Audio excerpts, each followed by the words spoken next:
realm of cultivation, one's aptitude, enlightenment, and opportunities are all indispensable. Refining chi, establishing a foundation, achieving the Golden Elixir, reaching the Nascent Soul, and transcending to the divine transformation. Each step presents a staircase. Each step a challenge. Awakening the latent wisdom of past lives, relying on a panel, one ascends gradually. Chapter 001. The Path to Wealth. In a small and tidy room, a young boy is slowly rising. Struggling to get out of bed, he opens his bewildered eyes. As he gazes around, everything appears strikingly unfamiliar. The furnishings are ancient and simple, compact yet fully equipped. He raises his hand, revealing a delicate and youthful palm. The gray linen garment, as he lifts his arm, unveils his fair skin. Who am I? Where am I? What am I to do? The three profound questions of life arise, and the sensation of the path to wealth seems to tingle in his mind. So many thoughts flood and I am Qian, a novelist in my 30s for Blue Star, barely making ends meet. No, I am Qian, a disciple of the 5-element sex expansion branch, a menial disciple, and I am 15 this year. Which one is the true self? Two streams of memory rapidly intertwine. After an indeterminate span of time, Qian opens his eyes once more and struggles to rise from the bed. His body aches, yet the confusion in his gaze has dissipated. I am who I am. Both my past and present are I. The self of my previous life has perished. This new life of mine has only just begun. As he organizes his memories, Qian realizes that between life and death, he has awakened latent wisdom and gained knowledge of his past existence. Whenever he reflects on the fact that he passed away while exercising in his previous life, a desire to transcend dimensions and return to that time arises. His previous life's innocence is likely lost, but so be it. In any case, this world lacks computers and mobile phones. Taking a deep breath, he attempts to channel the spiritual energy within him. Lo and behold, this extraordinary power flows effortlessly, though the process causes a slight discomfort. From his memories, he learns he is attempting to awaken his spiritual body. It has been 2.5 years since he joined the 5-element sex expansion branch. Upon joining, he was discovered to have a dormant spiritual body. Since then, he has been devising ways to awaken it. Yesterday, yes, just yesterday, he spent the spiritual stones he had accumulated over 2.5 years to purchase awakening materials. Last night, he officially commenced his endeavor. Yet now, the awakening has not succeeded. Turning his head, he gazes at the boxes on the bed, which contain the materials. The 50 spiritual stones he spent have now become a thing of the past. 50 spiritual stones are insufficient. Based on the feeling of the failed awakening, I need at least double. No, let's be prudent, twice the amount of spiritual plans to ensure a successful awakening. At present, I am merely a menial disciple of the 5-element sex expansion branch, with the most inferior cultivation aptitude. Once the spiritual body awakens successfully, I can become an inner disciple with a guaranteed foundation establishment and even a significant chance of reaching the Golden Elixir. Reflecting on the myriad memories regarding the spiritual body, Qian strives to stand upright, moving as he contemplates. From joining the sect to now, nearly 3 years have passed. He has only reached the 3rd level of chi refinement. This is due in part to his low aptitude, as well as the need to conserve spiritual stones for awakening his spiritual body. The 5-element sect, a powerful cultivation sect within 1,000,000 miles, is said to have an elder at the divine transformation stage. Under its banner, there are dozens of nascent soul elders and hundreds, if not thousands, at the Golden Elixir and foundation establishment stages that AS for disciples. At the chi refinement level, they number over 1,000,000. To say nothing of the fact that, as the expansion branch in the Northwest, they have over 10,000 chi refinement disciples. He remembers that in his cohort, over 1,000 joined the sect. In this vast area of 1,000,000 miles, the 5-element sect is akin to the heavens, encompassing all. Exhaling a breath of stale air, he casually sits on the bed. The damage from the failed awakening still lingers in his body, causing subtle pain. Even channeling spiritual energy feels considerably slower than usual. Recalling the situation, he reflects. He nearly perished on the spot. The success rate for awakening the spiritual body is less than 10%. This is with the seed of the spiritual body within him. Otherwise, the success rate would be even lower. A failure could lead to instant death. Even if one survives, they may suffer various pains. Yet, without awakening the spiritual body, establishing a foundation is an insurmountable obstacle. Wait, I recall that after 3 years of entry, if one fails to reach the 4th layer of chi refinement, they will be expelled from the sect. I have half a year left? No, only 4 months. After 4 months, if I cannot cultivate to the 4th layer of chi refinement, I will be expelled. Was I truly that foolish? Following the conventional path, even with inferior aptitude, one could reach the 4th layer of chi refinement in 3 years unless they were as dull as a pig. Why was I so eager to awaken my spiritual body? Carefully sifting through his memories, Qian ultimately arrives at a conclusion. His desire is to shine brilliantly, to attain the status of an inner disciple. The expansion branch of the Five Elements sect offers lesser treatment compared to the main sect. Disciples are categorized based on aptitude upon entry. They are classified as menial disciples, outer disciples, elite disciples, and inner disciples. Among them, those with inferior aptitude become menial disciples, while those with medium aptitude become outer disciples. Those with superior aptitude rise to elite disciples. As for inner disciples, they require exceptional aptitude or possess a unique spiritual body. The original self's desire to awaken the spiritual body stemmed from a yearning to become an inner disciple and ascend rapidly. The road must be traversed step by step. To aspire for immediate success only leads to ruin. Fortunately, I still have a chance and did not perish on spot. What is that before me? As Qian-Tu ponders, a flicker of light suddenly sparkles before him. The glow is faint, not at all glaring, but rather gentle. Whenever Qian-Tu concentrates, the light becomes clearer. Gradually focusing his mind, the light enlarges, and words begin to materialize. Initially, the characters appear somewhat chaotic, merging letters from his past life with those of this life, creating a delightful confusion. As he contemplates organizing and sorting them, the letters shift. Name, Qian-Tu. Lifespan, 1521. Failed to awaken the spiritual body. Fortunate to be alive, but lifespan significantly reduced. Spiritual body, Imu's spiritual body. Unawakened progress, 61.5. Realm, third layer of Qi refinement, 81/100. Cultivation method, minor 5 elements formula. Entry level 84/100. Spells, cleaning. Technique, entry level 80/100. Object displacement technique. Entry level 81/100. Illumination technique. Entry level 77/100. Lightness technique. Entry level 70/100. Minor rejuvenation technique. Entry level 97/100. Flying leaf technique. Entry level 55/100. Is this a panel? He is filled with ecstasy, awakening the wisdom of his past life and merging memories from 2 lives. Bestows Qian-Tu with immense confidence. In his previous life, he was inconspicuous. In this life, he shall undoubtedly succeed. The emergence of the panel further exhilarates Qian-Tu's day. After a while, he forces himself to calm down. Though it is not an extraordinary system, having this panel allows for a clearer understanding of his abilities. Even the gradual cultivation is not a bad outcome. With the combination of memories from both lives, Qian-Tu understands that he can be bolder as he gazes at the textual panel before him, listing his abilities. From the spiritual body to cultivation methods, and finally to spells, everything is encompassed within. However, upon seeing his lifespan, his expression darkens. He has only 6 years left. Is this the side effect of the failed awakening? Indeed, awakening the spiritual body either results in success or death. He has survived, but the cost is akin to being on the brink of death. He must find a way. He was not yet ready to embrace death. Having only reached the Qi refinement stage, he yearned to soar through the heavens and traverse the earth, aspiring to attain immortality and become a revered ancestor. He was unwilling to accept such a hasty conclusion to his journey. Closing his eyes, he delved once more into the memories nestled within his mind. Comparing the data displayed on the panel, Qian-Tu began to embark on his cultivation. Following the path of the minor 5 elements technique, he directed the energy along his meridians. Initially, everything proceeded smoothly, but upon reaching 1/3 of the way, disaster struck. Wow! A mouthful of congealed blood erupted from his lips. Failed cultivation. Progress of the minor 5 elements technique, 0.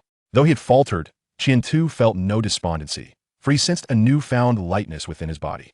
I shall rest for a while. I'm rather fatigued. I will contemplate my next steps upon awakening. Chapter 002.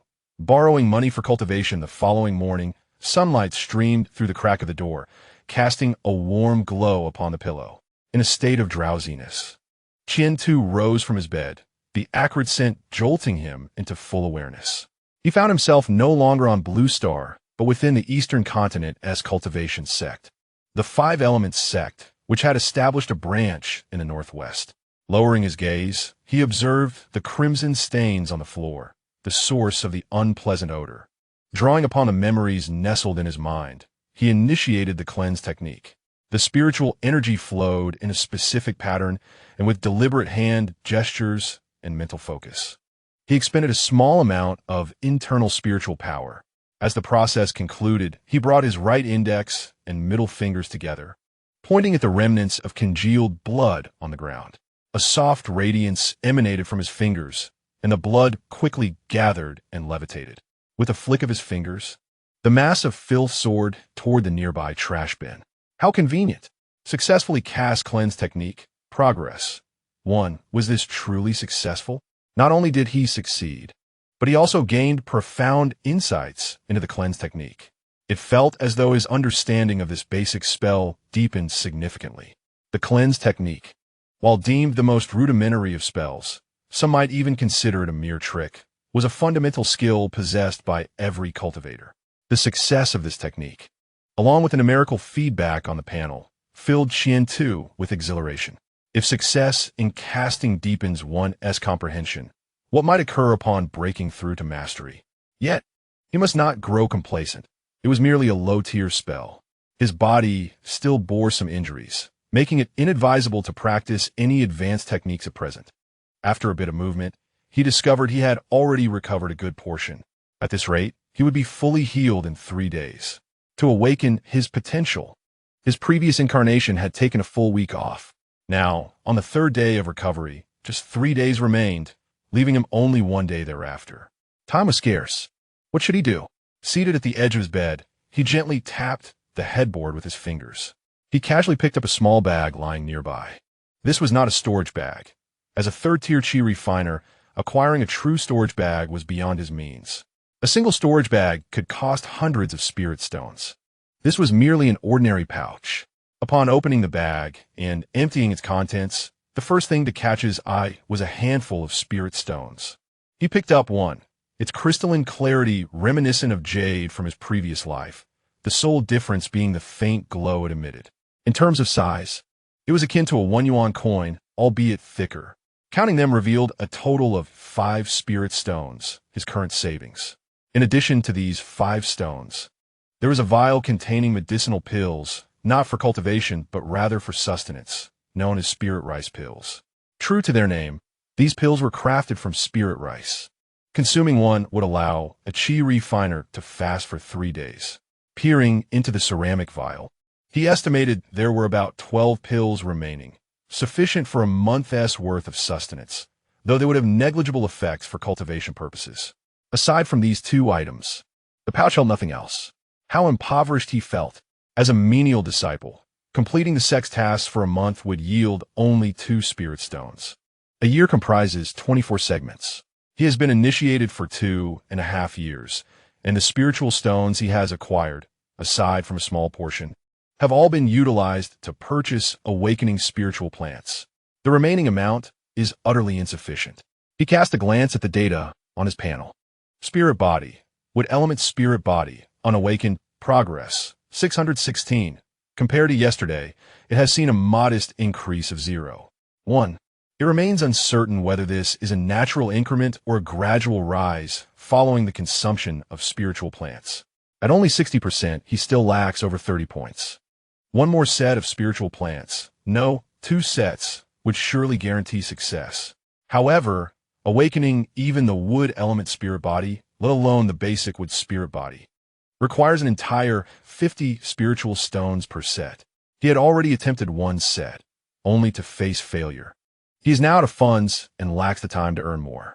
If he cannot break through to the 4th level of Qi refinement in 4 months, he will be expelled. It seems the awakening of his spirit body must be postponed.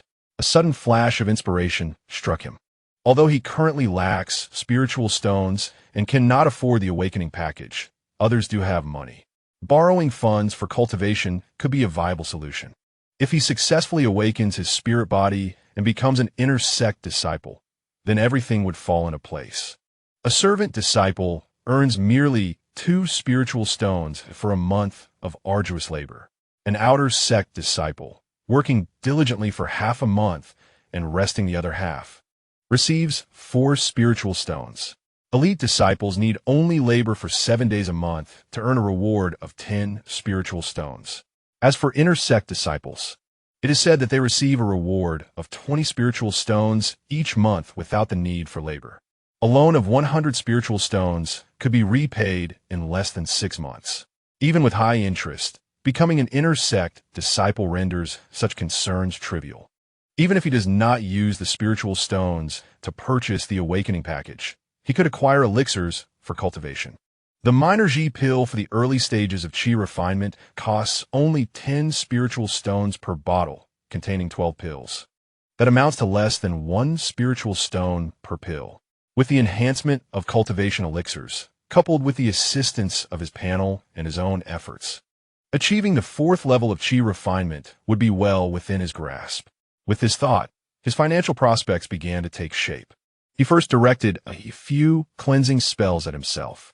Spell cast successfully. Cleansing spell cultivation progress. 1. Spell cast successfully. Cleansing spell cultivation progress. 1. Are you seeking to borrow spiritual stones? Wang Zixing inquired, observing the figure clad in a gray robe before him. In response to his senior's question, Qian Tu quickly replied, Yes, Senior Wang, I wish to borrow spiritual stones to awaken my spirit body. Awaken your spirit body? Upon hearing these words, Wang Zixing frowned. How long have you been initiated? The gray robe, devoid of any spiritual energy, was the attire of a servant disciple. Judging by the aura emanating from the individual before him, it was evident that he had been initiated for some time. Typically, entry into the sect occurs between the ages of 12 and 15. Given the energy he exuded, he had already reached the third level of chi refinement and was not far from the fourth. This individual was no novice. He had been initiated for at least a year. Wang Zixing was concerned that lending to Qian Tu would not yield a return. 2.5 years. Qian Tu answered candidly. 2.5 years? Such a lengthy period without breaking through to the mid-level of chi refinement? Your aptitude is truly mediocre. Wang Zixing shook his head. Perhaps it would be best to forego the loan. As Wang Zixing was about to decline, Qian Tu suddenly spoke up. Senior brother, I only need to borrow 100 spirit stones to purchase 2 sets of the Emu package. Upon success, I shall certainly repay you double. Double? Do you truly believe you possess that fortune? Each year, countless individuals aspire to awaken their spiritual bodies. Yet only a select few manage to succeed in the chi refining stage. This year, out of several attempts at branching out, there has only been one success. However, the Emu package, the Emu spiritual body? Contemplating the information regarding this spiritual body, Wang Zixing altered his perspective. While I may lack the spirit stones to lend, I can offer you 2 sets of Emu spiritual plants. Borrow spiritual plants? Does Senior Brother Wang's spiritual plants have defects? The last package of spiritual plants he purchased was sourced from a sect. To say nothing of other matters, the sect certainly guarantees quality. There are no defects, all authentic. I can lend you 2 sets at 40 spirit stones each, but we must sign a spiritual contract.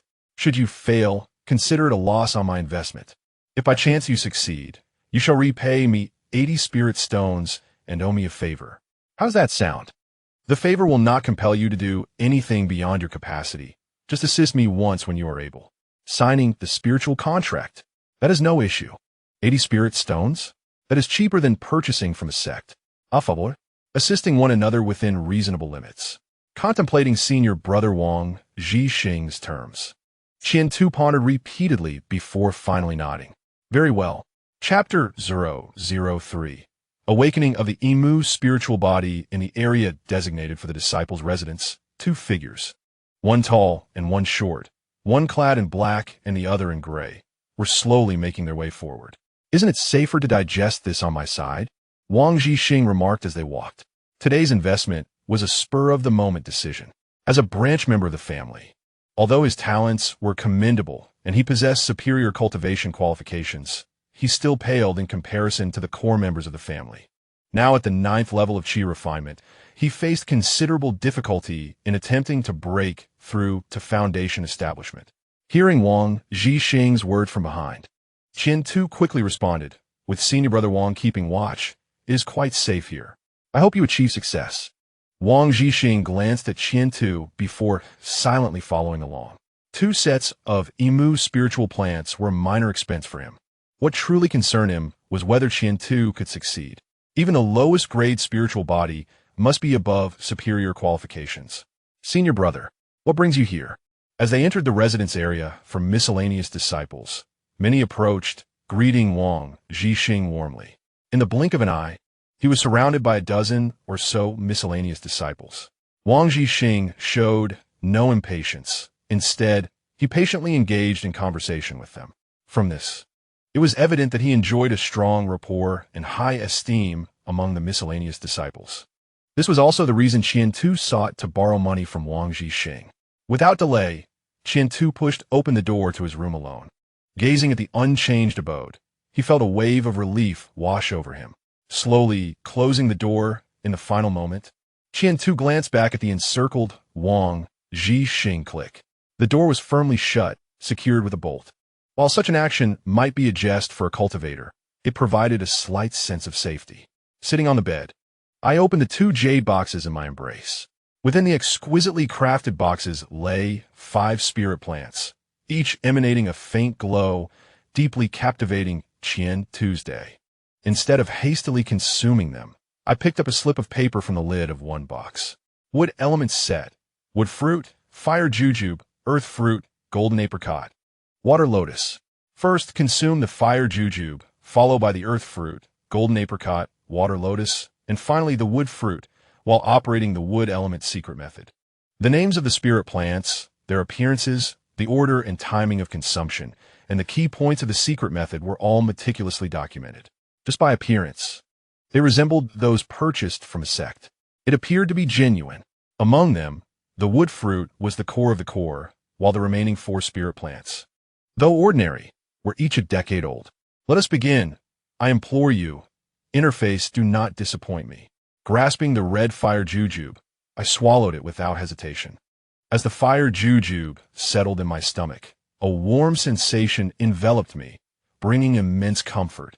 Do not underestimate this seemingly inconspicuous fire jujube. Its effects were remarkably potent.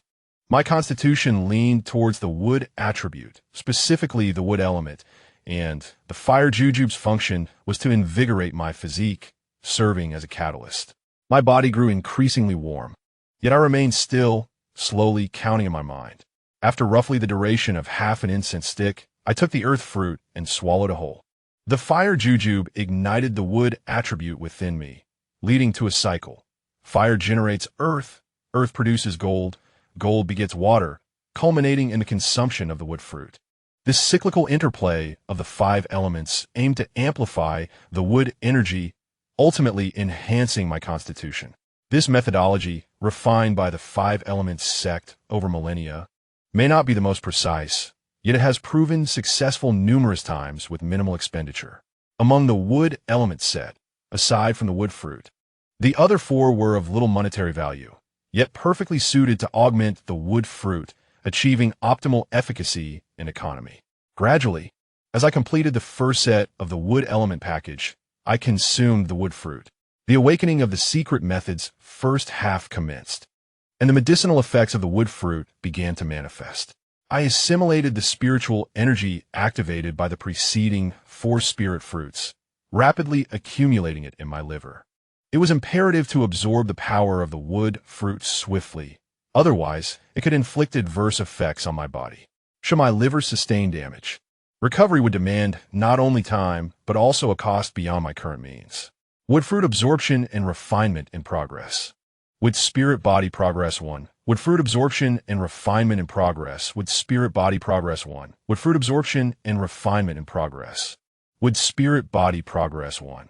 I am uncertain how much time passed, but when I finally opened my eyes, the chaotic medicinal effects within had dissipated completely, leaving an indescribable sense of ease. The damage from my previous awakening failure had healed significantly. Without wasting any time, I immediately activated the interface, gazing at the numbers displayed on the spirit body panel.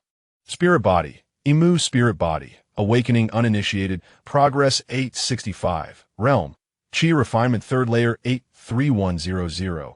The progress of the spirit body has increased by a remarkable 25 points, and even the realm progress has ascended by 2 points. Simultaneously, an illusion begins to take shape. The latter half of the awakening secret method is now set to commence, with a significantly heightened chance of success. Patience is essential, as progress can still be further enhanced. The second set of spirit plants begins, following the previous sequence, starting with a fire jujube. Drawing upon past experiences, this endeavor is far more seamless and swift. The initial part of the secret method is adeptly executed. As the second emu fruit is nearly consumed, Qian-Tu suddenly experiences a flash of inspiration, directly activating the latter half of the Awakening's secret method. During the transition, a sense of tension arises, prompting Qian-Tu to steal a glance at the interface, which reassures him. Spirit body. Imu spirit body. Awakening uninitiated. Progress 100.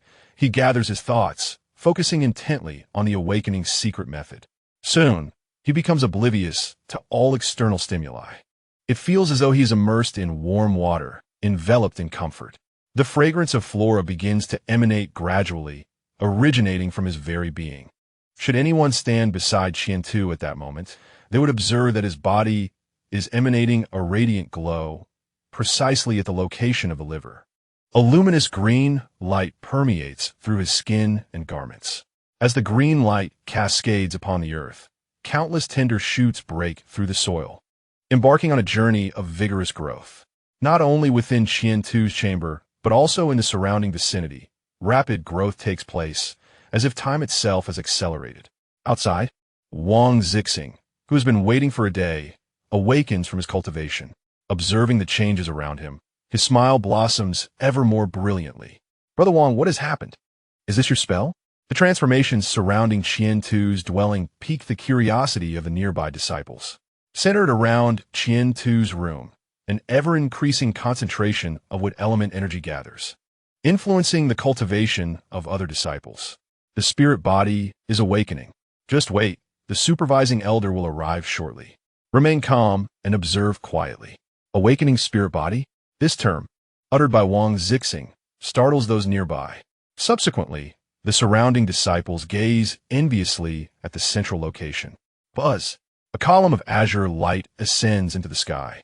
Simultaneously, within the outer gates, Deacon Hall, dozens of miles away, Elder Hu, engrossed in his cultivation, is roused by the ringing of the hall's bells. Has the spirit body successfully awakened? This is troublesome. Perhaps it's best to return early. Whoosh. Chapter 004. Intersect disciples trial. The azure light beam gradually dissipates. Just as the light is about to fade, a sharp whistle pierces through the air. Before anyone can react, Elder Hu has already arrived on his sword. Silence. The oppressive aura of the Foundation establishment stage envelopes the surroundings, sparing only the awakening Qian-Tu's day. Upon arrival, Elder Hu's spiritual sense sweeps across, instantly realizing that the fortunate individual undergoing the spirit body awakening is the young fellow within. The Wang family's lad? Elder Hu scans the area. Upon encountering Prince Xing, I casually inquired, "Greetings, Elder Hu. I am Prince Xing. I had the fortune of meeting you at a banquet once." "Greetings, Elder Hu," he repeated. With Prince Xing leading the way, the remaining disciples, who were mere attendants, respectfully bowed and greeted Elder Hu. The others dispersed. Those whose residences had been damaged would temporarily share accommodations with fellow disciples. "You shall receive compensation by tomorrow. Prince Xing, please remain." With his sword sheathed, Elder Hu slowly descended to the ground. Concurrently, his orders were swiftly issued. The attendant disciples, though curious, understood the necessity of obeying the elder's command. Only Prince Xing stood obediently in place. Days passed, and after 3 days since Qian-Tu's awakening had concluded, significant transformations had occurred.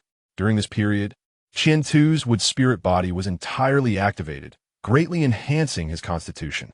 Furthermore, his innate ability to cultivate the small 5 elements technique, which he had practiced for 2.5 years, had become second nature. In just 3 short days, he broke through the initial stage of qi refinement.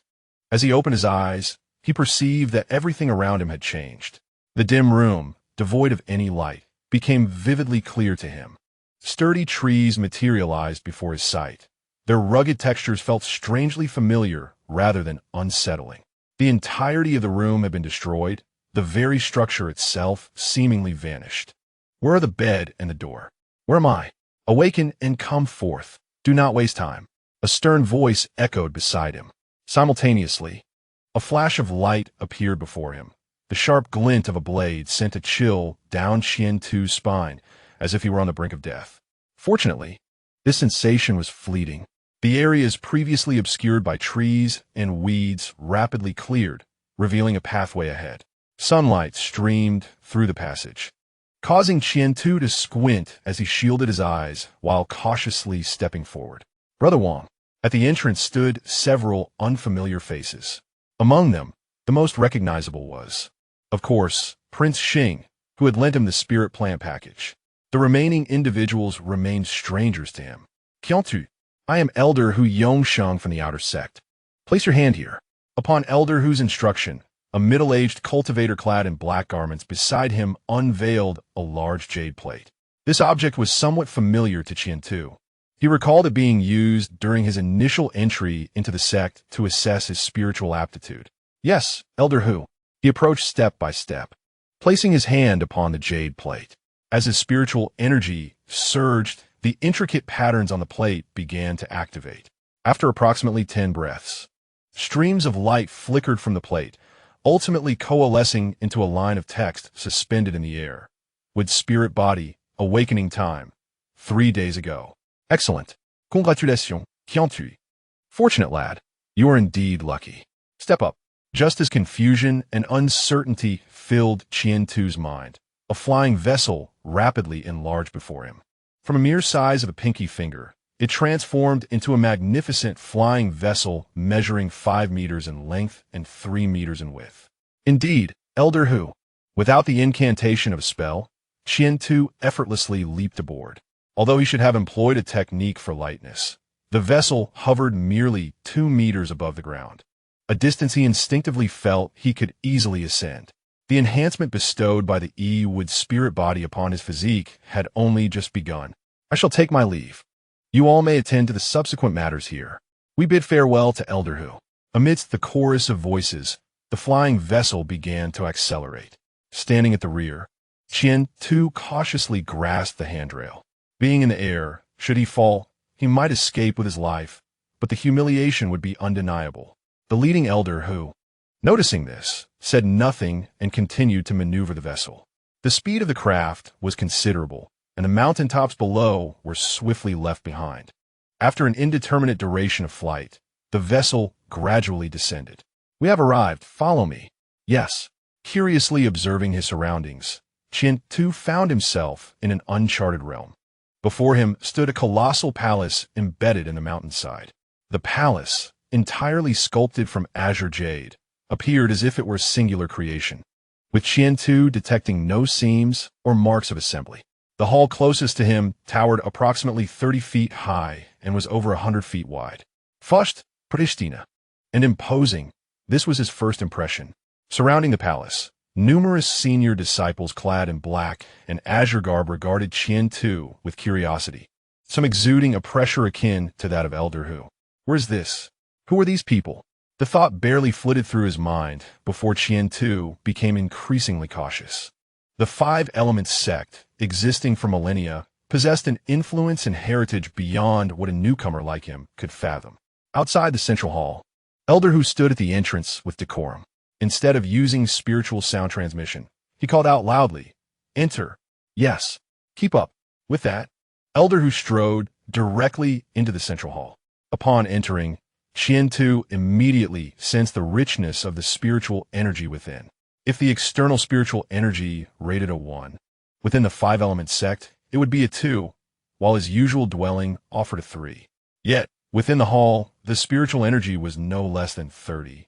Making this a realm conducive to cultivation exceeding his everyday residence by more than tenfold. Raising his head, a melodious voice resonated.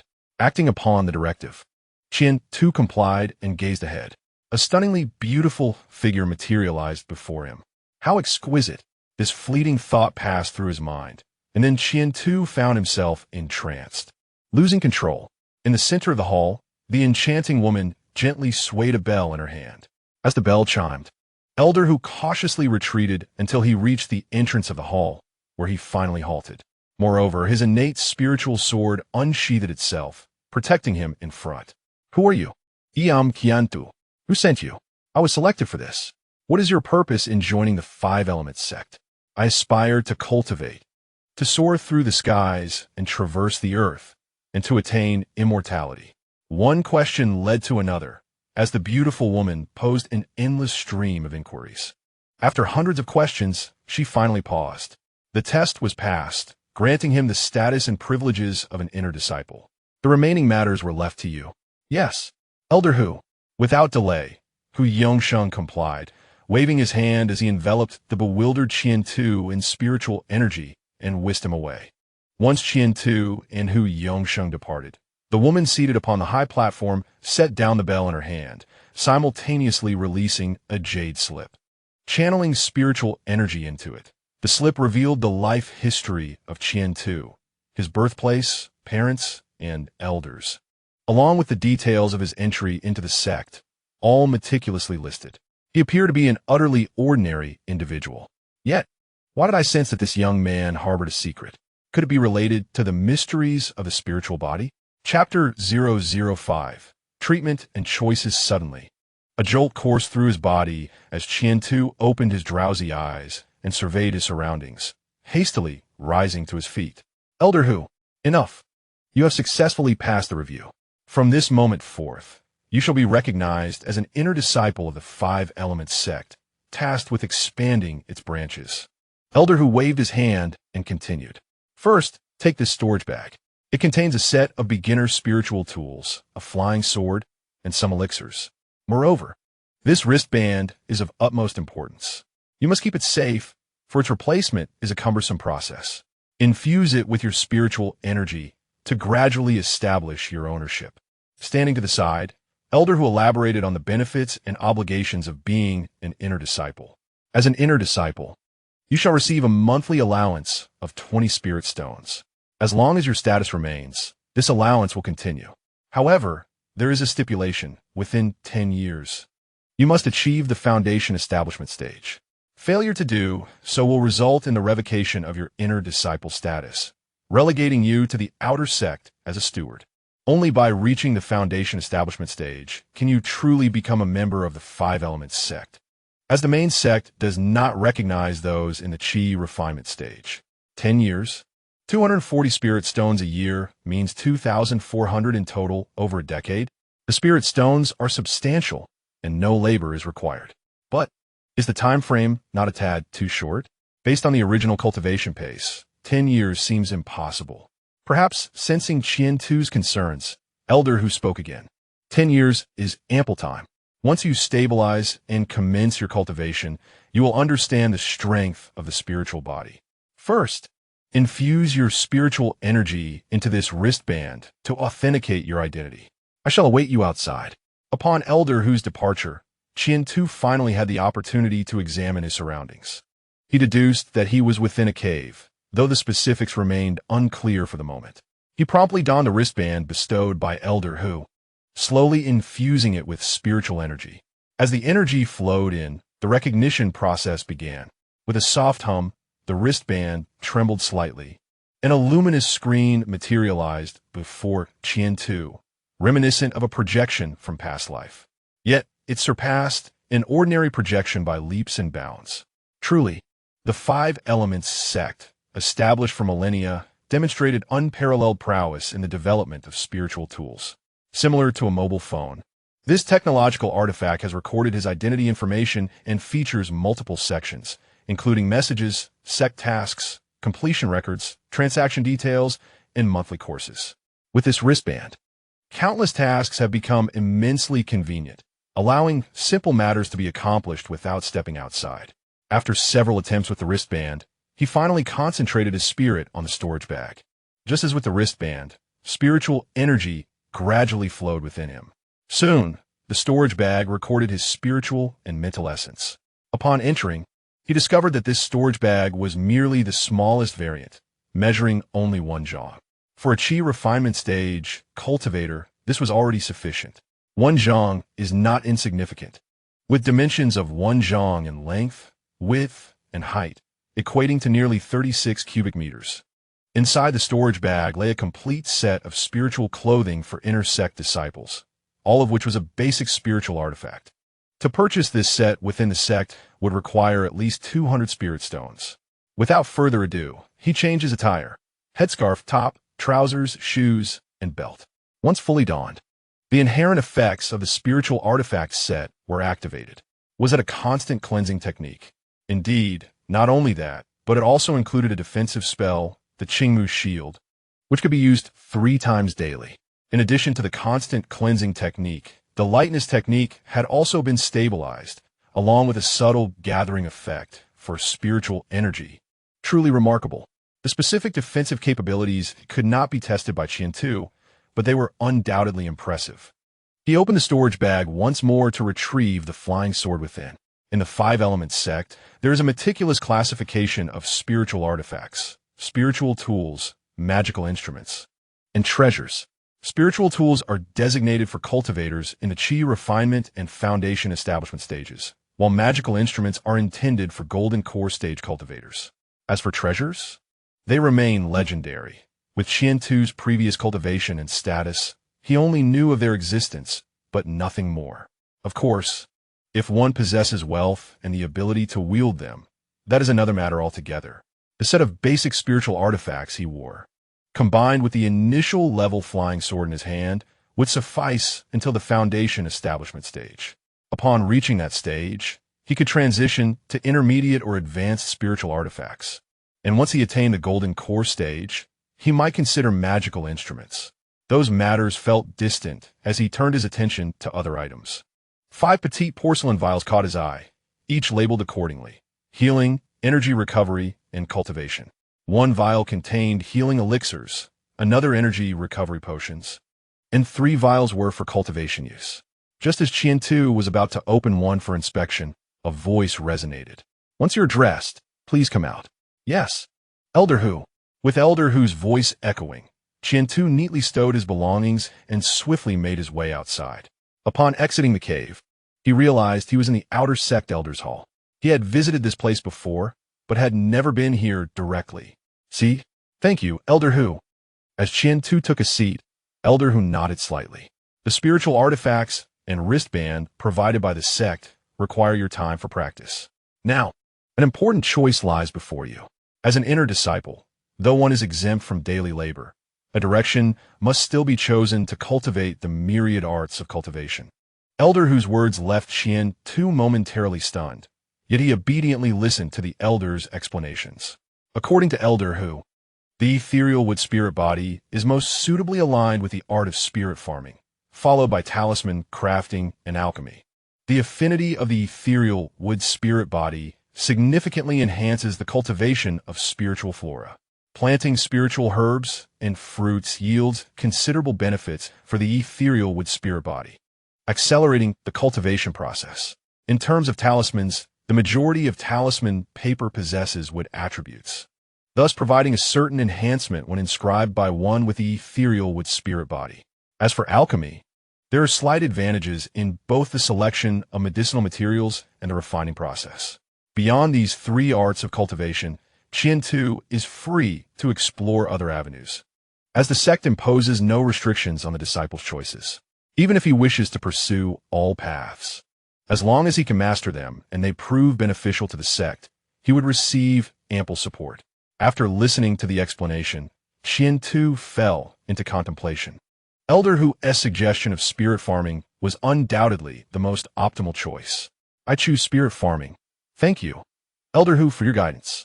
Qian-Tu declared his decision. "No need for thanks. This is the duty of every outer elder," Elder Hu replied. "Now, since you have chosen spirit farming, proceed to operate via the wristband. If you have any questions, feel free to reach out to me. Additionally, you can add me as a friend on the wristband. I look forward to your swift breakthrough into the foundation establishment stage." After adding the elder as a friend, Elder Hu left to attend to other matters, while Qian-Tu began to delve into his studies alone. Initially, he selected spirit farming among the myriad arts. Once confirmed, the wristband trembled slightly. "Please select your planting location." The text faded, and an expansive map materialized before him.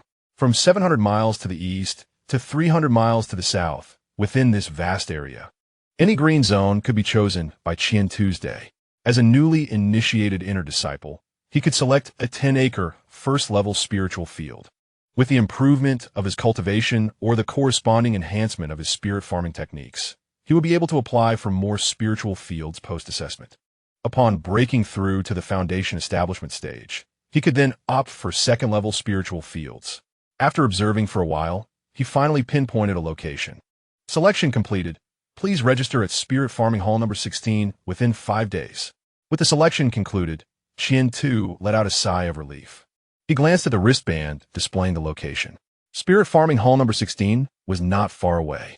However, he first needed to return and consult with Senior Brother Wang Zixing regarding the specifics of their spiritual contract. Chapter 006. Wang Zixing's intentions successfully cast lightness technique. Cultivation progress. 1.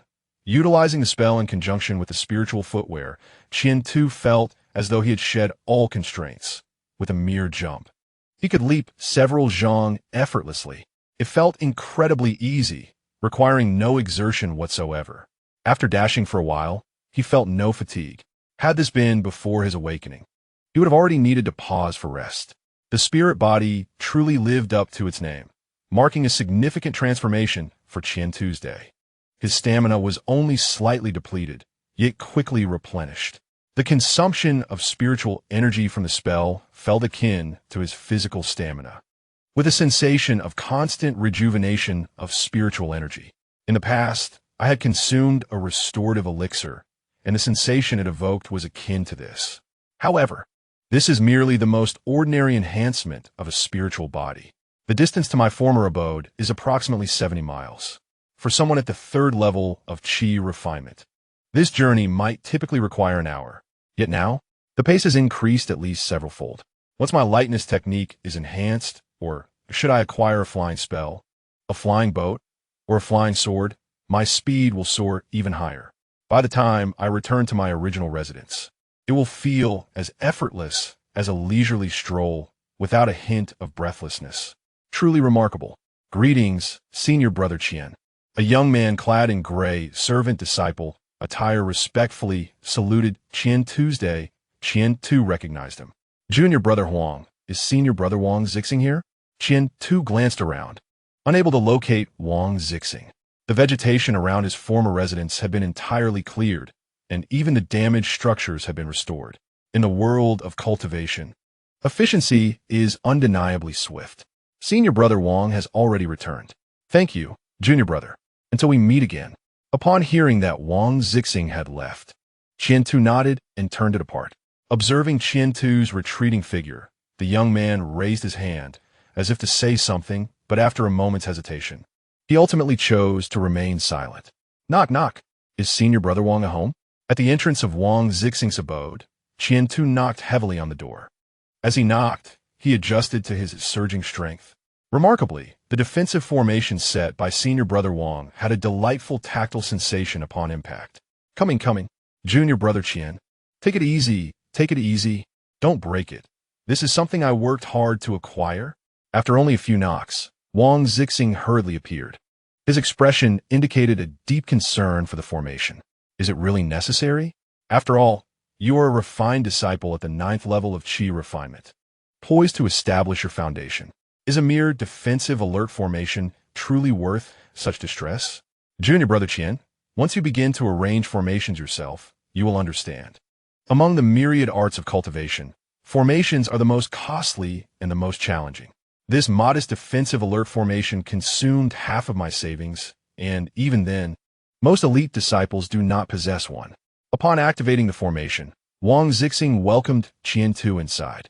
Compared to their previous encounter, he exhibited a markedly greater courtesy, perhaps influenced by Qian Tu's azure inner disciple robes and the bracelet in his possession, both symbols of inner disciple status. Wang Zixing aspired to become an inner disciple himself, either by awakening a spiritual body like Qian Tu or by breaking through to foundational establishment. Absent these two avenues, alternatives were scarce. Yet to gamble with his life? He lacked the confidence. Senior Brother Wang, first and foremost, I must express my gratitude. Without your generous support in providing the spiritual plant package, awakening my spiritual body would have been impossible. Sitting on a chair, with tea in place of wine, Qian Tu earnestly thanked Wang Zixing. The successful awakening of his spiritual body had elevated him to the status of an inner disciple. The two sets of spiritual plant packages were of paramount importance. And even more crucial was Wang Zixing's willingness to invest. Had it not been for Brother Wang, he could have awakened through the power of the panel, thus enjoying the privileges of an inner sect disciple sooner. The disparity between a menial disciple and an inner sect disciple is as vast as the heavens and the earth. It is even speculated that beneath the inner sect disciples, the five elements sect operates in a laissez-faire manner. Only those above the inner sect disciples are regarded as true members of the sect. Brother Qian, you are truly remarkable. I too have my own intentions. Brother Wang Zixing hastily interjected. What intentions do you have, brother? Now that I have become an inner sect disciple, may I inquire? Qian too asked, testing the waters. Of course, allow me to elaborate. Brother Wang Zixing began slowly. His singular aim was the foundation establishment pill. It turns out that inner sect disciples are typically at least at the foundation establishment stage. Those not at this stage must possess extraordinary talents or have successfully awakened their spiritual bodies, regardless of the path taken. Inner sect disciples who reach the latter stage of chi refinement are entitled to receive the sect's reward of a foundation establishment pill. As for Qian Tu's wood element spiritual body, he could break through without the need for a foundation establishment pill, even in the event of failure. He could recuperate and continue his efforts. Throughout the history of the five element sect, possessing a spiritual body, particularly a wood element one known for its vigorous life force, has never led to failure. Since Qian Tu does not require the foundation establishment pill for his breakthrough, it could be conserved. Brother Wang Zixing would not request it for free, but would instead purchase it at a premium rate.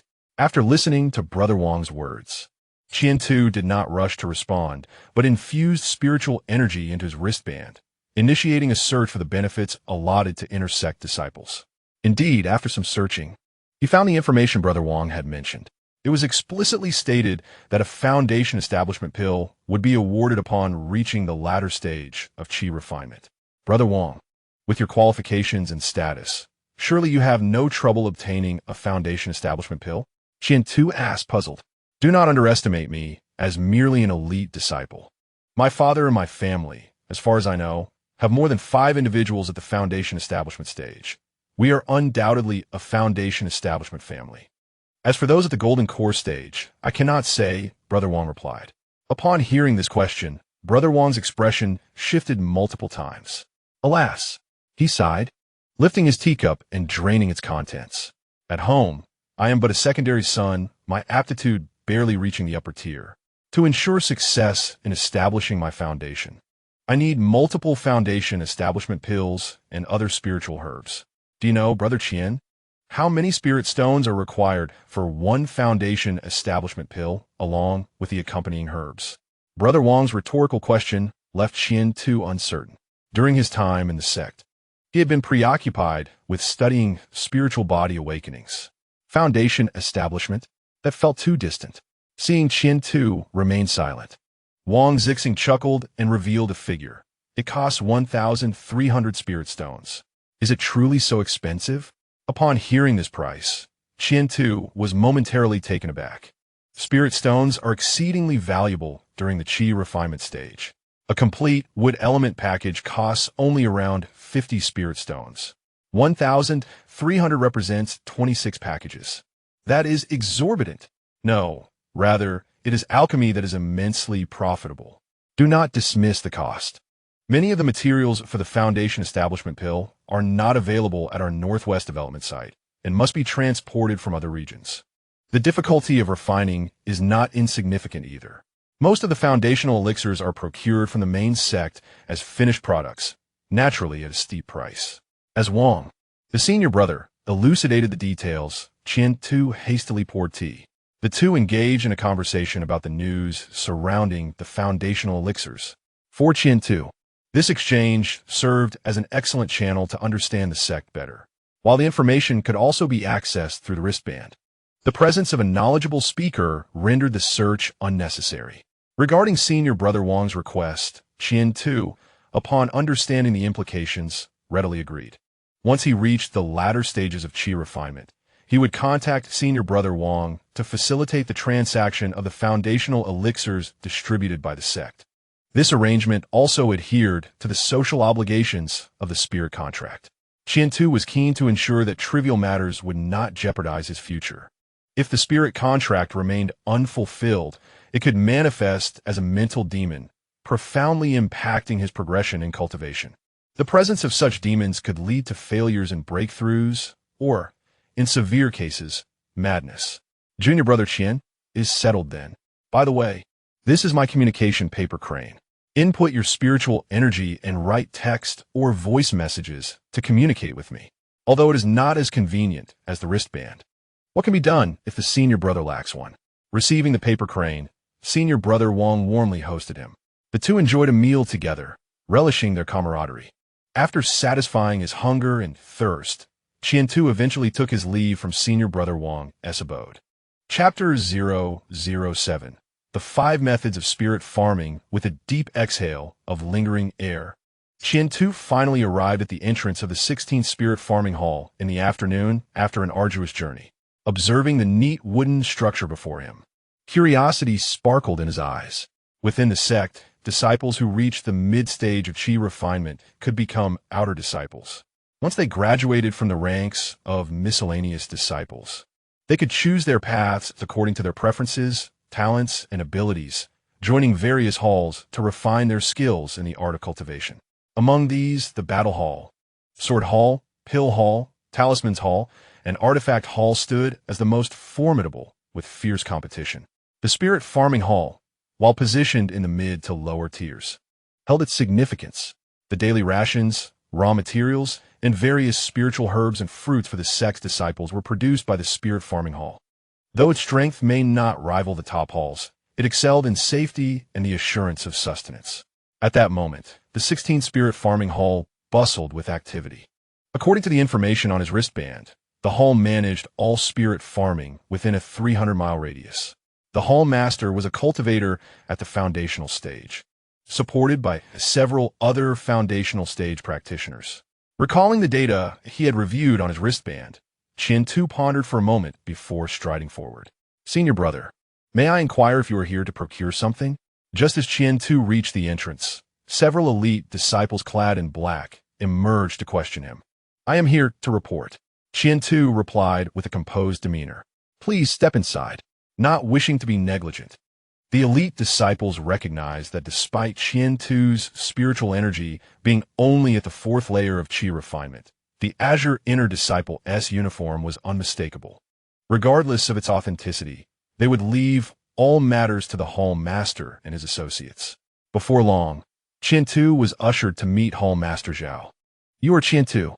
Indeed, a promising young talent. You may leave now, said the Hall Master.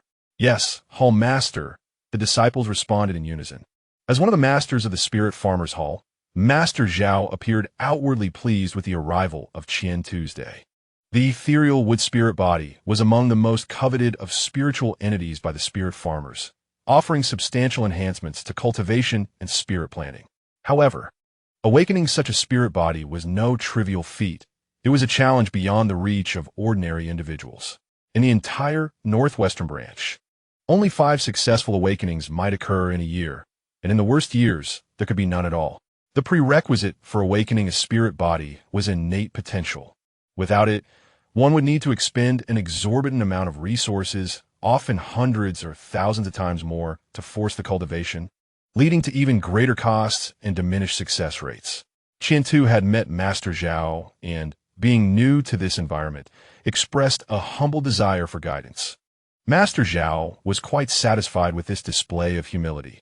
Those who had successfully awakened their spirit bodies in the past often carried themselves with arrogance, whereas individuals like Qian-Tu were rare and less likely to cause trouble. As long as he was well arranged, his contributions could be invaluable. Please take a seat, Qian-Tu said gratefully, sitting opposite Master Zhao, knowing that his future development would depend significantly on the guidance of the master before him. Firstly, I wish to confirm on behalf of the sect whether you truly wish to join the Spirit Farmers Hall and serve the sect as a spirit farmer. Master Zhao's tone shifted, and the bracelet on his wrist began to tremble. Before the master, he infused spiritual energy into the bracelet, solemnly confirming his choice. Master, I affirm my intention to join the Spirit Farmers Hall and to harness the advantages of the ethereal wood spirit body to its fullest potential here. Following this procedure, Master Zhao received a response from the sect's main hall. Simultaneously, a wealth of information appeared on Qian-Tu's bracelet, marking the official beginning of his membership in the Spirit Farmers Hall. Excellent, Junior Brother Qian. Since you have officially joined the Spirit Farmers Hall, there is no need for further delay. Follow me. With that, he guided Qian-Tu away from the 16th hall. Once outside, they summoned a flying vessel and ascended. The journey was swift, and it wasn't long before the vessel descended. This is the control token for the formation here. Infuse it with spiritual energy, and you will gradually become familiar with its operation. There are 10 acres of primary spiritual fields for you here, which will serve as your daily cultivation site. As an inner sect disciple, your planting taxes for the first year will be waived by the sect. From the second year onward, you will need to remit 30% of your total earnings. Master Zhao continued, retrieving various items from his storage bag. There was a substantial amount, including the most basic primary spiritual rice seeds sufficient for 3 planting cycles across the 10 acres, adequate for a novice for a year. In addition to the seeds, there are also jade slips containing spirit farmer techniques for the 5 elements: gold, wood, water, fire, and earth, a spiritual harvesting sickle, a spiritual mortar for shelling, and several other useful trinkets for a spirit farmer. In addition to these, there are 20 spiritual stones, which constitute the sect rewards for this month. Concurrently, the schedule for lectures at the Lingnong Hall on the 16th has also been provided to Qian Tuesday. Any inquiries may be addressed during the class. At fixed intervals each month, the sect organizes sessions where foundational or higher-level cultivators elucidate various topics, ranging from cultivation techniques to the execution of spells. Listening intently to Master Zhao's explanations, Qian-Tu's gaze grew increasingly luminous. The information was comprehensive, orderly, and readily comprehensible. This is the essence of a true sect.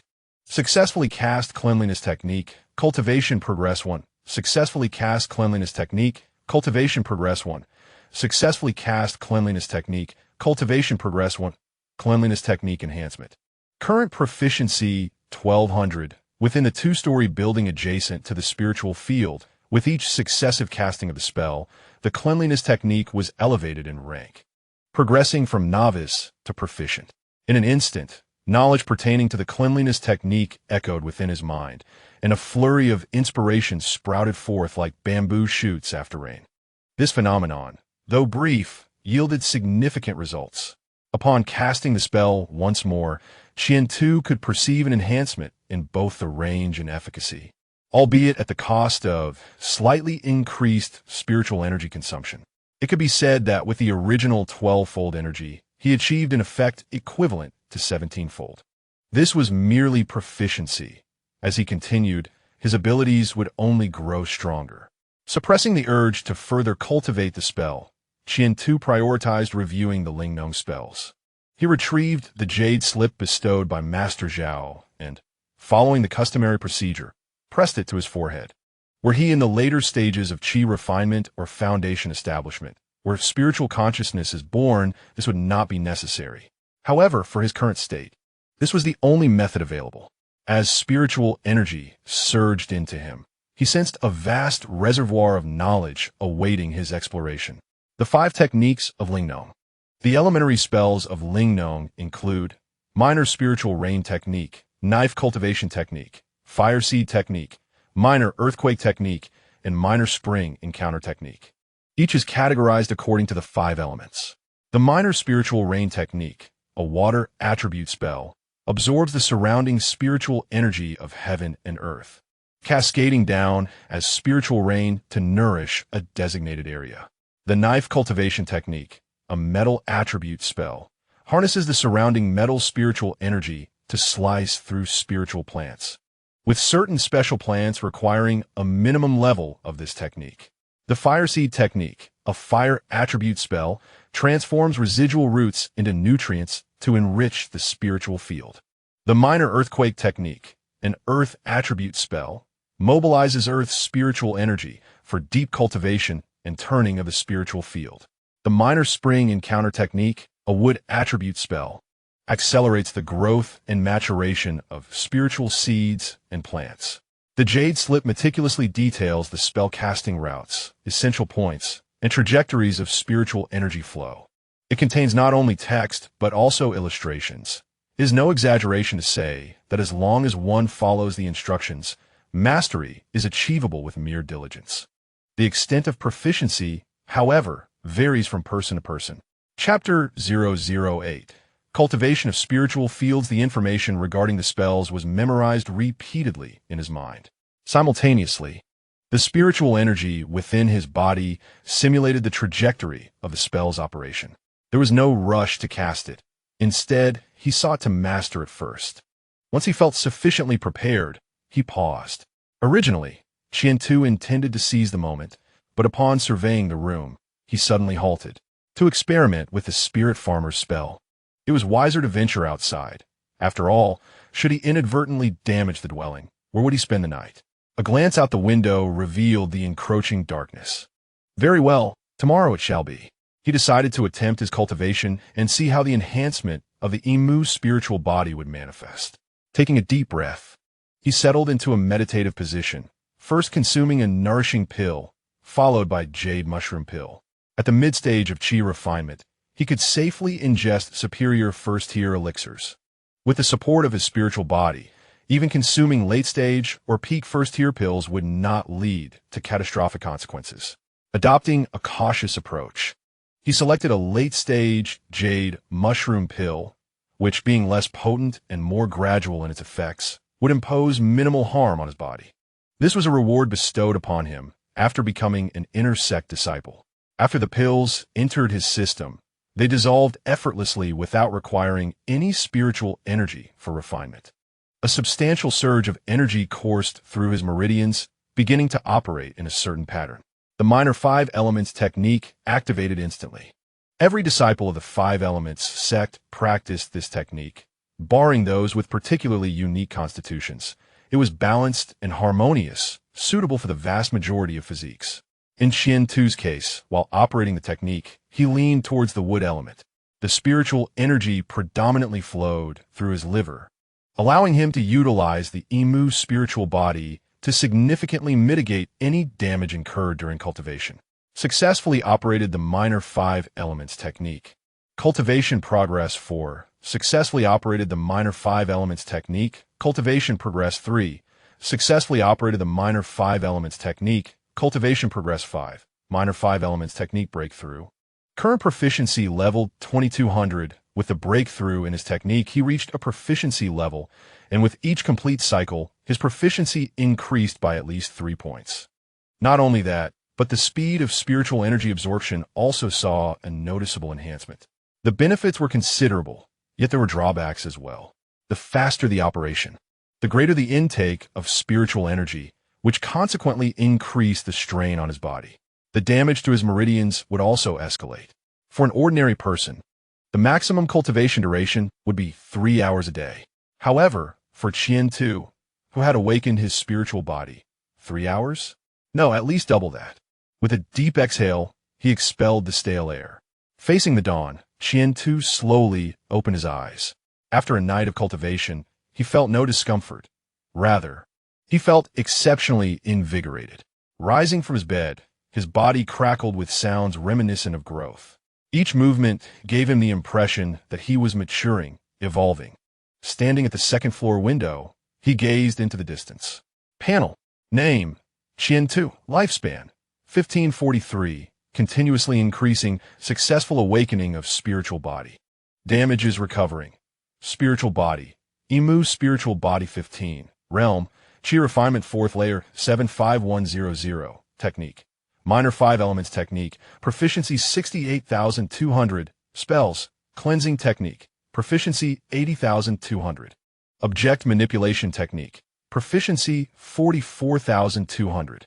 Illumination technique. Proficiency 5,200. Lightness technique. Proficiency 35,200. Minor rejuvenation technique. Proficient 3,200. Flying leaf technique. Beginner 55100. Minor spiritual rain technique. Beginner 1100. Kniftying technique. Beginner 1100. Fire seed technique. Beginner 1100. Minor earthquake technique. Beginner 1100. Minor Spring Encounter Technique, Beginner 2100, gazing at the attribute panel before him. The contrast to just a few days prior was staggering. First and foremost, the lifespan column, with its gradually increasing figure, instilled a profound sense of reassurance in Qian Tuesday. He harbored an intuition that, as time progressed, the enhancement from the ethereal wood spirit body would continue to augment. Typically, practitioners in the latter stages of qi refinement, unscathed and untroubled, could expect to live to 150 years. However, the ethereal wood spirit body offers a substantial boon to longevity, with a likelihood of reaching 180 years.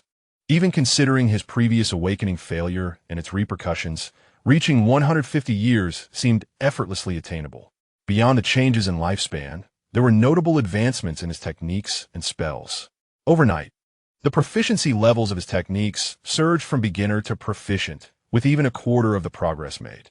In terms of cultivation realm, he was on the brink of attaining the 5th level of qi refinement. What remarkable speed, reflecting on his prior state before awakening the spirit body. He could only practice his techniques for 2 to 3 hours at most in a single night. Any longer, and his body could not endure it.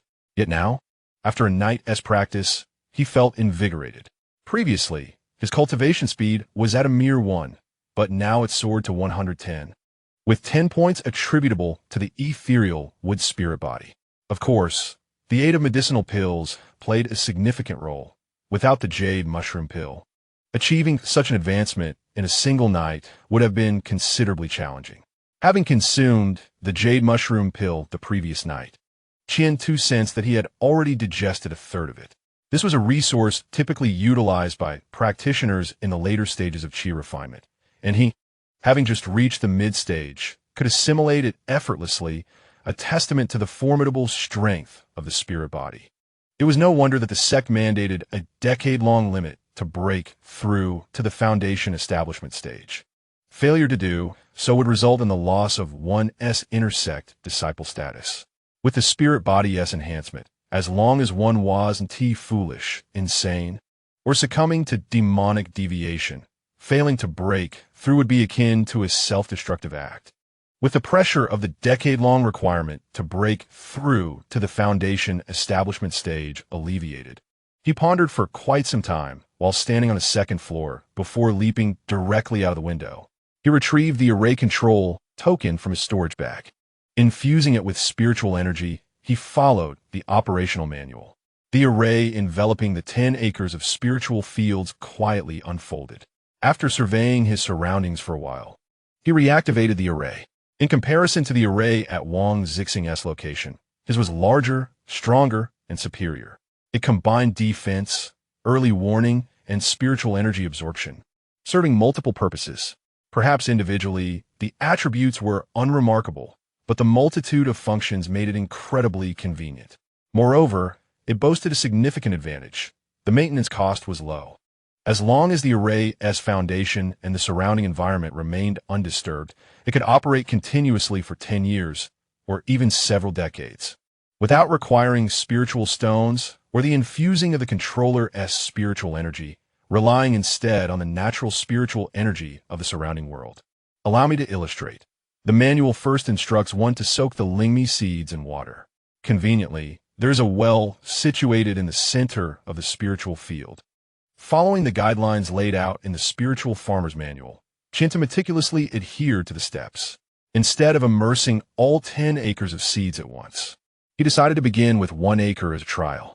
After soaking the seeds, he performed the minor spring technique upon them. This wood attribute spell imparts a greater vitality to the seeds, fostering their development. The manual states that this practice significantly enhances the germination rate of the seeds. Successfully cast minor spring technique, cultivation progressed too.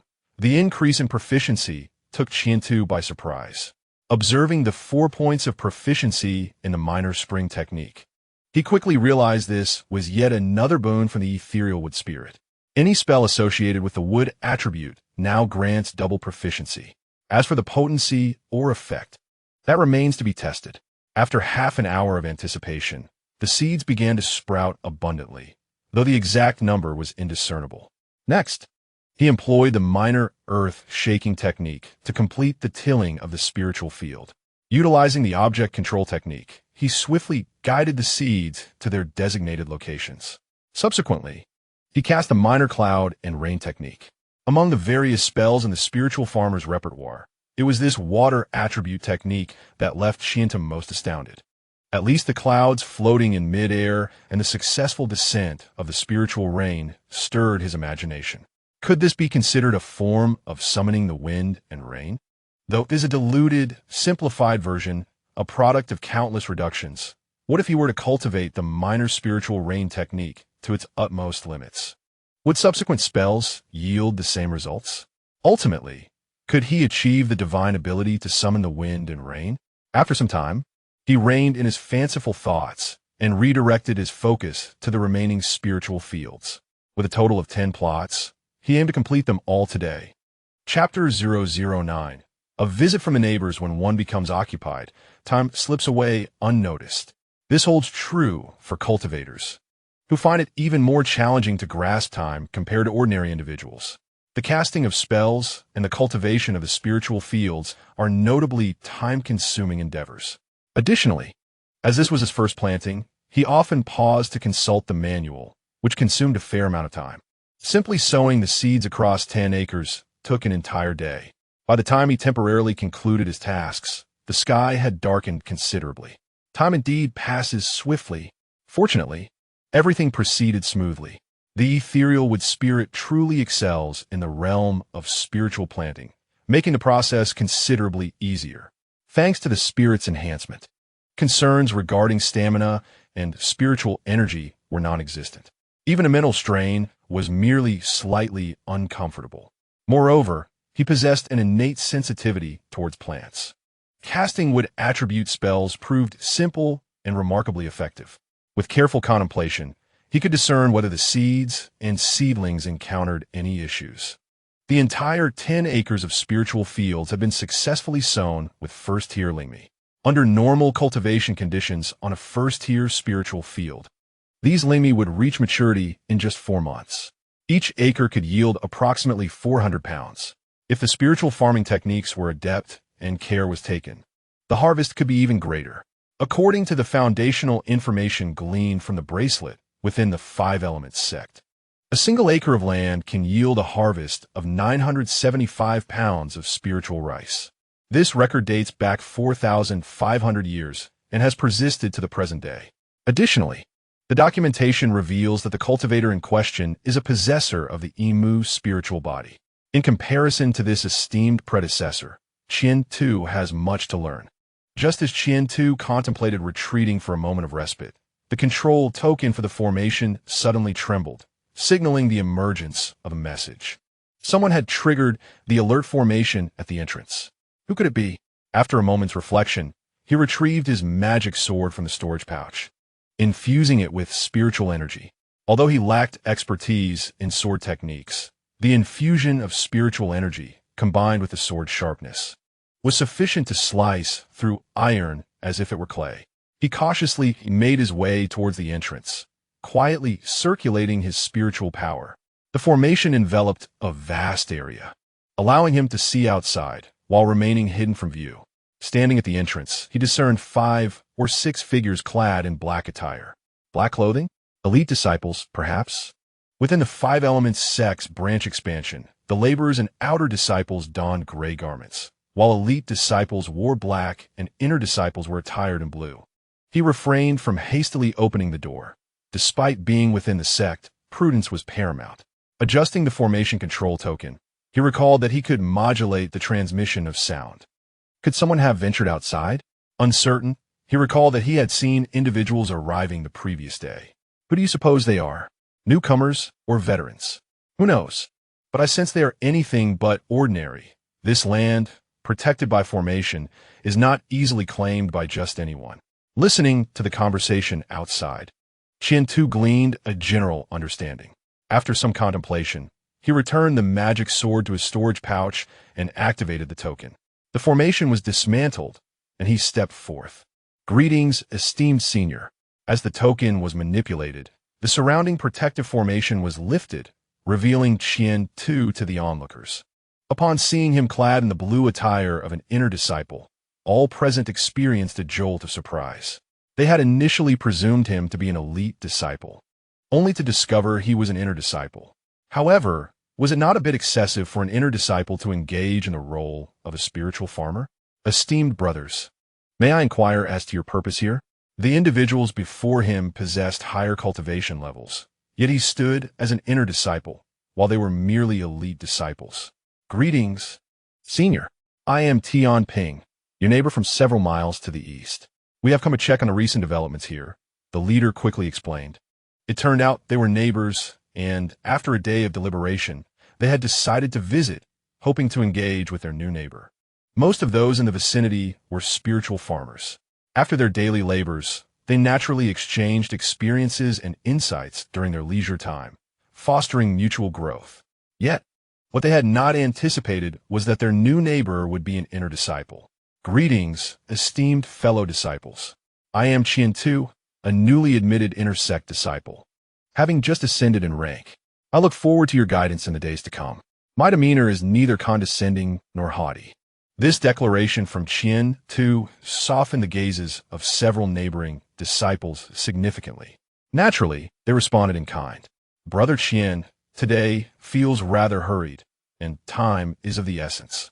How about we hold a welcoming banquet tomorrow? Suggested one. Indeed, the proposal from old Tian is quite sound. Let us host a welcoming feast at noon tomorrow. With fruits and such, I shall provide, another chimed in. I will take care of the beverages, yet another offered. I will supply the meats, said a third. Before Qian-Tu could utter a word, the surrounding neighbors had already taken it upon themselves to arrange the banquet's provisions. They also mentioned that Qian-Tu's spacious location, coupled with the protective formation, made it an ideal venue. Thus, it was agreed that Qian-Tu would provide the land while they would contribute the ingredients. Naturally, Qian-Tu could not refuse the enthusiasm of his neighbors. With the banquet scheduled for the following noon, the group dispersed. Once the neighbors had left, Qian-Tu reactivated the formation and settled into a lotus position on a mat on the first floor, contemplating the information regarding his neighbors. The first was Tian Ping, at the 8th level of Qi Refinement, a spirit farmer for 4 years, approximately 18 years of age. The second, Wei Donglai, at the 9th level of Qi Refinement, a spirit farmer for 10 years, around 25 years old. The third, Bian Saiha, at the 7th level of Qi Refinement, one of the 2 women, a spirit farmer for 2 years, age 17. The fourth, Enfeng, at the 9th level of Qi Refinement, a spirit farmer for 3 years, age 20. The fifth, Luo Yuanzhou, also at the 9th level of Qi Refinement, a spirit farmer for 6 years, age 21. This encapsulates the essential details of his 5 neighbors. To be frank, their cultivation levels surpassed his own. The lowest was at the 7th level of Qi Refinement, with several at the 9th. In terms of age, he was the youngest. Yet, with the title of inner sect disciple, he had paradoxically become their senior. Reflecting on the information about his fellow disciples, he promptly activated his wristband, channeling spiritual energy to search for news on spirit body advancement. To his surprise, he found a plethora of information. This information is accessible for a fee of 600 points. Upon attempting to open one of the more prominently ranked entries, he found himself unable to access it. Points required? 600 points? Given that 1 spirit stone equated to 1 point, that amounted to 600 spirit stones. What information could possibly warrant such a price? He also noticed that the basic information within the wristband was entirely free. Fundamental knowledge about the myriad arts of cultivation and basic spells was readily available without restriction. However, further details and content required a fee, with prices varying according to the depth of information sought. Points served as a measure of value. 600 points was no trifling sum. Generally, spells suitable for the foundation establishment stage only cost 100 points, making the price for information on spirit body advancement shockingly high. Casting a glance at his account, which was devoid of any funds, he sighed. Perhaps it would be best to revisit this matter once he had accrued some wealth. For now, his focus remained on cultivating, aiming to break through to the 5th level of Qi Refinement. Chapter 010. Monthly lessons. The following morning, Qian-Tu opened his eyes and surveyed his cultivation level. Realm, Qi Refinement 5th Layer 11100. The breakthrough in Realm was remarkably smooth, devoid of any hindrance, almost astonishingly so. Not only had the Realm ascended, but there was also significant advancement in the cultivation techniques. Within approximately 3 days, the techniques would likely transcend to the next level, thereby accelerating the pace of cultivation. However, the medicinal elixirs consumed had dwindled to less than 1/3 of their potency. Elixirs are indeed valuable commodities, yet they do not come cheaply. A search on the wristband revealed that 20 spirit stones were required to purchase a vial of Yuji Dan, which contained 12 pills. Calculating this, each elixir approached the cost of 2 spirit stones. This is quite pricey, and that is merely the internal price within the sect. Externally, one might expect to pay between 3 to 5 spirit stones per elixir, or perhaps even more. Having concluded the cultivation session, I strolled leisurely into the spirit field. The Lesser Spirit Rain Technique and Lesser Spring Revival Technique were executed with finesse. While performing these techniques, I also monitored the growth of the spirit rice seedlings, cross-referencing with the planting jade slip, and searching for key points on the wristband. The first tier spirit rice represents foundational knowledge, and the information available on the wristband is abundant.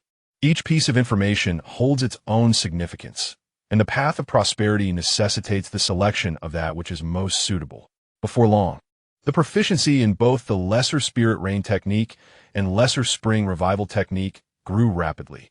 The labor across 10 acres allowed the progress of the Lesser Spring Revival Technique to reach its maximum value.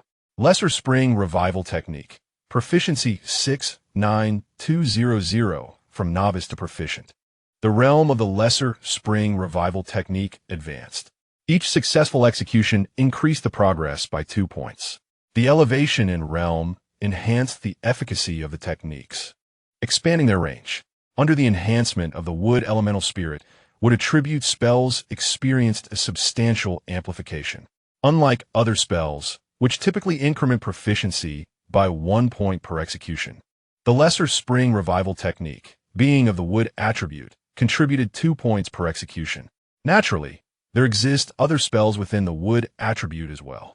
At noon, with the arrival of Tian Ping and others, a small gathering took place.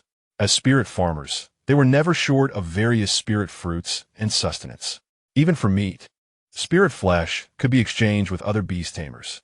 Cultivating the spirit field requires not only the spells of spirit farmers, but also various other materials.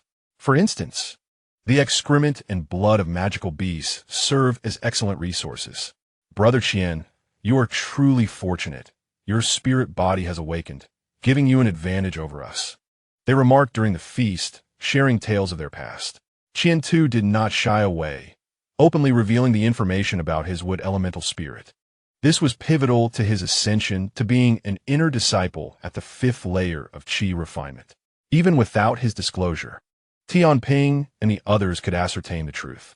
Junior brother Tian, you are also rather fortunate. A stroke of luck has allowed you to succeed. At the very least, the foundation establishment path seems clear ahead. Qian-Tu smiled slightly, setting down his juice. He picked up a fruit resembling an apple and took a hearty bite. While it may not be rich in spiritual energy, its flavor was exceptionally refreshing. Indeed, it is fortunate that you have succeeded. Among my peers from the same cohort, several had their spirit bodies identified upon entering the sect, much like you, but unfortunately, none managed to awaken successfully. Such was the fate of my own cohort as well. In my cohort, there were indeed 2 successful individuals. One possessed the golden spirit soar body, while the other had the mysterious water spirit body. However, I had not heard of any other successes for my group. We indulged in casual conversation, sharing bits of intelligence and news we were privy to. Among us was Qian-Tu, an inner disciple, who, aided by his wristband, divulged information unknown to the others, albeit limited to the fundamentals. After satisfying our appetites, we engaged in discussions about spells, particularly the techniques of spirit farming, which is the hallmark of a spirit farmer. As evening descended, the joyful gathering and exchanges came to an end. We agreed to reconvene at a later date, after which everyone returned to their respective homes. Meanwhile, Qian-Tu commenced his daily regimen of cultivation and training. In the evenings, he focused on the minor 5 elements technique, while mornings were dedicated to matters concerning the spirit fields. Afternoons were reserved for spell cultivation, striving to elevate his current spells to profound or even peak mastery. Thus, the days passed in a blur. Before long, 10 days had slipped by. On one particular noon, Qian-Tu patiently awaited while perusing his status panel. Name, Qian-Tu. Lifespan, 1588. Spirit body, Imu spirit body 15 Elm. Qi refinement 6 layer 9, 3100. Technique, minor 5 elements technique. Minor accomplishment 295400. Spells, cleansing spell. Major accomplishment 150800. Object, driving spell. Major accomplishment 654800. Illumination spell. Minor accomplishment 114400. Lightness technique.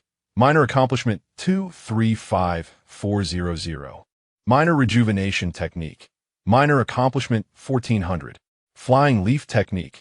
Major accomplishment 455800. Minor spirit rain technique. Major accomplishment 199800. Pro technique. Prophétie 99200. Fire seed technique. Proficient 88200. Minor earthquake technique. Proficient 11200. Minor spring encounter technique. Major accomplishment 99800. The progress made over these 10 days was substantial. Firstly, his realm advanced from the 5th layer of Qi refinement to the 6th layer, and with just a few more days, he could reach the 7th layer, entering the late stage of Qi refinement. The progress was commendable, and the enhancement of his technique was also significant. However, the most remarkable improvement lay in his spells. With 4 major spells mastered, all of them had surpassed proficiency. As indicated on his current panel, the stages were entry, proficient, minor accomplishment, and major accomplishment. The details beyond major accomplishment would become clear in a few days. Not only had his spells and techniques seen tremendous growth, but he had also gained adeptness with the spirit artifacts he possessed. While in contemplation, the formation token trembled, rousing him from his thoughts.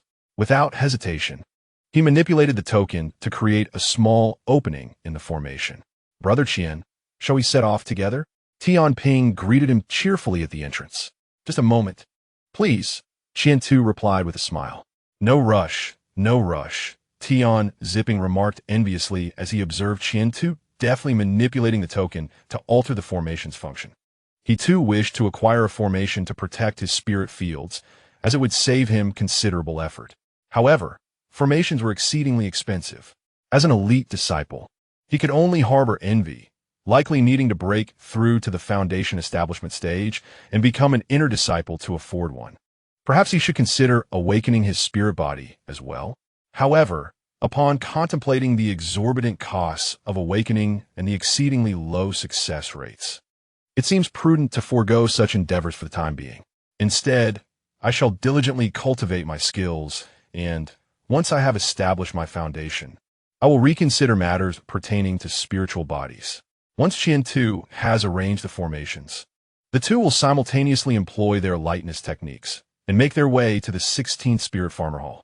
The courses held at the Spirit Farmer Hall are conducted within its confines, and concurrently, nearby spirit farmers engage in trading and communication. It can be said that the Spirit Farmer Hall reaches its zenith of activity at the commencement of each course. When Qian-Tu and Tian Ping arrive, the atmosphere is vibrant with an uproar of voices, as numerous disciples clad in black or gray attire come and go. Even among them are a few inner disciples dressed in azure, akin to Qian-Tu's day. Today's lecture is given by Elder Wu. Let's find a prime location. Elder Wu? No longer for sale, no longer for sale. What? You won't sell it anymore? Leave the items behind. I have already provided my spirit stones. Here, take this quickly. Observing the unfolding scene, Qian-Tu's curiosity peaks. Although he is not well acquainted with Elder Wu, Tian Ping beside him is quite familiar. Elder Wu is indeed a prominent figure at the Golden Core stage. We must secure our position swiftly, for such opportunities are rare. Chapter 011. The Outer Sect Elite Competition approaches Buzz. Just as they settle in, a faint sound reaches their ears, while Qian-Tu and his companions remain unfazed. The standing disciples all prostrate themselves on the ground. Simultaneously, a middle-aged man suddenly appears upon a high platform at the center of the Spirit Farmer Hall. The middle-aged man possesses striking features and is clad in deep azure garments, exuding an air of majesty. Let the monthly lecture commence. He begins to elucidate the lesser 5 elements technique. The middle-aged man speaks with a measured cadence, starting from the fundamentals, elucidating key points that illuminate the eyes of the disciples present. What clarity! What fluidity! As they listen intently, they simultaneously circulate the lesser 5 elements technique. In no time, the spiritual energy of heaven and earth flows through their meridians, ultimately converging in their dantians, successfully circulating the lesser 5 elements technique. Cultivation progress. 10. Successfully circulating the lesser 5 elements technique. Cultivation progress. 10. Successfully circulating the lesser 5 elements technique. Cultivation progress. 10. Cultivation level up. Qi refinement 7th layer 1100. With undivided attention. Under Elder Wu's guidance upon the high platform, countless disciples focus intently on the lecture. Many, like Qian-Tu, are on the verge of breaking through, underscoring the significance of the monthly lecture. Naturally, not every instructor possesses such an impactful effect. Elder Wu, a true master of the Golden Core stage, presents the lesser 5 elements technique with profound simplicity. In contrast, other foundation-building elders would likely not achieve the same results. As the sun sets and the day wanes, today's monthly lecture gradually approaches its conclusion. When the bell tolls, the disciples present are instantly roused from their reverie. Regardless of their prior states of cultivation or otherwise, all eyes turn to the high platform. Today's monthly lecture is concluded. I urge all disciples to persist in their cultivation. Furthermore, the outer sect elite competition has been advanced. Those interested should approach the hall master of the Spirit Farmer Hall to register. With these words, Elder Wu vanishes without a trace. Moments later, the Spirit Farmer Hall bursts into lively chatter. Truly, Elder Wu's elucidations are unparalleled. I fervently wish to attend classes daily. Such a routine would undoubtedly expedite my cultivation. Alas, one can only dream, for Elder Wu appears only once a year, which is already a considerable blessing. By the way, did you all hear Elder Wu's last words? The elite competition has been moved up? Moved up? What is the situation? The crowd buzzed with speculation, while Qian-Tu attentively listened to the surrounding discourse. The outer sect elite competition occurs every 3 years, specifically for elite disciples, and is a significant event during the Qi refinement stage. It provides an opportunity to hone one's casting and combat skills through arena battles. Victors not only gain glory, but also generous rewards from the sect. Winning a single match earns one a vial of Jade Mushroom Pills. Achieving 5 consecutive victories grants the Jade Blossom Pills, and 10 consecutive wins bestow the Golden Mushroom Pills. Furthermore, breaking into the top 100 unlocks additional rewards, with even more lavish prizes for those who enter the top 10. Calculating the time remaining. There is still over 3 months until the 3-year limit. Why the early announcement? Brother Qian, shall we return together? Tian Ping's voice broke through his thoughts. Sure. Let us go. Without lingering, they set off, for information could be gathered not only here, but also through their wristbands. As they walked, Qian-Tu engaged in casual conversation with Tian Ping and the others. Upon returning to the residence at Ling Tian, night had fully descended. Sitting on the futon on the 2nd floor, Qian-Tu gazed at the information displayed on his wristband. Expansion efforts are fraught with difficulties. The front line has suffered tremendous losses. 3 Golden Core cultivators have perished, and 16 others are severely injured. Over 1,000 casualties among Foundation establishment cultivators. A plethora of information flashed before him, deepening the furrow in Qian-Tu's brow. This was not auspicious news. Difficulties in expansion. It must be noted that their sect bears the name of the Northwest Expansion Point. Their very purpose is to broaden the sect's territory while gathering more spiritual herbs, materials, and ores. The smoother the expansion, the more treasures they could encounter. Conversely, Setbacks in expansion would inevitably lead to significant changes within the sect. He hoped he would not be entangled in this turmoil. Compared to those formidable foundation and golden core cultivators, he, a mere seventh-layer chi refinement practitioner, remains too feeble. He resolved to cultivate diligently, striving to reach the ninth layer of chi refinement as soon as possible. Meanwhile, in another location, the atmosphere within Wang Zixing's residence was rather grim. Sixth brother. Perhaps you should let the opportunity pass to second brother. Once he breaks through to foundation establishment, he will ensure you receive a new foundation establishment pill. I wonder what your thoughts are, sixth brother. A man, bearing a striking resemblance to Wang Zixing, slowly spoke from across the room. He was none other than Wang Zixing's second brother, Wang Zining. They shared the same father and mother, both possessing high-grade talent. 2 years older than Wang Zixing. He had lingered at the ninth layer of chi refinement for 2 years after a failed breakthrough 6 months prior. Having recuperated for half a year, he was now fully restored. Somehow, he learned of news regarding Wang Zixing and Qian Tuesday. Thus, he arrived with a considerable entourage, forcefully intruding into Wang Zixing's home. Gazing at his second brother before him, Wang Zixing felt a surge of indignation. While others' older siblings showered their younger siblings with affection and protection, his own brother, sharing the same blood and upbringing, exhibited no care for their younger siblings. Today, he had the audacity to demand the foundational elixir that Wang Zixing was about to obtain. Absolutely not. If you desire the foundational elixir, procure it yourself. Dream on. Standing there with a cold smirk, Wang Zixing's face was a canvas of derision. Observing the few companions beside his second brother only intensified his mockery. The highest in cultivation among them barely reached the 8th level of chi refinement, while several were languishing at the 6th or 7th levels. Such lackluster followers, and he dares to flaunt them. How embarrassing! Wang Zixing's expression darkened instantly. Just as he was about to retort, one of his lackeys interjected. Wang Zixing, don't push your luck. Remember the hierarchy within the family. Your second brother ranks above you. Resources are preferentially allocated to him, which benefits the clan. Listening to the words of his adversary, Wang Zixing's countenance remained unchanged as he shot a scornful glance in their direction. If you have the guts, make a move. If you lack the ability, then leave. As his firm words echoed, the faces of the group across from him shifted in unison. The one who had spoken first glanced at Wang Zining, but dared not take action. Within the family, they might have fought without hesitation. After all, they were of the same blood, and as long as no one died, it would be deemed inconsequential. But this was not their family's territory. This was the inner sect. To act recklessly here could attract the attention of the external elders, and while death was unlikely, being consigned to the exploration team was a distinct possibility, a long-standing rule of the sect. Disciples who committed offenses within the sect faced punishments that varied by the severity of the infraction. The lighter ones might be tasked with completing specific duties, while the graver ones would find themselves directly dispatched to the exploration team, where their fates rested solely in the hands of destiny. For those in the chi refinement stage, the odds of survival were not in their favor. Dare not to act, then be gone. If you do not leave, I will summon the external elder. Wang Zixing's expression was frosty as a talisman materialized in his hand.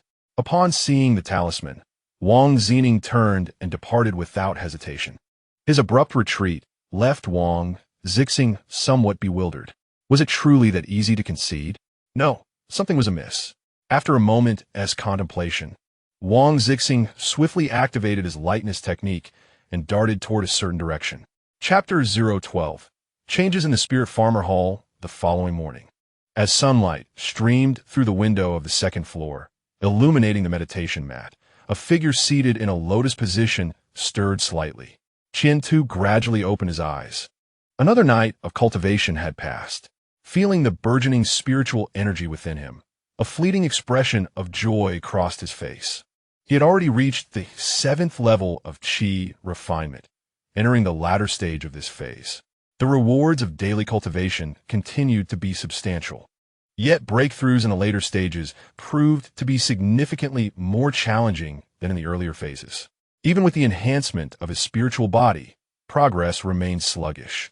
Achieving a breakthrough in the past few days had been but a distant dream. Based on his current pace, attaining the pinnacle of the 9th level of chi refinement would likely require nearly a year's time. Considering the increasing difficulty of cultivating from the 8th to the 9th level of chi refinement, achieving perfection within a year should pose no insurmountable challenge. At that point, the prospect of establishing a foundation will be within reach. With this thought in mind, Qian-Tu felt a surge of motivation. A new day dawned, and he set to work. Successfully cast minor drizzling technique, progress 1. Successfully cast minor spring revival technique, progress 2. Successfully cast object manipulation technique. Progress 1. Beside the spiritual field, Qian-Tu moved with the diligence of a busy bee, swiftly executing his spells. As each incantation bore fruit, spiritual energy coalesced into rain above the field, generously nourishing the spiritual plants within. The spiritual flora visibly swayed in harmony with the ethereal rain and energy. Upon a close encounter with the Imu spirit body, some wondrous transformations occurred, emanating a distinct energy. Typically, the host of a spirit body cannot perceive these changes. However, Qian-Tu was different. His interface meticulously recorded all pertinent information. Imu's spirit body progress increased by 0.1. Upon noticing this notification, Qian-Tu was momentarily taken aback. He swiftly accessed the panel to inspect the spirit body's metrics. They had indeed changed, shifting from 15 to 16. What could be the reason for this sudden enhancement? Was it a natural occurrence? Or had he inadvertently triggered something? Reflecting on the recent events, a thought struck him. Standing at the edge of the spiritual field, he gazed over the expanse of 10 acres, keenly attuned to the joyful and vigorous growth of the spiritual rice. He extended his hand to touch the nearest sprouting rice plant, experiencing an overwhelming sense of comfort and elation. The Imu spirit body, one of the foundational wood attribute spirit bodies, revealed its nature to Qian-Tu's day. He comprehended what had transpired. The growth of the spiritual rice had stimulated the spirit body. A resonance had formed between the Imu spirit body and the spiritual rice within the field, leading to its organic development. If he continued along this path, it was only a matter of time before he could achieve full mastery. At that juncture, transcending the Imu spirit body and facilitating its evolution would not be beyond the realm of possibility. This was indeed a fortuitous circumstance, warranting further experimentation. If daily increments were achievable, that would be splendid. He mused aloud, yet Qian-Tu understood that such aspirations were but dreams. If the evolution of the spirit body were so straightforward, the information contained within his bracelet would not command such a lofty price. While Qian-Tu pondered these thoughts, the formation disk emitted a subtle tremor, signaling its master that someone had interacted with the array. He quickly surveyed his surroundings. "Junior brother Tian, what brings you here?" he inquired, as he opened the formation, stepping out with ease. The visitors were none other than his neighbors, Tian Ping and others. Even some unfamiliar elite disciples and outer sect members had appeared, numbering over 20. What could this gathering signify? "Brother Qian, good morning. Congratulations on your breakthrough to the later stages of chi refinement." "Congratulations, Brother Qian." The chorus of greetings resonated, evoking a sense of warmth and camaraderie. In the past, witnessing other highly accomplished practitioners receiving accolades from numerous lower-ranking disciples evoked profound envy within him. Once, he too had fantasized about achieving such a status one day. To his astonishment, today, he had realized that aspiration. Amidst his exhilaration, however, there lingered a sense of vigilance. "Greetings, fellow disciples. I am curious to know the purpose of your presence here today." With a gesture, Qian-Tu directed his gaze towards Tian Ping and the others. "Brother Qian, the sect has recently revised the tax rate for spiritual farmers, increasing it by 20% compared to before. Initially, we were making a modest profit, but now, merely breaking even would be a fortunate outcome. Not only have the harvest diminished, but next month's labor demands will also increase. What is happening? Do you have any insights?" "Brother Qian?" As the chatter unfolded, Qian-Tu gradually grasped the situation. It appeared that the spiritual farming hall had issued a notification to Tian Ping and his companions. Starting next month, the tax for each quarter would see a substantial increase of 20%, alongside a significant rise in the monthly labor requirements. This unexpected shift puzzled everyone, as the spiritual farming hall had not provided any explanations. After deliberation, they sought the counsel of Qian Tu, an inner sect disciple. Indeed, Qian Tu had only recently ascended to this status, yet the standard equipment for inner sect disciples, the sect wristband, granted access to a wealth of information. Without stepping outside, one could stay informed about the sect's myriad affairs. Thus, Tianping and the other disciples had come to seek his insights. Nodding slightly, Qian Tu refrained from speaking immediately. Instead, he infused spiritual energy into his wristband and began searching for information regarding the spiritual farming tax and the monthly labor tasks. To his surprise, there was an abundance of information available. Various posts speculated that this was the sect's preparation for an upcoming expansion. Others suggested it was a strategic move to engage in trade with other sections. Some even posited that following the previous expansion, which had incurred severe losses, the sect intended to adopt a more circuitous approach by employing spiritual rice, spiritual fruits, and elixirs to undermine the economic stability of their adversaries. In summary, the conjectures were manifold. After a considerable period of inquiry, he finally deactivated the wristband and observed the envious expressions on Tianping and the others' faces. If looks could kill, the wristband in Qian Tu's hands would have met its demise countless times. Clearing his throat, he finally spoke, "Fellow disciples, it is possible that the sect may undertake some actions. However, I firmly believe that as spiritual farmers, our primary responsibility lies in cultivating spiritual plants and fruits. This is merely my humble perspective." Such a response, of course, did not satisfy everyone. Brother Qian, is this truly the case? Could it be that we spiritual farmers will also become part of the expansion team? I have no desire for such a fate. I valued the security and stability of being a spiritual farmer. Why do you think the sect is taking this approach? Standing aside, Qian Tu listened to the discussions, occasionally contributing his thoughts. This was the plight of those at the grassroots level. Any change from above felt like an insurmountable mountain for the Qi refinement disciples. If one were merely a servant disciple, it would be manageable, as fluctuations in tasks would not significantly alter their circumstances.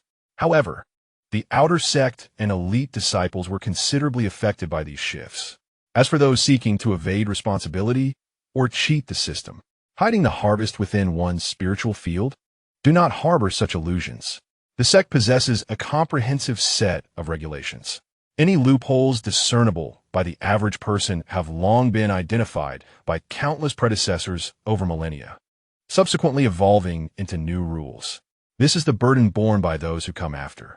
As Qian Tu conversed leisurely with Tianping and others, a delicate azure paper crane swiftly glided across the sky, spiraling above Qian Tu's senior brother Qian. This is a voice transmission paper crane. Someone seeks your attention. Chapter 013. Wang Zixing joins the exploration team, extending his right hand. The paper crane gently settled into his palm. Accompanying the crane was the voice of senior brother Wang Zixing. "Junior brother, where are you? I shall come to find you this afternoon." Upon hearing the voice, Qian Tu nodded, then infused it with spiritual energy. "Certainly. I shall await you at XXX, senior brother."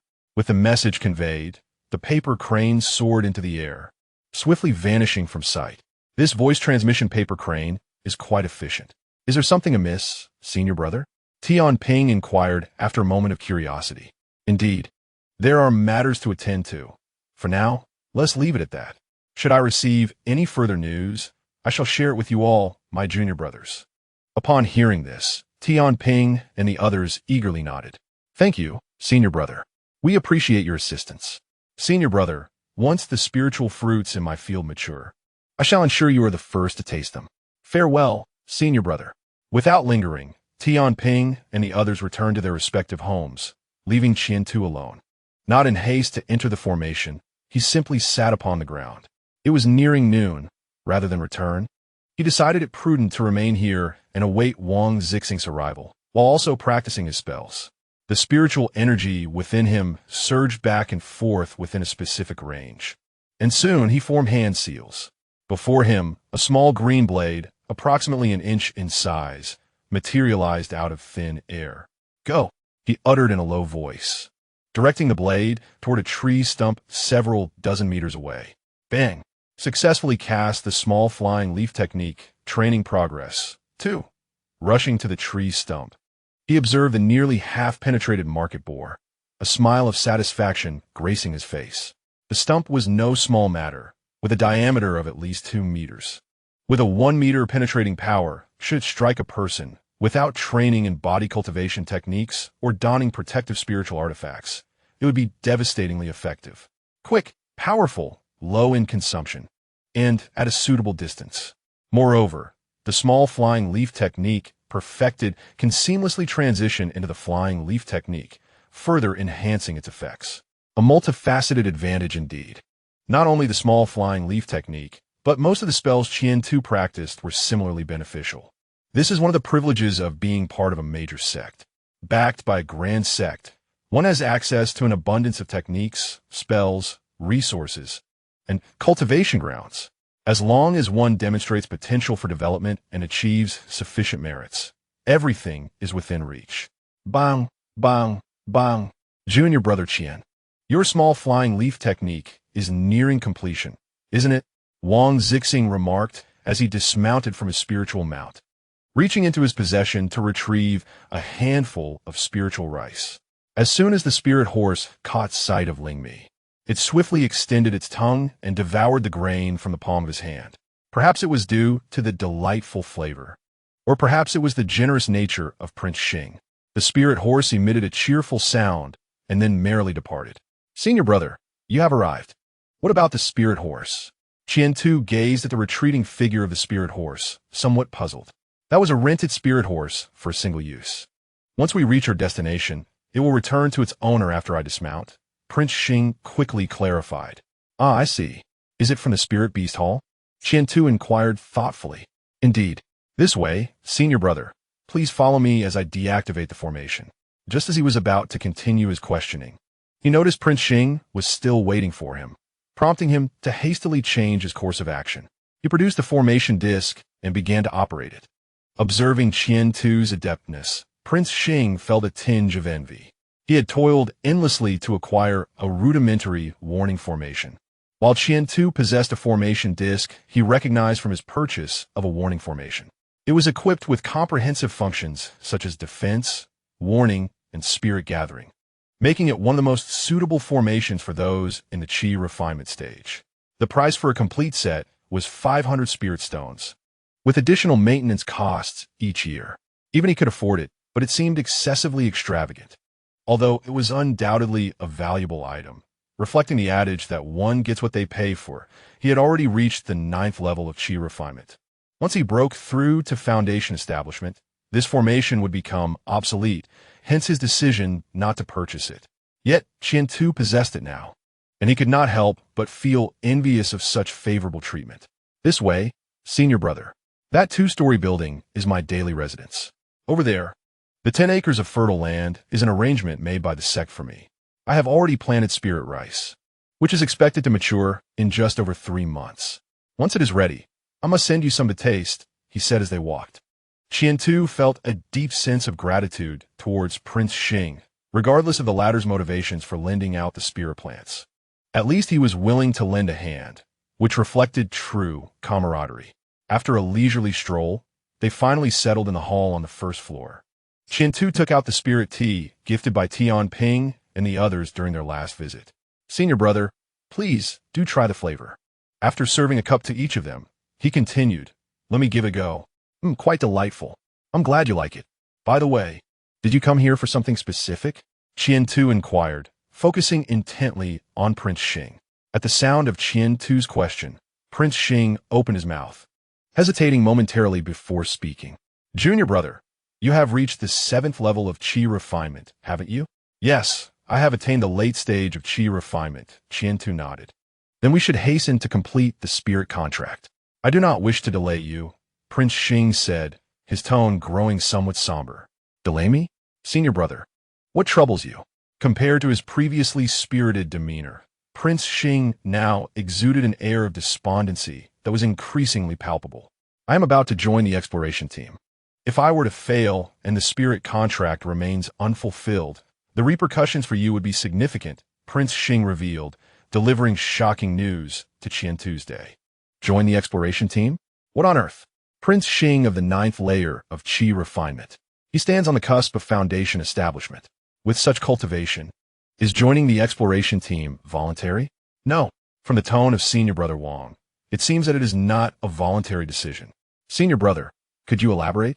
The matter regarding the foundation establishment pill can be addressed at the Spirit Farming Hall at any time. Qian Tu gazed earnestly at Prince Xing. Under Qian Tu's intense scrutiny, Prince Xing felt a wave of embarrassment. After much contemplation, he finally spoke. Alas, misfortune has befallen my family.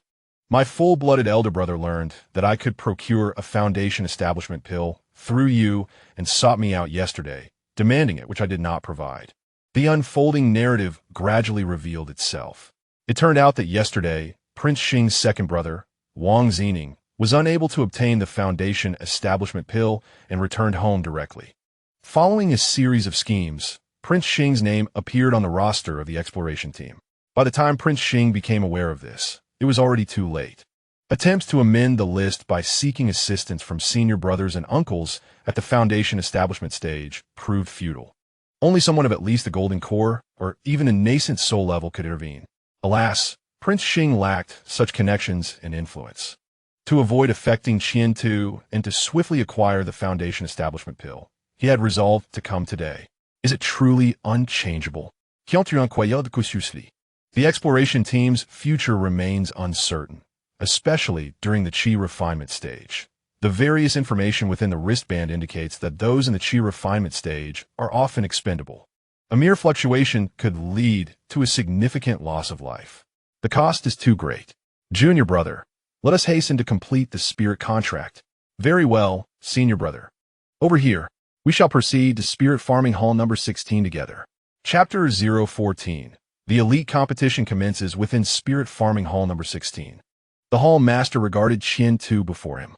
To confirm your acquisition of the foundation establishment pill, as one possessing a spiritual body, this is your sole opportunity to receive it free of charge. The disciple is certain, Qian Tu affirmed. Good. Without further ado. Once Qian Tu confirmed on the wristband and left his spiritual imprint within the hall master promptly retrieved a jade vial from his storage bag.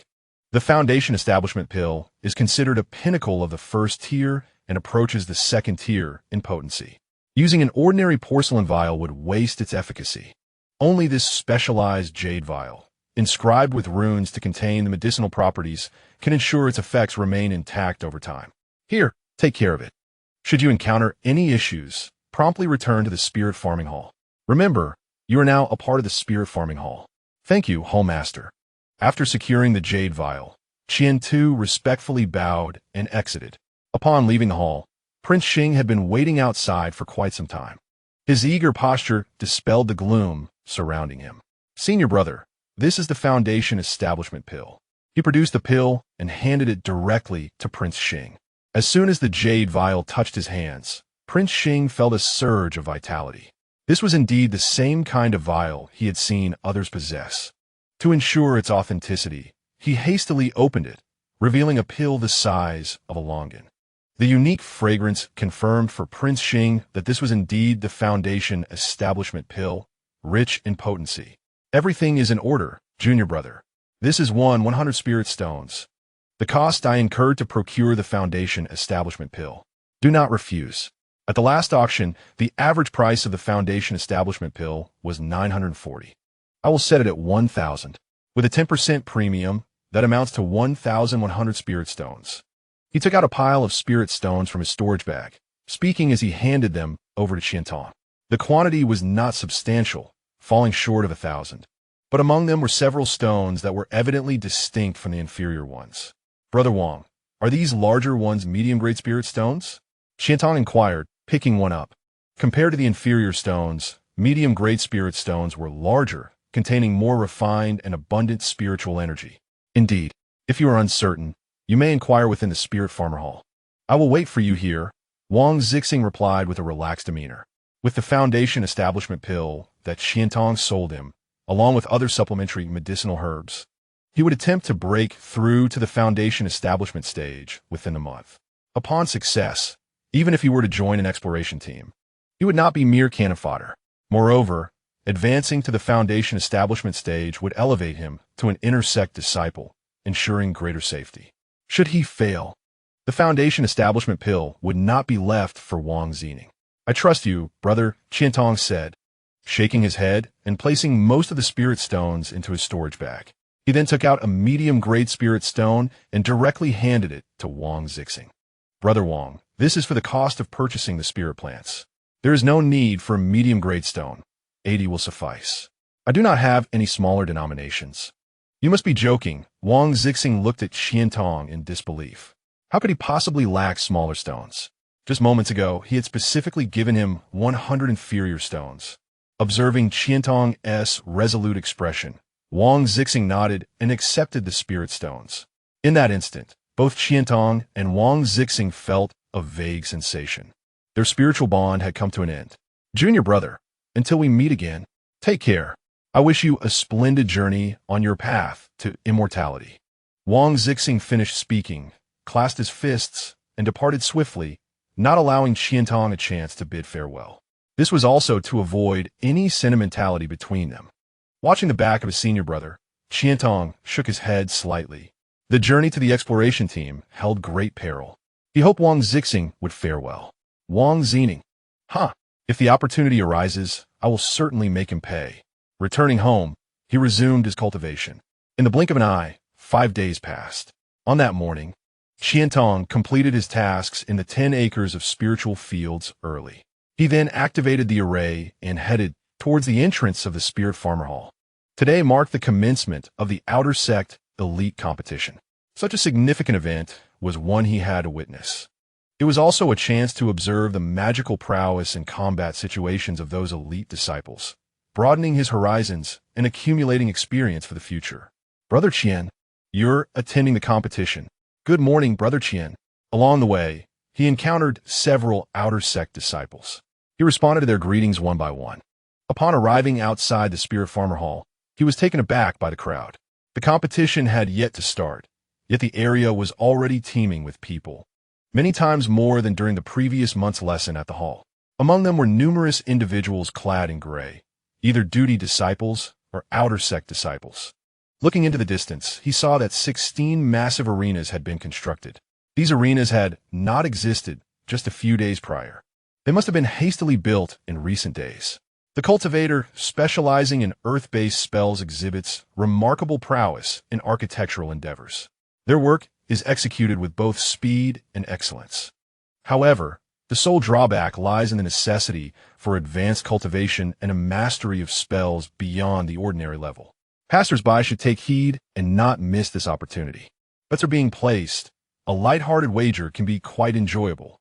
Amidst this atmosphere, a middle-aged man, adorned in attire emblazoned with betting symbols, moves about, sensing the auras of those around him, some exuding an aura indicative of foundational cultivation.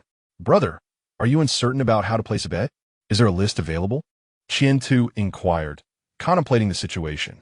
The middle-aged man, upon noticing Qian Tu's azure robes, offered a slight smile.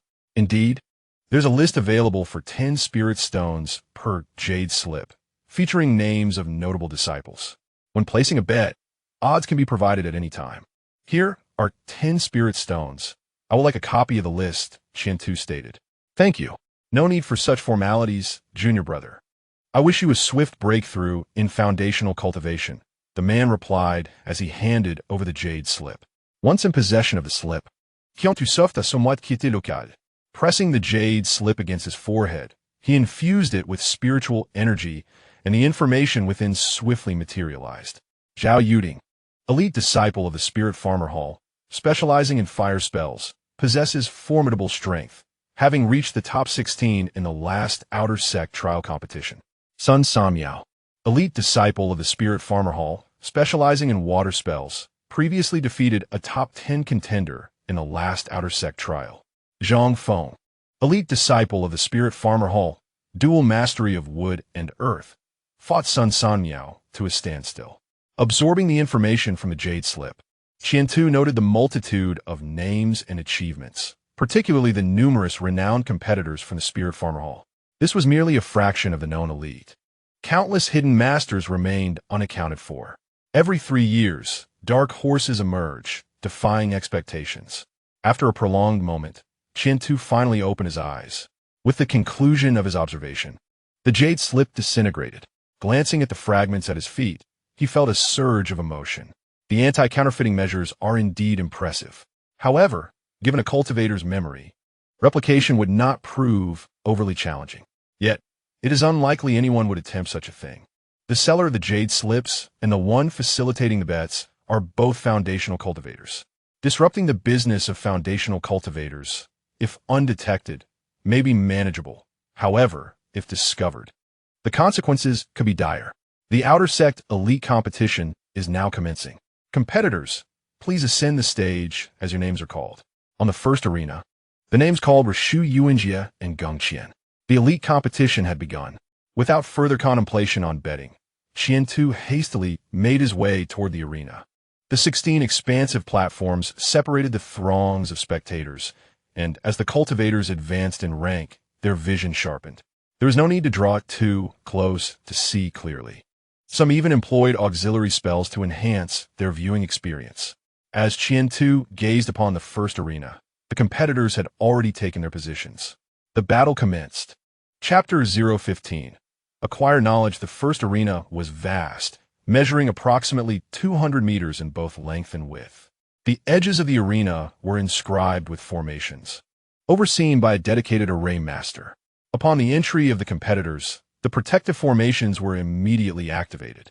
In this manner, regardless of how fiercely the two combatants engage, as long as their destructive capabilities remain beneath the foundational stage, the protective array cannot be breached. Moreover, above the arena, specialized cultivators of the foundational stage stand watch. Should a victor be determined, and should any contestant be in peril, they will intervene promptly. Senior brother, please. Junior brother, come. With minimal pleasantries exchanged, the two immediately commenced their duel.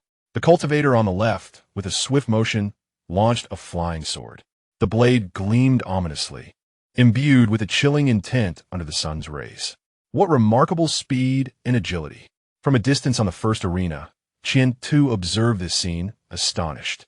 Such proficiency could only be achieved through countless repetitions. Had it been him, he would likely have been caught off guard by such a sudden assault. Wait, he had yet to cast a defensive spell. How did he forget this? He must dedicate more time to mastering spells, especially those that can be advanced, ensuring none are overlooked. On the arena, the cultivator on the right reacted with equal alacrity. As the flying sword approached, he executed a skillful roll, narrowly evading the blade. Simultaneously, he invoked a lightness technique, propelling himself forward at great speed. While running, he formed hand seals, his spiritual energy surging intensely. Earth spike technique, he bellowed, striking the ground with force. This prompted the left side cultivator to retreat swiftly, redirecting the flying sword toward his opponent. Just as the sword veered, numerous vines began to sprout rapidly beneath the left side cultivator's feet. What spell is this? It is the wood element S minor vine technique. Observing the speed and potency with which it was executed, it was evident that he had mastered this spell. His aptitude in the wood element appears commendable. However, his opponent's control of the flying sword and offensive capabilities were superior. The perfected minor vine technique caught the left side cultivator entirely off guard. Coupled with the initial verbal distraction from his opponent, the impact was significant. Instinctively prepared for the earth spike technique, he never anticipated it would transform into the minor vine technique.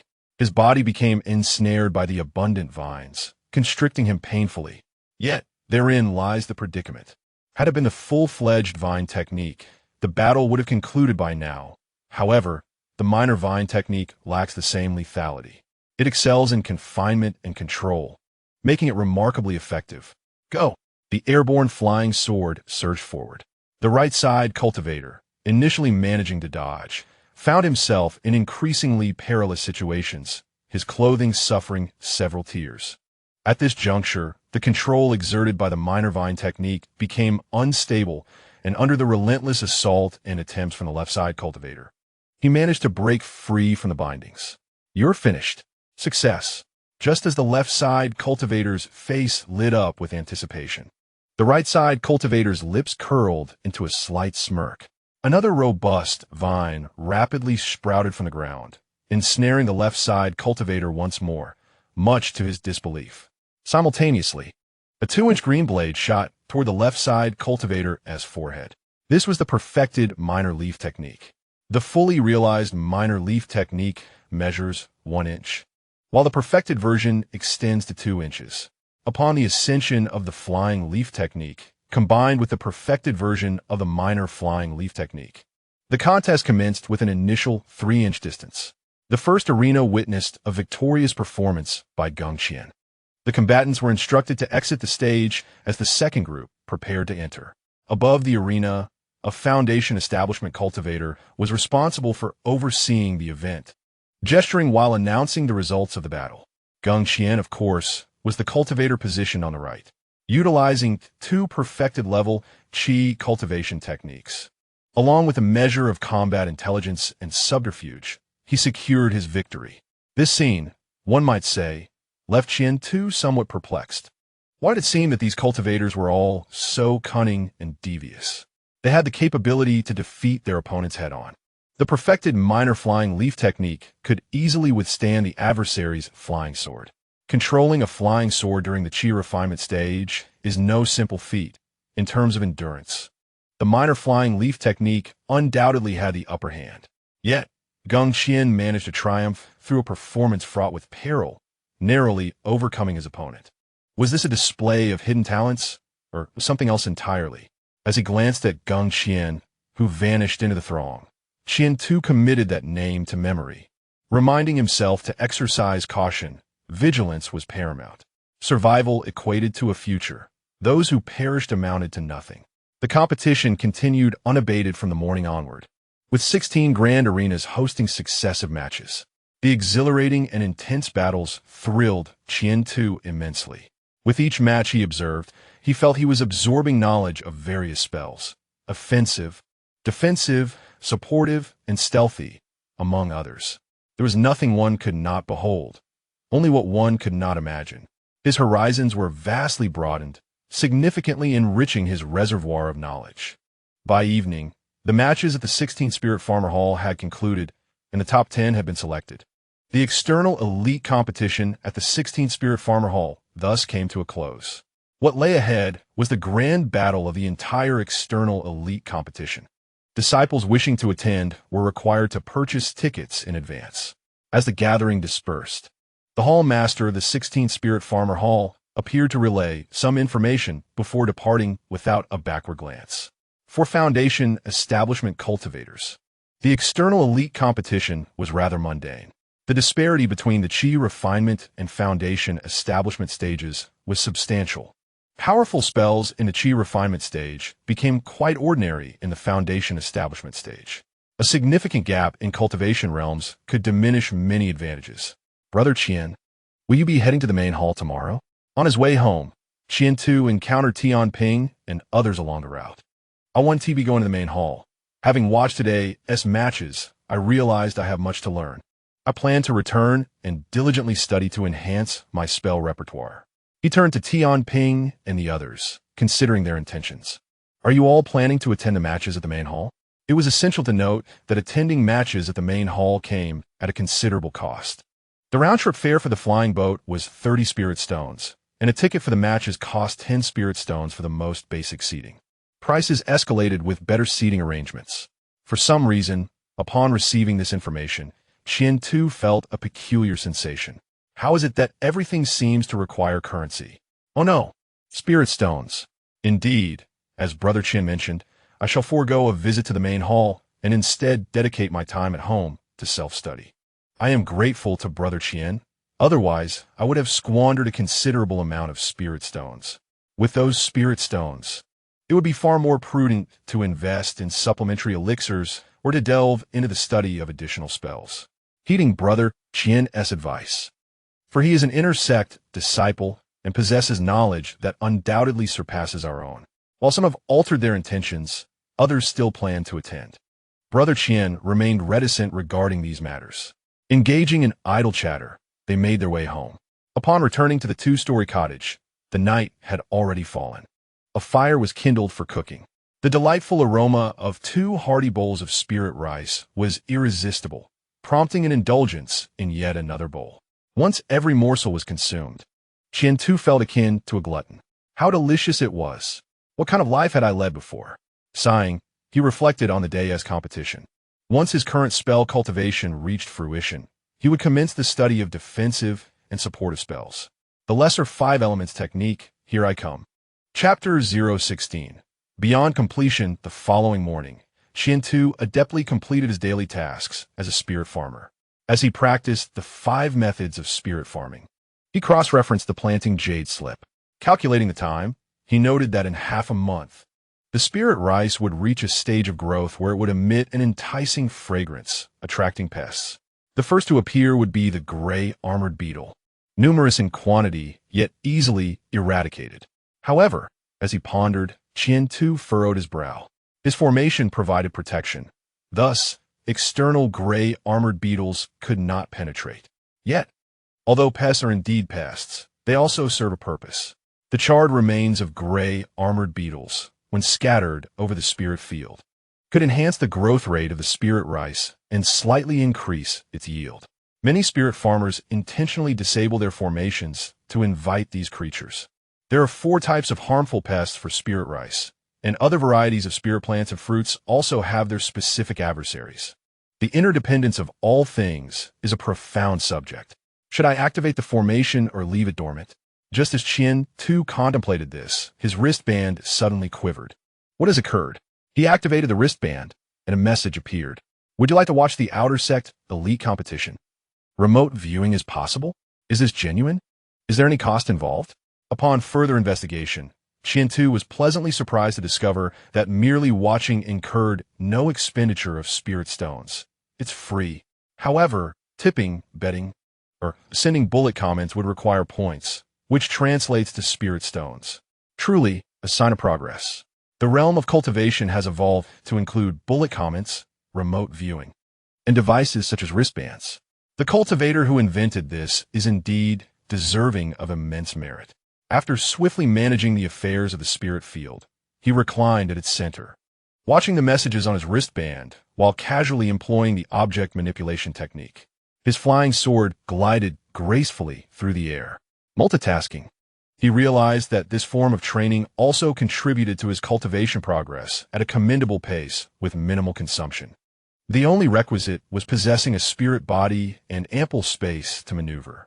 Herewith, I officially declare the commencement of the External Elite Tournament. The competition for the top 100 contenders shall now begin, with the draw for opponents taking place. Those whose names are drawn, please step forward in succession. The arena at the main hall is significantly larger and more numerous. The wristbands display a total of 28 arenas, representing the formidable 28 factions within the 5-element sect. Soon, the contestants ascend to the stage one after another. As renowned competitors take their turn, comments begin to flood the screen. Zhao Leijun on Arena 3 demonstrates an exquisite mastery of 5-element spells, a spectacle unmatched by ordinary Foundation establishment practitioners. Sun Liping on Arena 11 wields her flying sword with unparalleled speed and precision. Look at Arena 21, a seed contender, one of the 2 seeds from the battle hall. With each comment, Qian Tu swiftly shifts his focus to the corresponding footage, absorbing the information provided by the barrage of comments. The combat techniques and skill levels observed are elevated beyond measure. He also notes a contestant from the 16th Spiritual Agriculture Hall, who encounters a seed competitor from the battle hall, and, within mere moves, is deemed defeated. The disparity is staggering. If the elite disciples from the 16th Spiritual Agriculture Hall can triumph over 2 or 3 ordinary Qi refinement 9th layers, then those advancing to the main hall as elite disciples may contend with 2 or 3 ordinary elite disciples. The seed contenders from each faction, however, can effortlessly surpass 10 or even more elite disciples who have advanced, whether in spells, magical artifacts, or combat spirit and experience. They possess qualities far beyond those of ordinary practitioners. Such prowess, such charisma. As he watches, Qian Tu finds himself tempted to offer a token of appreciation. Yet his wristband still displays a score of 0. Thus, he can only offer silent encouragement and continue to observe. Throughout the day, he maintains his focus on the manipulation technique. As the first day of competition draws to a close, Qian Tu rises from the spiritual field. Indeed, lying within the spiritual field, enveloped by the aura of spiritual rice, is an exquisite experience.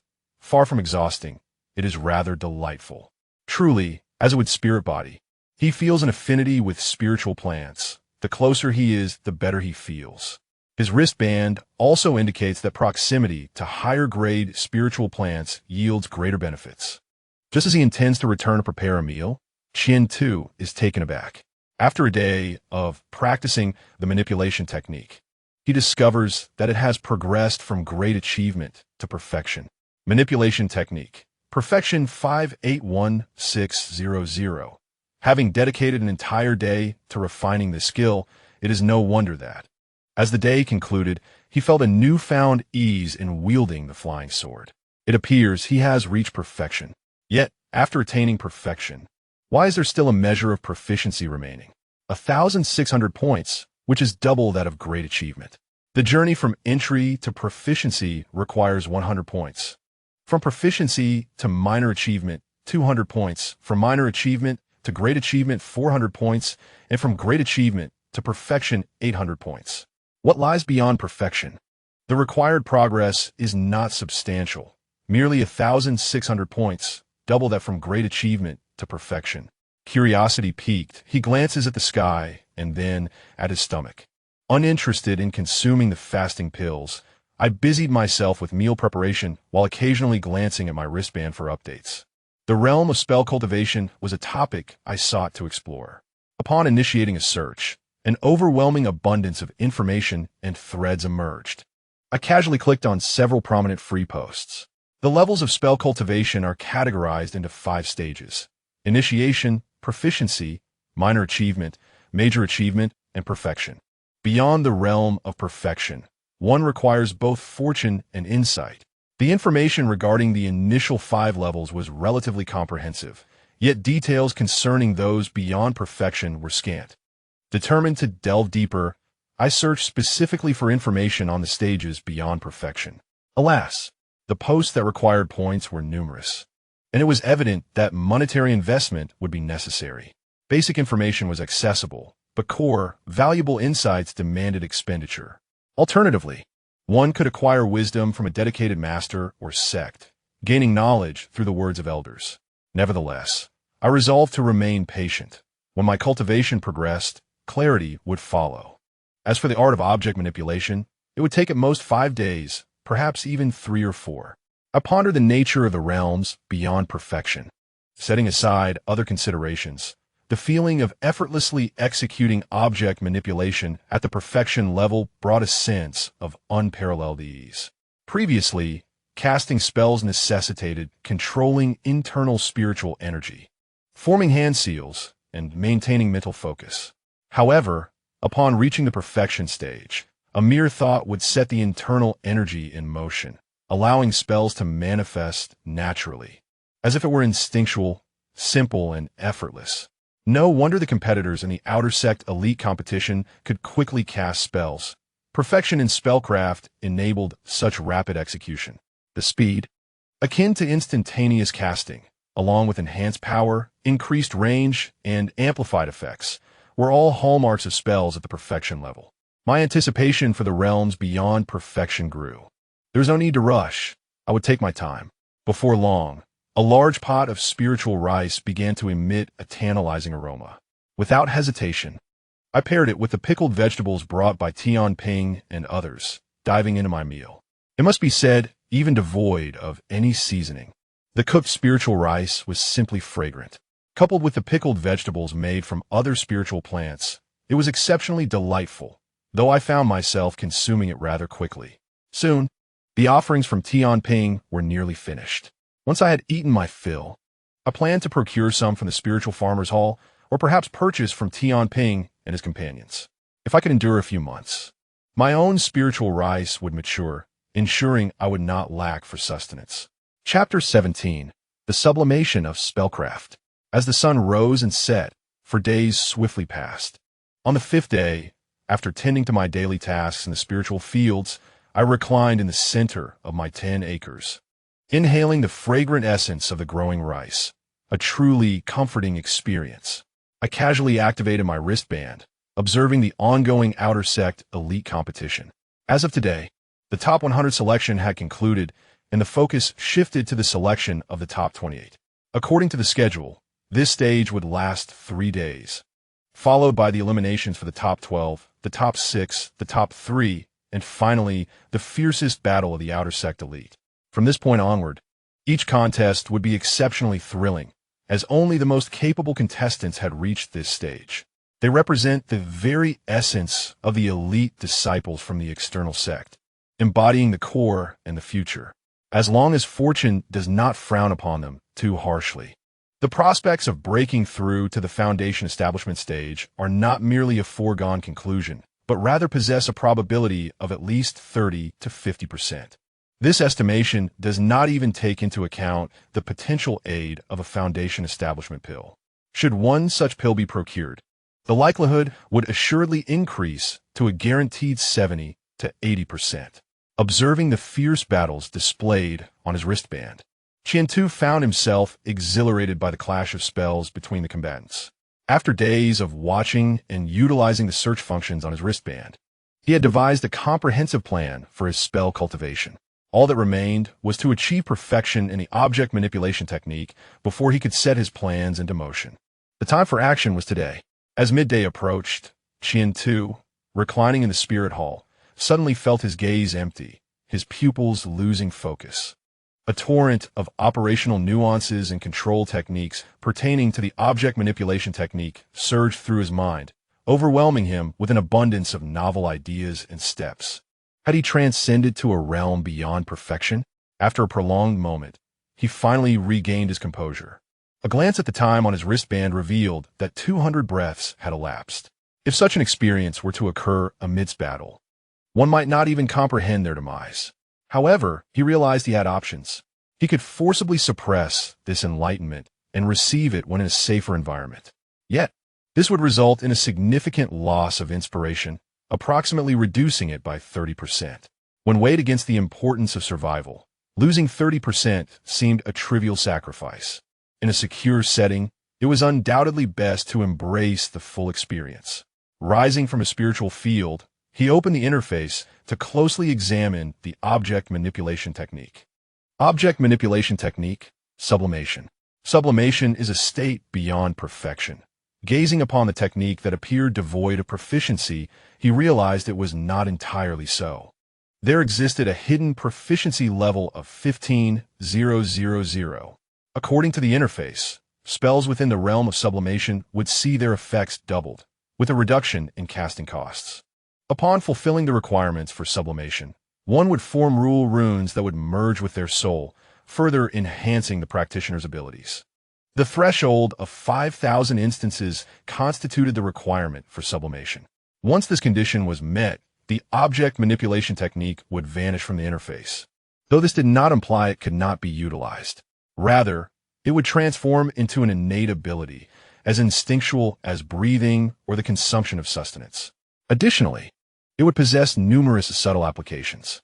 In that moment, a smile began to grace Qiantu's lips. 5,000 instances? A trivial matter. At most, it would take half a month. By then, it would evolve into rule runes, amplifying its potency. Even if it did not transform into rule runes, the effects of a sublimated spell would far surpass those of mere perfection. Lifting his gaze, he beheld the swiftly moving flying swords in the sky. The previously perfected object manipulation technique had nearly achieved the effectiveness of low-level sword techniques. After sublimation, its speed would double, and the controlled swords would gain additional sharpness and durability. This was the effect of the object manipulation technique after sublimation. With current information being scarce, he was uncertain how other sublimated spells would manifest. In terms familiar to the gaming world of his past life, this was, the rate of fire is 1. Sharpness is one, and durability is one, seemingly unremarkable. Yet, one must understand that this is the most fundamental manipulation technique. In the future, upon mastering the art of flying swords, one shall receive additional enhancements. With advantages that others lack, one will always be a step ahead. Should the art of flying swords reach its pinnacle, the benefits would be doubled. The disparity between one and another would become substantial. This is merely the beginning. Once the requirements for advancement are fulfilled and transformed into rule runes, integrated with the soul, the effects are likely to be even more formidable. One wonders whether this will augment the soul's defensive capabilities or yield some other effect. Why does the increase in proficiency seem somewhat sluggish? Compared to the previous seamless transition to the next realm, now the proficiency must surge by over 20 points. Yet it currently stands at a mere 145,000. That is a direct reduction by half. Is it possible that the time required for advancement has doubled? Will it take a month? Further investigation is warranted. He has an inkling that it is not as it seems. Indeed, after a series of attempts, a new realization dawned. The original manipulation technique could only control one item, or one object at a time. The transcendent level of this technique has shattered that limitation. It now enables the control of 2, 3, or even more. After another round of experimentation, he has calculated the outcome. For objects akin to flying swords, he can expertly control 3. In less precise maneuvers, he can manage 5. Each time he controls 3 or 5, the progress also escalates. Transitioning from 1 to 3, then to 5, this enhancement is not insignificant. In the future, having learned the rudimentary flying sword technique, will he begin with 3 swords? At that point, while others wield a single sword, he shall orchestrate a formation of 3. He hastily checked. Opening his wristband, he sought information regarding flying sword formations. After a thorough search through available resources, he reached a conclusion. Typically, those in the chi refining stage can manipulate only 1 flying sword. A rare few can manage 2 or more. Upon reaching the foundation establishment stage, the norm is 5 to 10 swords. In the gold core stage, this escalates to 50 to 100. Beyond that, it is knowledge beyond his grasp. Meanwhile, above the 14th cave dwelling of the sect's breakthrough chamber, a vortex formed as the essence of heaven and earth converged, forcibly drawing in spiritual energy from within a mile radius. The gold core cultivator tasked with guarding the chamber swiftly arrived. The 14th cave dwelling. Let me see who it is.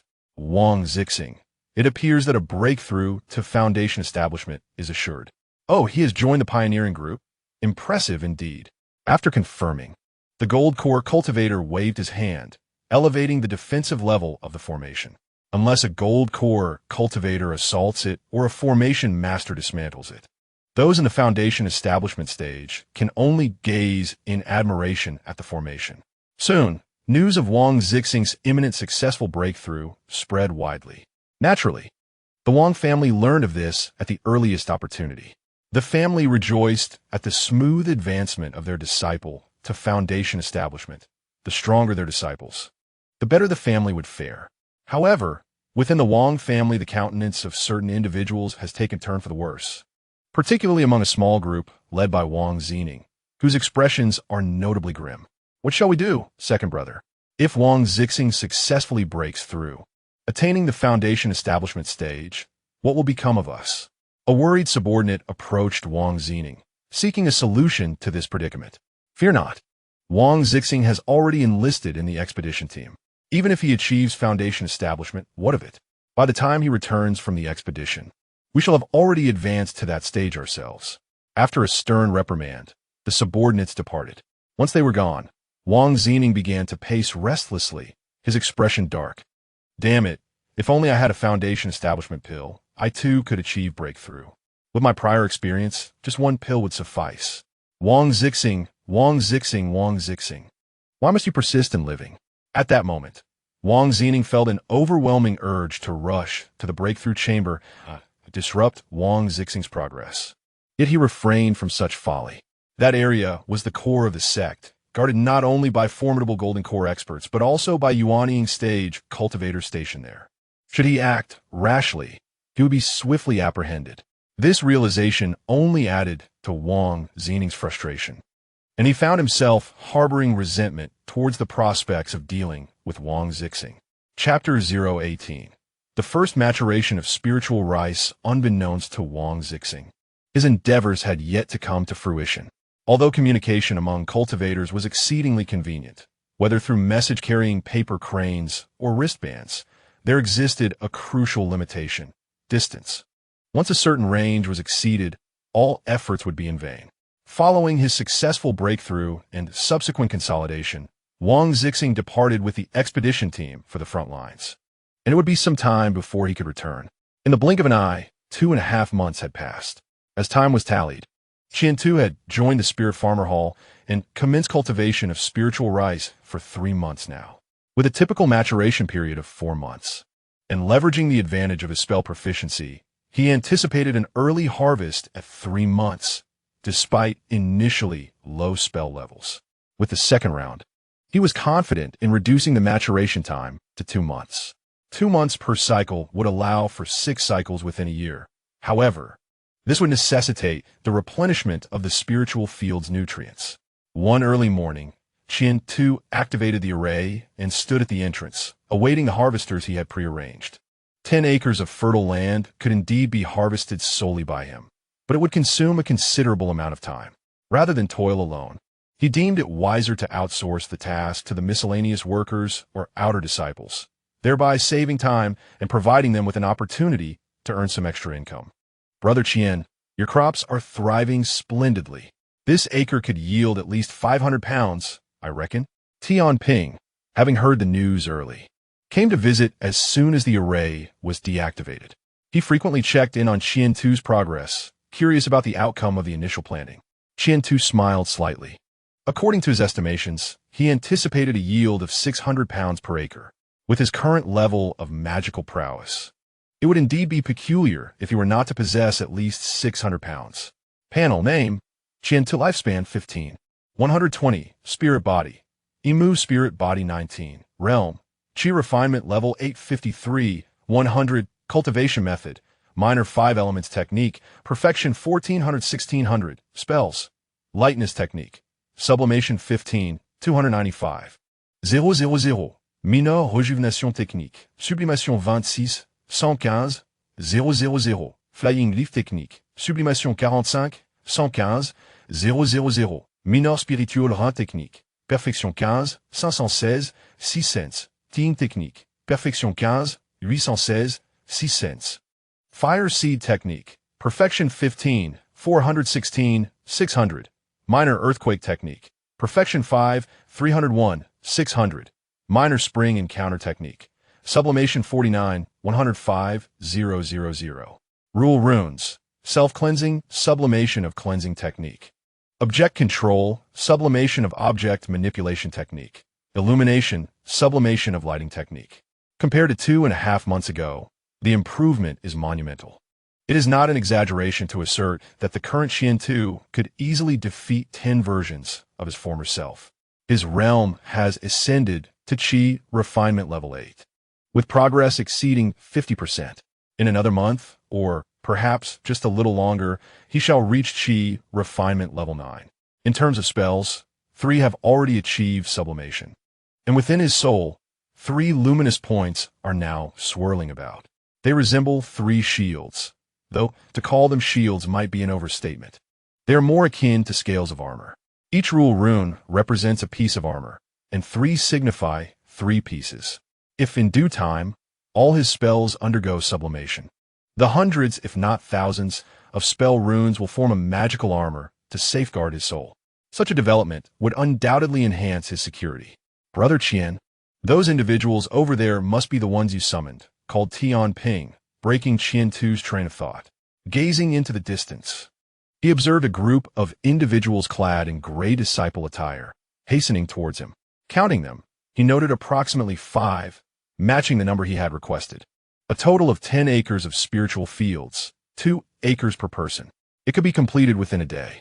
If they are skilled and have cultivated auxiliary spells, it could be finished in half a day. Are you Brother Qiantu? The leader among the five inquired cautiously as he approached.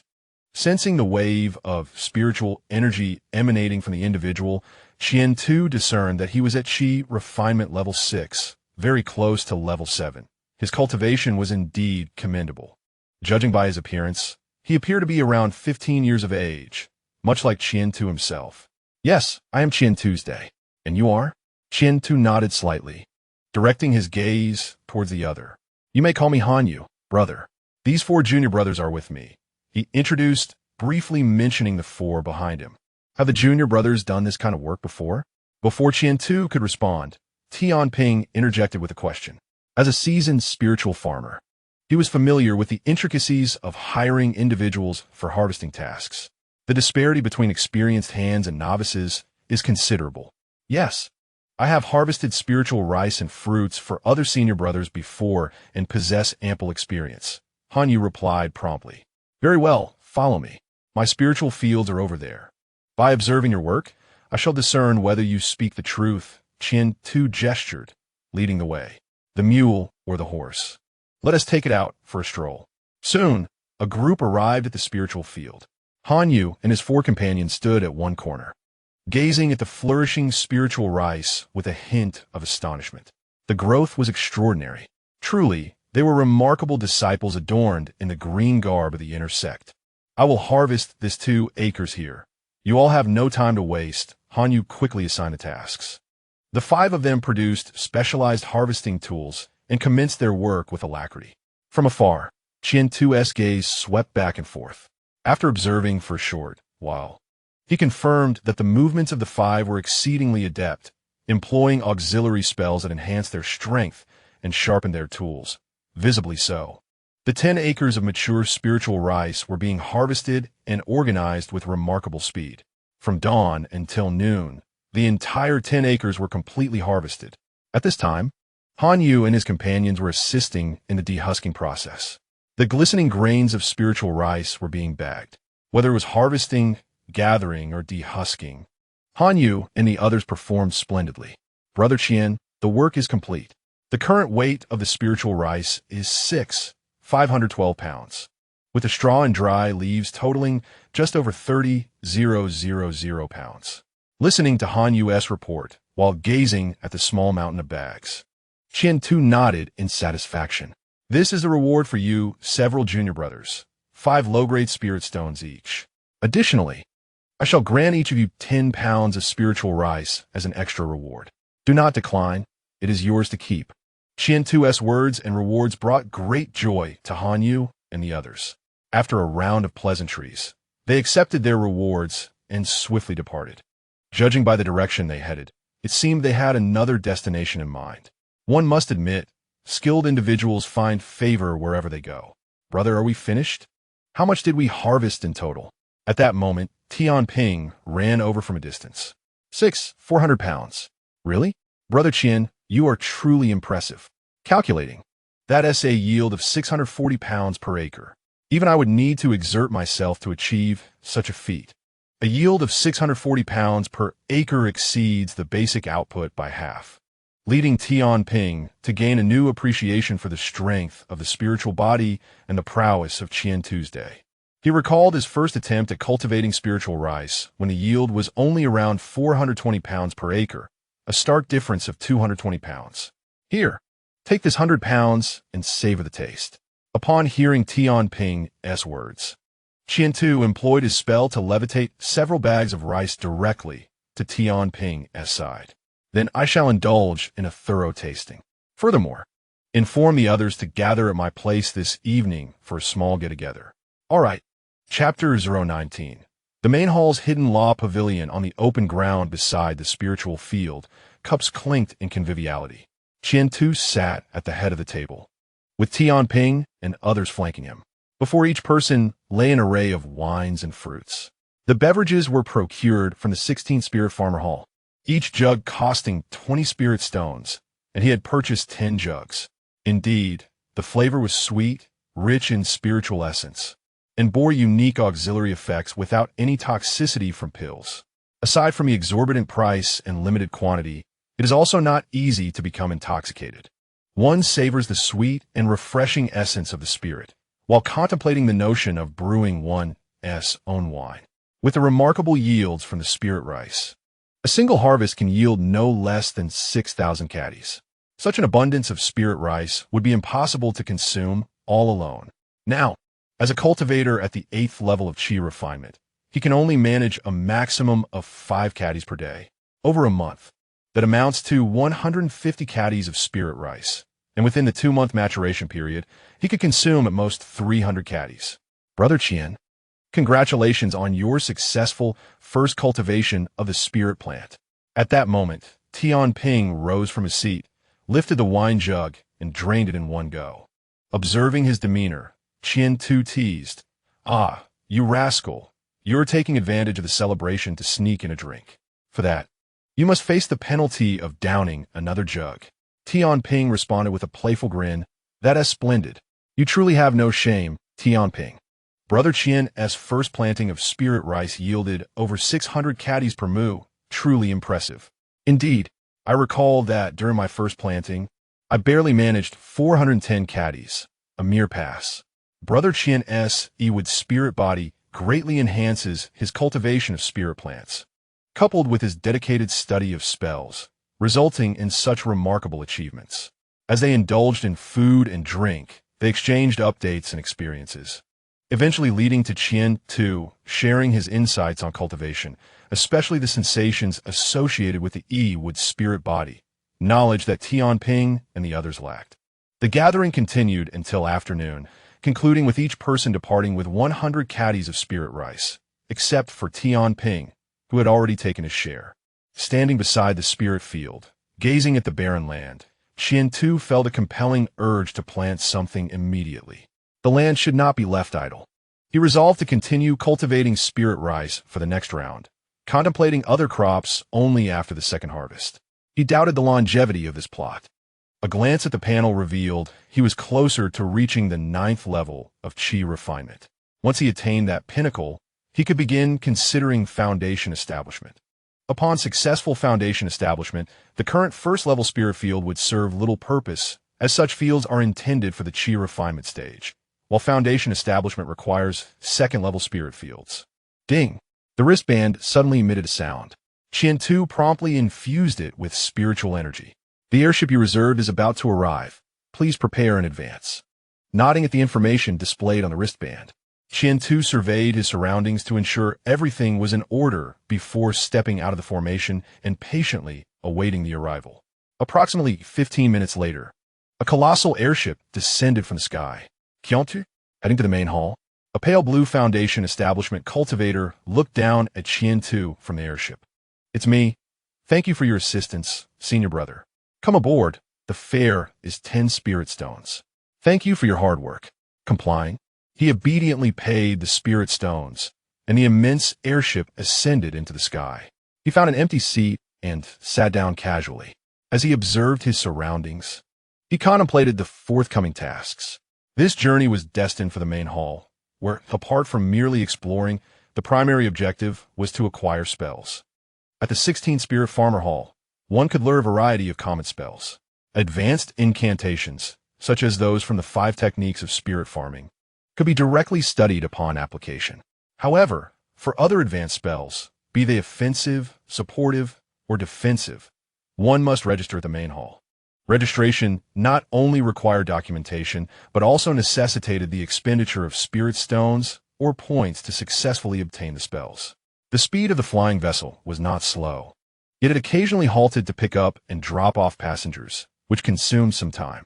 Otherwise, they might have arrived much earlier. As Qian Tu disembarked from the vessel, twilight was gradually settling in. Ahead lay the main hall, fortified with formations that prohibited anyone below the golden core level from taking flight. He reminded himself to refrain from causing any disturbances within the hall. Otherwise, it would not matter if one were an inner sect disciple or even an elder. Consequences would surely follow. Upon descending from the vessel, the helmsman, a fellow cultivator, offered a cautionary reminder, tinged with a sense of schadenfreude. Following the indicated path, Qian Tu strode forward. Upon entering the precincts of the main hall, he sensed a distinct heaviness, as if enveloped by the formation. Glancing about, he perceived nothing amiss. With his current level of insight, he could not fathom the intricacies of the formation as reality. Stepping into the main hall's bounds, he immediately felt a transformation. The concentration of spiritual energy here was remarkable, accompanied by an undeniable sensation of being observed. There was no pretense. It was openly palpable. Pondering for a moment, he shook his head slightly. The main hall was vast, yet the structures within were not particularly tall, with the highest reaching merely 5 stories. What could this signify? The sect of the 5 elements?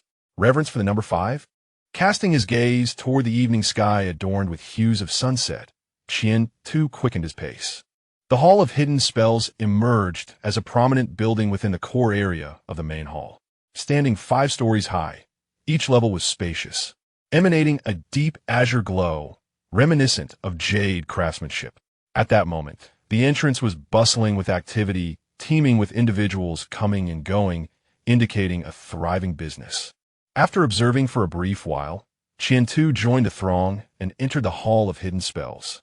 Upon crossing the threshold, he discovered that the interior space was considerably larger than it appeared from the outside. A force of spatial manipulation? No wonder it seemed to consist of only 5 stories. The interior's first level was equivalent to 4 or even 5 stories elsewhere, with height, width, and depth all significantly expanded. Excuse me, esteemed elder. Could you kindly guide me on where to select spells? After some time of contemplation, Qian Tu approached an elderly man to inquire respectfully. The elder, garbed in deep azure attire, had his hair casually tied with a wooden stick, presenting a somewhat disheveled appearance. Yet, upon closer inspection, there was an intriguing aura about him. Ah, a newcomer, I see. The elder raised his head in surprise. Upon noticing the inner sect disciple's attire and the unique fragrance of Imu emanating from him, his initial disinterest shifted dramatically. Indeed, it is my first visit, Qian Tu replied earnestly. During his time here, he discovered that the elderly gentleman before him was extraordinary. The other cultivators, even if they had to take a detour, would steer clear of this venerable figure, their gazes filled with reverence. Although he could not perceive the old man's cultivation aura, it was undoubtedly formidable. You possess the wood spirit body? The elder inquired once more. Indeed, I awakened it successfully 3 months ago. Activate your wristband, switch functions, and input the spells you seek. You shall find them yourself. By the way, let's add each other as friends. Ah, certainly, thank you, senior. Confounded yet compliant, he respectfully took his leave and swiftly sought the spells he required. As Qian Tu became engrossed in his pursuits, the elder cast a few glances at his retreating figure. Master, do you have your eye on that young lad? A middle-aged cultivator suddenly approached the elder. I merely sense a connection. By the way, that young one possesses the wood spirit body. Since you have the 5-child lotus, why not let him give it a try? The elder grinned mischievously. But, Master, isn't that a bit unfair? The middle-aged cultivator looked somewhat embarrassed. Do as I say. Very well then, he resolved, thinking it best to offer some compensation to the young man. The 5-child lotus is not easily cultivated. Chapter 20. Body refinement techniques. In a certain area of the lore repository on the first floor, Qian Tu arrived according to the display on his wristband. 476,146. The 476 cabinet. 146. There are no jade slips or books here, only a small plaque. Do I take this plaque to the front for settlement? Puzzled, he noticed others doing just that and followed suit. Inside the first floor, storage bags could not be opened, and even spells were beyond his capability to cast. Perhaps it was due to formations or other restrictions. Grasping the plaque, he began to swiftly gather items. The flying leaf technique for offense, the binding vine technique for trapping enemies, and the vine technique for defense. He collected the small green wood shield technique and the green wood shield technique. With an array of spell plaques cradled in his arms, he ensured he left nothing behind. This should suffice for my training for a while. I just wonder if my supply of spirit stones will be adequate. He had not spent much of his earnings from selling foundation establishment pills. In his estimation, these chi refinement spells should not be exorbitantly priced. That should be the case. If my spirit stones fall short, I shall forego some. With this thought, he hastened to the main hall of the first floor. While waiting in line, he glanced back at the spot where the elder had been. Is he gone? Without further thought, he dutifully continued his place in line for settlement. In total, he had selected 22 spells and 1 body refinement technique, amounting to 1,485 low-grade spirit stones. The body refinement technique alone cost 1,000 spirit stones. Upon hearing this price, Qian Tu's expression changed. Is it truly so expensive? Especially since the body refinement technique he had chosen was priced at 1,000 spirit stones for the Qi refinement stage. That's exceedingly steep. Just as he was about to voice his refusal, he heard a cultivator from the first floor speak again. Given that you are a disciple of the inner sect, you are entitled to a complimentary opportunity for a martial arts technique each year. Will you apply this to the body refinement technique? Additionally, as an inner disciple, you are permitted 3 free spells of the same level each year. Will you utilize them? If you choose the most expensive one, you merely need to present 320 low-grade spirit stones. Is it possible to do so? Upon hearing the other party's remarks, Qian Tu hastily nodded. I appreciate your assistance, senior brother. It's my duty, came the courteous reply. Now, here are these jade slips for you. Remember, each slip is meant for your personal use only. They are inscribed with a special formation. Only your spiritual energy and fluctuations can preserve the integrity of the slips. Cherish them well. Nodding in acknowledgement, he stored the slips in his storage pouch and then strode out. After exiting the repository of techniques, night had already fallen. Should he seek a place to rest at the main hall or return home through the night? He stroked his smooth chin, devoid of any stubble. Never mind. I'll head back home. Resting at the main hall is likely to be costly. Spirit stones are hard to come by. Better not waste them. Having made up his mind, he promptly used his wristband to book the next available airship. Upon returning to his modest 2-story residence, he casually reclined on the bed. He opened his storage pouch and retrieved all the jade slips, 23 in total, 22 spells, and 1 body refinement technique. Without haste to examine the spells, he first picked up a slip for the body refinement technique. Qian Tu had chosen the 5 elements Qian-Yang body. He located its name through a search for spiritual bodies in the free messages on the wristband. Just from the name, it was evident that it pertained to the 5 elements. The 5 elements Qian-Yang. This is the optimal body refinement technique for male spiritual body cultivators. Cultivating it to completion or perfection provides a significant enhancement for awakening the spiritual body. In addition to this benefit, it also amplifies 5-element spells, fortifies the physique, and increases the total amount of spiritual energy in the Dantian. The advantages are manifold. However, it is not without its drawbacks. He meticulously perused the contents of the jade slip, which was densely packed with hundreds of thousands of characters and thousands of illustrations detailing the cultivation points and precautions. Furthermore, it included insights from predecessors and other invaluable information, thorough and abundant, filling his mind with knowledge. After a considerable time, he finally opened his eyes.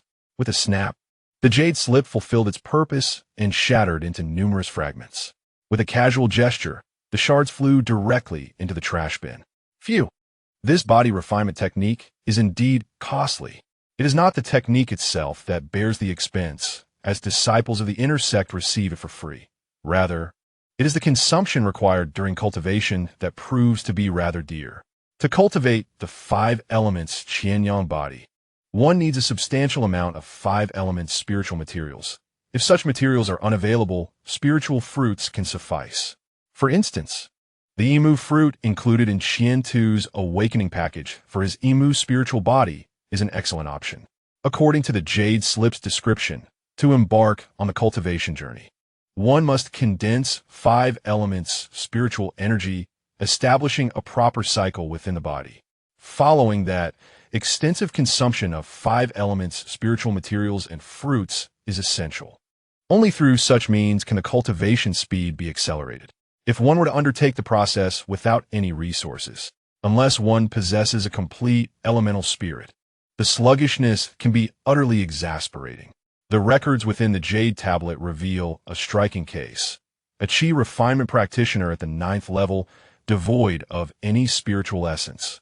Took a staggering 40 years to cultivate the 5 elements Qianyang body from initiation to mastery, without consuming any spiritual fruits or treasures.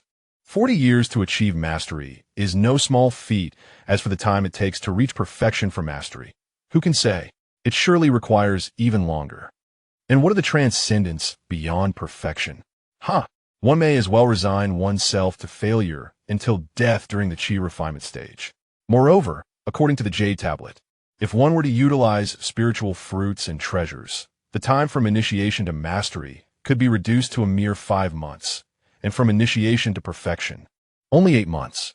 This represents an astonishing increase in speed by several dozen or even hundreds of times. Possessing the Emu elemental spirit, find my demand for spiritual treasures diminished by 1/5.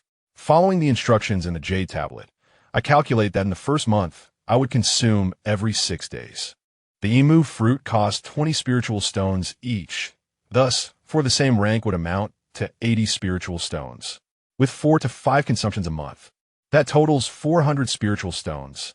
To achieve perfection in 8 months, the total would reach 3,220. And this figure only accounts for the consumption of spiritual fruits, while the expenditure on spiritual treasures. Alas, cultivating the body is prohibitively expensive. For an ordinary practitioner, lacking sufficient funds might lead to abandonment of this path. Yet my prospects differ. With a panel at my disposal, even in the absence of resources, as long as I can initiate the practice, I can forge my own path. Furthermore, perfection is merely a stepping stone. My true aim lies in the transcendence beyond perfection, the laws and runes. Let's commence. The 5 elements Qianyang body reveal your efficacy to me. With a calm heart, I seated myself upon the bed and began the gradual exploration of the Qianyang body's initiation method. Remarkably, the entry proved exceedingly simple, evoking a nostalgic illusion reminiscent of the Awakening package I once consumed. It was quite pleasant. During the practice, I felt languid yet slightly tinged with itchiness. In a state between slumber and wakefulness, I successfully initiated the 5 elements Qianyang method without experiencing the anticipated pain. Meanwhile, the master of the 16th Spirit Farming Hall gazed incredulously at his wristband. A peculiar task had emerged, prompting his confusion, to cultivate the 5-seed lotus, specifically naming Qian Tuesday. Whose prank could this be? Even for one with the Emu elemental spirit, serving the 5-seed lotus would be quite the challenge. However, the reward was substantial, amounting to a full 5,000 points. Chapter 021. The 5-seed lotus task the following day. In the morning, Qian Tu, still lost in dreams, was roused by the vibrations of his wristband. Groggily, he infused spiritual energy into the device. The master seeks me? As he perused the information on his wristband, Qian Tu quickly regained his senses and pondered the events that had transpired. Initially, while practicing the 5 elements Qianyang method, he had not experienced the unbearable pain described in the Jade Tablet. Instead, he found the experience quite agreeable, facilitating sleep with a hint of itchiness. Casting a glance at the technique section, he noticed an addition to the original small 5 elements method. 5 elements Qianyang method. Initiation 11800. An initiation proficiency of 800 right from the start? That seems rather exaggerated, does it not? At 11 o'clock one evening, Qian Tu pondered the journey from novice to proficiency, which would take over 2 months. This thought caused him to frown slightly. He decided to practice first. If that proved ineffective, he would invest in the 5 elements spirit fruits and spiritual items. His first destination was the 16th Spirit Agriculture Hall. Curiously, he wondered why the hall master had summoned him, especially since he had already collected his monthly stipend. With a sense of perplexity, he executed his lightness technique and swiftly made his way to the Spirit Agriculture Hall. Upon his arrival, he was greeted by the hall master, who offered a faint smile and gestured for him to enter the inner hall. Qian Tu, I hear this is your first time cultivating spirit rice, and the yield is quite commendable, the hall master inquired, seated comfortably as he poured tea with a jovial demeanor. Yes, it was satisfactory, yielding 600 pounds per acre. By the way, this tea is exceptionally fragrant, Qian-Tu responded, but soon noticed something amiss. The tea poured by the hall master possessed an exquisite aroma, far surpassing the tea enjoyed by Tian Ping and others. If you fancy it, I can give you a package when you leave, the hall master said nonchalantly. That would be too much trouble, Qian-Tu replied. Now, the reason I called you here is to discuss an important matter. The hall master quickly relayed the details of the five-child lotus assignment. Hearing about this task, Qian-Tu felt a wave of confusion. It was astonishing to him that a mere task would yield a reward of 5,000 points even before completion. What was the meaning of this? To put things into perspective, 1 point equated to 1 low-grade spirit stone. Hence, 5,000 points amounted to 5,000 spirit stones, a considerable sum for someone in the Qi refinement stage. Notably, a crucial foundation establishment pill costs around 1,000 spirit stones, thus representing the equivalent of 5 such pills. Even for those in the foundation establishment stage, losing 5,000 points in one fell swoop would surely cause distress. I have provided you with the general information. You may now choose. Accept the 5-child lotus along with the cultivation manual and points, which I can provide you right away. Should you choose to decline, that is also acceptable, the hall master explained. Listening intently, Qian-Tu did not rush to make a decision. Master, may I inquire who assigned me this task? He asked cautiously. I am uncertain, but it must be from a prominent figure, at least of golden core status. Someone from the upper echelons of the sect, the hall master replied with a slight shake of his head. When he received the task, the details were unclear to him. Despite his own position as a peak foundation establishment cultivator and a hall master of a branch, albeit not as powerful as the war hall or other formidable halls. Even he had limited access to valuable information. I see. May I ask about the 5-child lotus? Additionally, if I were to fail in the cultivation, would there be any repercussions? He queried, a series of questions flowing forth. The hall master selectively addressed his inquiries. The 5-child lotus is a Tier 3 spirit plant, though not the highest tier achievable. Currently, our development point can cultivate a maximum of Tier 3 5-child lotuses. As for failure in cultivation, there are no penalties. However, should you succeed, the rewards will be indeed gratifying. The specifics of your choice lie solely with you. With that, the hall master resumed his enjoyment of tea. Sitting opposite him, Qian-Tu activated his wrist device, hoping to glean useful information. Unfortunately, the 5-child lotus, being a Tier 3 spirit plant, offered little in the way of clarity. That knowledge belongs to cultivators at the golden core stage or the pinnacle of the foundation establishment stage. Observing the plethora of information and posts requiring over 1,000 points to unlock, Qian-Tu, feeling disheartened, deactivated his wristband. After much contemplation, he finally spoke. Master, I shall accept this task. Is it not merely the cultivation of spiritual plants? Though it is of the 3rd tier, can a humble Qi refinement practitioner like myself succeed? Determined to undertake the task, he simultaneously voiced his inner doubts. Qi refinement corresponds to 1st tier spiritual plants, foundation establishment to 2nd tier, golden core to 3rd tier, and nascent soul to 4th tier. This is fundamental knowledge. However, since the task was assigned, the Wazilian must possess some unique characteristics. You ask well. The Wazilian is indeed rather special. It requires a cycle of maturation and withering. In its initial stages, a Qi refinement practitioner can manage its maturation and withering. After reaching a certain threshold, the Wazilian will progress from 1st tier to 2nd tier. With proper cultivation, attaining 3rd tier should not pose a challenge. As for higher tiers, that is beyond my understanding. Upon departing from the 16th Spirit Farmers Hall, Qian-Tu's emotions were rather peculiar. To say he was happy would certainly be accurate.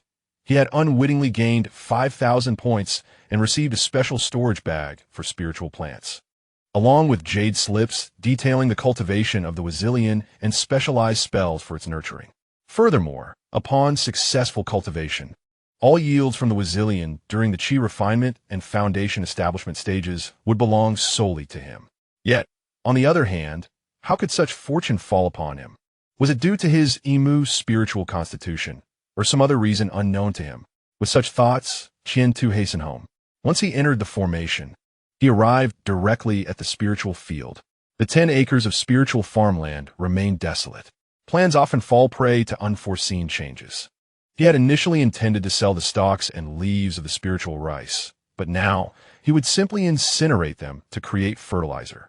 In his original plan, the tens of thousands of pounds of stalks and leaves could fetch a substantial price. The stalks of spiritual rice serve dual purposes. They can nourish spirit beasts and are also a primary material for crafting talismans. Besides these functions, there are several others as well. However, at present, fire seed technique successfully cast. A towering inferno engulfed the tens of thousands of pounds of stalks and leaves, cascading down in a fiery shower. Minor earthquake technique successfully cast.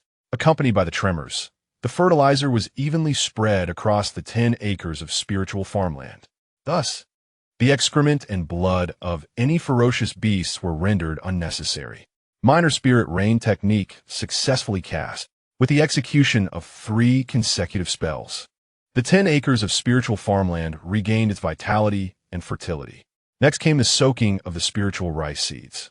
This time, he eschewed the underground spring water, opting instead for the spiritual water from the minor spirit rain technique to enhance the germination rate of the seeds and reduce the time to maturity. At the perfected level, the minor spirit rain technique allows for precise control over the range and intensity of the rain, guiding it effortlessly into the water bucket. While the spiritual rice seeds soaked and sprouted, Qiantu opened his exclusive storage bag for spiritual plants. Soon a large vat, a foot in diameter and approximately 3 feet high, materialized before him. Looking down into the vat, he spotted a solitary seed lying at the bottom. Is this the seed of the 5 elements lotus? The aura is remarkably abundant. Under the influence of the controlling spell, Qiantu cautiously leaned in to sniff it. It exuded a delightful fragrance, utterly enticing. Resisting the urge to consume it, he carefully returned it to the bottom of the tank. After surveying his surroundings and confirming he had time, he settled on the ground, retrieving the jade slip for cultivating the 5 elements lotus and pressing it to his forehead. My goodness, the information is overwhelming. Chapter 022, The Art of Elemental Spirit Refinement. There is so much knowledge, even more than that of the 5 elements Qi-Yang technique. An avalanche of information surged into Qiantu's mind. Had he been in the initial stage of Qi refinement, such an influx of knowledge could have shattered his consciousness. After a considerable time, he finally opened his eyes, watching the jade slip gently descend, feeling a lingering trepidation. With a sigh, he stored the jade slip into his storage pouch. Rising from the ground, he stood beside the water tank, gazing down at the solitary seed. Truly, the 5 elements lotus is extraordinary. The methods of cultivation are worlds apart from ordinary spiritual plants. There are specific cultivation techniques for the Qi refinement stage, which transition to another form in the foundation establishment stage, and yet another in the golden core stage. Whether it can reach level 4 is still unknown. Taking a deep breath, Qiantu glanced at the sky and decided to commence immediately. Employing the little spiritual rain technique, he soon filled the tank with spiritual water. The seed of the 5 elements lotus remained still, not floating or changing like other seeds, resembling a small stone, quiet and unassuming. After a brief inspection of the tank, Qiantu began to tend to his 10 acres of spiritual fields. The maturation of the 5 elements lotus is a long and meticulous endeavor, requiring patience. Haste is futile. Once he prepared the spiritual paddy fields, he sat beside the tank, recalling the information about the 5 elements lotus stored in his mind. To cultivate the 5 elements lotus during the Qi refinement stage, a specific spell is essential. This spell is known as the art of elemental spirit refinement, a unique technique. The 5 elements lotus possesses attributes of all 5 elements. Each time it matures, it yields at least 5 elemental lotus seeds, each with distinct properties. It is no exaggeration to say that a single 5 elements lotus seed during the Qi refinement stage can fetch over 100 spirit stones. Yet they are often in short supply. Firstly, the seeds of the 5 elements lotus are rare. Secondly, the cultivation difficulty is exceedingly high.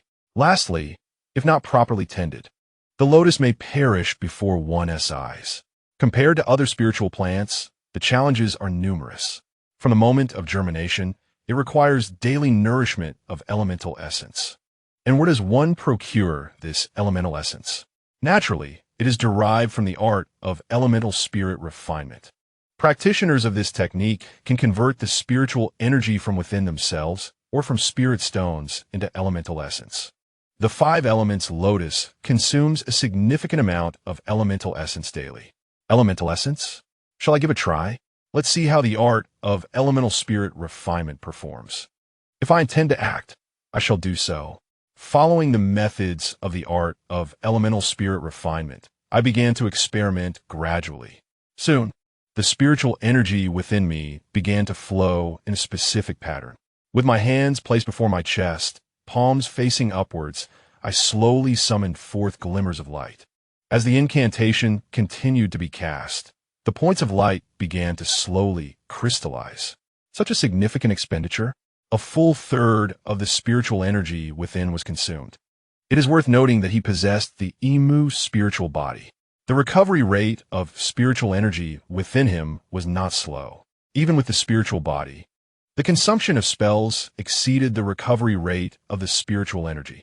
Were it the case of an ordinary chi refinement practitioner, it would likely require the consumption of over 70% of their spiritual energy to achieve successful crystallization. Successfully cast the 5 elements spirit refinement technique. Progress. 1. He carefully placed 5 sesame-sized crystals into a porcelain vial. Qian-Tu glanced at the spell panel. 5 elements spirit refinement technique. Entry level 110. 000. Something was amiss. It was profoundly incorrect. What level of spell was this? Generally speaking, for entry-level spells in the Qi refinement stage, progressing from novice to proficient only required 100 points. The more specialized 5 elements Qianyang technique required merely 800 points. Yet, this 5 element spirit refinement technique demanded a staggering 10,000 points to progress from entry to proficiency. This was utterly inconceivable. Rubbing his chin thoughtfully, he concluded that this was definitely not a spell of the Qi refinement stage. Could it belong to the foundation establishment stage? The disparity could not be so vast. Could it? The golden core stage? Surely it could not be at the nascent soul level? Pondering these thoughts, he activated his wristband for further inquiry. Naturally, there was no information available for free regarding this spell. He scrutinized the paid information carefully. To his astonishment, even the cheapest paid entry was 4,600 points. Such information was indeed available, but it was hardly worth it. It seemed that the minimum was the golden core stage, and it was quite possible that it belonged to the nascent soul level. From his storage bag, he retrieved the cultivation jade slip for the 5 children lotus and examined it closely, specifically focusing on the 5 elements spirit refinement technique. As expected, in some obscure corners, there was a detailed introduction to this spell. In the Qi refinement stage, one could only cultivate to the entry level. It was only upon reaching the foundation establishment stage that one could attain proficiency. The subsequent levels required a much deeper cultivation before they could be attempted. Why was the warning text so minuscule? After repeatedly reviewing the spell as precautions, Qian-Tu finally breathed a sigh of relief. Yet, his confusion deepened. Was this spell solely for the purpose of condensing spiritual essence? It cannot be that simple. The information at hand was too scant, and his cultivation level was too low. Resolving to set aside his thoughts, he glanced at the sky and moved away from the 5 children lotus water tank. Standing in an open space, he began to practice the 5 elements Qianyang technique. This body refinement technique is divided into 2 aspects, movement and stillness. Movement, of course, pertains to the routines, the application of the technique, and the practice of its forms. Stillness involves sitting cross-legged, nurturing the technique. Combat, practice, and nurture. All 3 are indispensable. Lacking one would render it incomplete. During his initial practice, Qian-Tu executed the movements with remarkable vigor, though he had never trained in martial arts before. Each breakthrough during his cultivation served to strengthen his body. Prolonged exposure to spiritual energy in a spiritually abundant environment naturally enhanced his physical form. Having completed 55 standard movements, Qian-Tu barely moved before his body emitted a series of cracking sounds. Soon after, an overwhelming sense of hunger surged within him. How hungry he was! There was no time to cook. He decided to consume a pill of absence of grains. With a single pill swallowed, the spiritual energy accelerated his digestion. Originally, a single pill of fasting could sustain one for 3 days. However, at this moment, one pill was far from sufficient. After consuming 3, I felt a slight alleviation in my hunger. Rubbing my emaciated stomach, I dashed into the kitchen without a second thought. I poured in 3 pounds, no, 5 pounds of spirit rice, followed by water and igniting the fire. To my astonishment, the energy expenditure for refining my body was immense. 5 pounds should suffice for a while. But wouldn't that transform me into a glutton? No wonder the cultivation technique suggested a combination with 5 elemental spirit materials and fruits. Scratching my head, I glanced at the panel's notification. Upon seeing it, I was taken aback. Influenced by the 5 elements refining technique, the 5 elements Qi-Yang method has been successfully cultivated. Cultivation progress. 3. An instantaneous increase of 3 points in cultivation progress. In that previous line, influenced by the 5 elements refining technique, indeed, this remarkably proficient spell held other effects. Not to mention, merely aiding the body refining technique and boosting cultivation progress was already a significant gain. Wait a moment. Was it only the 5 elements Qi-Yang method that was affected, or did other techniques and spells also benefit? After pondering, I first ensured the stove was adequately stocked with wood. Then, I ascended to the second floor, sat cross-legged, and began practicing the lesser 5 elements method. Chapter 023. Refining Qi to the 9th layer. After a considerable duration, I opened my eyes, concluding this session of cultivation. A complete cycle had passed. I hastily checked the panel S record. Influenced by the 5 elements refining technique, the lesser 5 elements method has been successfully cultivated. Cultivation progress. 7. Staring at this record, I compared it with the previous one. Ordinarily, with the enhancement of a spiritual body, each cycle could yield a 4-point increase in progress. Of course, that was under average conditions. Now, however, I had achieved an astonishing 7 points. Nearly a 2-fold increase. If not double, it was at least a 50% rise. Was this the effect of the 5 elements refining technique? It seemed to be the only plausible explanation. With this thought, I quickly exited the small building to test other spells outside. I aimed to discover whether the 5 elements refining technique also amplified other spells. If it did, the implications would be monumental. As the moon waned and the sun rose, a new day dawned.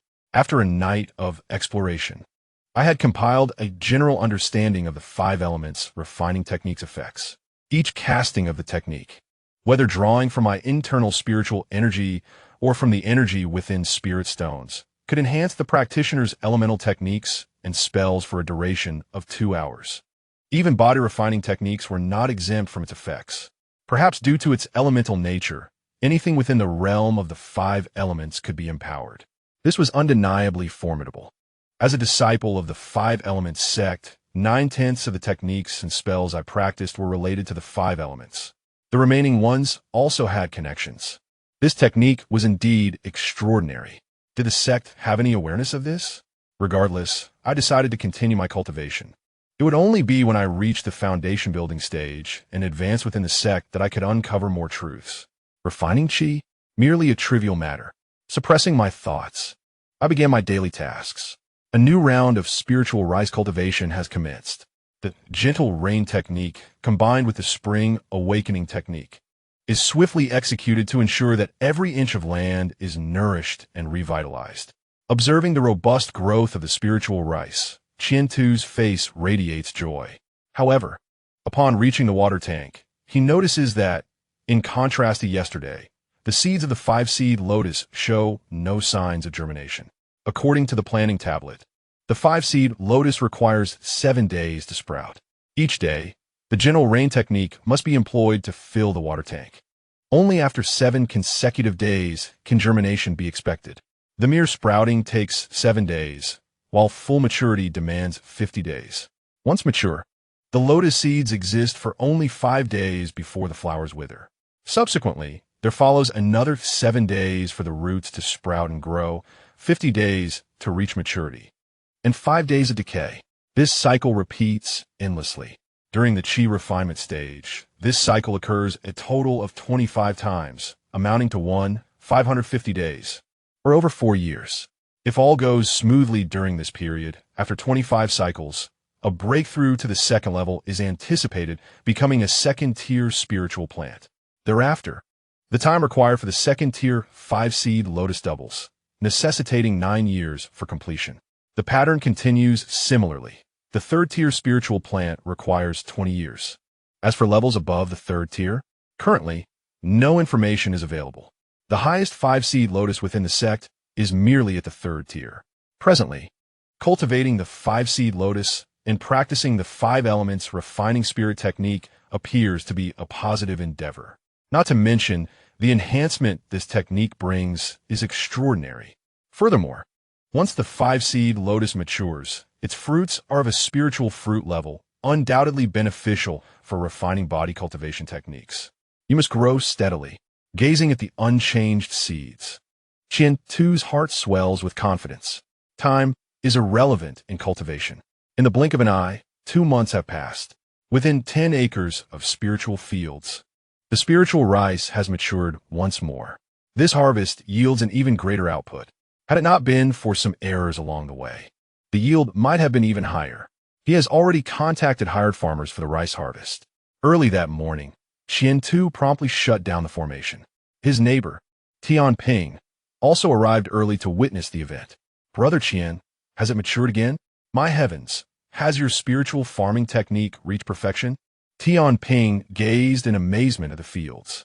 The heavy rice ears made him envious. Simultaneously, he noticed that Qian-Tu emanated a powerful aura, indicative of the 9th layer of Qi refinement. As his cultivation progressed so swiftly, he recalls their first meeting when Qian-Tu was merely at the mid-Qi refinement stage. In such a short span, he has transcended mid and late stages, directly reaching the final layer of Qi refinement. Once Qian-Tu completes the accumulation of the 9th layer of Qi refinement, leveraging his unique spiritual body and the support from inner disciples, a breakthrough to the foundation establishment stage is virtually assured. This far surpasses the capabilities of ordinary disciples. Envy fills his heart, with only that single word resonating within. As for jealousy, there is none. The awakening probability of the spiritual body starkly reveals the truth to all. Dare to try, and you may meet your demise. The cultivation of the spiritual rice has reached a successful conclusion, proving to be immensely beneficial. Qian-Tu casually remarked on the prospects. What do you estimate the yield per acre will be? Tianping inquired cautiously. Over 700 pounds, but not quite 800. The nutritional content of the spiritual field is insufficient. I neglected to spread beast blood and manure during the initial planting, he said, revealing a look of regret. Huh? Over 700 pounds? My goodness, Tianping gasped, his mouth agape upon hearing that figure. It was a benchmark beyond his capabilities. Not a single spiritual farmer nearby could match Qian-Tu's level. As for 800 pounds or more, that would only be realized in dreams, it seemed. As they conversed, the hired laborers arrived. They began the process of harvesting, husking, and bagging. Within the span of a morning, everything was completed. The settlement was finalized, and the workers promptly moved on to the next location. As expected, the yield was 763 pounds per acre. This time, it was imperative to purchase beast blood and manure. Otherwise, the soil's fertility would be insufficient, significantly affecting the outcome of the next planting. Once everything was organized, an order was placed directly through the wristband. Then, it was simply a matter of waiting. Much like online shopping in a past life. One could track the progress of the order at any time. Will it arrive by tomorrow noon? It should arrive within 12 hours, which isn't slow, came the reply. With the wristband closed, Qian-Tu made his way to the water tank. Gazing at the blooming lotus, he observed some holes appearing at its center. These holes were once the location of the fruits, which he would directly harvest on the day of maturity. In a day or two, the lotus and its pedestal would wither, awaiting the next cycle of growth. One must admit, the 5-seed lotus is indeed extraordinary. While initially cumbersome to care for, it became quite manageable once familiarity was achieved. For others, the process of extracting spiritual essence required the consumption of spiritual energy or stones, which was quite troublesome. However, for Qian Tu, it was a process of refining and purifying his spiritual power. Panel, name, Qian Tu, lifespan 15. 130, spiritual body. Wood element, spiritual body 22. Realm, Qi refinement 9th layer 13. 100, technique. 5 elements, Qian Yang formula. Great achievement 12, 626. 400, spells. 5 elements, spirit refinement technique. Entry 35, 910, 000. Vines technique. Perfection 4, 664, 000. Greenwood shield technique. Great achievement 4, 703, 200. Spiritual rain technique. Great achievement 4, 803, 200. Earthquake technique. Great achievement 4, 403, 200. Flying leaf technique. Perfection 9, 986, 400. Spring encounter technique. Perfection 4, 116. 400. Rule runes. Self-cleansing, object control, illumination, fire seed, knife tillage, chapter 024. The uses of lotus seeds, looking at the data on the panel. Asmilanichali graced Qian Tu's lips. Compared to 2 months prior, his progress was remarkable. Multiple spells had been successfully transcended. The rule runes had formed a cohesive connection beside his soul. Had it not been for the quadrupled proficiency requirement for advanced spells, he would have completed the transcendence long ago. However, given him time to transcend, it is only a matter of time before he skillfully operates the inner spiritual body. The quintessence of the 5 elements flows through him in accordance with a specific rhythm. Soon, within the palms of his upward-facing hands, the size of sesame seeds, spiritual essence rapidly congeals. Once the congealing is successful, Qian Tu will encase the spiritual essence in a jade vial. Upon assessing the consumption of spiritual energy within his body, he finds that only 1/5 has been expended. At the 8th level of Qi refinement, a third would be required. By the 9th level, the consumption significantly decreases. On one hand, his realm has elevated, increasing the total amount of spiritual energy. On the other hand, his physical cultivation technique has reached a substantial level. Not only have his physical strength, defense, and agility improved, but the total quantity of spiritual energy within his dantian and body has also increased considerably. The 5 elements spirit refining technique is truly an unparalleled auxiliary spell. Without its assistance, his current progress would have been halved. Nevertheless, the cultivation of the 5 elements Qianyang body is still somewhat sluggish. Technique: 5 elements Qianyang formula. Major achievement 12, 626, 400. Gazing at the recently advanced technique. Quand tu pondais briefly. He retrieved a finely crafted jade box from his storage pouch. The box bore specialized sealing incantations to prevent the spiritual energy within from dissipating. This was a special purchase, costing him 200 inferior spiritual stones. Upon opening the jade box, a dense aura of spiritual energy instantly emanated. He focused on the 15 lotus seeds, each the size of corn kernels, nestled within. These were none other than the 5-seed lotus, his first harvest, 3 of each element, totaling 15 seeds. After a moment's contemplation, he picked up one of the crimson seeds, closed the box, and returned it to his storage pouch. Let me test the efficacy of the lotus seeds and determine whether they are worth the 100 spiritual stones. He placed the seed in his mouth and began to operate according to the 5 elements Qianyang body's method. Initially, he felt nothing. However, as the seed was digested, a vast energy surged, igniting his stomach with an intense heat. Remarkably, despite the extreme warmth, it did not harm his body. Instead, a significant amount of fire attribute energy radiated throughout him. Simultaneously, the operation of the 5 elements Qianyang body felt akin to consuming a potent tonic, effortless, delightful, and uncomplicated. In this state of self-forgetful cultivation, influenced by the 5 elements spirit refining technique, the cultivation of the 5 elements Qianyang body has succeeded. Progress 88. Influenced by the 5 elements spirit refining technique, the cultivation of the 5 elements Qianyang body has succeeded. Progress 88. Influenced by the five elements spirit refining technique, the cultivation of the five elements yin-yang body has succeeded. Progress 88. As the effects of the lotus seed began to wane, Qian Tu gradually halted his practice. He surveyed the panel records. The duration of influence from the entry-level spell was limited. The progress of 88 appeared 5 times, followed by 49 appearing 6 times. A quick calculation revealed that one lotus seed had increased his progress by a substantial 734 points. This was merely one of the seed's effects. Qian Tu sensed that the 5-seed lotus would prove to be far more than it appeared, undoubtedly possessing other capabilities yet undiscovered. One seed yielded 700 in progress, and with 15, that amounted to over 10,000 in total progress. The cultivation of body refinement techniques necessitates the use of elixirs, progressing methodically through the training regimen. One might ponder when true mastery will be achieved. Comprehending this aspect is crucial for Lianzi and the 5-seed lotus, as it significantly impacts their financial prospects. The essentials of practice dictate that wealth is paramount, with the yield from the 5-seed lotus serving as its financial lifeblood. Continuing with 1S training, the aspiration is to reach the pinnacle of qi refinement as swiftly as possible.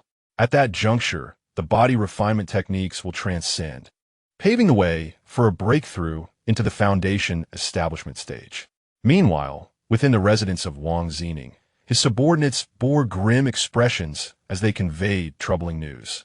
Second brother, that Wang Xing has made notable contributions to the exploration team and has been rewarded with a considerable amount of cultivation elixirs. Upon hearing about his brother, Wang Xing's mood soured significantly. The joy he had derived from acquiring a foundation establishment pill evaporated in an instant. Is this information confirmed? Wang Xing inquired, directing his gaze towards the speaker. Indeed, a senior member of our family, injured while serving in the exploration team, has returned home to recuperate. And that individual is my grandfather. With the accuracy of the news validated, Wang Xing furrowed his brow. Understood. I plan to apply for a breakthrough to the cave dwelling today. This time, I am certain I can succeed in reaching the foundation establishment stage. Once I attain that level, Wang Xing will be inconsequential. You need not worry. Await my good news regarding the breakthrough. Upon concluding his statement, Wang Xing strode confidently towards the exit. After his departure, his subordinates exchanged glances, ultimately nodding in silent agreement before dispersing. The path to transcending each significant realm is fraught with uncertainty, and they could only hope for Wang Xing's success. Should he triumph, even if Wang Xing returned, Wang Xing would be there to shield them from his brother's scrutiny. Within the central hall of the 5 Elements building at the exploration team headquarters, a high-level meeting was underway. Master, do we have any news from the main sect? Will they be sending someone? If not, shall we take matters into our own hands? The speaker was the head of the battle hall, a formidable cultivator in the late stage of the Nascent Soul realm. Why the urgency? The time has not yet come. Our exploration team is quite distant from the main sect. However, I surmise they will indeed send someone. It remains uncertain who that might be, replied the head of the alchemy hall, displaying a nonchalant demeanor as his gaze occasionally wandered to a specific seat. Had Qian Tu been present, he would have recognized that the seat was occupied by the elder he encountered during his visit to the main hall's hidden law pavilion. The elder appeared at ease, leisurely sipping tea, seemingly oblivious to the attention of the other hall masters and the sect leader. Old Mu, cease your pretense of silence. You're the focal point this time. Speak up, the sect leader sighed, directing his gaze towards the elder. What is there to say? The 5-seed lotus was discovered and nurtured by me, but what of it? If the main sect desires it, they shall have it. As for the cultivation of the 4th-tier spiritual plant, that requires time, Elder Mu replied slowly, his words tinged with a sense of indifference. However, the truth remains. The discovery and cultivation of the 5-seed lotus occurred too swiftly. Should one start anew with the cultivation of spiritual plants, it would be fraught with unpredictability. As the esteemed head of the Spirit Farming Hall, Master Mu, a formidable cultivator at the late Nascent Soul stage, found himself in a state of considerable distress.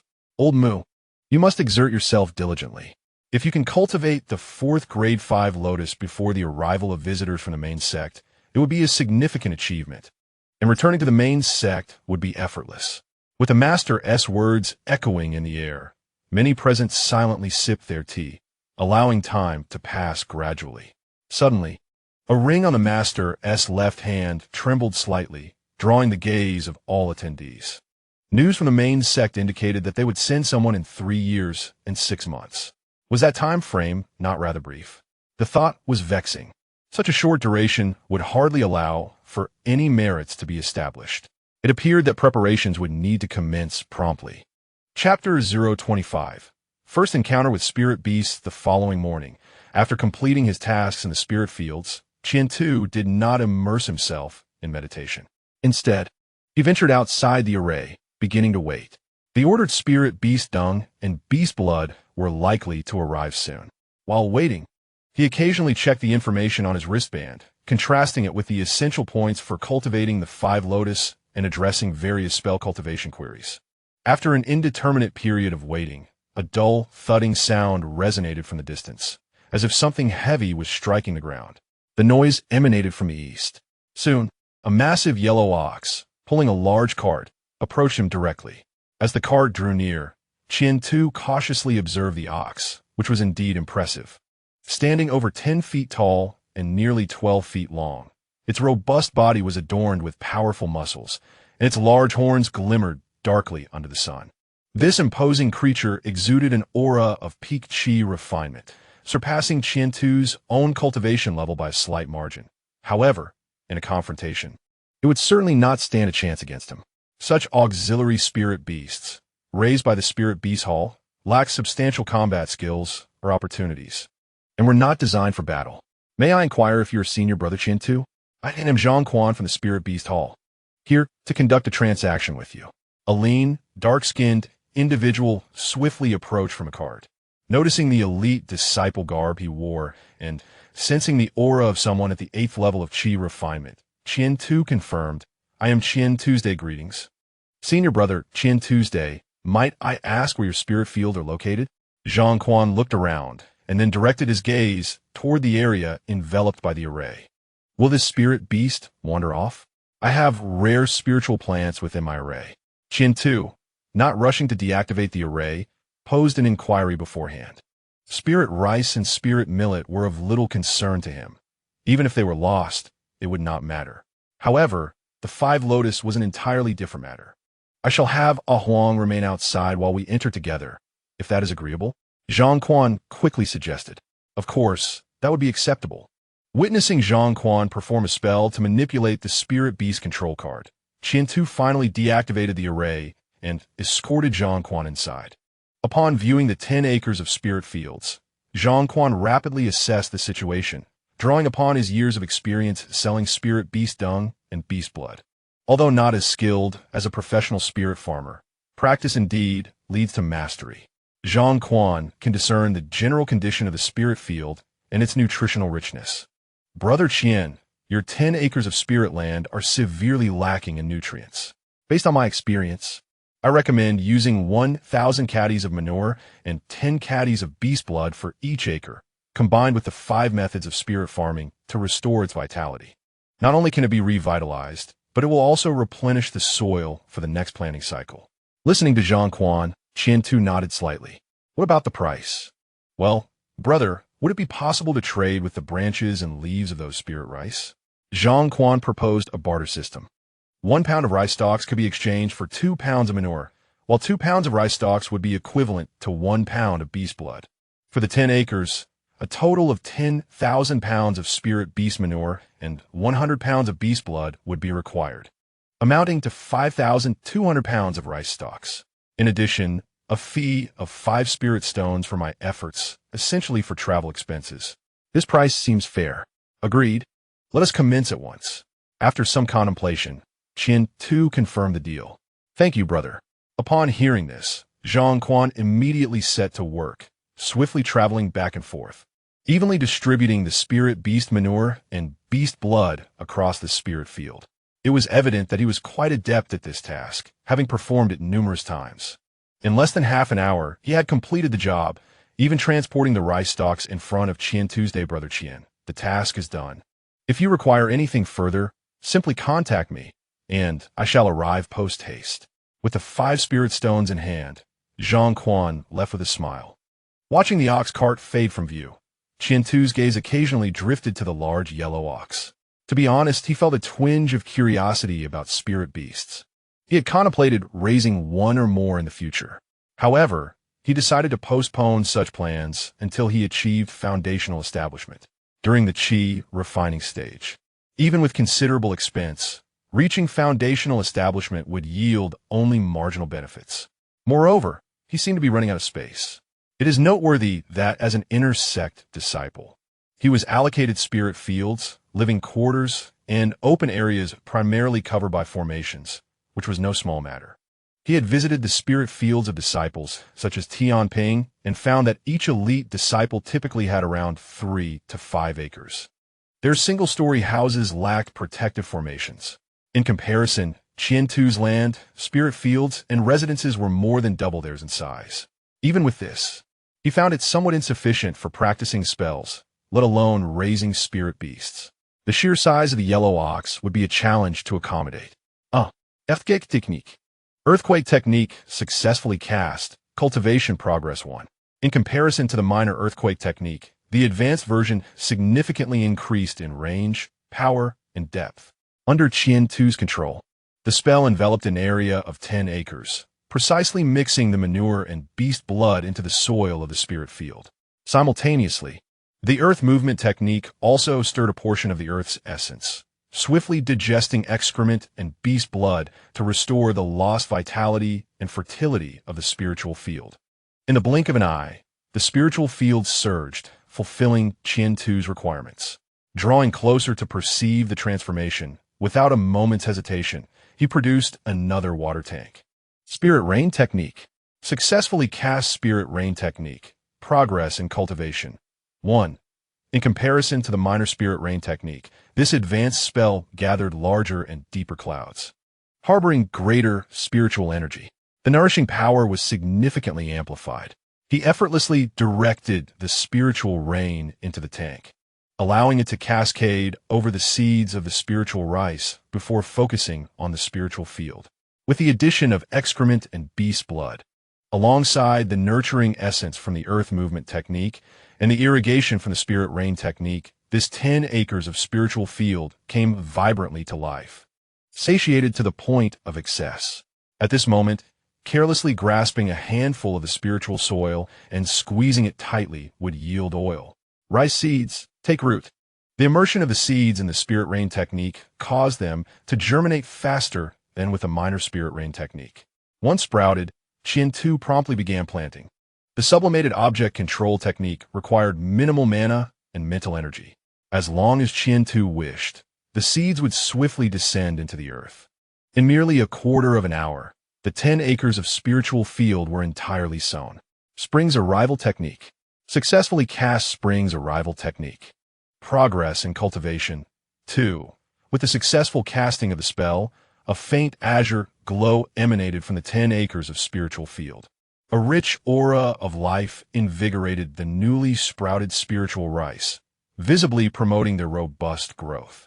Compared to the previous 2 times, this was considerably quicker. Based on this efficiency, for the third planting of spiritual rice, it would take approximately 1 month and 20 days. A brief calculation brought a joyful smile to Qian Tu's face. An earlier maturation meant an earlier harvest. Within a year, he would not need to pay any taxes on this 10 acres of spiritual field. All gains would belong solely to him.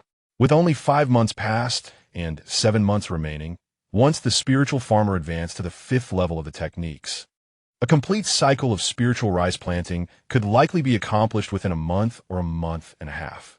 Just as Qian Tu envisioned the future, his wristband suddenly emitted a sound. Chapter 026, Weekly Lessons to Enhance Disciples' Cultivation Progress. The monthly lessons will now be held every 7 days. The message was lengthy, and the implications were significant. Monthly lessons had always been attended by Qian Tu, yielding substantial rewards each time. The instructors were either foundational or golden core cultivators. and their explanations were profoundly insightful for someone in the Qi refinement stage. They sounded effortless, yet provided immense assistance. Now, the monthly lessons were transformed into weekly lessons. Originally scheduled once a month, they would now occur 4 to 5 times. The increased frequency would greatly accelerate the cultivation speed of Qi refinement practitioners. What was the sect planning? Were they anticipating major events? Was there a significant upheaval on the front lines? Would the lowly Qi refinement practitioners soon be called to action? Anxiety resides in my heart, yet a greater sense of anticipation prevails. Regardless of the circumstances, he has already reached the 9th level of Qi refinement. He merely awaits the accumulation of spiritual energy sufficient to achieve perfection in his physical cultivation method. No, to transcend it. Then, he can embark on the journey to break through to the foundation establishment stage. Once he attains this stage, he will certainly be a more formidable contender. Let me peruse the class schedule. We have class tomorrow, and it is Elder Wu who will be teaching. I must attend. Upon activating my wristband, I discover the course details. The monthly class for the 16th Spiritual Agriculture Hall has transformed into 4 sessions each month, with the next one scheduled for tomorrow. After a moment as contemplation, I exited the formation and sought out Tian Ping to share this news. At first, Tian Ping was somewhat bewildered upon receiving the information. "Brother Qian, is this true?" he inquired urgently as realization dawned upon him. "Of course it's true. Look, this is our schedule for the 16th Spiritual Agriculture Hall." It's actually true. Thank you, Brother Qian, for the information. No need for thanks. We shall attend together tomorrow. Together. The night passed without incident. At dawn, Qian too concluded a night of cultivation. Observing the progress he had made, a joyful smile graced his face. At the pinnacle of Qi refinement, he had taken another step forward. After tidying up and attending to the affairs of the spiritual field, he activated the formation and set off towards the Spiritual Agriculture Hall. Along the way, he naturally encountered Tian Ping and others, and they journeyed together towards the hall. Upon arrival, a considerable number of people had already gathered. It seemed that the news of the schedule change had spread widely. He casually selected a spot and waited quietly for the class to commence. At the 4th quarter of the Qin hour, accompanied by a familiar aura of authority, Elder Wu appeared. Today marked the beginning of the weekly class. This session would not cover techniques or spells. Instead, it would focus on the key aspects of breaking through from Qi refinement to foundation establishment. To achieve a successful breakthrough, one's essence, energy, and spirit must meet the minimum standards, and the higher the accumulation, the greater the chance of success. In the audience, countless individuals widened their eyes, fervently recording every word spoken by Elder Wu. Many who felt they might not retain the information withdrew paper and pen to take notes. Most of those jotting down notes were cultivators at the early or mid stages of Qi refinement. As practitioners advance in their cultivation, the ability to memorize effortlessly gradually becomes instinctual. Those in the late stages of Qi refinement typically possess this skill. Indeed, Qian too found himself able to recall every utterance of Elder Wu without the need for notes. While listening, he contemplated his own matters. Essence, energy, and spirit. If the 3 attain the minimum standards, combined with a foundation establishment pill, there exists at least a 60% chance of success. Even if one were to fail, the repercussions would not be severe. After resting for several months, one could continue the endeavor to break through.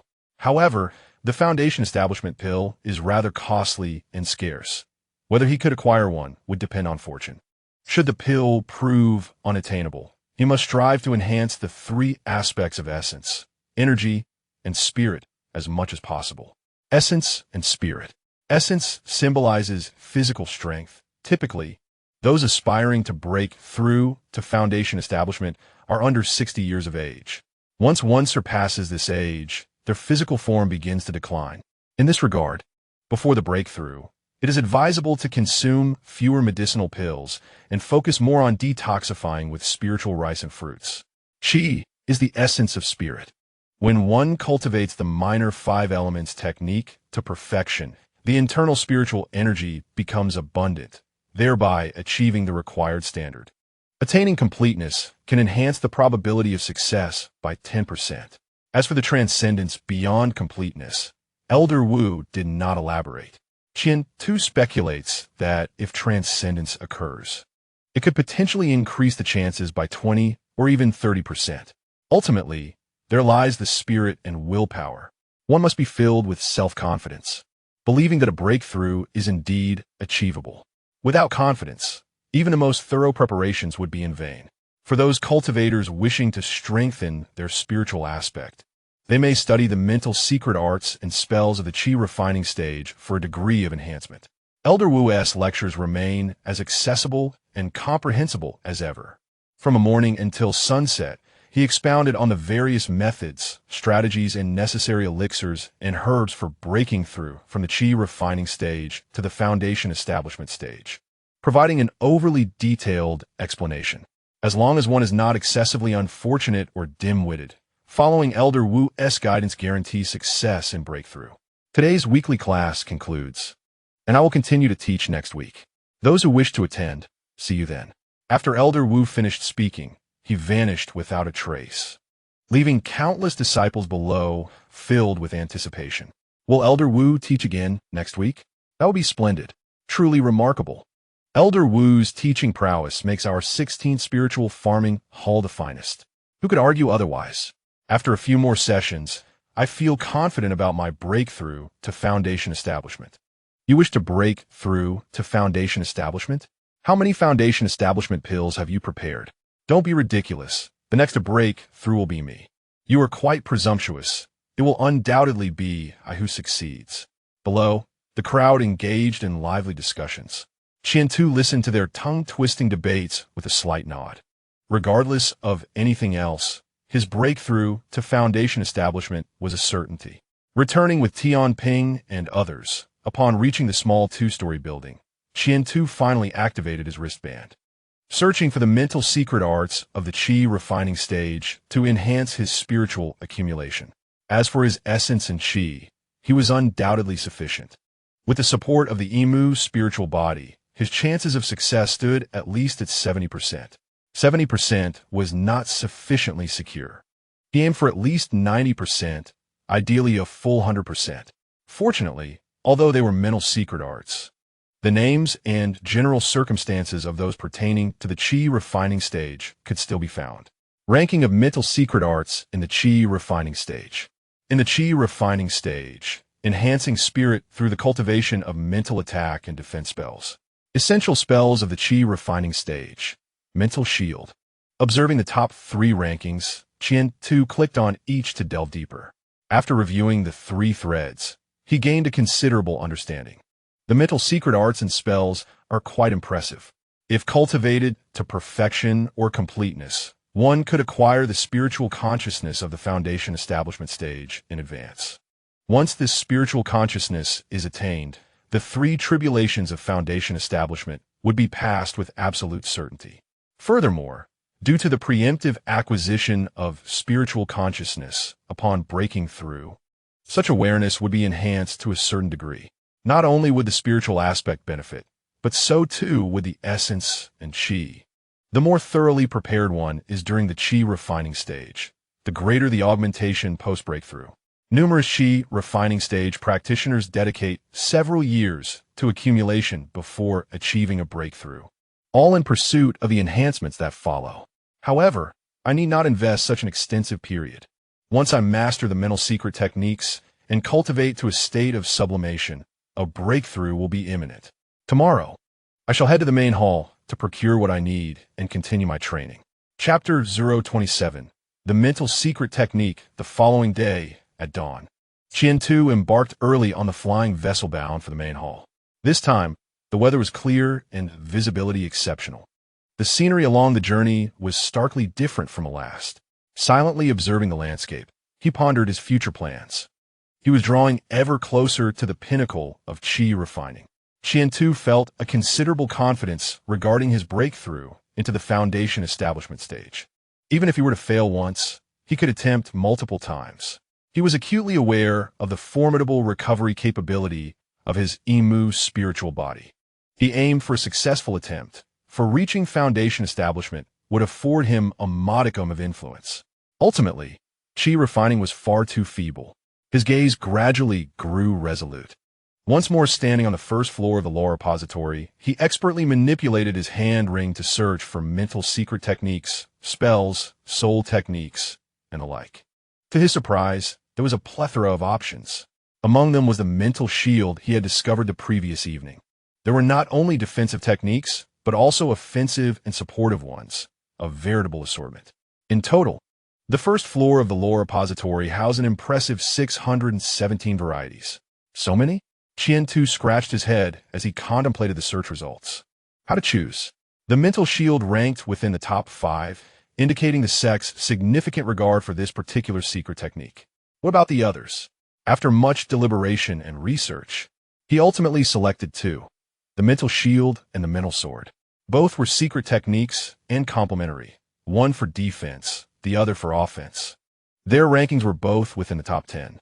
Hello, please finalize the purchase of these 2, he said, presenting the tokens representing the secret techniques.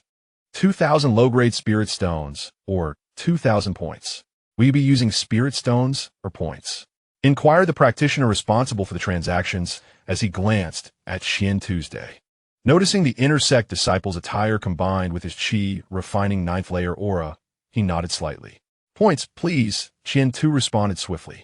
After scanning with his hand ring, he confirmed his choice.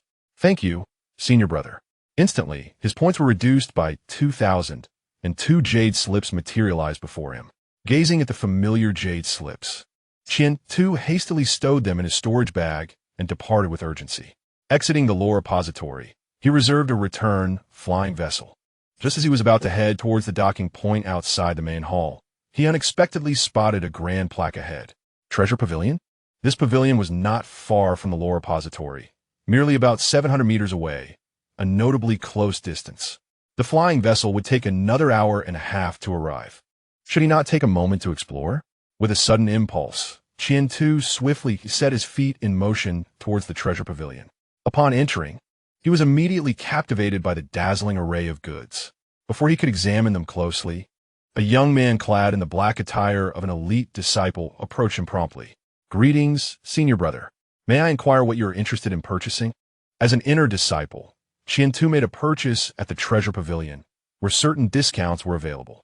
The pavilion boasted a variety of items, provided they were not too peculiar. Upon hearing his junior brother's words, Qian Tu pondered briefly before inquiring. Do you have foundation establishment pills? Indeed, we do. Though the price is somewhat steep, 500 spirit stones. This is the discounted rate for inner disciples. Is that so? That price is indeed half again as much as elsewhere. However, for emergencies, purchasing here is quite convenient. The only drawback may be the expense. What about the prices of spirit weapons? Qian Tu casually asked. That depends on whether you wish to buy standard models or custom-made ones. Prices vary according to the grade and efficacy of the spirit weapons. Accompanying his junior brother, Qian Tu explored the pavilion. He had to admit that the assortment of items was extensive and impressive, from foundation establishment pills to various grades of spirit weapons, and an array of cultivation elixirs. The pavilion resembled a veritable department store for cultivators. He had already seen a small section on the first floor, which had opened his eyes. As for the other areas or the upper floors, he had no intention of exploring further. Does the treasure pavilion offer brewing recipes? Ideally, ones that utilize spirit rice or spirit fruits as primary materials, Qian Tu stated, expressing a specific interest. Please hold on. There are numerous recipes of this nature. I will check for you. It wasn't long before the attendant returned promptly with a notebook in hand. Brother, there were 629 brewing recipes centered on spirit rice and spirit fruits, all of which can be brewed during the Qi refinement stage. Among these, I recommend 30 varieties that encompass various flavors and common materials. After a careful selection, Qian Tu chose 15 recipes, 5 methods for brewing with spirit rice, and 10 for spirit fruits. These 15 brewing secrets cost him 500 points. Not inexpensive. I hope the brewing methods do not disappoint me. As long as I achieve the effects outlined in the jade slip, it will be worth it, and I might even make a considerable profit. On the return journey home aboard the flying vessel, Qian-Tu repeatedly perused the brewing recipes. Unlike the jade slips for cultivation techniques and spells, these recipes could be reviewed multiple times and even gifted without concern. Naturally, under ordinary circumstances, few would casually bestow such knowledge upon others unless they were family or disciples. Knowledge holds value, a truth understood by any disciple who has cultivated for a few years within the Five Elements sect. The journey proceeded without incident. By the time Qian-Tu returned home, it was already afternoon, with the sun gradually descending. Darkness loomed on the horizon. His visit to the main hall for shopping had not consumed much time. Rather, the waiting and travel consumed more time than the actual purchases. Once I reach the foundation establishment stage and can fly with a sword, my speed will certainly increase. The flying vessel is not slow, but frequent stops waste precious time. I should focus on examining the spirit shield and the spirit sword. After a brief inspection to ensure everything was in order, Qian-Tu swiftly ascended to the second floor and casually seated himself on a meditation cushion. First, let's take a look at the spirit shield. The jade tablet pressed against his forehead, and soon, an overwhelming influx of knowledge surged into Qian-Tu's mind. Fortunately, although this secret technique was somewhat intricate, it was significantly simpler than the five-element spirit refining technique. This method was specifically designed to cultivate mental defenses. As he perused the contents from beginning to end, Qian-Tu nodded in satisfaction upon reaching the middle. Mastery of this technique not only enabled one to defend against mental assault from adversaries, but also facilitated the formation of spiritual awareness, greatly aiding breakthroughs in foundational cultivation. Once he finished reading, Qian-Tu opened his eyes and discarded the shattered jade tablet out the window. The practice itself was not exceptionally difficult. It merely required certain conditions to be met, and the remainder involved a step-by-step approach, making it a rather time-consuming method. He attempted to operate it briefly, emptying his mind and envisioning a shield of any form. He needed to remember and affirm the existence of the shield. Subsequently, the spiritual energy within him began to flow in a specific manner, filled with confidence. Gradually, the shield became clearer and more animated. After a full hour, Qian-Tu concluded his training, letting out a sigh of exhaustion. Compared to ordinary spells, this mental technique was quite taxing on one's spirit. Glancing at his spell progress, he noted, Mental Shield, Beginner 43400. Fortunately, he had gained 43 points in just 1 hour. With another 9 hours, he would reach a proficient level. However, feeling the drain on his mental faculties, Qian-Tu estimated he could practice for no more than 1 hour a day. Any more would interfere with other pursuits. Perhaps only after achieving a breakthrough and enhancing his mental strength would he be able to extend his training duration. After some contemplation, he retrieved the jade tablet for the Sword of Spirit. Let me see the details of this secret technique. After a long while, Qian-Tu opened his eyes and discarded the now fractured jade tablet, slightly furrowing his brow. In comparison to the mental shield, the Sword of Spirit had a prerequisite. One must possess spiritual awareness to wield this mental technique. Yet, being at the 9th level of Qi refinement, without having broken through to foundational cultivation or fully mastered the mental shield, he lacked spiritual awareness and could only stare vacantly at this technique. However, the method of execution provided Qian-Tu with considerable inspiration. The Sword of Spirit represented a form of mental training, an offensive technique, and it seemed to be a foundational level secret method. He decided to hold on to it. It wouldn't be long before he could learn it. He began to cultivate the sublimated state of the minor 5 elements technique, which rapidly absorbed the surrounding spiritual energy, subsequently settling obediently in Qian-Tu's dantian. Compared to other cultivators at the perfection level, Qian-Tu was at least 5 times faster. The sublimated state of the minor 5 elements technique not only allowed for swift cultivation, but also ensured stability and smooth progress, minimizing damage to the meridians and body to an almost negligible state. Before any injuries could accumulate, the breath of the wood element spirit body already healed him, making him even healthier. Moreover, it seemed that, in a vague sense, the wood element spirit body had slightly strengthened. However, due to the limited enhancement, it would take a longer time for the effects to manifest. The following day, After completing the tasks pertaining to the spirit field, Qian-Tu made his way directly to the warehouse. After 2 harvests of the spirit rice, his storage was already brimming with spirit grains. Subtracting the daily consumption, there remained a substantial surplus. Relying solely on his own consumption would not suffice, not to mention that a new round of spirit rice had already been sown. This time, the yield was expected to surpass the previous one, with an estimated production of 900 caddies per mu, which was certainly promising. By then, it would amount to 9,000 caddies, an amount far exceeding his capacity to consume. Since he could not finish it all, he decided to brew wine. Observing the bags of spirit rice, a faint smile graced Qian-Tu's lips. He resolved to start with a trial batch of 1,000 caddies. However, brewing this spirit wine was indeed a grain-intensive endeavor. A yield rate of 10 to 1 seemed rather minimal, did it not? He retrieved the simplest brewing recipe. According to this formula, all that was needed were spirit rice, brewing yeast, and the ethereal water from the spirit rain technique, along with precise control of temperature and humidity. The rest was merely a matter of patient waiting. 1,000 caddies of spirit rice would yield merely 100 caddies of spirit rice wine. Nevertheless, the remaining rice residue could be repurposed to nourish spirit beasts or employed in alchemy. For instance, the majority of the Qi refining period's fasting pills are concocted from such residues or inferior spirit rice. As for using fresh, high-quality spirit rice, one could hardly expect many to do so. Let us conduct a trial first. Placing the order, he procured specialized wine jars and brewing yeast, along with small instruments for measuring temperature and humidity. Remarkably, the wristband provided a complete set delivered right to his doorstep. He spent 30 points of his credits, purchasing 3 sets, each set costing merely 10 points, which was quite reasonable. After placing the order, he simply awaited the arrival of his items while practicing his spells. In the afternoon, Qian-Tu employed earth-based spells to construct a dedicated wine cellar. Simultaneously, he utilized fire-based spells to adjust the temperature and humidity within the cellar. Once the conditions met the required standards, he ceased his efforts. The 1,000 caddies of spirit rice had been thoroughly cleaned using purification spells.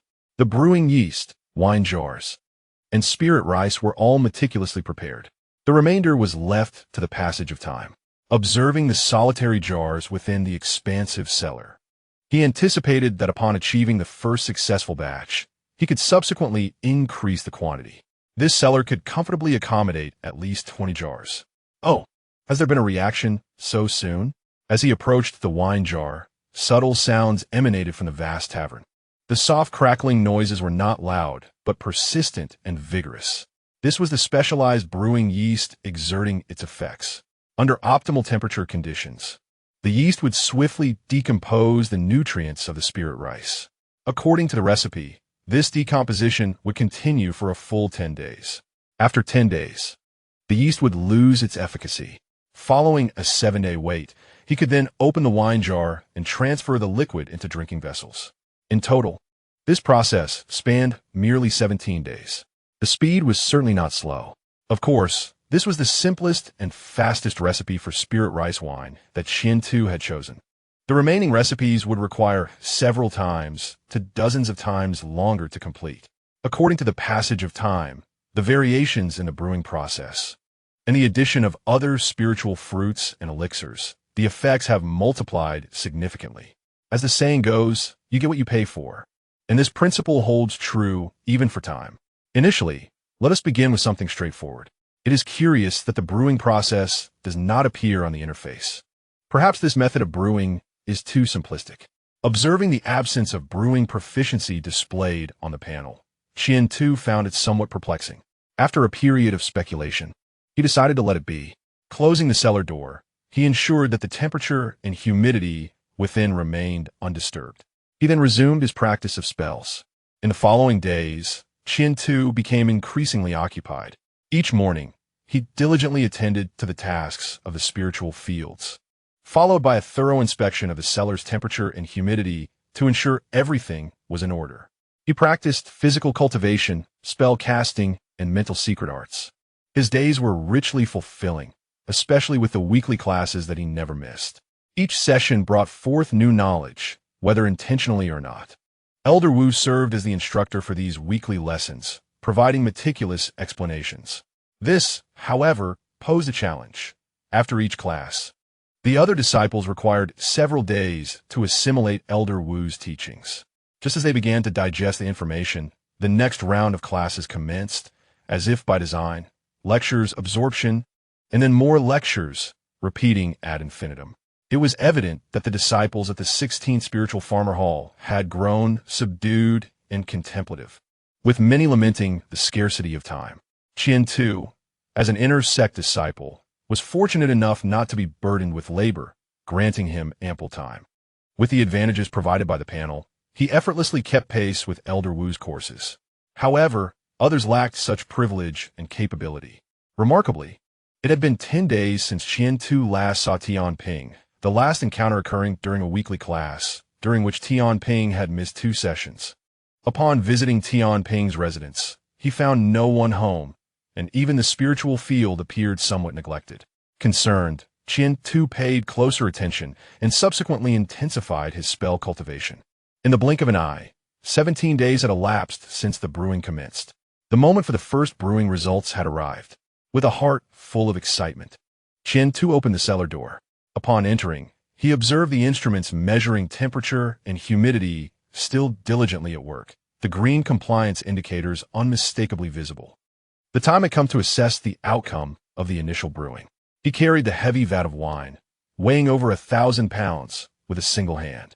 After days of practicing the 5 elements Qian-Yang technique, his physical strength, defense, agility, and capacity to absorb spiritual energy had all significantly increased.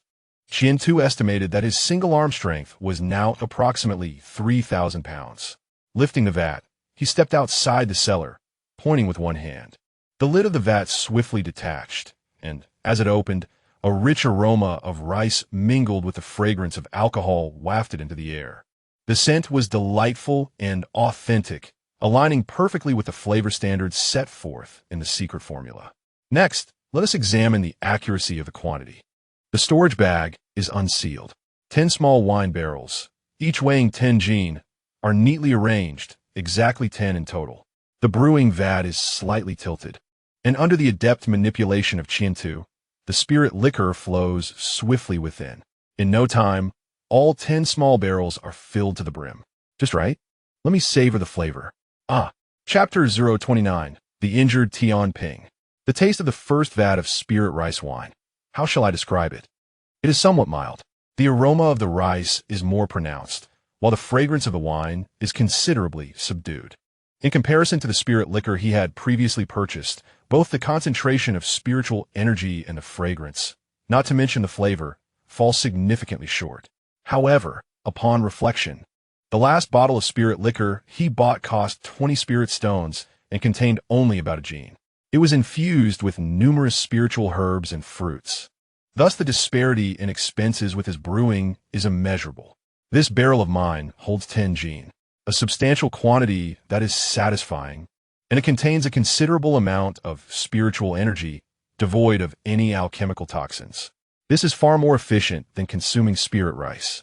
Regularly ingesting elixirs can lead to the accumulation of alchemical toxins within the body. Once one reaches a significant realm or crucial juncture, the best course of action is to cease the consumption of elixirs and instead indulge in spirit rice and fruits. Spirit liquor also presents itself as a commendable alternative. Through prolonged nourishment, it aids in purging the body of alchemical toxins, thereby enhancing the likelihood of success. This is a little technique elucidated by the instructor during the weekly lessons. It is applicable in many circumstances, even for those who have achieved higher cultivation levels and realms. With this thought in mind, Qian took another sip, feeling the spiritual energy and flavor within. After a thorough comparison, he gained a tangible understanding. It possesses roughly 1/4 of the spiritual energy and 1/5 of the flavor of the previously purchased liquor. If sold, pricing it at 1/4 of the cost should attract buyers, though perhaps 1/5 would be more prudent. 5 spirit stones per jin feels rather steep. For spirit stones per jin seems more reasonable. Muttering to himself, he casually sealed the barrel and stored it in the bag. The remaining spirit liquor was haphazardly placed in the small building's warehouse. Subsequently, he resumed brewing. After cleansing the vat of residuals, he added 1,000 jin of fresh spirit rice along with the fermentation starter and commenced the process anew. Not only this vat, but the other barrels also began their work. Simultaneously, Chinda placed numerous orders through his wristband. Various barrels, herbs, and fermentation starters, all meticulously ordered. He intended to test the formulas of 5 different spirit rices. Time slipped by in a flurry of activity. In the blink of an eye, 3 days had passed. Just as Chintu intended to head to the main hall, his formation was disturbed. Tian Ping, that rascal has returned. Gazing towards the northern side of the formation, Tian Ping appeared. Without any further ado, he directly opened the formation. Tian Ping, where have you been during this time? Wait, why does your complexion appear so pale? And your breath so unsteady? Has something happened? Just as he was about to inquire about Tian Ping's whereabouts, he also planned to showcase his brewing skills. However, upon approaching Tian Ping, he noticed something was amiss. Tian Ping's face was ashen, and his steps faltered. A faint scent of herbs lingered in the air. Brother Qian, I nearly did not make it back. Tian Ping recounted his recent experiences in vivid detail. It turned out that not long ago, he had received a mission to venture forth and eliminate demon beasts. Completion of this task would equate to the workload of 4 months, thus exempting him from labor during that period. Moreover, he was not alone in this endeavor. A cohort of no less than 100 elite disciples collaborated on the assignment.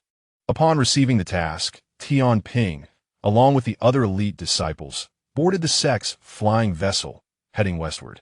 Initially, the mission progressed smoothly and proved relatively simple, involving the eradication of first-tier demon beasts. For accomplished disciples like them, it was an effortless venture that promised substantial rewards. The corpses of the demon beasts held considerable value, not to mention the spiritual herbs and minerals to be found in the outside world, which were a matter of fortune. Gradually, the group of 100 dispersed, and Tian Ping teamed up with a few companions. However, as the mission neared its conclusion, unexpected peril emerged. A sudden influx of second-tier demon beasts at the foundation building stage appeared from nowhere.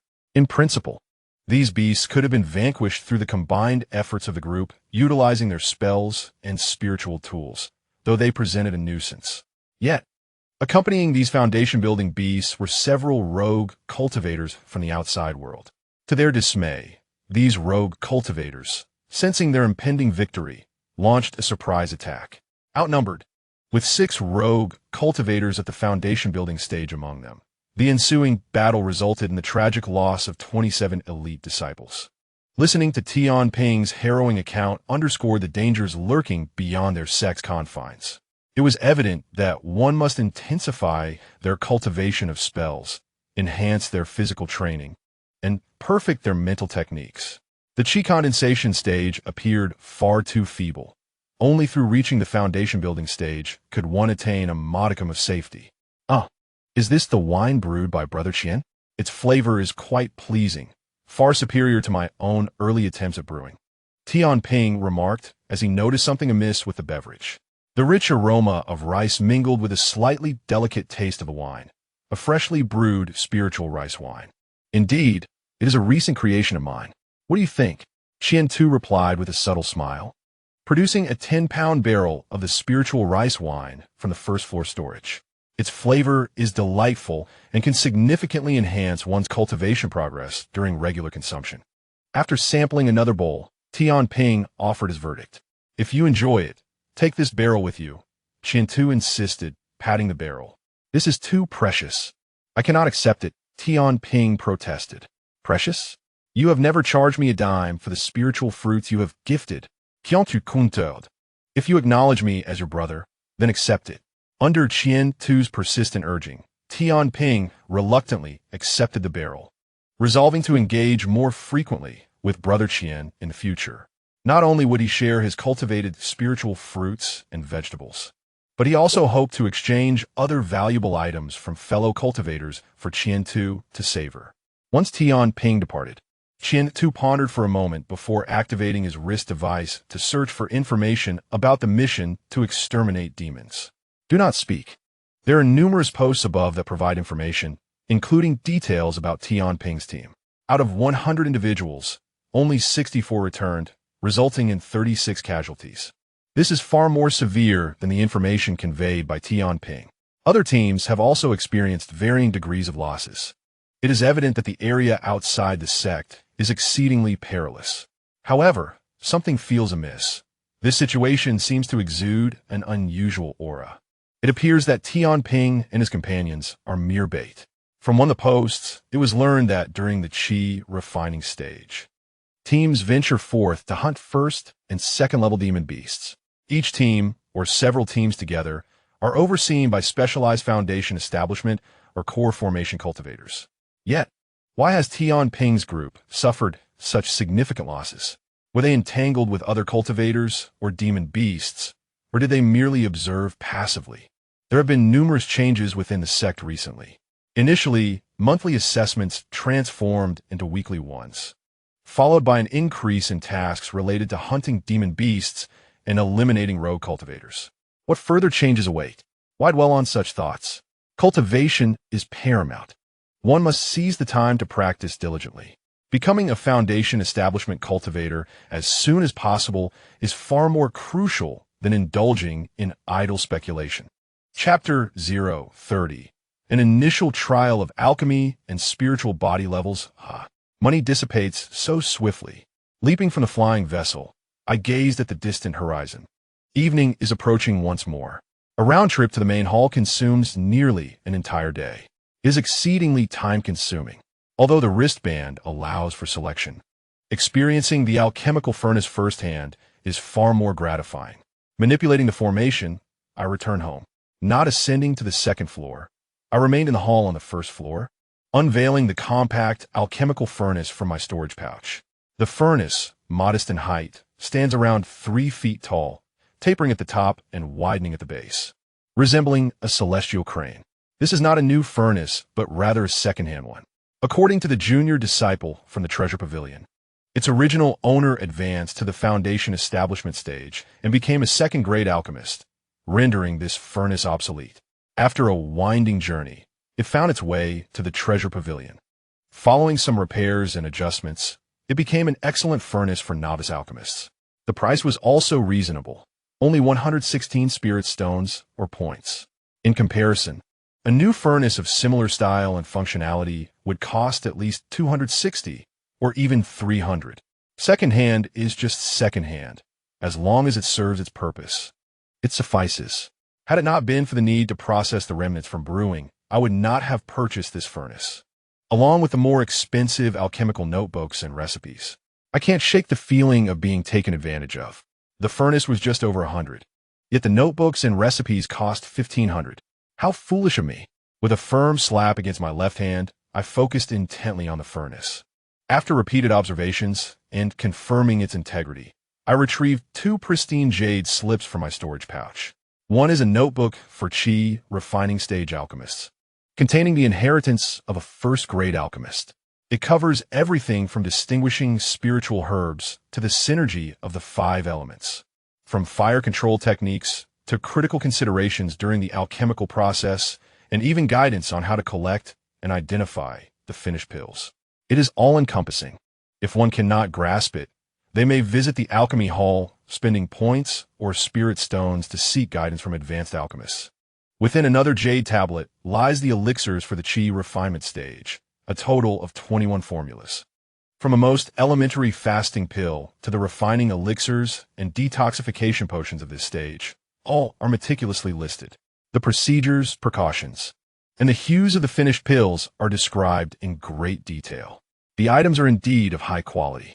Yet, alas, my financial resources are insufficient. The myriad recipes for Qi refinement in the treasure hall are overwhelming. Wait, why would I need to purchase so many Qi refinement recipes? These 21 will suffice, merely to hone the skills of a novice alchemist. How foolish I was to be misled by a junior from the treasure hall. No more. The next time I visit, I must be resolute and not waver in my decisions. After centering my thoughts, the 2 jade tablets swiftly shattered into fragments. An influx of knowledge surged within my mind. One cannot deny that the knowledge of alchemy is vast and eclectic. After a full hour, I still felt somewhat disoriented. It took a while to regain my composure. My mind was overwhelmed with new information. Let me experiment first. After all, even if the fasting pill fails, the loss will be minimal. With a wave of my hand, the lid of the alchemical furnace opened. On the other side, the remnants of spirit rice stored in the warehouse flew into the furnace in precise proportions. The lid was closed, and 10 low-grade spirit stones were embedded on the furnace's exterior. Successfully executed fire control technique. Progress 1. The fire control technique is not particularly difficult. What is challenging is mastering the heat, which requires countless attempts and practice. The ignition was successful, and the refining commenced. A burnt odor wafted through the air. Alas, failure. The next morning, I emerged from the formation with a grim expression. Shortly after, Tian Ping approached with a cheerful demeanor. "Good morning, Brother Qian." "Good morning, Junior Brother Tian. Let us proceed together." Of course, together it was. I had missed the previous 2 weekly lessons and could not afford to miss this one. As Tian Ping spoke, he noticed my somber countenance and inquired, "Brother Qian, is something troubling you? Speak of it. I shall offer my counsel." "Oh, it is nothing significant. Yesterday, I reported my experience from the previous night's alchemical attempts to the main hall. Even when attempting the most basic fasting pill, the success rate was rather disheartening. I failed consecutively 3 times before finally succeeding on my 4th attempt. However, upon opening the furnace, the quality of the elixir could only be described as barely acceptable. I continued refining, and the success rate improved. On average, I succeeded once for every failure. This is the crux of my grim expression. Have you begun experimenting with alchemy, brother?" Tian Ping gazed at me with envy. "One could say so. I plan to start with the simplest of recipes. Have you attempted it?" I glanced at Tian Ping. "No. Alchemy requires both talent and financial resources, which I lack. I too recently came into a small fortune." The 2 of us chatted merrily. Through Tian Ping's light-hearted banter and conversation, the previous night's displeasure dissipated entirely. Outside the Spirit Farmer Hall, we secured a seat and turned our attention to the panel. First rank alchemist, entry level 1351000, fire control technique, proficiency 213400. First rank pill of abstinence, 63,100 compared to brewing. Several primary skills of the alchemist have already been displayed on the panel. Notably, the fire control technique has surpassed the halfway mark in proficiency. Given sufficient time and resources, Qian too will inevitably master it. The weekly lesson commences. Today's discourse will delve into the mysteries of the spiritual body. As Qian too perused the panel, a new instructor arrived on the elevated platform in the distance. This lecturer was set to expound upon the spiritual body. Upon hearing this term, Qian too quickly became attentive. The profundities of the spiritual body are boundless. It is a treasure of the heavens and earth. Prior to breaking through to the foundation establishment stage, it is imperative to endeavor to cultivate or awaken the spiritual body. Once you reach the foundation establishment phase, the cultivation of the spiritual body will become significantly easier. Yet it is essential to note that spiritual bodies are categorized into different levels. The earlier one successfully cultivates it, the greater the subsequent benefits. As he listened intently, Qian tu's eyes sparkled with excitement. According to the newly arrived instructor, his Imu spiritual body is classified as one of the primary spiritual bodies. Currently, the known spiritual bodies within the 5 elements sect exceed 4,000 varieties, with countless more yet to be discovered. The diversity is truly staggering. Spiritual bodies are divided into 3 tiers: primary, intermediate, and advanced. The primary spiritual body is the Imu spiritual body. An intermediate spiritual body, for instance, is the higher tier of Imu, known as the Qingmu spiritual body. Perhaps due to Qian tu's presence in the classroom, the instructor placed particular emphasis on the advanced aspects of the Qingmu spiritual body. It is formed through the fusion of the Jia and Imu spiritual bodies, evolving into the Qingmu spiritual body. This path within the realm of what extends further, providing greater assistance. Possessing a Qingmu spiritual body guarantees 100% success in breaking through to the foundation establishment stage. Furthermore, when attempting to ascend to the golden core stage, it boosts the success rate by an additional 40%. When combined with the appropriate elixirs and spiritual items, the success probability exceeds 80%. Even when striving for the nascent soul stage, it can enhance the chances by an extra 10%. The formidable nature of intermediate spiritual bodies is thus evident. Having concluded the discussion on intermediate spiritual bodies, the advanced spiritual bodies are even more remarkable. The exclusive advanced spiritual body of the Five Elements sect. The Five Elements spiritual body stands as a prime example. The five intermediate spiritual bodies, metal, wood, water, fire, and earth, when combined through secret techniques, merge into one, culminating in the Five Elements spiritual body. While the instructor did not elaborate on the specifics of the Five Elements spiritual body, everyone present understood that its enhancements would undoubtedly be astonishing. If you can condense the Five Elements spiritual body, the main sect will always be accessible.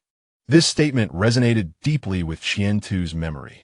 For reasons unknown, the instructor occasionally gazed longingly toward the main sect. Could it be that even Golden Core practitioners are unable to access the main sect? Chapter 031. Preparations before the breakthrough. The Golden Core instructor refrained from elaborating further on a main sect. Instead, he continued to elucidate the mysteries of the spiritual body, introducing various spells and techniques beneficial to the spiritual body during the discourse. Among these was the Five Elements Qian-Yang technique, which Qian-Tu had previously practiced. Upon learning this news, Qian-Tu felt immense joy. Indeed, mastering the Five Elements Qian-Yang technique to perfection can facilitate the awakening of other spiritual bodies. The Qingmu spiritual body? Once I break through to the foundation establishment stage, I shall undoubtedly attain it. As for the Five Elements spiritual body, that will await my advancement beyond the foundation establishment stage. Upon receiving this information and clarifying my objectives, I felt as though I had struck gold today. A cursory glance at the post displayed on my wristband revealed that acquiring relevant information would require at least 3,000 points, an equivalent of 3,000 spirit stones. Yet, without spending a single coin, the knowledge was imparted during the weekly lecture. While I grasped the general concept, the intricate details remained elusive. However, once I reached the foundational stage, such matters will be trivial. I deactivated the wristband and continued to listen intently. This engagement persisted throughout the day. As the sun dipped below the horizon, the Golden Core instructor abruptly vanished, leaving numerous disciples gazing at the central podium in disappointment. It was only now that I realized the immense utility of spiritual bodies. Naturally, if spiritual bodies were of no significance, why would the sect grant every practitioner possessing one the privileges of inner disciples? Surely, the sect is not devoid of wisdom. With a spiritual body, foundational success is assured, and even the attainment of the Golden Core seems plausible, akin to possessing exceptional talent. I have heard whispers that there are levels beyond exceptional talent. Is it true? Listening to the idle chatter around me, I hastened back with Qian-Tu and others, eager to seize the opportunities ahead. Time flew by like an arrow. In the blink of an eye, 6 months had elapsed. During this period, Qian-Tu cherished every moment, dedicating his days either to cultivating techniques or exploring spells. The accumulation of spiritual energy had long been completed. However, he awaited the transcendence of his body refinement technique and the enhancement of his mental shield. He could have broken through to the foundational stage long ago, yet he chose to wait for half a year. With a deep breath, he opened his tightly shut eyes and exhaled a breath of turbid air. Just moments ago, the secret method of the mental shield had reached the final point of its transcendence. Panel name: Qian-Tu. Lifespan: 16. 150. Spiritual body: Wood elemental spirit body. 47. Realm: Qi refinement 9th layer. 100. Technique: Minor 5 elements method. Transcendence completed. 5 elements Qian-Yang method. Transcendence completed. Spells: 5 elements spirit refinement technique. Beginner 295, 710. 000. Sword of the mind. Minor achievement 194.4.000. Fire control technique. Perfected 421.3.200. Spirit Valley pill. Perfected 218.1. 600. Level 1 alchemist. Minor achievement 404.000. Rule runes. Self-cleansing, object control, illumination, fire seed, knife tilling. Gazing at the panel, Qian-Tu felt a sense of satisfaction. His primary cultivation technique had long since achieved transcendence. As an initial technique of the Five Elements sect, it remained sufficient even upon reaching the foundational stage.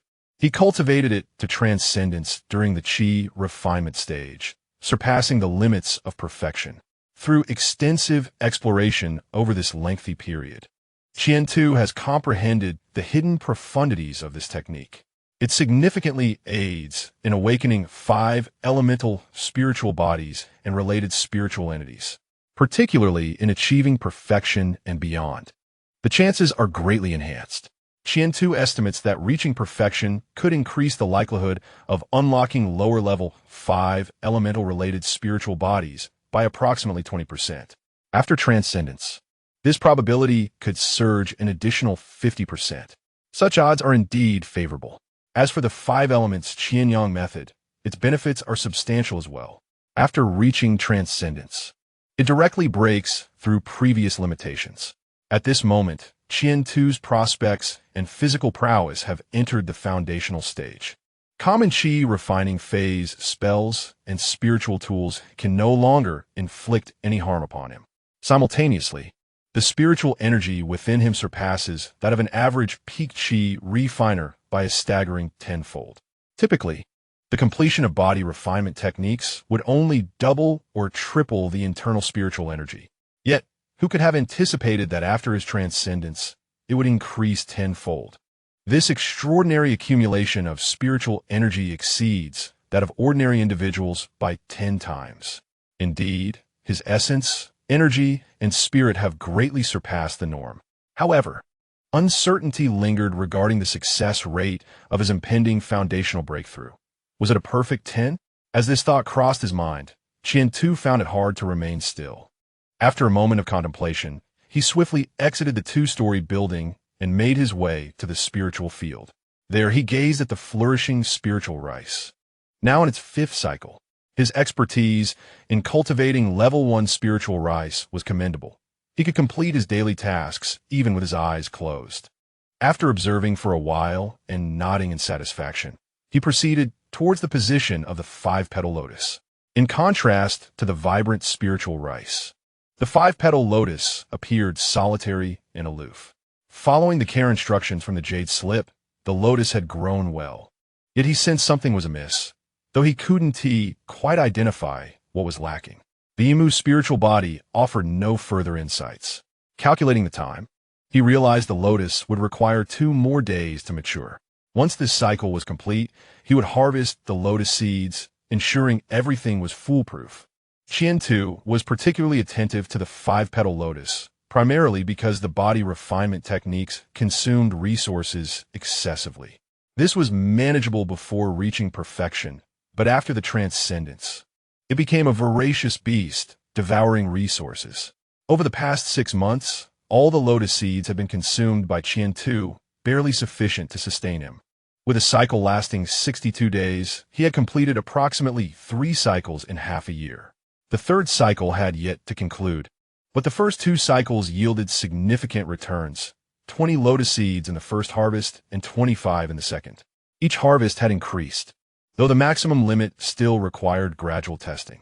He would have to wait 2 more days. However, while waiting, he should first apply for a breakthrough cave. As an inner sect disciple, he was entitled to 1 breakthrough cave usage each year. Without this status, he would need to spend resources. The breakthrough cave was situated atop a small mountain in the northeast of the sect's main hall.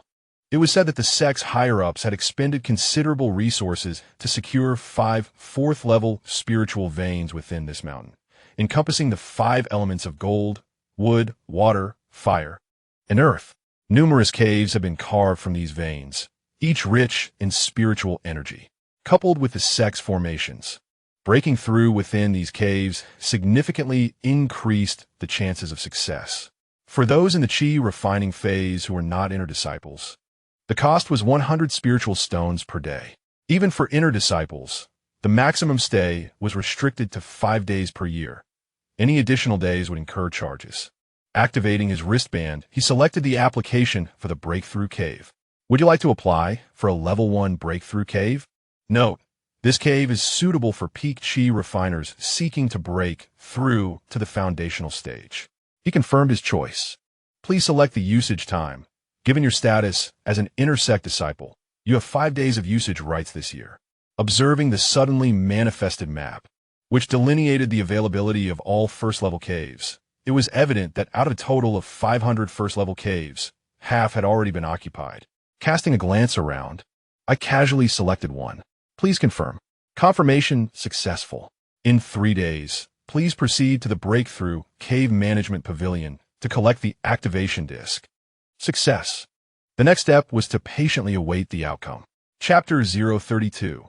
The Breakthrough Cave. 2 days later, the 5 lotus bloomed once more. With a flick of my hand, 30 lotus seeds obediently flew into the jade box. After counting, I nodded in satisfaction. Indeed, 30 seeds were quite a bounty. Perhaps 30 was the maximum yield. If sold, they would fetch 3,000 spirit stones. Sell? Perhaps not. Retaining them for personal use is undoubtedly the wisest choice. As for the matter of currency, what about the spirit wine? Over the past 6 months, while intermittently refining pills, I had been diligently brewing spirit wine. The 10 acres of spirit fields yielded rice. And aside from the daily sustenance, all remaining produce was transformed into raw materials. Most of the spirit rice wine had already been sold. It is worth mentioning that this fellow, Tian Ping, despite his unassuming demeanor, had an extensive network of connections. The spirit wine brewed by me was completely sold out through Tian Ping's efforts. This significantly swelled my purse. However, more than half of the earnings were reinvested into spirit fruits and medicinal herbs, as I awaited the conclusion of the brewing process. Presently, my storage bag contained 8,000 spirit stones, and my bracelet S points had been replenished to 5,000. Such a fortune was unimaginable before. Transforming primary crops into finished products for sale yielded profits that were several times, even dozens of times, greater. Naturally, I did not neglect Tian Ping, the benefactor. I allocated him a tenth of the profits from the spirit wine sales. Although a tenth may seem modest, it represents a sustained income, accumulating over time, far surpassing the efforts of elite disciples who toil endlessly on tasks. Now that Tian Ping had funds, he eagerly purchased various auxiliary elixirs and devoured copious spirit fruit sets, aiming to awaken his spiritual body. Previously, he had been financially constrained, but now that he had the means, if he did not seize this opportunity, he would truly miss out. Bringing my thoughts back, I gazed at the still blooming 5 lotus. In 5 days, its blossoms would wither. This 5-day period marked my time for breakthrough. I hoped that 5 days, no, for days, would be sufficient. Resolute, I promptly activated my bracelet to reserve a flight to the main hall. Direct flights to the Breakthrough Cave? Regrettably, none were available. That location could not accommodate landings. I would first need to reach the main hall before proceeding there. During this waiting period, a thought suddenly emerged. My current spiritual energy reserves were tenfold that of others at the same level. Perhaps I should learn the sword technique for foundational cultivation? Sword flight, once a dream in my past life, it remains one of my aspirations in this existence. The spiritual energy within me should suffice. I just wonder if the spiritual energy of the chi refining stage can meet the demands of the sword technique. After much contemplation, I ultimately resolved to proceed with caution. If I were to mismanage the situation and descend from the heavens, even if I survived the fall, the potential repercussions would be far from desirable. It is prudent to await the successful breakthrough before contemplating further actions. As the flying vessel approached its destination, Qian too glanced back at his residence and the spiritual fields. The year-long period was nearing its end. Upon my return, I am certain that I will have achieved a breakthrough. Am I perhaps exploiting the sect's resources? With this thought in mind, I boarded the vessel, heading directly towards the main hall. The journey was swift. Before noon, Qian-Tu arrived at the foot of the mountain housing the breakthrough cave. To ascend, one must pass through the main entrance, near which is the management pavilion. As he approached, a foundational-level cultivator quickly inquired, "Are you here to utilize the cave?" "Greetings, senior brother. I have made a reservation for tomorrow. As this is my first time, I have come to take a look," Qian-Tu replied candidly. "Is it the Dingzi 212 cave?" The foundational cultivator checked and immediately confirmed the name. "Indeed, senior brother," Qian-Tu nodded obediently. "Follow me. I will allow you to enter early. This half-day is a complimentary gift as part of the sect's recent promotional policy." Following closely behind the foundational cultivator, Qian-Tu's face brightened with delight. Enjoying half a day and a night for free was certainly a fortuitous opportunity. Upon entering the main gate, Qian-Tu was struck by the stark contrast between the spiritual energy here and that of the outside world. With a single breath, he sensed the barriers to his breakthrough beginning to stir. Truly, this was a place specially designated by the sect for breakthroughs, and its effects were astonishing. Before long, they arrived at the Dingzi 212 cave. This is the control array disk for the cave. Keep it safe. Once your breakthrough is complete or the allotted time has passed, you may return the disk to the cultivator at the entrance or deliver it to the management pavilion. Remember, do not take it away. Should you lose it, be prepared for the sect's penalties, the foundational cultivator instructed, causing a flicker of concern in Qian-Tu's heart. "Thank you for your guidance, senior brother. I wonder if you enjoy wine. I have brewed some spiritual rice wine and would be honored for you to taste it." As he spoke, a finely crafted wine barrel appeared. Unlike the ordinary barrel from earlier, this one was custom-made. Though it could only hold 5 pounds, the contents were far from ordinary. It was the 4th secret recipe among 5 kinds of spiritual rice wine. The 5th recipe still required time to perfect. This wine possesses an exquisite aroma. "Junior brother, let us become friends. Once you achieve your breakthrough, I would like to reserve some from you," the foundational cultivator remarked, opening the barrel to inhale the enticing fragrance and unique spiritual essence, which brought a smile to his face. After exchanging contact information, he manipulated the array disk and entered the 212 cave. Upon entering the cave, the overwhelming spiritual energy enveloped Qian-Tu, almost as if he were drenched in it. The spiritual energy within the cave was so potent it seemed to transform in a spiritual liquid, a rather exaggerated phenomenon. The cave was modest in size, measuring merely 10 zhang in diameter, devoid of any illumination and even somewhat dark. This did not deter Qian-Tu, employing a lighting technique. He illuminated the entire cave in an instant. Standing at the center, he gazed at the walls of the cave. From left to right, I meticulously examined the walls of the cave, which were densely inscribed with countless characters. These inscriptions detailed various challenges associated with breaking through to the foundation establishment stage, as well as critical considerations and potential obstacles that might arise during the process. The existence of such concealed benefits in this cave was astonishing. It was no wonder that sects ventured here to transcend their major realms. I pondered whether similar aids existed for breakthroughs to the Golden Core and Nascent Soul stages. Truly, such treasures within a prominent sect would incite fierce competition among wandering practitioners. After a moment of reflection, I retrieved a grass mat from my storage bag and spread it out before sitting down. With my eyes closed, I began to align myself with the inscriptions on the wall and the steps for breaking through. To ascend to a higher realm, one must cultivate a tranquil mind. For distraction is the greatest taboo.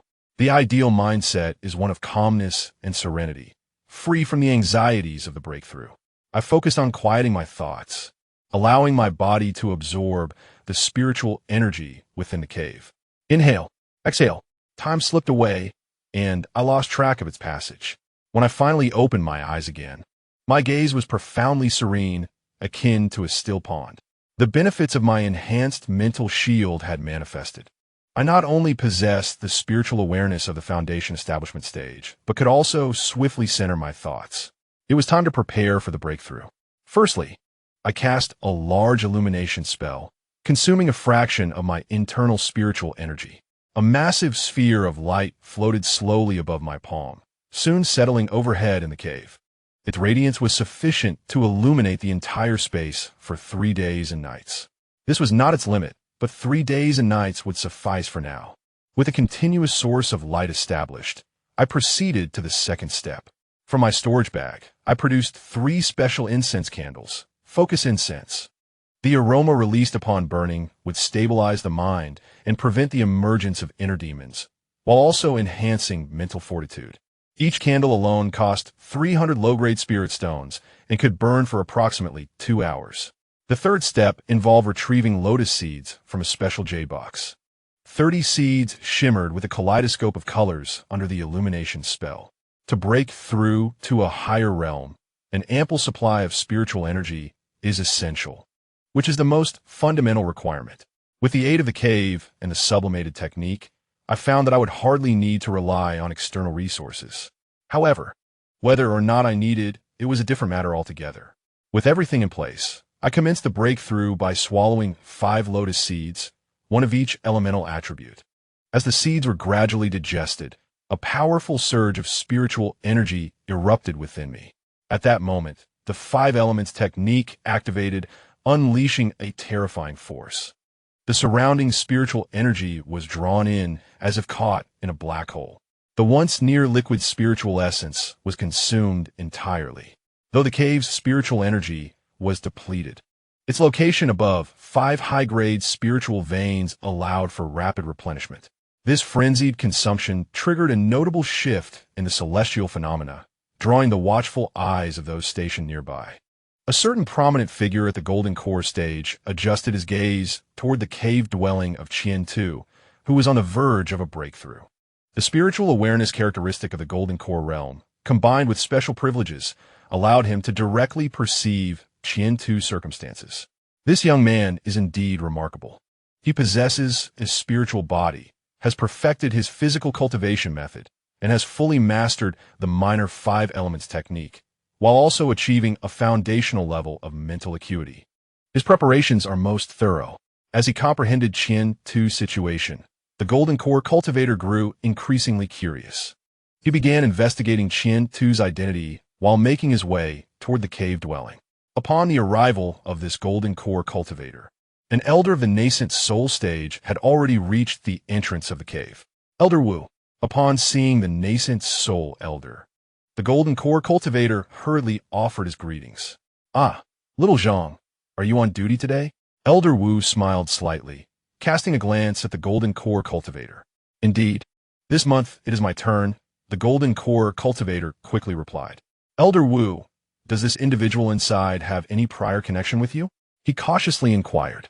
"He has no relation to me, but he does have some ties to the head of the Spirit Farmer Hall. Observe the lotus seeds he has prepared. They are from the 5 lotus variety, which only that head possesses. No one else has them." With Elder Wu's explanation, the Golden Core cultivator's expression shifted to one of realization. The thought of further investigation vanished in an instant. Since Qian-Tu had someone backing him, it would be best to leave matters to the Spirit Farmer Hall. He would not squander any more time. This young man's foundation is extraordinarily robust. When he breaks through, it will occur without the slightest turbulence. How tedious. I shall take my leave now. You may continue your watch. Soon, upon sensing that Qian-Tu's breakthrough was proceeding smoothly, the Nascent Soul cultivator, Elder Wu, departed out of boredom, leaving the Golden Core cultivator to supervise. Meanwhile, Qian-Tu remained utterly unaware of the external changes. He was wholly engrossed in circulating his technique, striving to complete the transition from chi refinement to foundation establishment. For him, this breakthrough was relatively straightforward. His physical strength was sufficient, his spiritual energy reserves were abundant, and his mental acuity exceeded expectations. The vast reservoir of spiritual energy within him was being compressed according to a secret method. With each compression, the spiritual energy circulated within his body, particularly around the position of his vital organs. The compressed spiritual energy served to enhance the 5 organs. However, due to Qian-Tu's practice of the 5 elements Qianyang technique, his physical body had already reached the strength characteristic of the foundation establishment stage. Thus, the enhancement from this spiritual energy was minimal. Time passed minute by minute. An hour blinked by. Within his dantian, the spiritual energy had undergone 5 compressions and was gradually taking on a liquid form. As the liquid spiritual energy slowly took shape, it heralded the imminent arrival of the foundation establishment stage. Just at the moment the first drop of liquid spiritual energy formed, Qian-Tu's spirit experienced a sudden and intense fluctuation. This marked the onset of the heart demon tribulation. Unlike other cultivators, Qian-Tu bore the burden of 2 sets of memories from 2 lifetimes, transforming his heart demon from a singular challenge into a dual one. Or rather, it was an assault stemming from his own memories. Initially, this could have been a dire situation. Yet, due to the distinct illusions arising from 2 different eras, worlds, and ages, a significant rupture occurred instead. On the left lies a modern metropolis, while on the right unfolds an ancient realm of immortal cultivation. There is no need for reflection. Qian-Tu instantly comprehends the situation.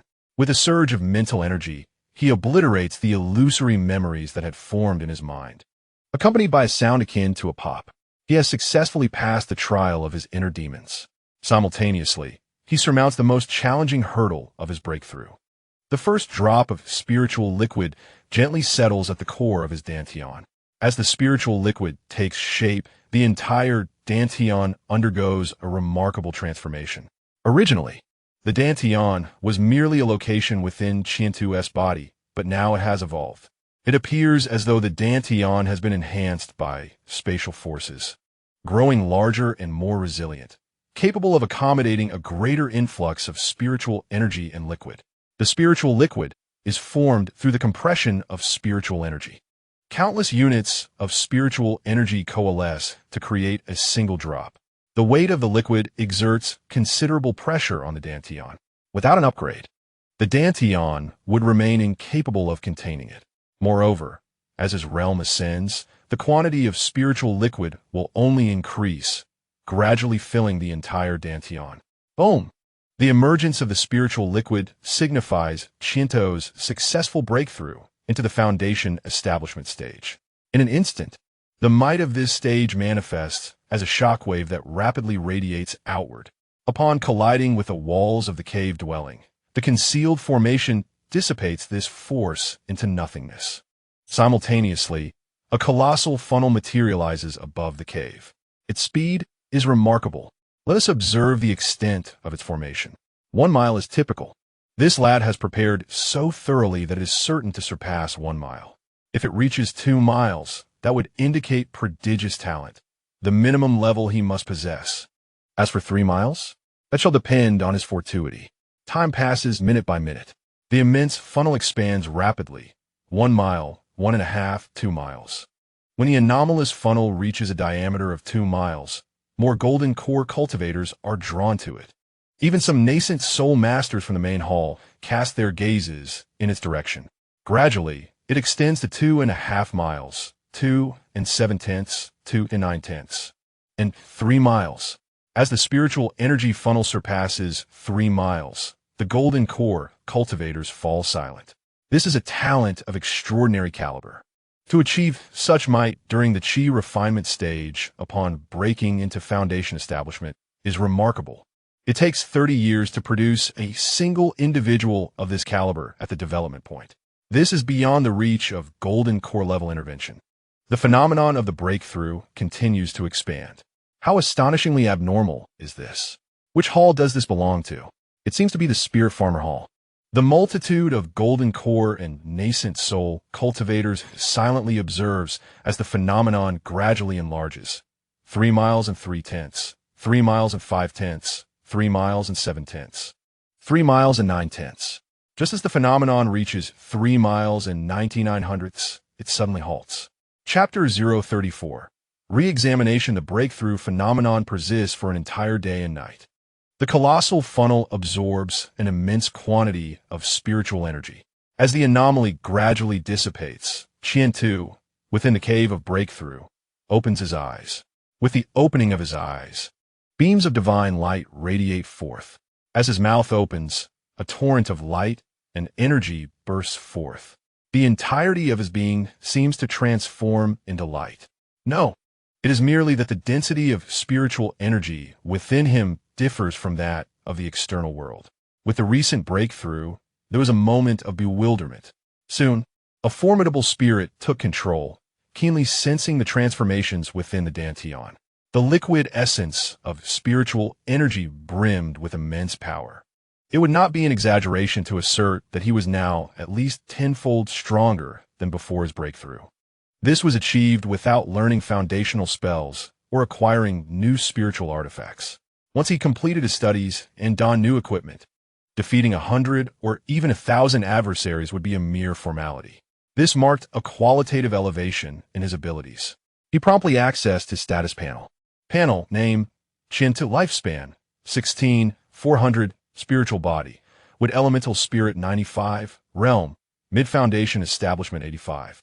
100, techniques, lesser 5 elements art, transcended, 5 elements Qian Yang art, transcended, spells, 5 elements spirit refinement, beginner 295, 710, 000, sword of the mind, minor achievement 1, 944, 000, fire control technique, perfected 4, 213, 200, Bigu pill, perfected 2, 181, 600, first level alchemist, minor achievement 4, 004, 000, rule runes, self-cleansing object control, luminescence, fire seed, plow. The panel revealed a significant increase in his lifespan, expanding from the original 150 to 400. Typically, a cultivator in the foundation establishment stage has an average lifespan of 300 years. Those with exceptional techniques or spiritual bodies can extend their life for a time. His wood elemental spirit granted him an additional 100 years. Truly, even a primary spiritual body of the wood attribute can yield such longevity. Moreover, in terms of realm, he was on the cusp of reaching the late foundation establishment stage. Compared to the 9 levels of the Qi refinement stage, the foundation establishment stage comprises only 4 realms: early, mid, late, and peak. This breakthrough propelled him directly into the mid stage, with just 15 points remaining to reach the late stage. This greatly reduced the time required for cultivation, likely due to an exceptionally solid accumulation of energy. Under normal circumstances, one would stabilize at the early foundation establishment level without such exaggerated progress. The golden core was within reach, but advancement too swift could pose challenges. Rapid elevation in realm is indeed favorable, yet lacking sufficient protective measures in combat could lead to peril. Next, he must diligently study foundational spells and physical refinement secrets of the foundation establishment stage. Delving deeply into spiritual techniques was also imperative. He needed to swiftly comprehend the awakening conditions of the greenwood spirit. Furthermore, he should replace his spiritual artifacts with intermediate ones. And acquiring advanced gear would be even better. Having just broken through to the foundation establishment stage, there were myriad tasks demanding his attention. As Qin too pondered these matters, an unfamiliar voice suddenly echoed in his ears. Now that your breakthrough is complete, come forth. Who? He thought, a look of wariness crossing his face. Before he could respond, the voice continued, the sect leader wishes to see you. Hasten and accompany me to the main hall. The sect leader wishes to see me? The mere mention left Qian too bewildered. What was happening? It was just a breakthrough to the foundation establishment stage, yet the sect leader sought an audience with him. Despite the doubts lingering in his heart, he obediently complied. As a disciple of the 5 Elements sect's pioneering point, the command of the sect leader was not something a mere foundation establishment cultivator could defy. After tidying up, he finally stepped out of his cave dwelling. No sooner had he exited than he was enveloped by an immense force, propelling him skyward. The direction of his flight pointed towards the main hall. Esteemed senior, may I inquire your name? During the journey, Qian Tu glanced at a middle-aged cultivator beside him. Yin Cheng Shuang, elder of the combat hall, the elder responded casually. Upon hearing the name and title, Qian Tu's eyes gleamed with excitement. He was in the presence of a nascent soul powerhouse. Disciple pays respects to the elder. Very well, we have arrived. You may meet the sect leader now. Perhaps we shall meet again by fate, Yin Shuang said without further ado. escorting him to his destination before vanishing from sight. This left Qian too perplexed. What has happened? He had intended to add the elder as a friend, should the need arise in the future, yet the elder had departed without a word. Alas, he had lost a significant opportunity. Taking a deep breath, he gazed at the architecture before him. This was the Five Elements Tower, located at the heart of the main hall, where the sect leader, the Grand Elder, and the heads of various halls primarily conducted their affairs. It represented the core of authority within the pioneering point, and was a place where countless disciples dreamed of entering. Just as he was about to knock, the grand door opened automatically. "Come in." "Yes."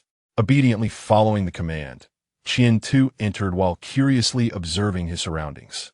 The interior of the Five Elements Tower was simply adorned, devoid of any extravagant embellishments. The furniture and decor were remarkably sparse. In essence, it was authentic, with traces of excavation still visible on some walls. As Qian too was examining the space, a somewhat familiar ringing sound echoed through the air. At the moment he heard the bell, an instinctive urge to resist surged within him, but it was too late. The soul-capturing bell was indeed effective. A dull voice resonated. Effective, yet not to be overused. "Let's begin the inquiries.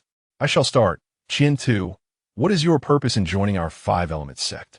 "To soar through the heavens and become an immortal ancestor." "Qian too, are you a spy or a traitor from another faction?" "I am not." "Qian too, do you genuinely wish to join the Five Elements sect and regard it as orthodox?" "I do." One question followed another, each answered in succession by Qian Tuesday. For a full quarter of an hour, under the control of the soul-capturing bell, he answered monotonously. After 15 minutes, the effect of the bell dissipated, leaving Qian too gazing vacantly at his surroundings, striving to appear natural. Yet within, he felt somewhat speechless. Here we go again. The last awakening of my spiritual essence involved this, and now, after breaking through to foundation establishment, it occurs once more. Will there be another round after breaking through to the golden core stage? However, this thorough examination does serve a purpose. It can mitigate the emergence of traitors. Yet for those who are innocent, it merely feels like an unnecessary ordeal. "Qian tu," suddenly called out a middle-aged cultivator. "I am here." Qian too jolted, his gaze sharpening as he looked forward. Before him, a row of seats appeared.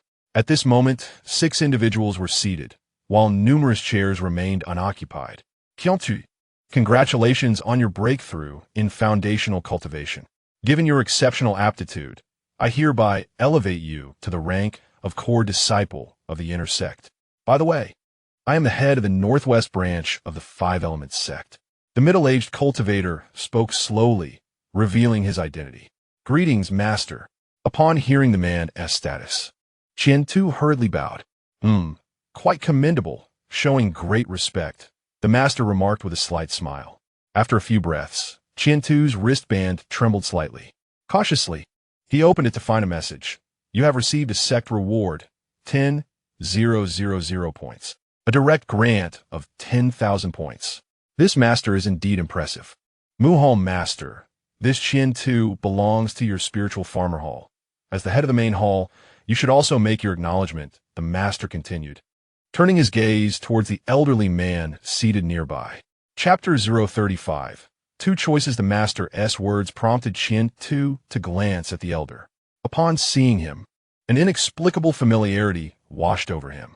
Despite pondering for a long while, he could not ascertain the source of this feeling. Had they met before? Yet, this visage was new to him. The only elderly figure he had previously encountered with profound cultivation was during that incident at the Hidden Law Pavilion. Could it be that individual? With a heart full of curiosity, he regarded the elder. The Muhall Master, upon being addressed by the Master, twitched his lips in annoyance. Truly, one cannot bear to see others excel. A group of petty individuals.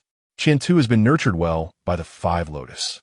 As a disciple of my spiritual farmer hall, now that you have broken through to foundational cultivation as the head of the main hall, I shall certainly extend my acknowledgement.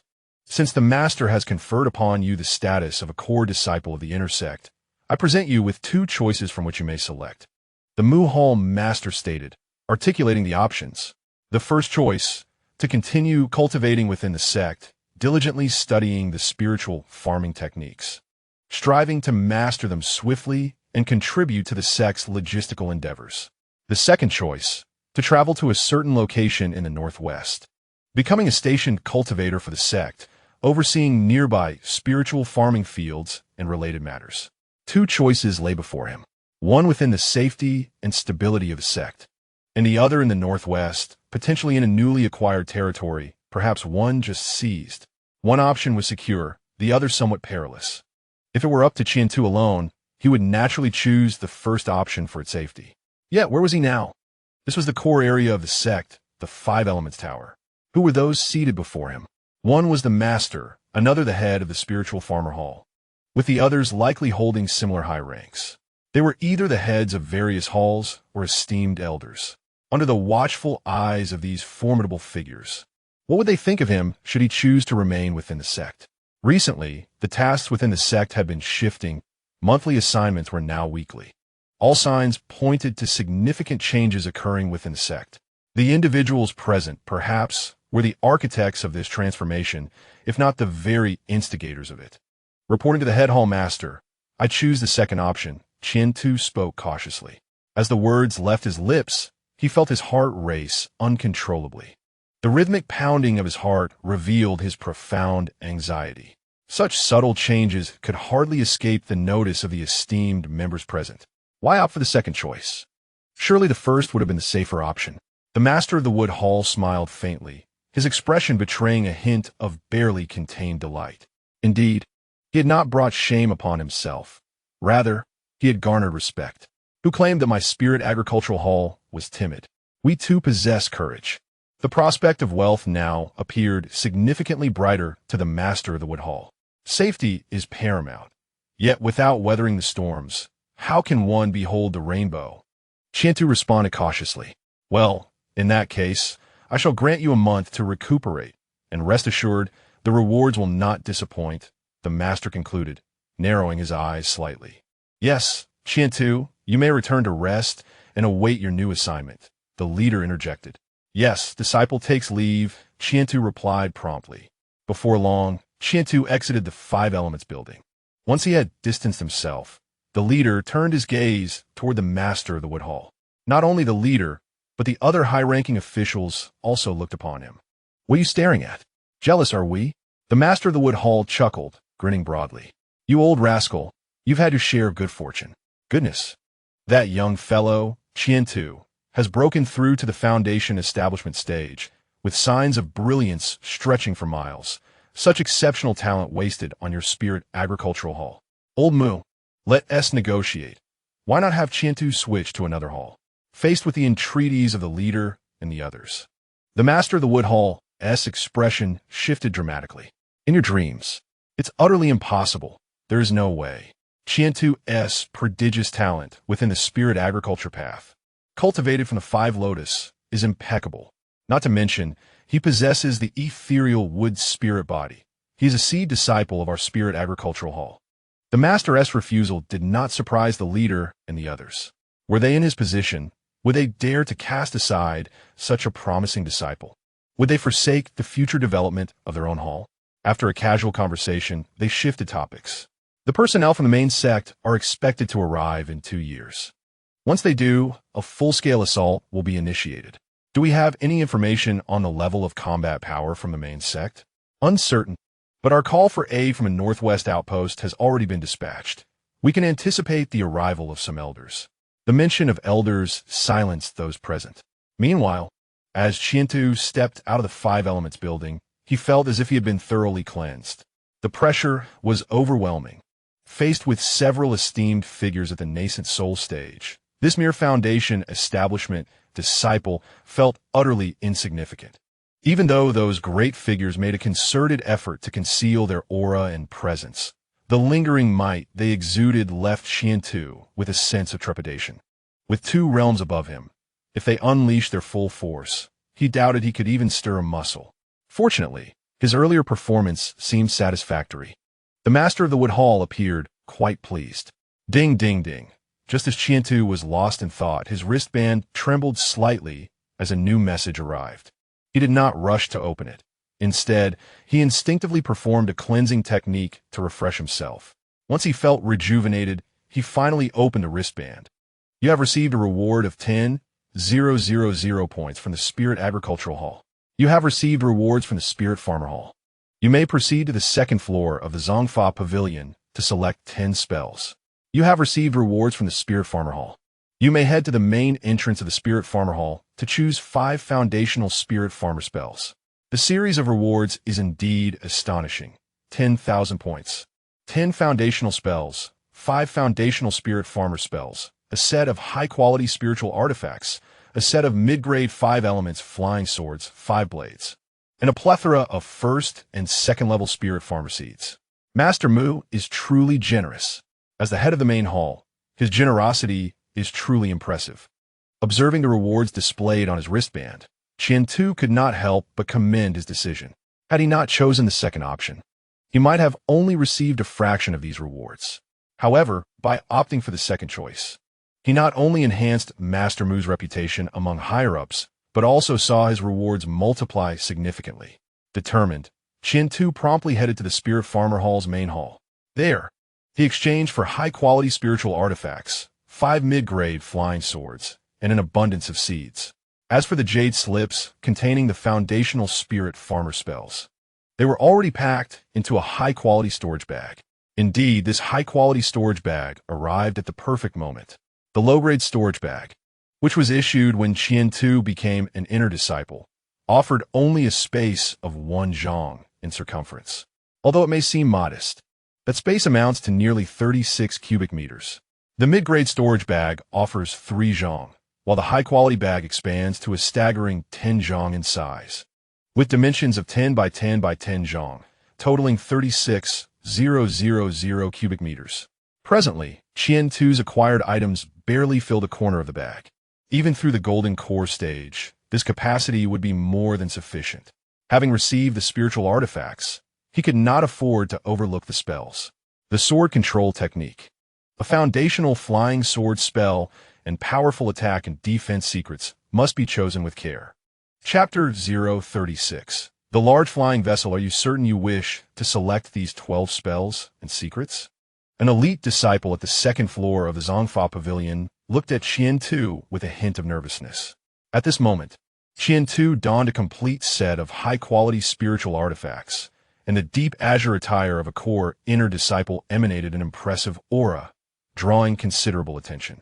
Those working on the second floor of the Zongfa Pavilion are no fools. Their keen eyesight is exceptional. Their primary task is to identify clothing and distinguish the identities of the accounting personnel. Inner disciples, like outer disciples, are categorized by rank.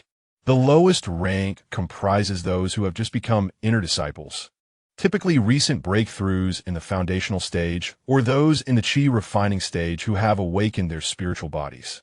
Above them are the core inner disciples, who are the elite of the inner sect, distinguished either by exceptional talent or combat prowess.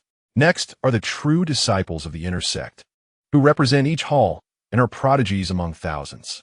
To become a true disciple, one must at least reach the golden core stage and be no older than 60. As for those above the true disciples, there exists another tier, known as the inner gate seeds, commonly referred to as the holy sons and daughters of the sect, future candidates for the sect leader and potential successors for the esteemed elder.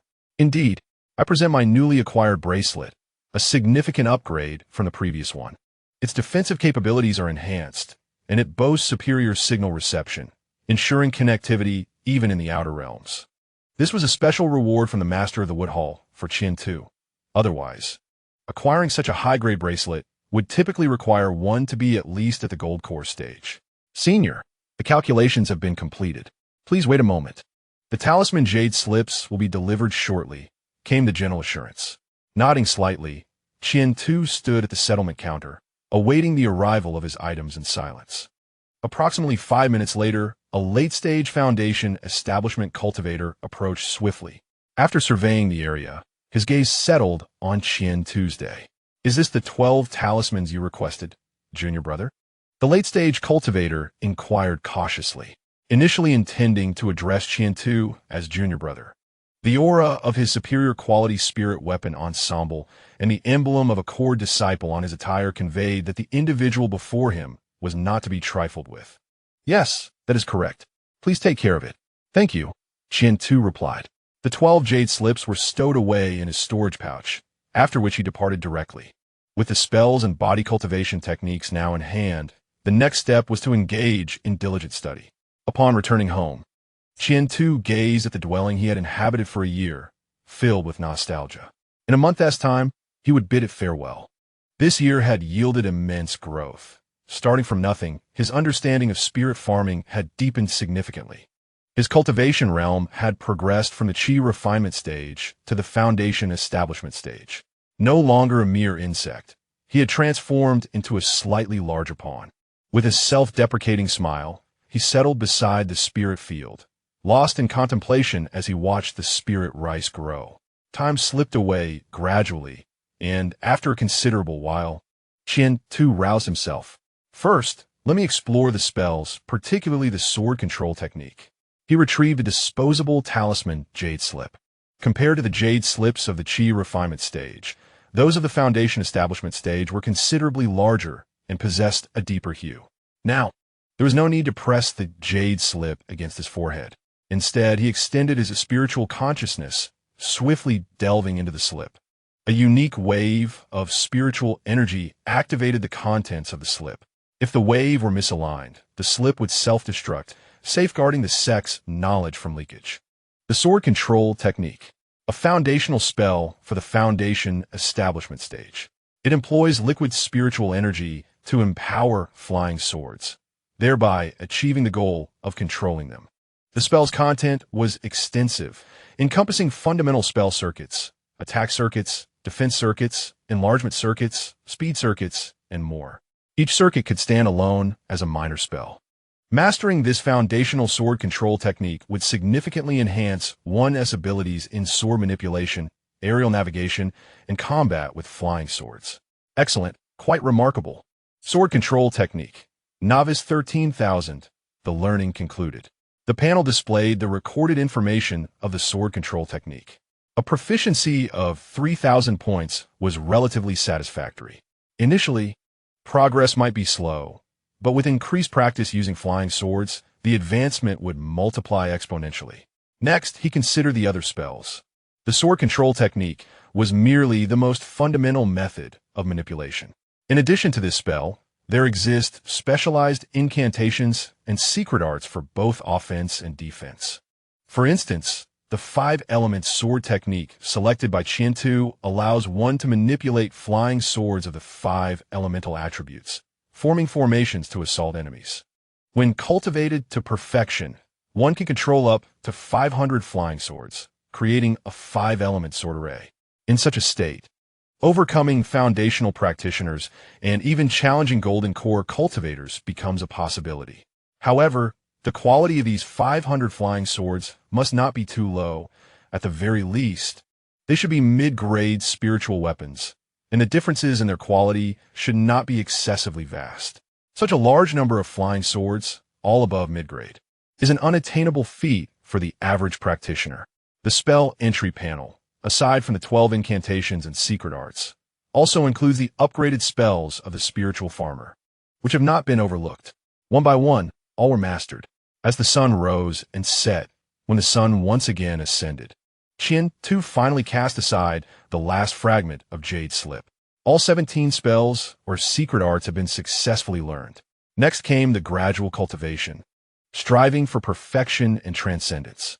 After some contemplation, he proceeded to the warehouse, placing all the items within into a new storage bag. Once he had cleared everything out, Qian Tu's spiritual consciousness entered the storage bag, discovering that he had utilized less than 1/10 of the available space. A vast expanse remained, awaiting use. He decided to leave it for later. First, he would check if Tian Ping was around. It was time for a small gathering. Days passed. Qian Tu's spiritual field formations were promptly dismantled. The 5 lotus had been placed into a dedicated spiritual plant storage bag, ready to be cultivated slowly in a new location. In the blink of an eye, a month of rest had passed. During this month, aside from the initial few days, Qian Tu had been thoroughly engaged. Each day was spent diligently practicing his techniques. Whether it was the minor 5 elements technique or the new body refinement method, none were neglected. The new spells had all reached either proficiency or minor accomplishment. At the designated docking point for a specialized flying vessel on the western side of the main hall, around him, other foundational or golden core cultivators were also anticipating the arrival of the flying vessel. He needed to board a large flying vessel to reach a destination approximately 211,000 kilometers away from the main hall. That is indeed a considerable distance. Even for a large flying vessel, it would take nearly a month to arrive. Were he to fly on his own using sword flight, it might take several years. Suddenly, a colossal structure burst forth from the clouds above, hurtling towards the docking point with tremendous force. The edifice was immense, akin to a mountain. The sheer momentum of its descent caused Qian Tu's eyes to widen in astonishment. Could this flying vessel be in trouble? As the large vessel approached rapidly, a fleeting thought of immediate escape crossed Qian Tu's mind. However, he resisted his body's instinct and remained steadfast at the docking point, while simultaneously observing the actions of the other cultivators around him. He had faith that the vessel would not encounter any mishaps, even in the event of trouble. Protective formations and the oversight of Golden Core or Nascent Soul practitioners would ensure safety. How to say, the distance here to the main hall is hardly significant. A peculiar humming sound arose as the flying vessel halted when it was still 100 feet above the ground. Observing the massive craft suspended in midair, Qian Tu breathed a sigh of relief. How intimidating. Those wishing to board must declare their identities. For those without official positions, prepare your fare. This vessel will dock for a duration of 2 hours and will not wait beyond that. Chapter 037. The Elder's Warning, standing before the colossal flying vessel. Qian Tu felt diminutive. The craft before him towered approximately 100 feet high, stretched around 300 feet in length, and boasted a width of at least 70 feet. Grand. That was the immediate impression. Following, that was a sense of formidable power. The aura emanating from the vessel was palpable, evoking a sense of danger. Countless formations. Innumerable puppets and myriad defensive and offensive mechanisms lay concealed within the craft. Taking a deep breath, he observed other seniors and fellow disciples boarding the vessel.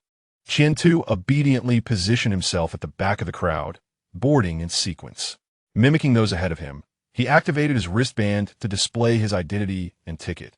When it was Qian Tu's turn, the ticket inspector, with a cursory glance, remarked, "Room B31. Upon finishing, he tossed a small token to Qian Tu's day.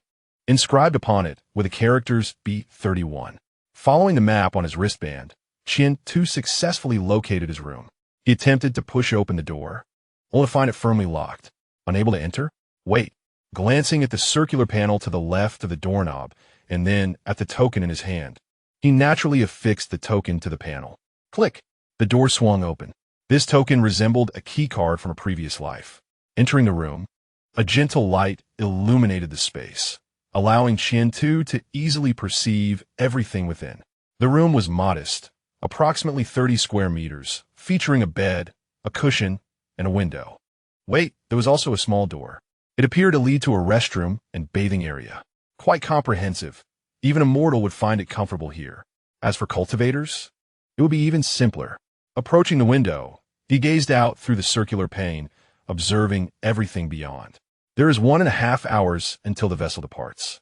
Welcome to all cultivators aboard this vessel. For the living area aboard the vessel, please refer to your wristband or purchase the vessel's navigable map. The information on the wristband streamed in succession, piquing Qian Tu's curiosity. Upon opening the loaded map, he glimpsed portions of the vessel's internal structure, which included a dedicated dining hall, lounges, reception rooms, and tea rooms.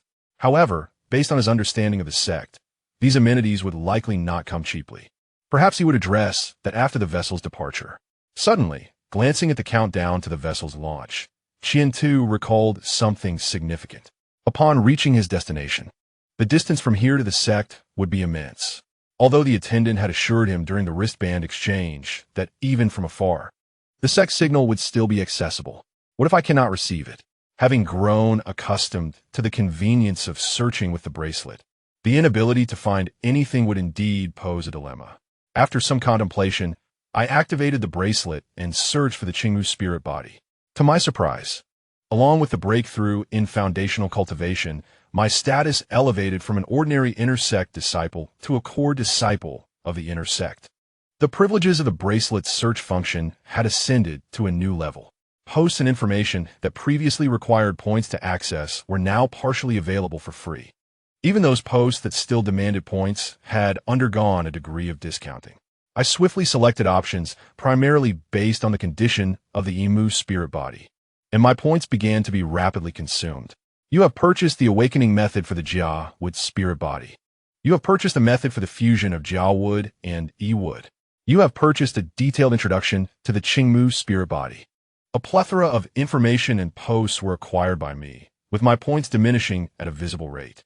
After expending nearly 10,000 points, I had procured everything I needed, including some key insights for breaking through to the Golden Core stage. Preparedness is essential.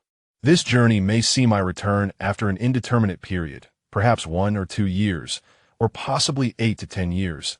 The uncertainty looms.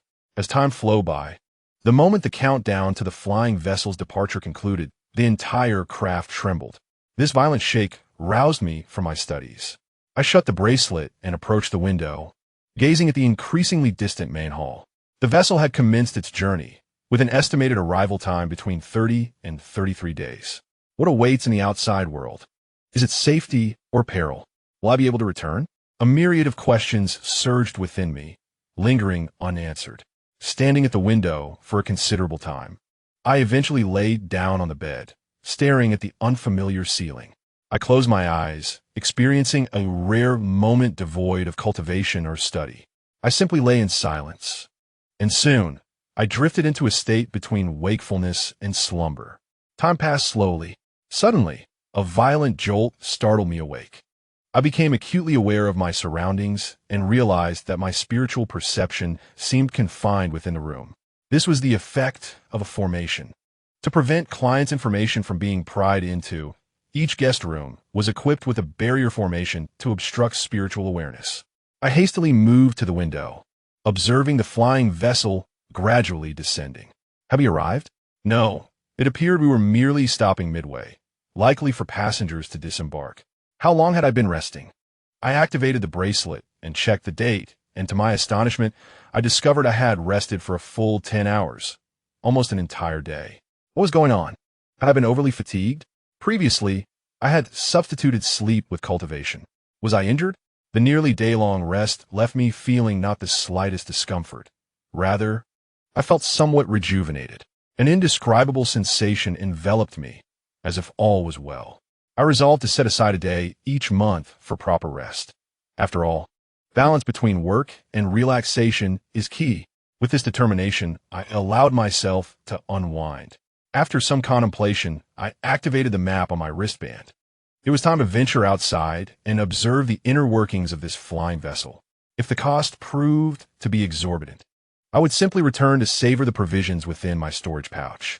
Thus I set forth. Ah, young one, embarking on your first task? In the lounge, an elderly man regarded me with a warm smile. Dressed in loose garments devoid of any insignia, he exuded an air of mystery. Uncertain whether he was a member of a sect or a mere outsider, I pondered briefly before offering a slight nod.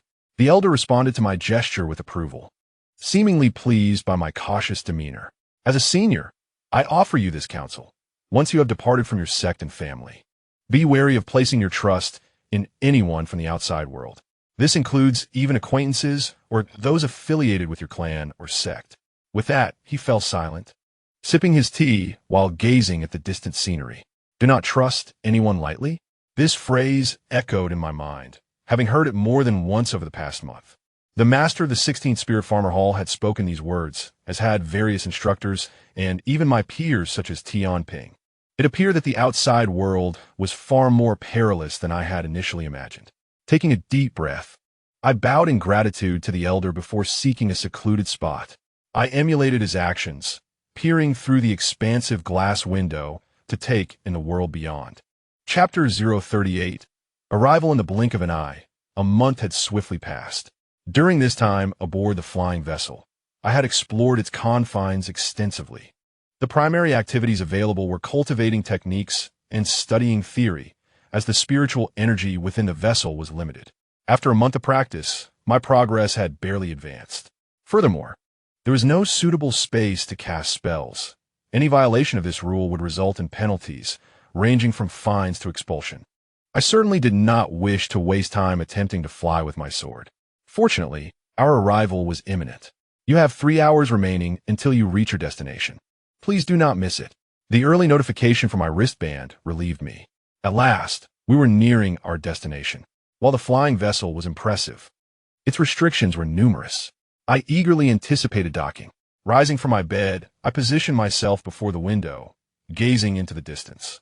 The night was still shrouded in darkness, with visibility exceedingly low. Only faint flickers of light punctuated the gloom, whispering untold stories. The altitude was too great to discern clearly. Reflecting on the experiences of the past month, my horizons had expanded significantly. Particularly memorable were the encounters with flying beasts during our journey and the vessel's formidable countermeasures, which had truly opened my eyes. Indeed, this vessel was capable of long-distance travel. Its offensive capabilities were so devastating that even a golden core cultivator could meet their demise if struck directly. Such a formidable mobile fortress, no, a mobile city. How many such vessels did the sect possess? Did larger flying vessels possess tiers or classifications? Were there dedicated warships for assault? As I disembarked from the flying vessel, I cautiously activated the spiritual artifact formation. A wooden attribute flying sword forth, carrying Qian-Tu, guided by the hand ring, toward a certain destination. After a journey of 100 miles, it gradually came to a halt. Before him, a large marketplace emerged. Market number 150, one of the Five Elements sect. The massive sign at the entrance confirmed to Qian-Tu that he had not taken a wrong turn. He had finally arrived. The flying sword gently descended while he remained vigilant, observing the loose cultivators at the entrance. The powers of his high-grade spiritual artifacts set were silently activated, ready to unleash their might should any threat arise. "Excuse me, is this esteemed Elder Qian-Tu, the master uncle?" At the entrance, some plainly dressed cultivators were about to speak when they were brusquely pushed aside by the marketplace's management personnel. A group of individuals clad in black dutifully greeted Qian-Tu's day. "I am." Qian-Tu nodded, casting a cold gaze at them. "This way, please. Several master uncles and a grand ancestor await your arrival inside the marketplace," they said. "Let on," he replied, silently following behind them into the marketplace. Upon entering, Qian-Tu immediately sensed the presence of an array enveloping the area, along with an abundance of spiritual energy compared to the outside world. This market number 151, designed for the purpose of wealth accumulation and territorial dominance by the sect, was orderly and meticulously planned. It resembled a small city, vibrant and full of life. "Master Uncle, ahead is the Five Elements Tower. Please enter at your convenience." "Thank you." He tossed a spiritual fruit to the attendant and strode into the Five Elements Tower. This tower was a replica of the main hall, standing 5 stories high, but it lacked any spatial arrays within. Its interior dimensions matched those of its exterior. As he stepped into the first floor hall, he heard a voice transmitting a message. "Junior brother Qian, come to the 5th floor. I await you there." The 5th floor? Qian-Tu cautiously scanned a specific location on the 5th floor, but just as he sensed something, a powerful spiritual consciousness suppressed him. Ugh! His head spun slightly, but fortunately it was merely a minor reprimand from the other party, and he would recover shortly. Did no one tell you that you shouldn't indiscriminately probe with your spiritual sense? Remember that for next time. In the 5th floor hall, a group had been waiting for quite some time. The speaker, clad in a bright red elder's robe, upon seeing his attire and the aura emanating from him, Qian-Tu immediately bowed. "Thank you for the warning, Master Uncle. I shall not make the same mistake again." The Golden Core cultivator cast a glance at Qian-Tu, nodding slightly without uttering a word. "Junior brother, your arrival is fortuitous. This 151 marketplace is in need of your strength. I hope you can assist. By the way, I have yet to introduce myself. I am Tongguan, a disciple of the Merchant Hall and the person in charge of this marketplace. This is Master Uncle Zhu who of the Alchemy Hall. Should you require any elixirs, you may contact him. The gentleman beside me is Ding Mo from the Battle Hall, responsible for the security within and outside the marketplace. Under Tongguan's introduction, Qian-Tu greeted each individual in turn, committing their appearances and auras to memory, particularly the few peak foundation establishment cultivators among them. To attain such a realm is not merely to aspire for the Golden Dan. It is indeed exceedingly close. Following their mutual understanding, Tongguan promptly brought Qian-Tu to a certain room on the 5th floor. Junior Brother Qian, please make yourself comfortable. This room serves as my workspace. By the way, take a look at the map on the wall. The green area delineates the location where you shall work in the future. There lies a fragmented third-tier spiritual vein, which, while insufficient for Golden Dan practitioners, is quite commendable for a foundational-level cultivator like yourself. As Tongguan elaborated, Qian-Tu attentively observed the grand map, noting the scale at the bottom. This map encompassed a vast expanse of 3,000 miles, with a 151st market at its heart. Within this region, the distribution of resources and mineral deposits was meticulously marked, revealing Tongguan's diligent and meticulous nature in his daily tasks. Junior Brother Qian, I must be straightforward. The annual yield from the spiritual crops must meet expectations. Should it fall short, you will need to make up the difference. Conversely, any surplus will belong to you. As for the market wage, with your mid-foundational cultivation, you will receive 500 low-grade spirit stones per month. A demand list flew from Tongguan's hand, gently landing in Qian-Tu's grasp. Lowering his gaze to examine the figures presented, 1 million pounds of first-tier spirit rice, 100,000 pounds of second-tier spirit rice, 10,000 pounds of spirit-nurturing grass, 10,000 pounds of golden sun grass, 1,000 moonlight bamboos. The dense array of text caused Qian-Tu to furrow his brow. Lifting his gaze to the green markings on the map, he inquired, Brother Tong, is there any issue with the condition of the spiritual fields and the surrounding security? Certainly not, replied Tongguan. There are 10 acres of third-tier spiritual fields, 1,200 acres of second-tier, and 8,600 acres of first-tier. If anything, we have more than enough. As for safety, there is no need for concern. Junior Brother Zhen from the Formation Hall oversees the formations, while Junior Brother Zhan from the Battle Hall leads patrols daily. Listening to his words, Qian-Tu nodded. As long as the spiritual fields and security are assured, I shall manage the rest myself. Very well. I hope you do not disappoint me. By the way, here are the seeds for the year. I hope you can plant them promptly. With that, a storage pouch flew towards Qian-Tu's day. He scanned the contents with his spiritual sense, confirming the condition and quantity of the seeds, and nodded slightly. Ah, Junior Brother, should you need assistance during the harvest, I hope you will come to me to post a task. You are aware that in such a large market, there are many idle cultivators.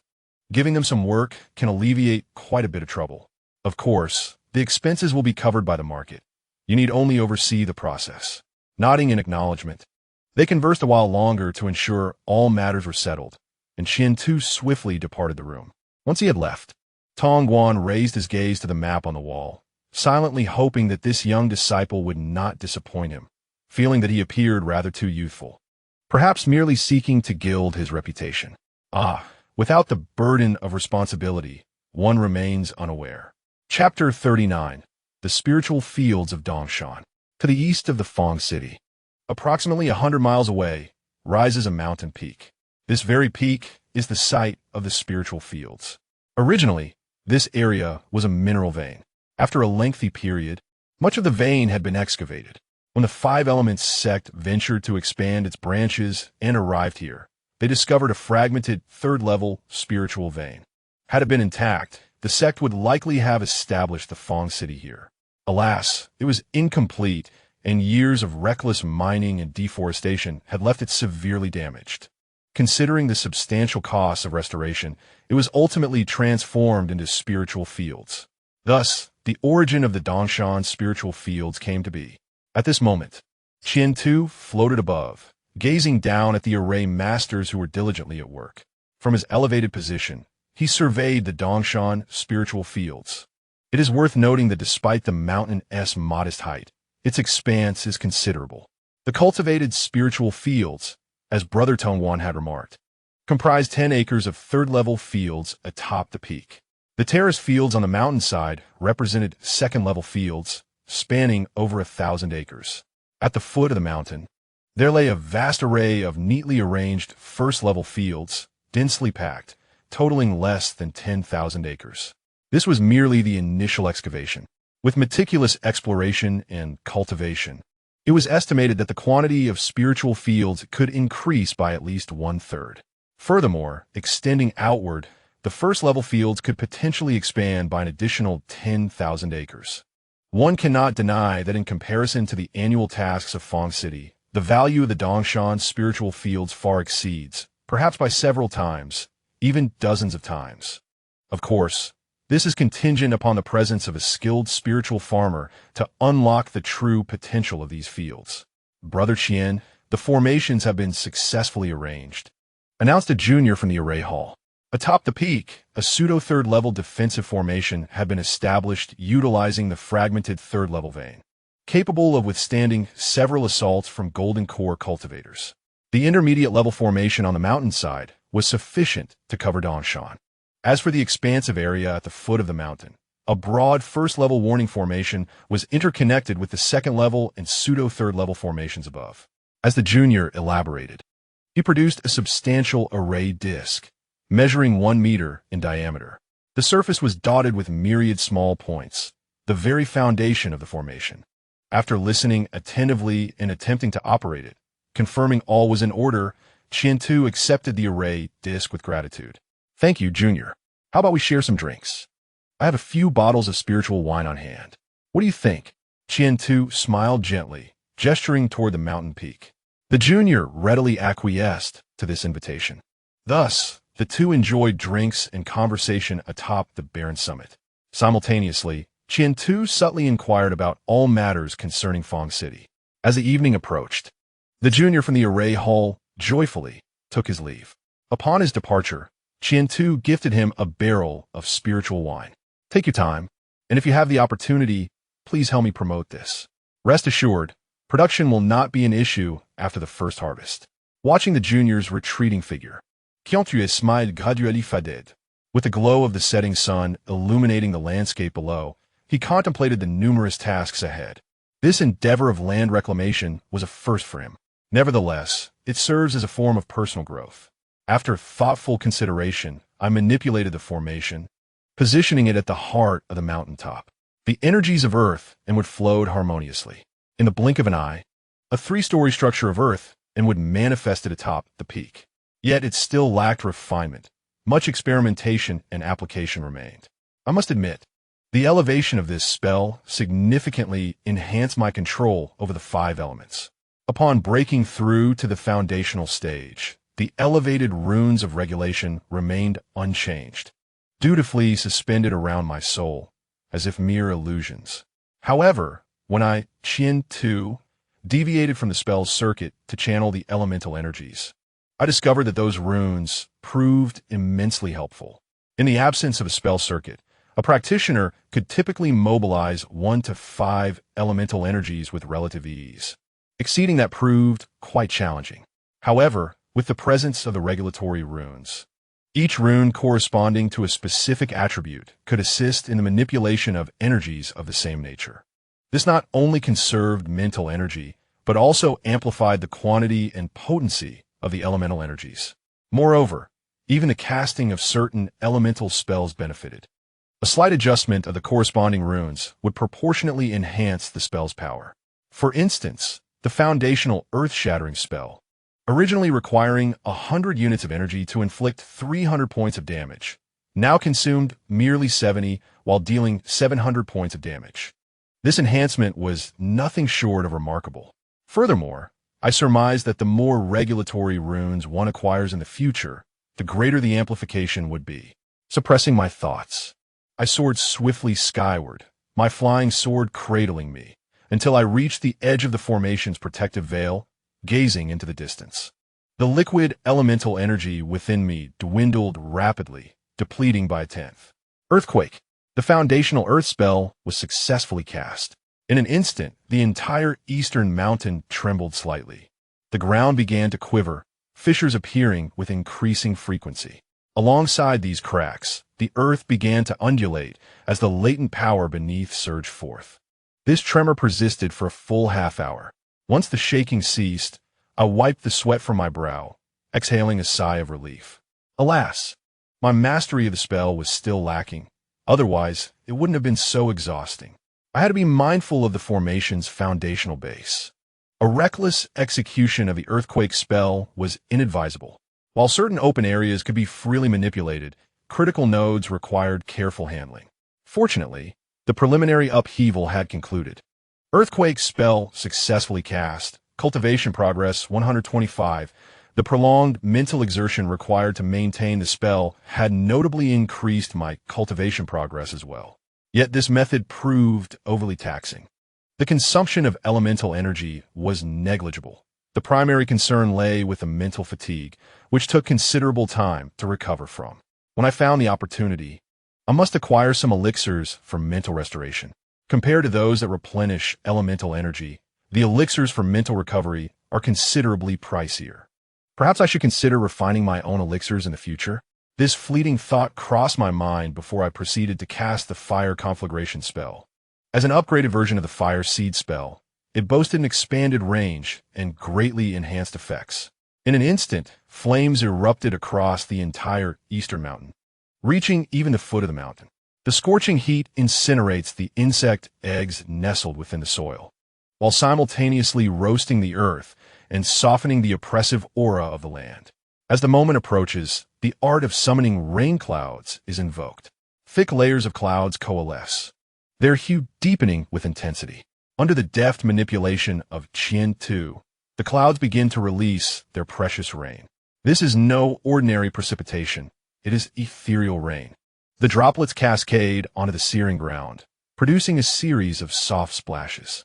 The elevated temperature evaporates the raindrops, simultaneously dispersing spiritual energy. In an instant, the East Mountain is enveloped in a veil of mist. The land is rejuvenated, with particular attention bestowed upon the spiritual fields. Time flows steadily, and the spiritual rain gradually accumulates, forming puddles of varying sizes. The long-parched spiritual fields are indulging in a lavish feast. After a full 3 hours, Qian-Tu finally ceases his manipulation. In contrast to the earth-shaking techniques, the invocation of rain clouds proves to be considerably less strenuous. Turning his gaze towards the several large urns perched atop the mountain, which had been positioned prior to the rain summoning, he observes that the spiritual rain has entirely submerged the spiritual seeds within. Checking the condition of the seeds, he finds them to be in perfect harmony.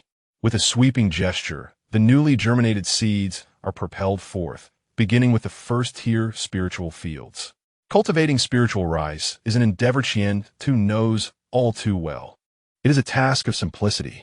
Although the spiritual rice from the 151st market differs slightly from that of the sect, the essence remains unchanged. The first-tier spiritual fields span nearly 10,000 acres, a substantial expanse indeed. After dedicating the entire night to this endeavor by the break of dawn, the first-tier spiritual fields have been completely sown. Chapter 040. Cultivation and Contemplation. The largest first-tier spiritual field has successfully undergone the planting of spiritual seeds. Next comes the routine duties of a spiritual farmer. However, gazing upon the vast expanse of spiritual fields, Qian-Tu feels a twinge of concern. Performing the standard tasks of a spiritual farmer and casting foundational spells is straightforward enough. Yet, as the spiritual rice reaches a certain growth stage, it will inevitably attract pests. The formation protecting the East Mountain as spiritual fields is certainly not as refined as the one that once shielded the two-story building. The spiritual rice itself is thus rendered less secure. Merely relying on early warnings to thwart the invasion of pests is an impossible feat as for upgrading the formation. That too is unrealistic. It is beyond the capacity of one individual and would consume an excessive amount of time. Daily cultivation cannot be neglected either.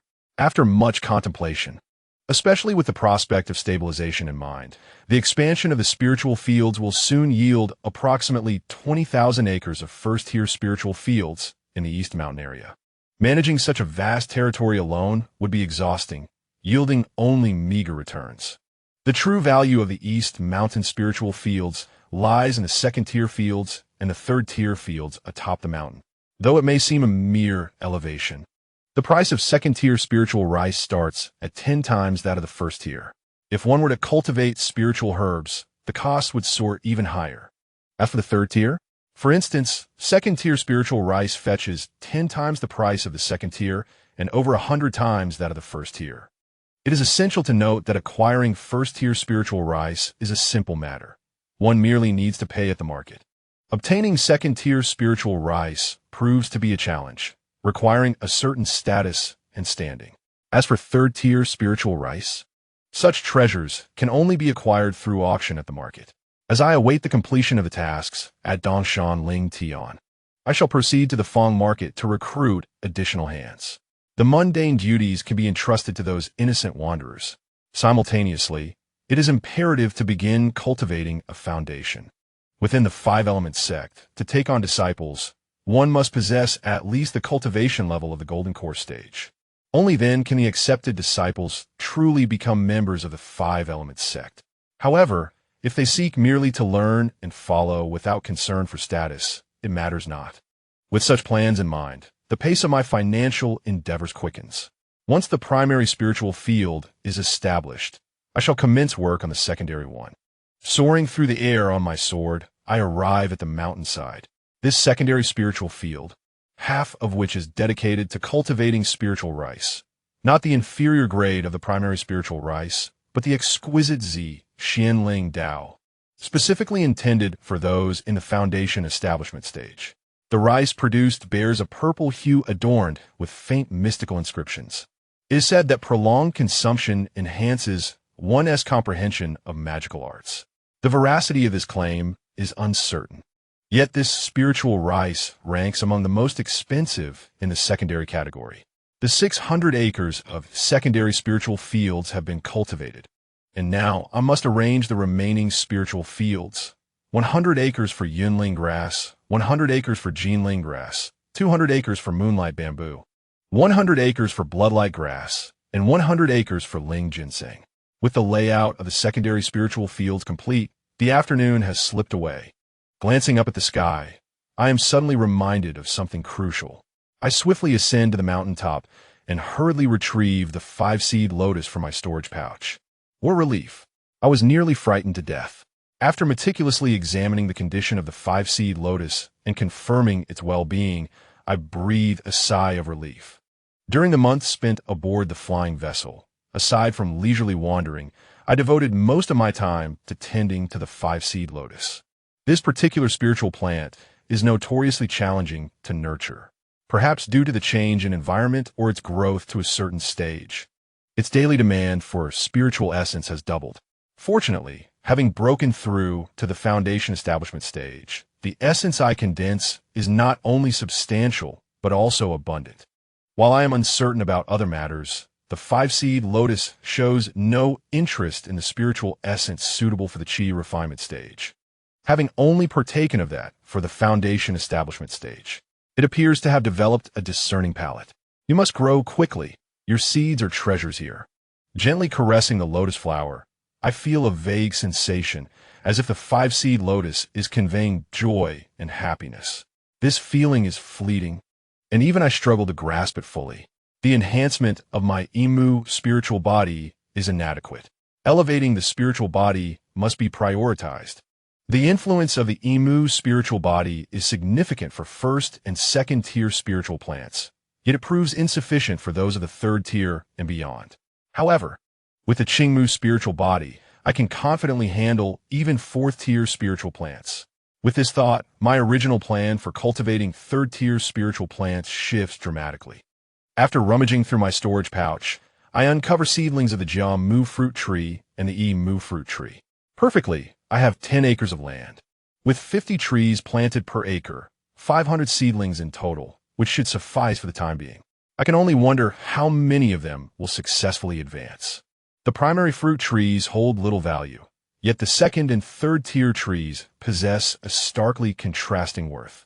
Among them are the Jiamu and Imu fruit trees, which serve as significant economic spiritual fruits of the awakened wood attribute. The two ordinary varieties are classified as first-tier spiritual fruits. Through millennia of research by the Five-Element School, these two fruit trees have long since produced upgraded variants. By employing special techniques, they're transplanted into advanced spiritual fields to facilitate their ascension. This promotion carries a certain success rate, approximately 1 in 10 to 1 in 20. With favorable circumstances, 1 acre can yield several upgrades. With unfavorable ones, none at all. Grow swiftly, for even the withered wood shall greet spring anew. Successfully cast withered would meet spring. Cultivation progress 60. Numerous foundational wood attribute spiritual farming techniques are deployed, resulting in a vibrant scene atop the mountain. The seedlings of the spiritual fruit trees visibly sprout and take root, growing over a foot in height within less than half an hour. A daily visit, and within a few days, the first fruits will appear. It is indeed a third-tier spiritual field. Utilizing it to cultivate first-tier spiritual fruits is somewhat wasteful. Ensuring the robust growth of the spiritual fruits, Qian-Tu glanced at the 5-seed lotus. The power of withered would meet spring is greedily consumed by the 5-seed lotus. Compared to the Qi refinement period's spring techniques, it shows no disdain for the foundational period spells. Devour, grow swiftly. The following morning, Qian-Tu emerged early from the 3-story building. Upon stepping into the outside world, his flying sword instantly expanded, whisking him into the sky. First, it circled the East Mountain spiritual field before commencing a large-scale invocation of the cloud and rain technique. The foundational period's cloud and rain technique consumes more spiritual power, yet its effects and coverage are significantly enhanced. A single, expansive invocation can envelop the entire East Mountain spiritual field.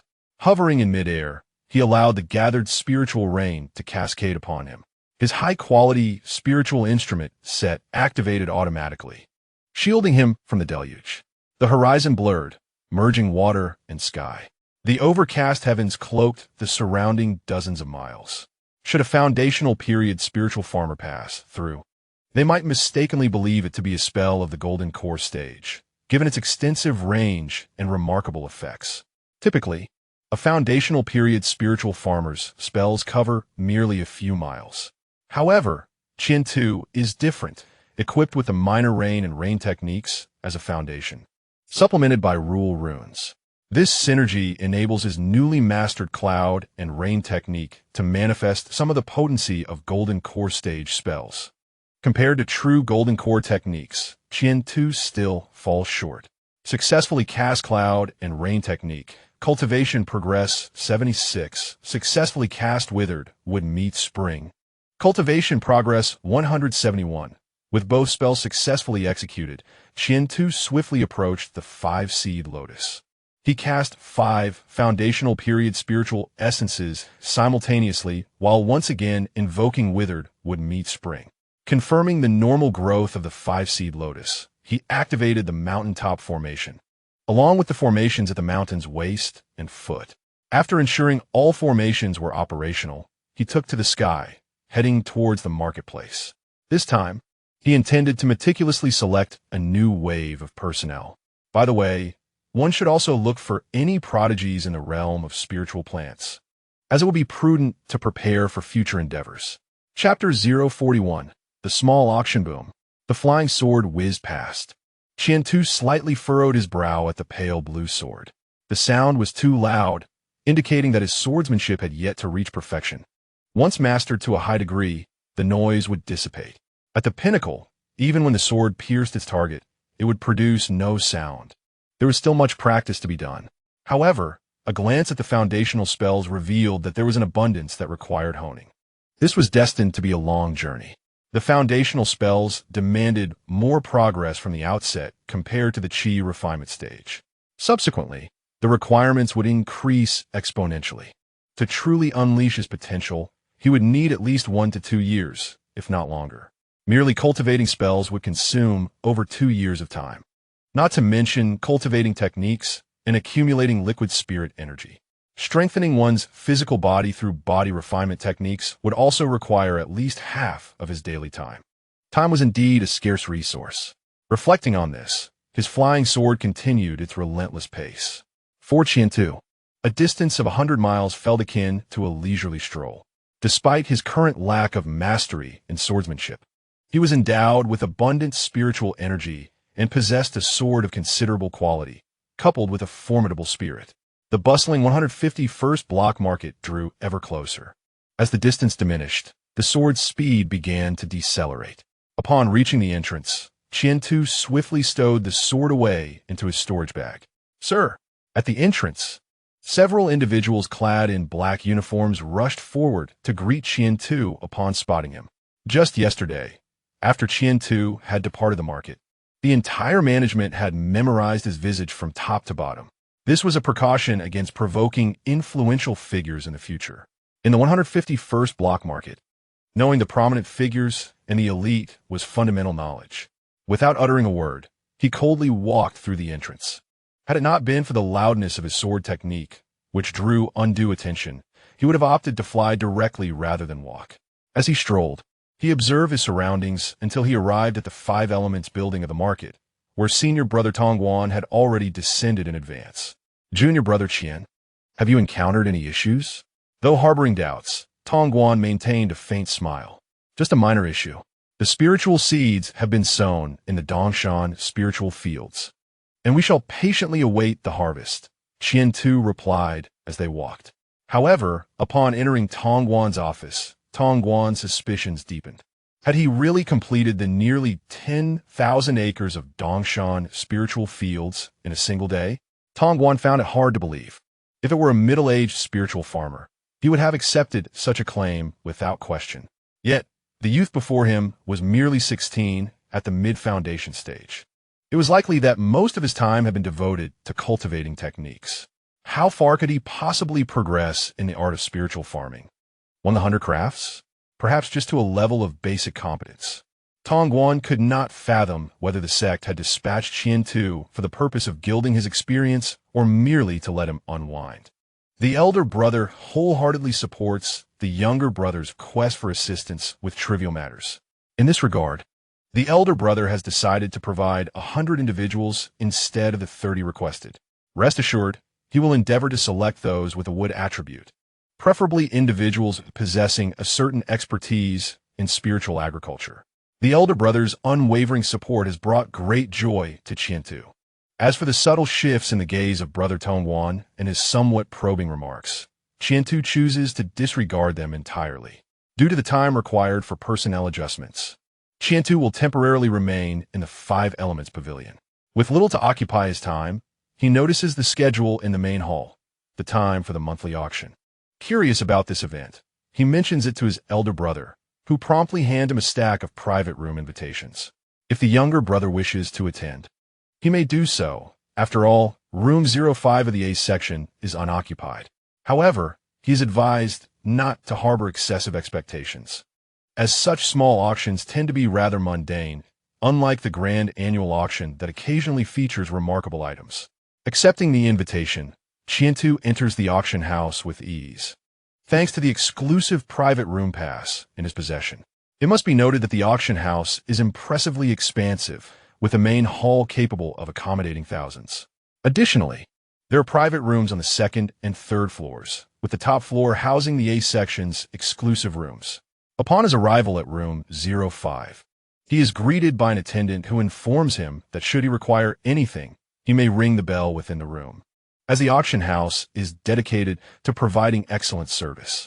With a wave of his hand, Qiantu dismisses the attendant, and as the door closes, a soundproofing array activates, isolating the room from external noises. One ingenious concept.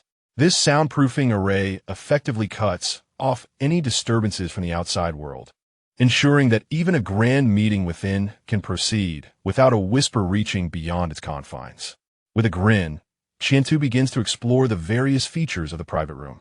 In addition to the soundproofing array, there is a communication array, the bell, and a gathering array that slightly enhances the concentration of spiritual energy. A protective array safeguards the guest's safety within the room, alongside several other arrays whose functions remain unclear to Qiantu.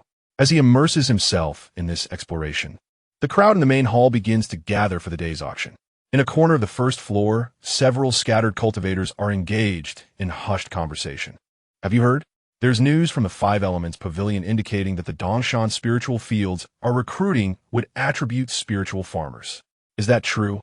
Are the Dongshan spiritual fields reopening? Uncertain, but it's likely that someone from the Five Elements sect has arrived. Otherwise, such movements in the market would not occur. So, do you think it's worth attending? Hard to say. News travels swiftly among the cultivators in the market, and those who attend the auction are typically well-informed individuals. Some await with hope, others harbor doubts, and some merely wish to give it a try. Beyond the discussions surrounding the news of Dongshan Lingtian, the predominant topic remains the details of the auction items at this small auction.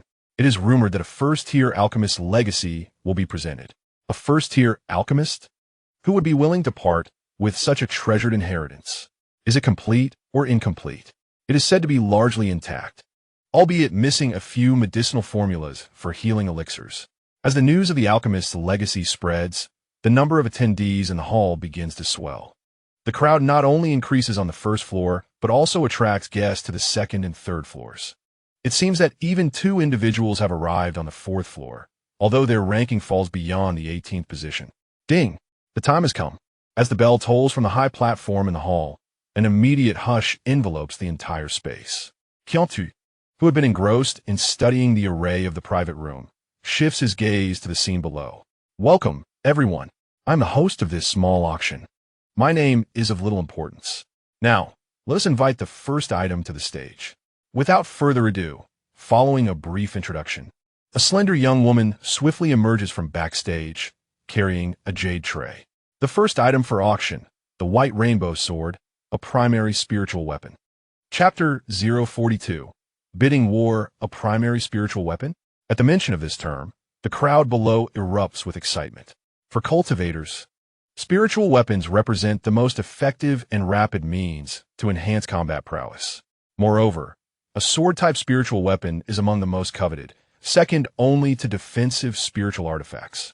Yet, within the fourth floor room 05, Qiantu retracts his spiritual sense. The White Rainbow Sword appears somewhat antiquated, not crafted recently. It is at least several decades old, if not older. Furthermore, this sword has sustained significant damage. It can no longer take flight and is only suitable for close combat. This factor drastically diminishes its value. An incomplete primary spiritual weapon? No wonder it made it to the small auction. Is that all there is to it? Reflecting on his senior brother's earlier advice, Qiantu relaxes his mind, treating this outing as a mere diversion to pass the time. As the host elaborates, the fervor from the audience only intensifies, rather than dissipating. For independent cultivators, a complete primary spiritual weapon is a treasure, a matter of life and death. Without sufficient strength, one cannot hope to safeguard it. However, an incomplete primary spiritual weapon poses little issue for those in the early or mid stages of chi refinement. Should one acquire it and restore it, it could become a family heirloom. The starting bid for the White Rainbow Sword is set at 100 low-grade spirit stones. The host announces the price, and hands shoot up eagerly from the crowd. 101, 102. I bid 103. A bunch of paupers. I bid 106 for the White Rainbow Sword. From his vantage point in the fourth floor room, Qiantu watches in astonishment at this spectacle. He recalls, within the sect, a brand new, exquisitely crafted primary flying sword spirit tool typically ranges from 100 to 200 lower grade spirit stones. Only specially customized items, those with specific patterns, colors, or attributes, would exceed 200, while the exorbitant price for a primary spirit tool caps at 300 per piece. What then is the current situation? A damaged, antique-level primary spirit tool is astonishingly auctioned off for 218 lower-grade spirit stones, and it seems the bidding is steadily escalating. Have I lost my mind, or is this truly the prevailing market price? With rapt attention, I observe the unfolding spectacle. 219, 220, 223.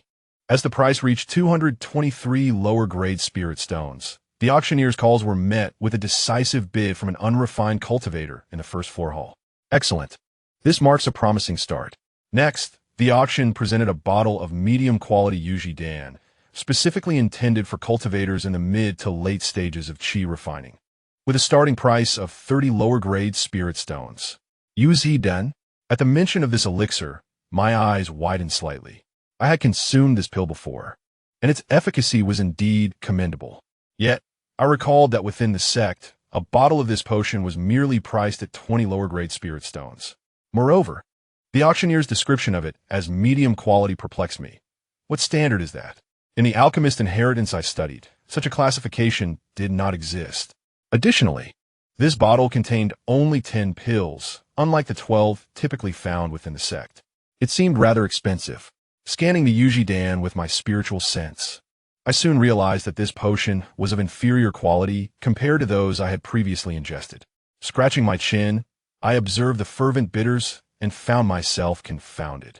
The quality of this item was inferior to our sect's offerings, the quantity was less, yet the price was higher. In the Five Elements sect, such a product would likely earn one a broken leg for attempting to sell it. Yet out here, it was deemed a treasure. In the end, the bottle of Yuji Dan was sold for 64 lower-grade spirit stones. At this point, clarity dawned upon me. It was not that the external prices were exorbitant. Rather, the sect's prices were remarkably low. Those who could purchase within the sect were naturally insiders, enjoying internal pricing. As for the true market prices outside, the sect remained indifferent. With this realization, I continued to watch the proceedings. The subsequent auctions unfolded as I had anticipated, featuring an array of elixirs, spirit fruits, formations, and even treasure maps. Compared to the treasures I had seen in the sect's treasury, these items were priced 2 to 5 times higher on average. It is essential to note that the sect's treasury was already known for its high prices, making this external market even more exorbitant. Is money so easily earned in the outside world? Perhaps not. There might be zero-cost schemes at play. In the realm of cultivation, such schemes would naturally entail banditry. However, this type of banditry could not exist within the market. Under the watchful eye of senior brother Tongwan, the patrolling cultivators ensured the market was as secure as a fortress. Coupled with the foundational cultivators like Tongwan and the alchemical master at the Golden Core stage, the market was exceedingly safe. Yet outside, the situation was far less certain.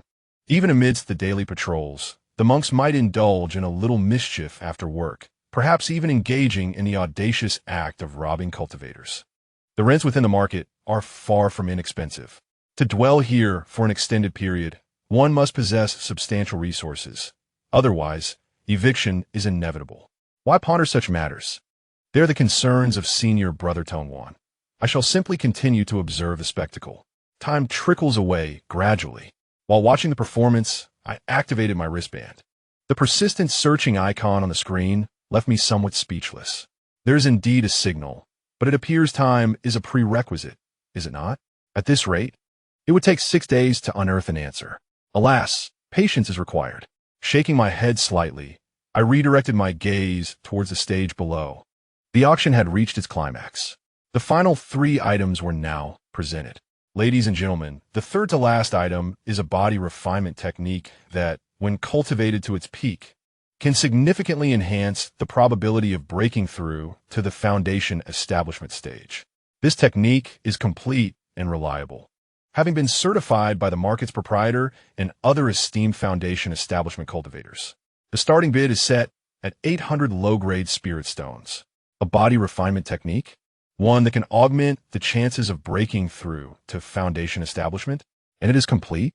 Such words rendered the entire hall silent. Typically, items of this caliber would be the grand finale, not appearing third to last. This is merely a small auction, not the annual grand event. Darn it. I did not bring enough spirit stones. What should I do? Should I bid? Perhaps not. Such treasures are beyond the reach of those of us seated in this hall. Whispers filled the first floor hall, yet no bids were made. The host on stage remained unperturbed, patiently awaiting further offers.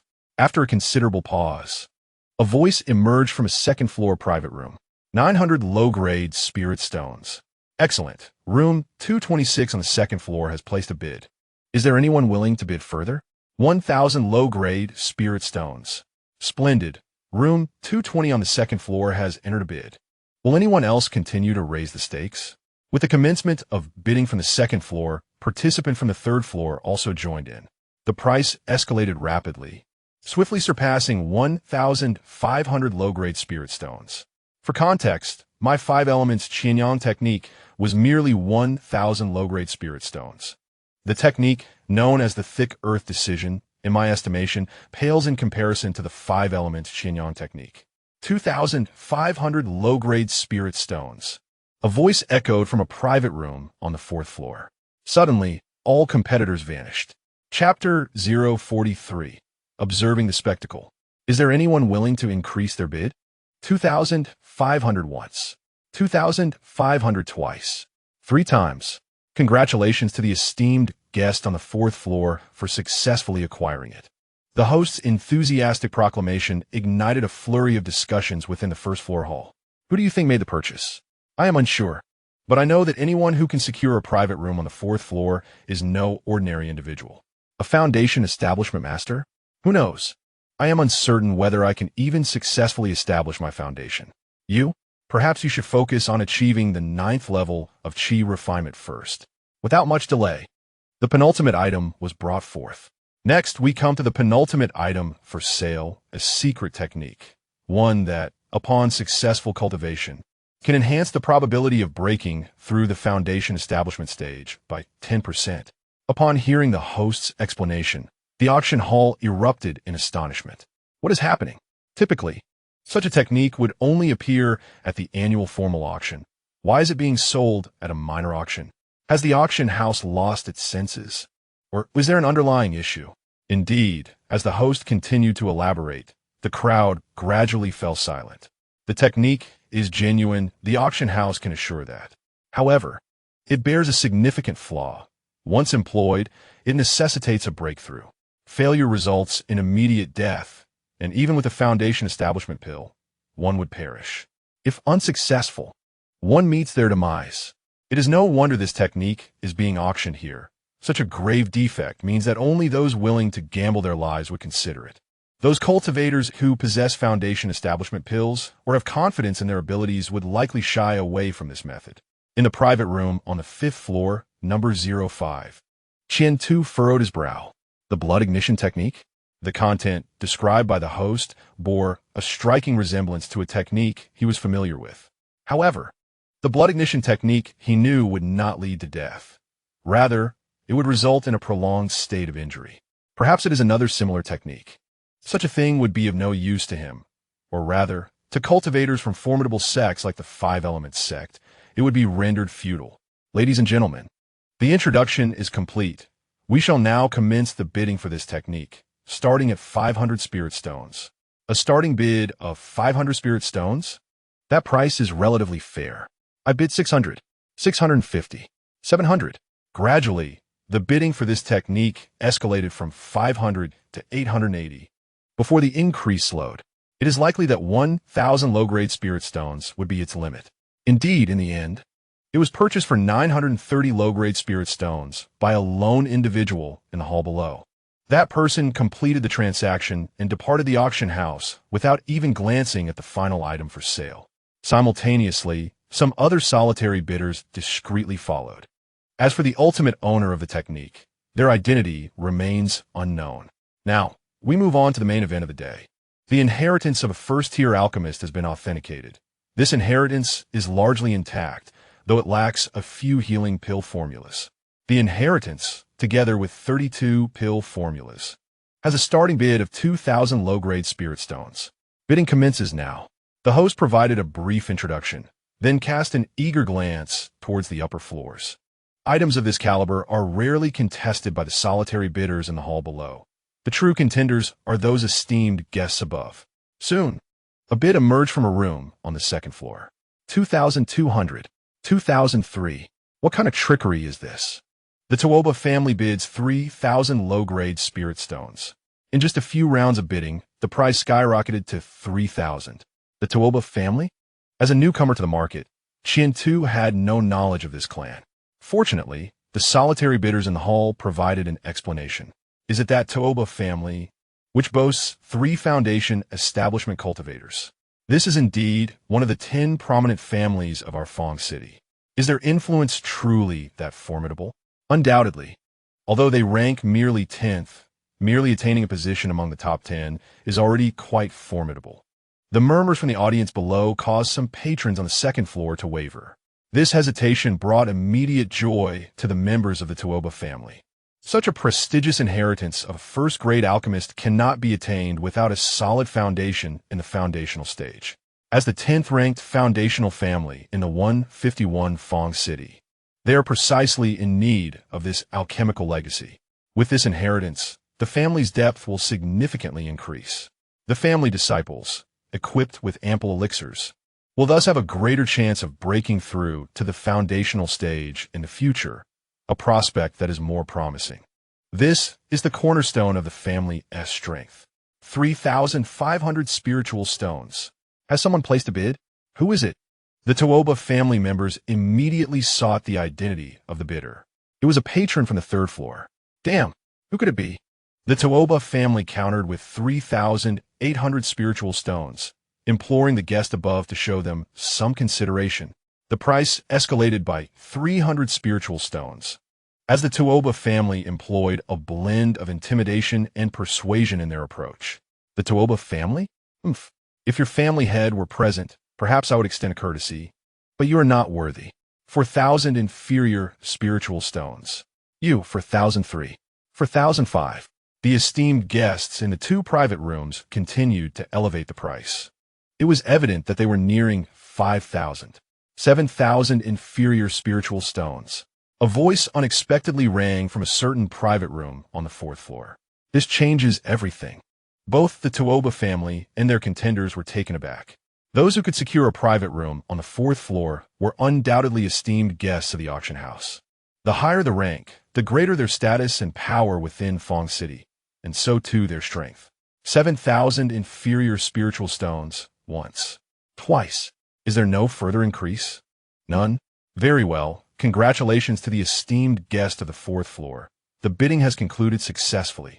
The host announced loudly, simultaneously declaring the end of today as small auction. Inside the private room 05 on the 4th floor, Qian-Tu observed everything with a detached demeanor. Quietly, the formation within the room closed, and his spiritual sense extended towards the 4th floor. Soon, he noticed the host approaching the corner of the 4th floor with the final item for auction. Looking at the room number, it was room 112. Without rushing to discern who was within, Qian-Tu patiently awaited. After a full half hour, a disguised, diminutive figure hurriedly exited room 112. Is this the occupant of room 112? Is this disguise a jest? For a foundational stage cultivator, such behavior of cloaking oneself in black garments is sheer self-deception.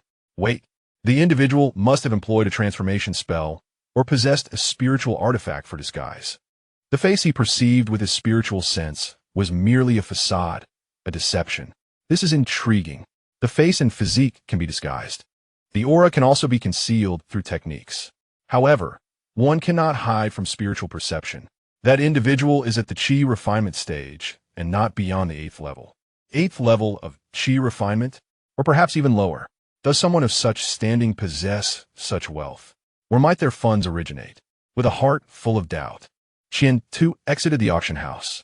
A slight sense of awareness led him to observe that the guest did not hastily leave the market, but instead strolled leisurely within it, occasionally entering a shop and emerging clad in a different outfit. How intriguing. Was he planning to vacate the market? Not the wisest choice, I must say. With an abundance of spirit stones at his disposal, he could easily reside comfortably within the market. Was that guest in such a rush to depart? It seems that fellow has been noticed. Chapter 044. Following in a group, a sweep of spiritual perception revealed that the individual who had purchased the alchemist's legacy was already being tailed by 2 separate groups. Qian-Tu was unclear about their identities, yet one thing was certain. That individual had revealed himself. Just as Qian-Tu contemplated moving forward to observe further, he suddenly halted. Brother Tong. From a distance, Brother Tong approached on his sword, his silent flight evoking a sense of envy in Qian-Tu's day. One day, He too would glide through the air without a sound. Junior brother Qian, 100 personnel have assembled. If you have time, you may lead them back. As for their accommodation, that is your concern, and I shall not meddle. Grateful for brother Tong Guan's assistance, Qian too hurriedly expressed his thanks. Thank you, brother. By the way, at the small auction, I discovered he shared his findings, speculations, and the current situation. As the lord of the 151st market, Tong Guan listened with a furrowed brow. Does the individual who purchased the alchemist's legacy and the body refinement technique lack common sense? Why not remain within the market, waiting for time to pass or seeking connections? Instead, he chooses to court danger. After a moment's thought, gazing at the youthful Qian Tu, Tong Guan smiled slightly and suggested, "Shall we go take a look together? Is that convenient?" Qian Tu asked, taken aback. "What's inconvenient about it?" "Just a moment. I will summon a few individuals from the battle hall and sword hall to accompany us, and I will also inform my uncle." "Ah, summon people? And report to a golden core elder?" "Brother Tong Guan, isn't that a bit excessive?" Perhaps sensing Qian Tu's thoughts, Tong Guan replied candidly, "Do you think I am being overly cautious?" "No, not at all. Junior brother, you have just arrived in the market, freshly detached from the sect. You must understand that this is the outside world, and exercising caution is essential. Trust me." Taking Qian Tu by the arm, they stepped onto his flying sword, swiftly making their way beyond the market. Along the journey, Tong Guan began to elucidate the essentials of navigating the outside world. There is but one principle: caution. Infinite caution. In terms of cultivation, techniques, and equipment, disciples of the Five Elements sect far surpass those of the outside world, unless they encounter disciples from similarly large sects. Those from foundational families or golden core families simply cannot compare to the Five Elements disciples. In a one-on-one confrontation, the odds of the Five Elements sect emerging victorious exceed 95%. Yet, those fellows never engage in direct confrontations. They are adept at ambushes, capable of assembling forces that are several times, even dozens of times greater to launch surprise attacks and set traps. Various insidious and cunning tactics have indeed caused many newly initiated disciples to suffer greatly, with numerous lives lost as a consequence. This time, Tong Guan speculated that the purchaser might be a bait or a trap, luring in some greedy fools. Such a risk-free venture, conducted repeatedly, could easily double their wealth. Alternatively, they may have set their sights on the bodies of those cultivators, desiring to refine corpses or practice some nefarious spells. As for innocent novices, the probability of falling victim to such schemes is merely 1 in 10, if not lower. After listening to senior brother Tong Guan's explanation, Qian Tu was enlightened. Reflecting on everything from the small auction, uncertainty began to creep in. "Old Tong, is there good news?" "Old Tong. Oh, junior brother Qian is here too." As they conversed, disciples from the battle hall, sword hall, and even the array hall joined in. This fellow had quite the assembly. 6 foundation-building cultivators had gathered, and counting Tong Guan and Qian Tu, that made 8. Not to mention the fleeting aura of a golden core master in the distance. Had it not been for Qian Tu's formidable spirit, he might not have sensed it at all. 1 golden core and 8 foundation builders. It would be a simple matter to eradicate a few foundation families. I'm telling you, something exciting is about to unfold, as discovered by junior brother Qian. Upon revealing the details of the small auction, the group deliberated and decided to investigate. The 151st market was, after all, their domain. They would absolutely not allow anyone to engage in deceptive practices. If there were any, it should be them doing the fishing. After their discussion, the disciples from the array hall sprang into action. They retrieved the array plate from their storage bags, embedded with medium-grade spirit stones, and, with the incantation invoked, a wave of energy enveloped the surroundings. Soon, the figures of Qian Tu and his companions vanished. Their forms, sense, and spiritual fluctuations all disappeared. Senior brother Qian. This is a concealment array plate. Unless the opposition has a pinnacle second-tier array master, they won't detect us unless we expose ourselves. The skill exhibited by the junior brother was quite commendable. Let us go. Those individuals have exited the market and are heading south. Follow closely. The group, relying on the array's concealment, observed from a vantage point. On the ground below, a single individual was sprinting ahead, while four groups of pursuers, maintaining a distance from one another, were hastily chasing after him. They communicated with each other using various transmission spells, such as Spirit Crane messaging and Spirit Beast transmission, relaying news back in a myriad of ways. I have a feeling that the fleeing individual is luring these pursuers, Qian-Tu remarked, though I cannot discern who it is. Approaching. It's a foundation builder. Keep your voices down. 2/4 of an hour later, a swaying beam of sword light, accompanied by a thunderous sound, rushed forth. It was none other than one of the foundation cultivators from the Tuoba family. Tuoba Ming, a foundation-building cultivator in his early stage, was 62 years old and had broken through to foundation building 5 years prior. Little thief, stop right there. A finger pointed forward, and an orange flame instantly enveloped the fleeing figure ahead. The searing flames erupted on the spot. Indeed, this individual has cultivated the fire-based spells of the Qi refinement stage to perfection, demonstrating a modicum of perseverance. Those solitary cultivators are typically like this. I suspect he lacks foundation establishment spells, or is unable to cast them in haste. Whether he possesses them is debatable. The Tuoba clan is merely a family that can barely break through to foundation establishment. Listening to the exchanges among his senior and junior brothers, Qian-Tu silently absorbed the information. As a newcomer, recently arrived at the market, he required time to comprehend everything around him. Gradually, the figure that had fled began to slow down. Curiously, Tuoba Ming's perfected Qi refinement spell failed to inflict any damage. A veil of mist formed a protective barrier, enveloping the individual entirely. That must be a peak-level defensive talisman of the First Order. Is it truly such a peak-level defensive talisman? How intriguing, indeed. In the heights, the disciples of the Five Elements sect watched with increasingly bright eyes, silently awaiting the unfolding of events. Before Tuoba Ming could apprehend anyone, others arrived from a distance. One among them rode a ferocious beast at the foundation establishment stage, seemingly a tiger demon. The specifics of its type and bloodline eluded Qian-Tu for the moment. Another individual was aboard a small flying vessel, while the last one was soaring through the air. Including Tuoba Ming, 4 foundation establishment practitioners had arrived. As soon as the 3 new foundation establishment cultivators landed, they immediately dispersed, encircling the fleeing individual from all directions. Those with sense would surrender their inheritance, while others could capitulate to avoid death. My Tuoba clan is no different. My Mu clan, too. And as for me, Rong Zijua, I seek only spirit stones. I desire nothing else. Chapter 045. Demonic Cultivators and the Excited Disciples. The 4 spoke while gradually tightening their encirclement. Concurrently, defensive and entrapment spells were slowly enacted, with various hues of light shimmering around them. Indeed, Qian-Tu was engrossed in observing from mid-air as time ticked away. Remarkably, despite being surrounded by 4 foundation establishment cultivators and entrapment spells in effect, the individual in the center exhibited no signs of movement. He neither begged for mercy nor attempted to flee. This was peculiar. Senior brother, do those 4 not perceive something amiss? Qian-Tu pondered, inquiring of Tongguan.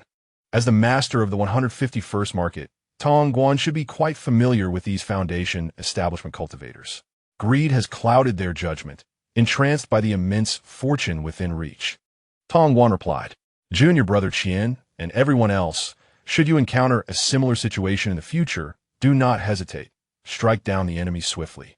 As for the spoils, they can be entirely claimed from the enemy's corpse. Furthermore, I sense that the individual they have encircled is not human. Not human? Following Tong Guan's explanation, Qian-Tu hastily turned his gaze back to the surrounded figure. At this moment, the protective force surrounding that person still persisted. After such a lengthy duration and enduring the entrapment spells from 4 foundation establishment practitioners, it had yet to dissipate. This situation indicates that the defense talisman is not merely of the Qi refinement stage, but at the very least of the foundation establishment stage. Alternatively, it could be a defensive formation. As the man raised his head, a chilling gleam emanated from his eyes. The skin on his face appeared somewhat unnatural. revealing a metallic sheen through several small, aged wounds. "Are you the only four?" he inquired. "Well, four will suffice." The man in the center spoke in a low voice, and simultaneously his aura surged dramatically, leaping from the initial chi refinement stage directly to the foundation establishment stage. And he did not stop there. The presence and might of the golden core realm began to radiate forth. Not only was it an aura of might, but even the fluctuations of spiritual energy were at the golden core level. A visible black smoke rose, transforming into four large hands, which firmly grasped the four foundation establishment cultivators. "Damn it! Let me go, let me go! Fight back quickly! This guy is far too deep in hiding." The four foundation establishment cultivators reacted swiftly, each unleashing spells and hidden cards in an attempt to break free from the grasp of the dark hands. Alas, whether spells, talismans, or self-detonation of their magical artifacts, none could escape the clutches of the ominous hands. The four soon fell unconscious, while those of the chi refinement stage met their demise on the spot. Demon Cultivator, Junior Brothers, prepare to strike. Senior Brother, it's too late. The master has already acted. Tong Guan reacted swiftly, his flying sword already shot forth. However, faster still was the master hidden in the shadows of the alchemy hall. A brilliant red light flashed, engulfing the owner of the dark hands and everything around him in a torrent of flames. A massive alchemical furnace descended from above. "Damn it! A late-stage golden core cultivator. Who is it? Let me go." The master of the alchemy hall paid no heed to his words, channeling his spiritual power while manipulating the magical artifact in his hand. Once the artifact's effects were fully unleashed, capturing the man within, he finally managed to temporarily restrain the surging spiritual energy around him. "Master, this is unjust. We must receive our share of the spoils." Tong Guan piloted his flying sword swiftly to the master's side, his eyes fixed intently on the alchemical furnace. At that moment, the furnace had returned to its normal size. The previously gigantic form completely vanished. Meanwhile, sounds of collision emanated from within, suggesting that the occupant had yet to settle down. "Oomph, be still." The alchemy hall master chuckled coldly, forming hand seals, and the furnace became instantly silent. "It is unwise to linger here. Let us return to the market. As for the credit, I shall undoubtedly take the lion's share, but the remainder will certainly satisfy you. Is that acceptable?" The master regarded Tong Guan and the others with a stoic expression. "That is certainly agreeable. Thank you, master. Let us return to the market promptly to prevent this demon cultivator from having accomplices." What a windfall. Who would have thought that a leisurely outing would lead to encountering a demon cultivator? Ha ha ha. I am curious to know how those junior brothers still in the market would react upon learning of this. Amidst the crowd, Qian Tu looked on in confusion. Having just recently broken through to the foundation establishment stage, his time too brief. The time spent within the sect was not extensive. My knowledge regarding demonic cultivators is rather scant. Even if I wish to consult the armlet for information, I currently lack internet access. Senior Brother, what is the situation with these demonic cultivators? Qian Tu inquired cautiously while on the road. Upon hearing Qian Tu's question, Tong Guan displayed a look of astonishment. Observing the youthful Qian Tu, he promptly responded, "This northwestern territory was originally the domain of the demonic cultivators. After our five elements sect arrived, we obliterated their main sect, causing the remaining demonic cultivators to scatter in disarray. Over time, the demonic cultivators have grown cunning, concealing themselves in various locations, occasionally emerging to wreak havoc upon the innocent." Through Tong Guan's elucidation, Qian Tu comprehended that the demonic cultivators were indeed one of their sect's adversaries. Capturing a demonic cultivator, or anyone associated with them, would be a significant achievement. The sect has never been stingy when it comes to such matters. This is precisely why, when that figure revealed his dark hand, Tong Guan and the others exhibited such fervor, even prompting the Golden Core uncle to act preemptively. Nodding slightly in acknowledgement, Qian Tu then rejoined Tong Guan and his group, returning to the market. Upon entering the market, the tension among the group dissipated considerably. As a marketplace established by the Five Elements sect, It was fortified with a pseudo fourth-tier formation. With an alchemist uncle stationed there, even a nascent soul cultivator would be able to endure for a while. As for an assault by golden core cultivators, unless they brought forth dozens of them, the formation could hold until the spirit stones were depleted.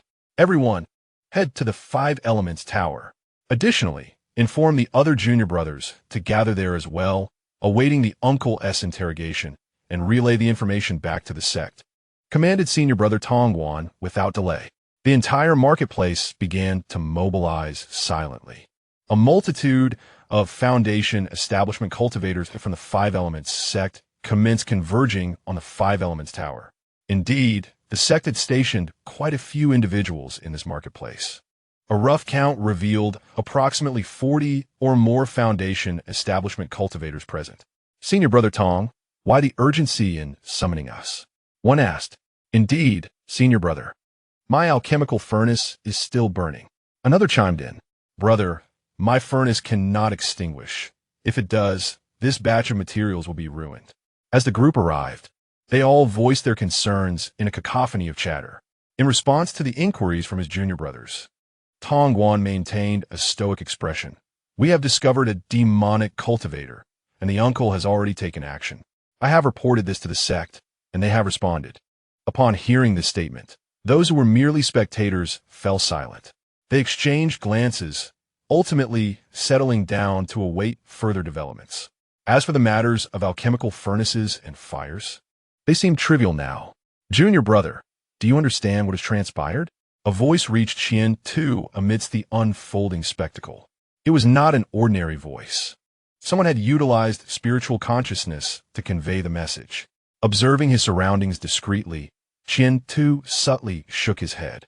Perhaps noticing Qian Tu's gesture or receiving a discreet comment from senior brother Tongguan, the atmosphere became particularly tranquil for a while. Suddenly, a terrifying pressure descended from the heavens. In the entirety of the 151st square market, regardless of one's cultivation level, all were immobilized in place. A colossal warship, expanding from small to immense, pierced through the dense clouds, exuding an overwhelming aura as it hovered above the market. After a prolonged moment, the oppressive pressure gradually dissipated. The individuals within the Five Elements Tower began to stir. Tongguan left a message. Fellow disciples, do not wander about. My master and I will return shortly. As the master of the market and a golden core elder from the alchemy hall, the two ascended rapidly into the sky. Once they departed, the crowd erupted into a flurry of discussions. Well, it seems we are completely safe now in our market. Do you think the sect will conduct several searches around us? I cannot guess, but I'm certain that a portion of the credit for this incident belongs to us. Why was I left behind? Curse it, In a corner, Qian Tu listened for a while, then peered out the window to observe the world beyond. There was indeed a moment of chaos within the market, but it quickly settled. The massive warship or battleship bore the flag of the Five Elements sect, fluttering proudly. It was evident to anyone with sight that this was the market's formidable backing. The arrival of the warship likely indicated a temporary stop for a mission. Approximately an hour later, the warship vanished. Tongguan returned with a foolish grin. Fellow disciples, this matter has come to a temporary close. Go about your business, but do keep within a reasonable distance from the market. You may disperse now. Oh, and Qian Tu and a few others, please stay behind. Was this to confer rewards for merit? The smile on Tongguan's face hinted at a generous reward from the sect for the capture of the demonic cultivators. Indeed, once the others had left, Tongguan turned to Qian Tu and the others, his smile widening. This time, we owe a great deal to you, Qian Shidi. Without your timely information, this credit would have eluded us. Therefore, you shall receive the larger share. Do not refuse. After deducting 60% for the elder, we 8 shall divide the remaining 40%, with 10% directly awarded to you, Qian Shidi. Is that agreeable? Of course. Qian Tu shook his head first, and the others remained silent. Shortly after, Qian Tu's storage bag swelled with new treasures. Among them were 10,000 low-grade spirit stones, 3 one-time use spell jade slips for the Foundation establishment stage, to be exchanged with Tongguan as they were unlearned spells, 3 Foundation establishment pills, and 10 saplings of the Star Moon tree. The bounty was substantial, Qian was somewhat astonished. The 10% he received turned out to be exceedingly generous. The 10,000 low-grade spirit stones effectively doubled his reserves. The 3 spells, all unlearned, would cost a minimum of 1,000 low-grade spirit stones or points each within the sect. The Foundation Establishment pills would also fetch around 1,000 or more within the sect and could reach 2 or even 3,000 outside. As for the Star Moon Tree saplings, they were a precious gift from Tongguan, specifically procured for Qian Tuesday. In terms of value, they surpassed the other rewards. The immense gain brought a radiant smile to his face.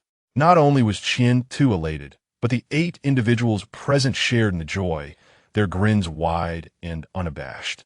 Dear fellow disciples, having acquired such a profit, let us now devote ourselves to cultivation, striving for an early breakthrough to the golden core stage. Thank you, senior brother, for your kind words. May we progress together. After a moment of mutual flattery, each departed their own way. As dusk fell outside the Eastern Mountain Spirit Field Array, a medium-sized flying vessel descended gracefully. Before the vessel had even come to a complete halt, Qian soared through the air, his sword cutting through the atmosphere with a resounding whoosh. Senior brother Qian, your sword mastery requires further practice, teased a junior disciple from the vessel. Indeed, I must practice diligently. With the early breakthrough, there's been little time to refine my techniques, Qian replied briefly. The two engaged in little further conversation. Once the vessel landed, its passengers disembarked in succession. A total of 100 individuals emerged, a group assembled by senior brother Tongguan for Qian Tuesday. Among them, 50 possessed wood attributes, while the remaining 50 exhibited various elemental affinities. Regardless of their attributes, all had some knowledge of the spirit field and cultivation, and at the very least, could serve as laborers for tasks such as harvesting spirit rice. Before long, all 100 had alighted. Senior brother, the transport is complete. I have other matters to attend to, so I bid you farewell. Take care, Qian replied, standing still as he watched the vessel gradually vanish from sight. Then turned his attention to the 100 individuals before him. Under his gaze, many averted their eyes, some bowing their heads in trepidation, while others focused intently on him. From this day forth, you shall all be members of the Eastern Mountain Spirit Field. As I am yet unaware of your capabilities, we shall work collectively for the time being. Once the first harvest of spirit rice is ready, we will reassess your roles. Do any of you have objections? With his foundational cultivation power fully unleashed, a wave of spiritual pressure enveloped the area. In an instant, the 100 individuals exhibited varied reactions. Some knelt, others struggled to stand, and a few simply sat on the ground. After a prolonged silence without dissent, Qian declared, "Then follow me." He turned sharply, manipulating the array to activate the outermost warning formation. Before their eyes, he conjured both earth and wood elemental energies. Under Qian command, 100 identical houses appeared, perfectly aligned. With a flick of his wrist, numerous supplies emerged from his storage bag, entering the homes. Choose for yourselves or form teams. You will be divided into 10 groups, B, C, D. Each room is equipped with daily necessities. Should any issues arise, we shall address them tomorrow. Having uttered these words, he did not look back as he ascended towards the mountain peak. Eager to assess the condition of the 5-petal lotus and to explore the best methods for cultivating the Star Moon Tree. Once Qian departed, the 100 scattered cultivators exchanged glances, some familiar faces gravitating towards one another, forming tentative teams. Yet, most were strangers to each other, with acquaintances comprising only a small fraction. Esteemed colleagues, it is an honor to join the Eastern Mountain Spirit Field. I propose we cooperate and avoid internal strife. As for selecting rooms, choose in your preferred order. I shall take room A1. I trust no one will contest it. The individual speaking, appearing to be in his 30s, possessed a robust physique and had attained the 4th level of Qi refinement, placing him among the more advanced practitioners within this assembly of 100. His words met with unanimous acceptance, and before the remaining 99, he confidently approached the first dwelling. With a pioneer leading the way, the others began to select their own abodes in succession. I choose dwelling A2, then I shall take B1, C3, D6, Each individual made their selections based on personal preferences and levels of cultivation. In no time, all 100 dwellings had been claimed. Those who had arrived at the East Mountain spiritual fields were no ordinary mortals. Each possessed at least the first level of chi refinement. The first night passed peacefully. As dawn broke the next day, the sound of a piercing sword cry resonated, prompting the 100 individuals to swiftly exit their abodes. Chapter 047. An impressive yield of 800 gene at the foot of the East Mountain. The cleared area before the dwelling saw the 100 individuals emerge together, lifting their gazes towards the sky. From this day forth, you shall be a part of my East Mountain spiritual fields. However, this arrangement was merely provisional. Starting today, each group would take turns engaging in spiritual farming studies. The essential spells had already been inscribed. It was time to set the plan in motion. With a wave of his hand, 10 sheets of paper, filled with incantations, floated gracefully to the ground, under the watchful gaze of the overseer. Each of the 10 groups sent forth one representative to retrieve the nearest sheet. The paper belonging to Group A bore the following inscription. Task for the next 3 days. Measure the land at the foot of the mountain and designate the location for new spiritual fields. Minor spell, Earth Sense technique. 3 days later, based on task completion and progress in cultivation, groups will interchange.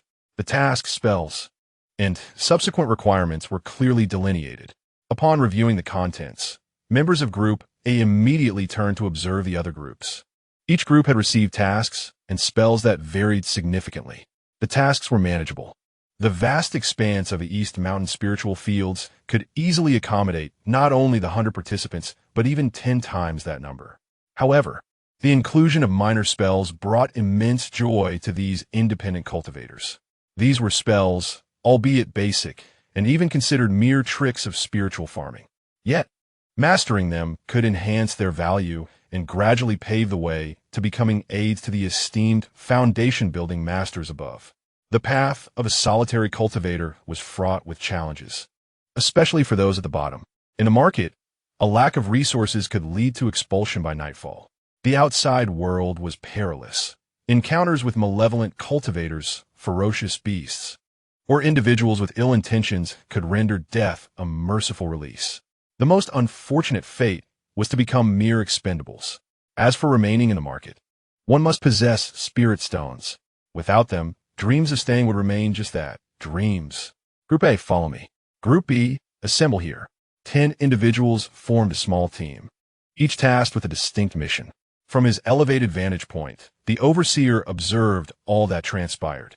Once everyone had departed, he made his way towards the mountain peak. Arriving before the array, he surveyed the changes above. The dispersal of the 100 small dots revealed to him the approximate locations of the participants. Take your time. I hope they can resolve those trivial matters. As for the genius of the spirit farmers, let fate decide. Are there any prodigies among the scattered cultivators? Certainly. But as for the ratio, only heaven knows. Time swiftly passes. Day gives way to night, and a month and a half has elapsed. Since returning to the Eastern Mountain spirit fields, Qiantu has not strayed from the fields even for a moment. Apart from daily spirit farming tasks, the remainder of his time is devoted to the study of spells. In comparison to a month and a half ago, his progress in cultivation has not seen significant advancement. He remains a tad distant from the later stages of foundation establishment. Realm, Mid-Foundation Establishment 98100. The formidable effects brought by his emu spiritual body after breaking through the foundation still persist. However, compared to the rapid progress experienced during the chi refining stage, it has slowed considerably. Without the aid of cultivation pills, a month of training yields an increase of about 5 points in progress.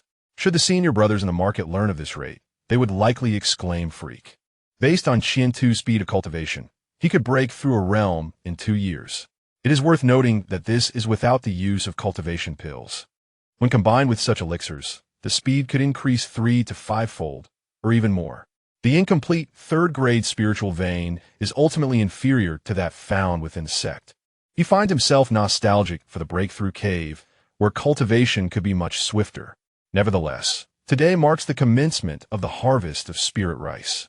Reigning in his distractions, Qiantu ascends on his sword. This time, The sound of the soaring sword has vanished. He flies with absolute silence, having undergone specialized training. His sword control technique is now perfected, marching towards a transcendent realm. This speed remains astonishing. A typical foundation cultivator would require at least several years to master the sword control technique fully, and even those with innate talent would need no less than a year. How long has Qian Tu taken? Not even 4 months, during which 1 month was wasted on travel. My lord, Lord Qian, you have arrived. Senior. At the foot of the mountain, in the spirit fields, 100 scattered cultivators have awaited for some time. In their hands, they tightly grasp the harvesting tools, imbued with spiritual energy. Wait for me to perform the final round of spirit farming spells, and then we shall begin the harvest. After completing the harvest of 8,000 acres of spirit fields, each person shall receive 10 pounds of spirit rice. Prepare yourselves. Without waiting for the scattered cultivators to respond, Qian Tu ascends into the sky. Cloud and rain technique. Withered wood reviving in spring. The 2 foundation-level spirit farming spells are cast simultaneously. In an instant, the water and wood attribute spiritual energy of heaven and earth resonate with each other. The clouds above gather, their color deepening. The rain, rich in spiritual energy, pours from the heavens, striking the ground with force. On the earth, the vast with spiritual energy converges. Within the area enveloped in spiritual energy, all plants sway gently, as if celebrating the growth and maturity of life. At the foot of the mountain, the scattered cultivators in their raincoats gaze in anticipation at this scene. Each morning, this spectacle unfolds. Even after witnessing it dozens of times, they remain awestruck, lost for words. In Team A, 10 individuals gather together. Feng Gu, the spell of Lord Qian, never fails to astonish with each viewing. Who could argue otherwise? One cannot help but wish to apprentice under Lord Qian.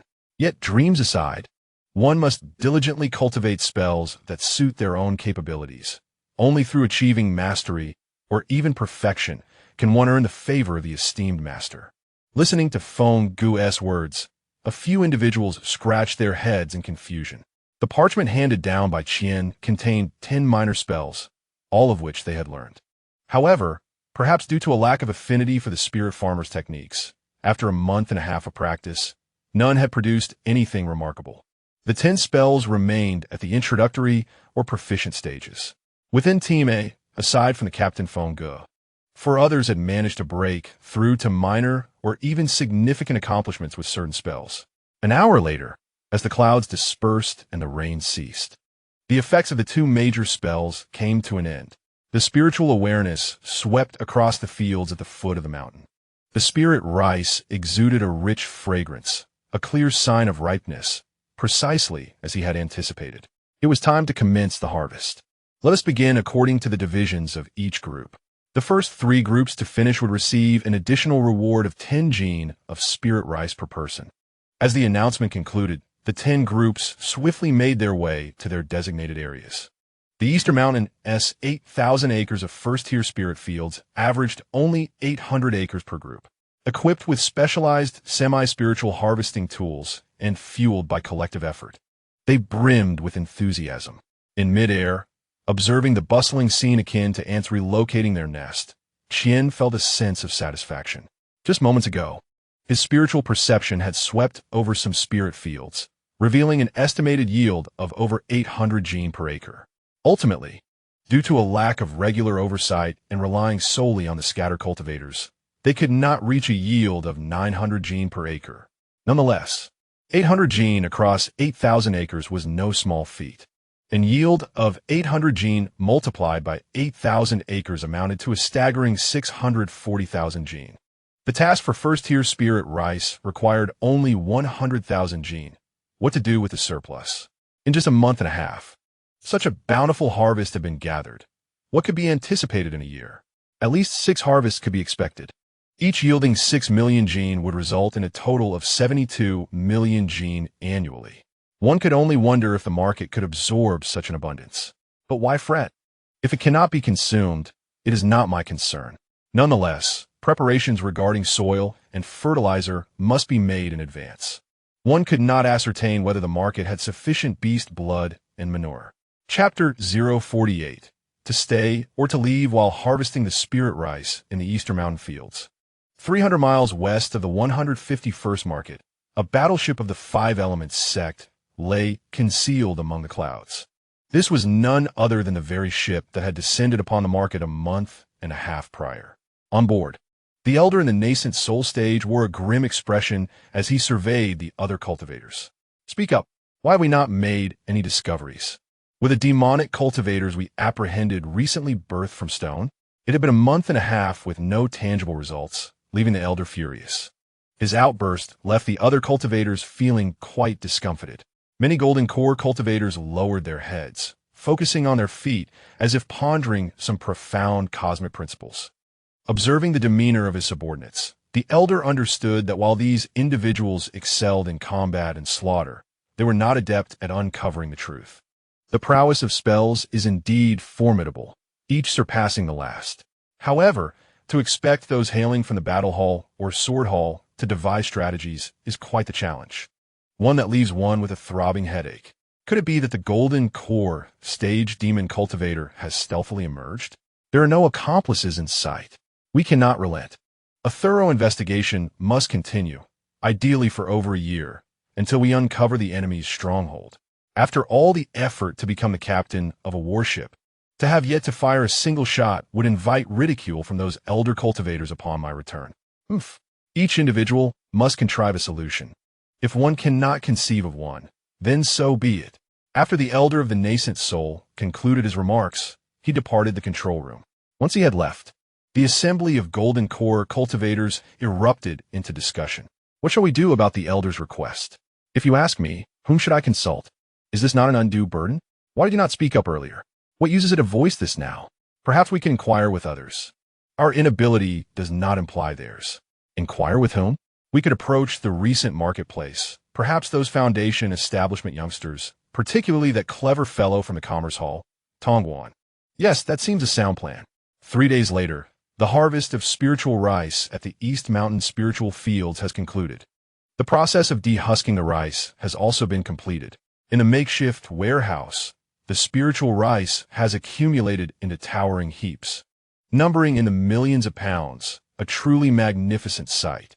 After 3 days of arduous labor, the 100 scattered cultivators found themselves weary, many unable to straighten their backs. The 8,000 acres of spiritual fields required simultaneous harvesting and dehusking, while the rice stalks also needed to be organized. Even for cultivators, the exhaustion was palpable. In these 3 days of toil, the prospects of financial gain were evident, and considerations began to take shape in their minds. Among the 100, there were diligent workers, some with decent talent, and others who sought to cut corners.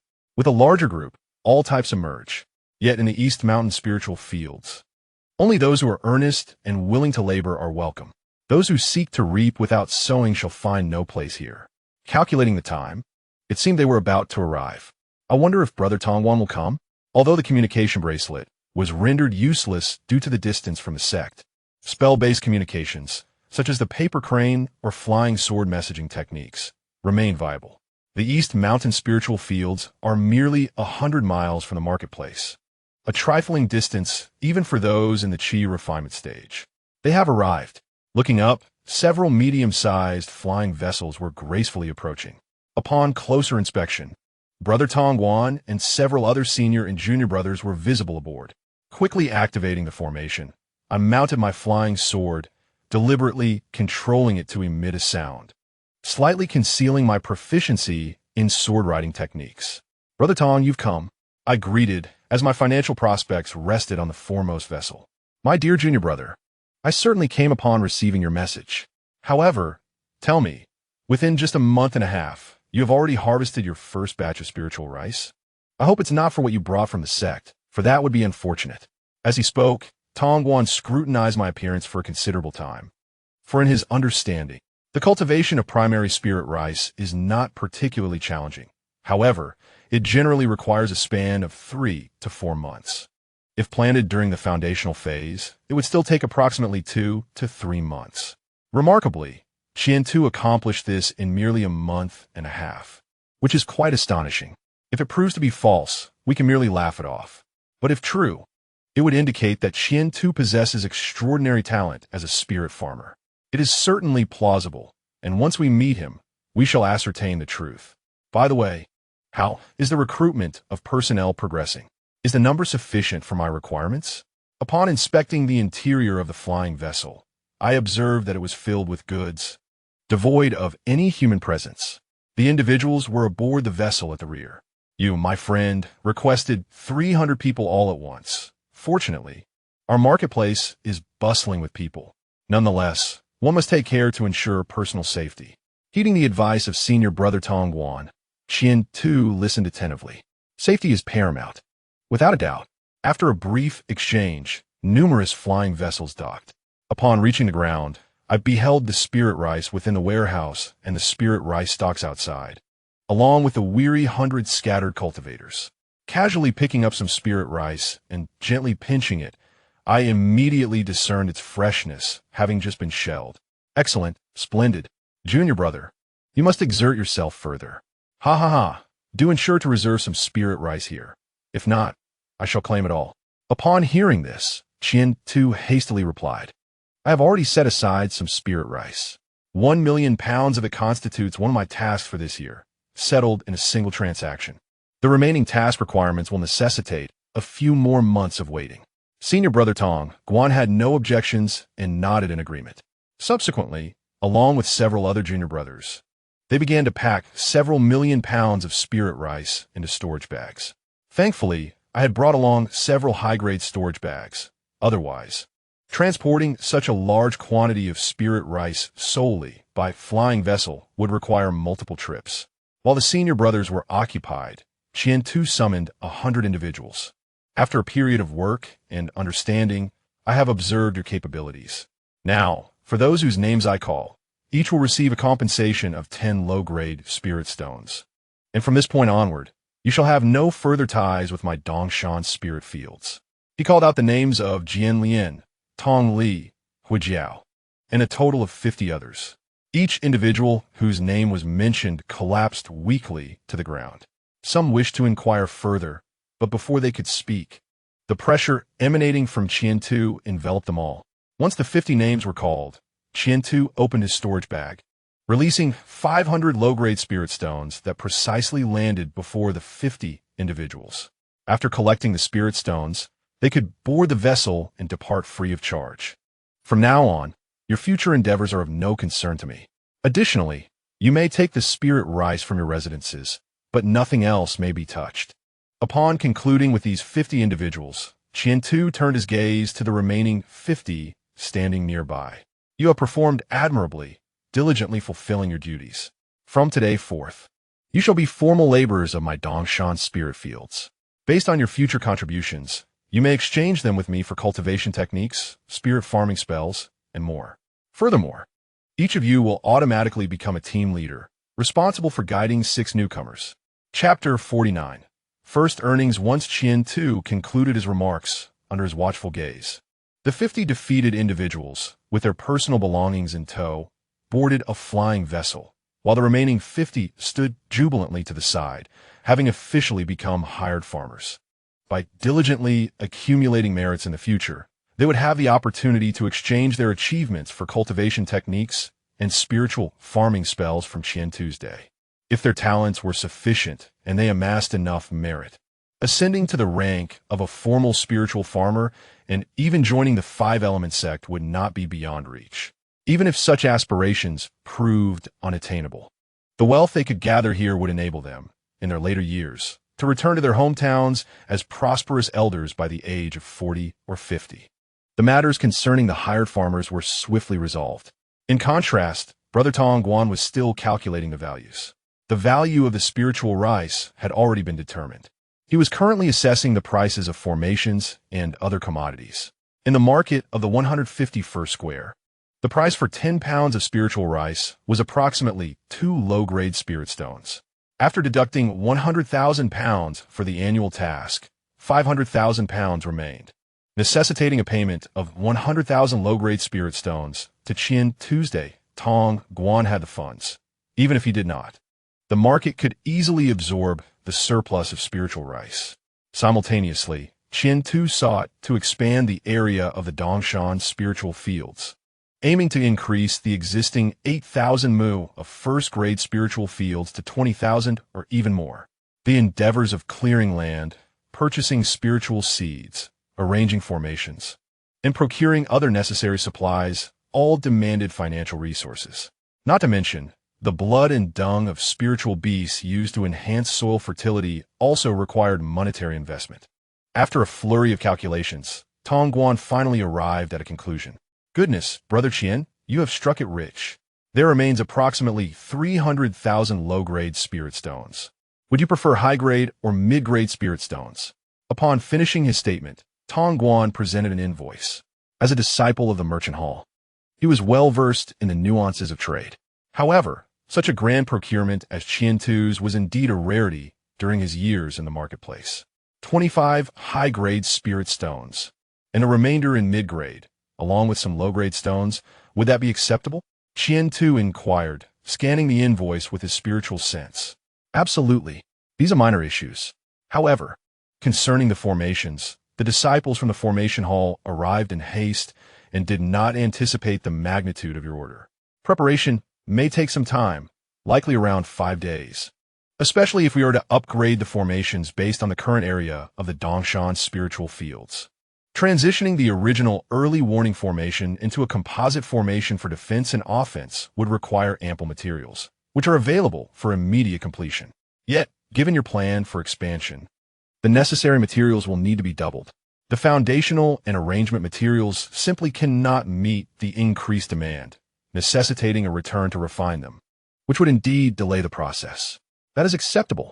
As long as you agree, we shall proceed with the handover, Qian-Tu affirmed. Excellent. The transaction is underway.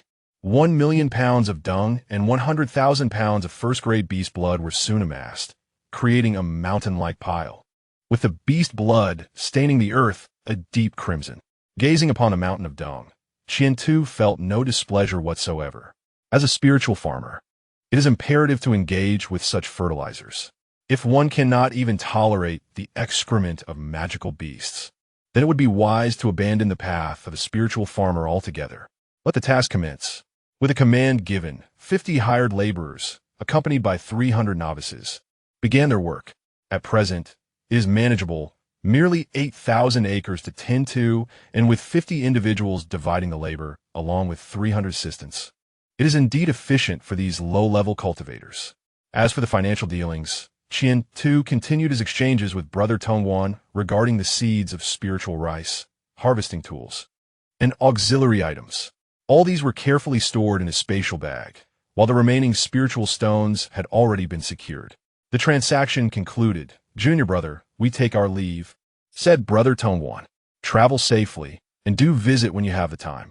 After a round of polite farewells, Brother Tongguan and his companions departed swiftly, leaving the disciples of the formation hall to continue their explorations and draft new formation schematics. Not wishing to disturb them, Qian-Tu returned directly to the mountaintop, first emptying the contents of his spatial bag. The spiritual farming tools and such were placed into the warehouse. Once the warehouse was filled, he would then have the opportunity to examine the upper-grade spiritual stones. Having already encountered lower and middle-grade stones, this would be his first experience with the upper-grade variety. Observing the spiritual stones of varying sizes in his hand, he noted that the lower-grade stones resembled the size of a 1 yuan coin, slightly larger. The middle-grade stones, larger still, contained more refined spiritual energy and quality. As for the upper-grade stones, they were even more substantial, embodying spiritual energy and quality sufficient for daily use and cultivation by golden core cultivators. A brief comparison gave Qian-Tu an intuitive understanding. If the lower grade stone was rated as 1, the middle grade would be 3, and the upper grade rated at 9, nearing 10. The disparity in the storage capacity and quality of spiritual energy among the three was immense. Lower grade spiritual stones were suitable for chi refinement stage practitioners, while middle grade stones were commonly used during the foundation establishment stage. The upper grade stones, however, were utilized by golden core cultivators and even nascent soul practitioners. One upper grade spiritual stone equated to 100 middle grade stones, or 10,000 lower grade stones, a stable exchange rate of 100 to 1. Above the upper grade stones, there are the supreme spiritual stones, rumored to be usable only by those above the Nascent Soul stage. He wondered if Brother Tongwan had any supreme stones in his possession. With the spiritual rice maturing a few more times, he estimated that he could eventually exchange for supreme stones. Rubbing his chin, he gently shook his head, dispelling such impractical thoughts. After securing the spiritual stones, he soared out on his sword to inspect the condition of the spiritual fields. With the assistance of 50 seasoned workers, the 300 others had already completed a significant portion of the task, and the remaining part was nearing completion. Truth be told, fertilizing was the least technically demanding task. For an acre of land, the utmost weight was merely 110 pounds. This amount was easily manageable by any cultivator, even those at the first level of chi refinement. Observing from above, he watched as the spiritual fields at the foot of the mountain gradually changed in color, the aroma shifting in tandem. Sir, the fertilization of over 8,000 acres of spiritual fields has been completed. The hired farmer, Sun Feng, hurried over to report, bowing his head as he beheld the individual before him, a mere fourth-tier chi refinement practitioner. This individual stood as the most accomplished among the 50 hired farmers. Everyone, step back. I am about to invoke the spirit farmer spell, he commanded. Oh, and first, remove all items from your dwellings. Those shelters must be temporarily abandoned. Though puzzled by the order to abandon their homes, Sun Feng refrained from questioning the matter and complied obediently. What a foundational cultivator intended to undertake was beyond the comprehension of someone in the chi refinement stage. Once Sun Feng and his companions had distanced themselves from the foot of the mountain, Qian too initiated his incantation. Earthquake technique. The ground began to tremble, particularly affecting the first-tier spiritual fields, which bore the brunt of the disturbance. The waste and beast blood that had been strewn across the surface rapidly merged with the earth as the earthquake spell took effect. The latent earth power hidden below was summoned forth, hastening the absorption of nutrients from the beast waste and blood. In that moment, the Enwood spirit body manifested its influence. Qiantu could distinctly sense the spiritual energy and fertility of the fields rejuvenating at an accelerated pace. Cloud and rain technique. Withered wood blossoms. Fire burn technique. Aside from the golden blade technique, he unleashed the remaining 4 elemental spells in succession. In an instant, the foot of the eastern mountain was engulfed in a whirlwind of spiritual energy, a spectacle of awe-inspiring phenomena.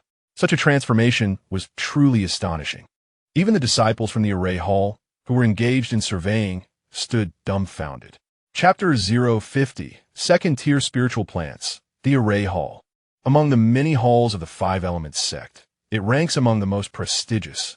Those who ascend to the position of array master within the array hall are no weaklings. They are individuals of exceptional talent. Mastery in the art of arrays requires a level of innate ability that permits entry, let alone advancement in cultivation. The cultivators of the array hall may possess lower levels of cultivation or seem unremarkable, yet given time and resources, they can achieve remarkable feats. Thus, the practitioners of the array hall are largely well-versed and knowledgeable. Nevertheless, the scene unfolding at the foot of the eastern mountain profoundly captivated their spirits. Though they had witnessed foundational spirit farmer spells before, they had never seen such a vast range, such a convergence of phenomena, nor such remarkable effects from the invocation of these spells. Within the elements of gold, wood, water, fire, and earth, aside from the absence of the gold attribute spells, the remaining 4 intertwined and collaborated, resembling a magnificent tapestry of prosperity. Senior Brother Qian, too, possesses the most extraordinary talent I have ever encountered in the realm of spirit farming spells. At such a tender age, he has already achieved such mastery. I must confess, it is somewhat intimidating. Mastery of any one of the myriad arts of cultivation demands an immense investment of time and effort. After observing for a considerable duration, the onlookers finally regained their composure as the effects of the spirit farmer spells began to wane. Back to work. Old 5, hurry back and have the market prepare the materials. Old 6, you and Old 4, get ready to establish the spiritual pulse for the fields. Complete this task swiftly. Once it's done, return immediately to your cultivation. The disciples of the array hall engaged in a flurry of conversation and swiftly took action.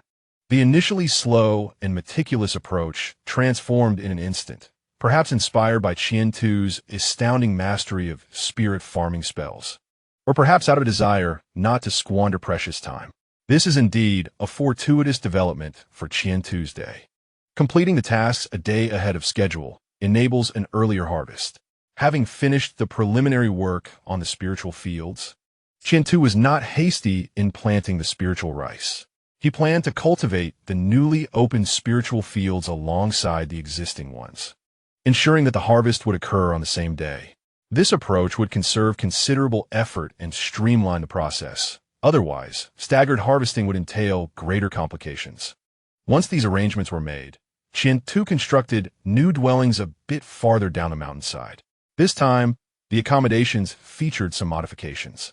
The first 50 units included separate courtyards, designated for the hired farmers, while the subsequent 300 small rooms were intended for the newcomers. With the houses prepared, he also ensured that daily necessities, such as spiritual rice, were adequately arranged. Sun Feng, Qian-Tu called, soaring above the crowd on his sword. Your disciples are present. Please give your orders. Sun Feng's eyes brightened as he swiftly navigated through the throng, carefully approaching Qian-Tu's day. From now on, you shall temporarily assume the role of supervisor for the hired farmers and manage the daily affairs. The remaining 49 individuals will also be under your command. Do not disappoint me. With that, Qian-Tu regarded Sun Feng with a calm demeanor. I shall not let you down. I guarantee your satisfaction, Sun Feng replied, suppressing his excitement. Observing Sun Feng's reaction, Qian-Tu nodded before taking flight. Once Qian-Tu had departed, Sun Feng's joy could no longer be concealed. His recent performance had finally caught Qian-Tu's attention. This was his opportunity, a colossal opportunity. Whether he would leap like a carp through the dragon gate, now depended on the forthcoming tasks. Without indulging in idle chatter or delay, Sun Feng issued his first command, to rest well in preparation for the labor ahead. One must be well-fed and hydrated to have the strength to work. On the mountainside, Qian-Tu strolled through the secondary spiritual fields. In contrast to the primary spiritual fields at the base, the secondary fields spanned only a little over 1,200 acres. Due to the elevation of the East Mountain, there was little possibility for expansion in the secondary fields. At this moment, the secondary spiritual plants were thriving. The spiritual plants and medicines required by the 151st marketplace were of the short-term variety, capable of maturing within a year. Qian-Tu had refrained from planting those with longer maturation periods. Looking splendid, he remarked, crouching down to gently caress the leaves of the spirit-infused grass with his right hand. After a month and a half of growth, the spirit-infused grass had reached a height of 2 feet 3 inches, still a foot short of the 3 feet 3 inches that signified maturity. Calculating the time, with continuous work in the spiritual farming, another month and a half would be needed. As the growth progressed, it slowed further. The mature spirit-infused grass, at 3 feet 3 inches, serves as a crucial auxiliary herb for many secondary elixirs and frequently appears in some tertiary elixirs. Should the spirit-infused grass reach 4 feet 3 inches, it would be extraordinary, with its price multiplying at least 5-fold. At that point, its efficacy could replace many tertiary herbs. According to certain records from the 5 Elements sect, the spirit-infused grass can grow to a maximum height of 5 feet 5 inches, qualifying it as a precious herb. As for its grade, it would be considered an exceedingly rare treasure among tertiary spiritual medicines. Reflecting on all the information regarding the Yun Soul herb, Qian-Tu shook his head slightly. The cost of time was simply too great. The longer it grows, the more time and energy it consumes. With that energy, he could have matured countless times already. According to records, the 5'5" Yin Soul herb took 32 years to develop. Such a short-term maturing herb, requiring such an extensive investment of time and resources, is hardly worthwhile. Given 30 years, Qian-Tu would have already attained the Golden Core stage, and perhaps even be on the brink of the Nascent Soul stage. Closing his eyes, the Emu spirit quietly absorbed the information emanating from the Yun Soul herb. I want to eat. Desire for more spiritual energy. Fond of rain, Detest dryness. Such sentiments flickered through his mind. For a second-tier spiritual herb, the emu spirit felt akin to a distant relative, capable of sensing certain needs of the spiritual plants. This ability, while occasionally unreliable during the chi refining stage, tends to become instinctual during the foundation building period. As long as one remains calm and approaches the spiritual plants closely, they can glean some insights. After this understanding, Qian-Tu nodded in satisfaction. It appeared there were no issues. He moved on to the next plant. Traversing through the field of yin-soul herbs, he arrived at the field of moonlight bamboo. Moonlight bamboo, a second-tier spiritual herb. Observing the numerous tall stalks of moonlight bamboo, Qian-Tu frowned slightly. The growth seemed promising, but appearances can be deceiving. At this moment, the moonlight bamboo was a vibrant green. If it were any other type of bamboo, this color would be lovely. However, for moonlight bamboo, green signifies immaturity. Silver is the hue that indicates maturity. Closing his eyes, he grasped one of the moonlight bamboo stalks with one hand. Detest the sun. Too hot. So uncomfortable. Moonlight bamboo naturally relishes the darkness and the moonlight, starkly contrasting with other spiritual plants. During the day, they are discontent and unhappy. Only at night do they truly flourish. After some contemplation, he discerned that their sentiments revolved around a dislike for the sun, with no signs of disease or pest infestations. Thankfully, the growth of the moonlight bamboo was slightly slower than expected, but it would reach full maturity within 6 months at most. Proceeding on, within the second-tier spiritual field, Qian-Tu methodically advanced. He meticulously examined the subsequent second-tier spiritual rice, bloodlight grass, and spiritual ginseng, leaving no stone unturned. Any plants in good condition would continue to be nurtured, while any with issues would be addressed immediately. If problems proved insurmountable, he would resort to destroying the problematic spiritual herb or plant. Chapter 051. Late Foundation Building at Present. The second-tier spiritual plants Qian-Tu was cultivating were not particularly challenging. They were remarkably straightforward. Given the extension of required time, as long as major issues did not arise, the plants would grow normally until maturity. In comparison to first-tier spiritual plants, they were considerably easier. After inspecting the second-tier spiritual field, Qian-Tu returned to the mountaintop. The resources atop the mountain were of the utmost benefit to him. First, he cast a glance at the unchanged Wazilian. As a low-tier spirit plant, the cultivation of the 5-petal lotus appears to be a lengthy endeavor in terms of financial prospects. The cycles of growth and decay ultimately yield an enhancement in quality. By calculations, it will take at least another 3 years to advance to the second tier of the 5-petal lotus. Gently caressing the lotus leaves, the ethereal wood spirit remains utterly still, revealing its inherent simplicity. Perhaps a green wood spirit could communicate with the 5-petal lotus? Who can say? It remains uncertain whether there exists knowledge of this within the sect. Glancing at the wristband that still searches for a signal, a resigned sigh escapes. After leaving the sect, monetary gains have been made. A single round of spirit field cultivation has yielded hundreds of thousands of low-grade spirit stones. Earning 1 million low-grade spirit stones in a year is quite achievable. However, the distance from the sect complicates the pursuit of advanced knowledge. One must take it slow, nurturing the plants while simultaneously honing magical abilities, striving for an early transcendence. I have a premonition that the more one transcends and the higher the tier achieved, the greater the benefits will be. After ensuring the 5-petal lotus is in good condition, I proceeded to the Tier 3 spirit field. At this moment, 2 varieties of fruit trees thrive within the Tier 3 spirit field. Observing the fruits atop the trees, I am devoid of any desire to consume them. The Jiao wood and E wood fruits require the trees to mature for over a decade to be of any use, particularly in conjunction with an awakened spirit body. There are numerous methods to accelerate the growth of these trees, all of which I have already employed. To begin with, the trees are planted in the Tier 3 spirit field. The abundant spiritual energy, combined with the nurturing from the Tier 3 field, renders each day equivalent to 10 days in a Tier 1 field. Coupled with the foundational farming techniques of a spirit farmer, especially the perfected withered wood revives. Alongside the enhancements from the ethereal wood spirit, and the wood-type transcendent spells from the Chi refinement stage, I can cast the spell once daily, yielding an additional 30 days of growth. The 10 acres of Tier 3 spirit field atop the mountain equate to 40 days of a Tier 1 field in just one day. Having been planted for a month and a half here means it has already accumulated 45 days of growth. When calculated, this amounts to over 4 years of time. In another 2 months, the fruits produced will be ready for consumption. May they grow swiftly. I wonder how many of you will evolve into Tier 2 fruit trees. Placing my hand upon the trunk, I close my eyes and listen to the thoughts of the trees. I desire to bear more fruit. I cannot digest this. I feel as though I might burst. Hearing the voices of the trees, I scratch my head in contemplation. Lacking better methods, I must allow the trees to adapt on their own.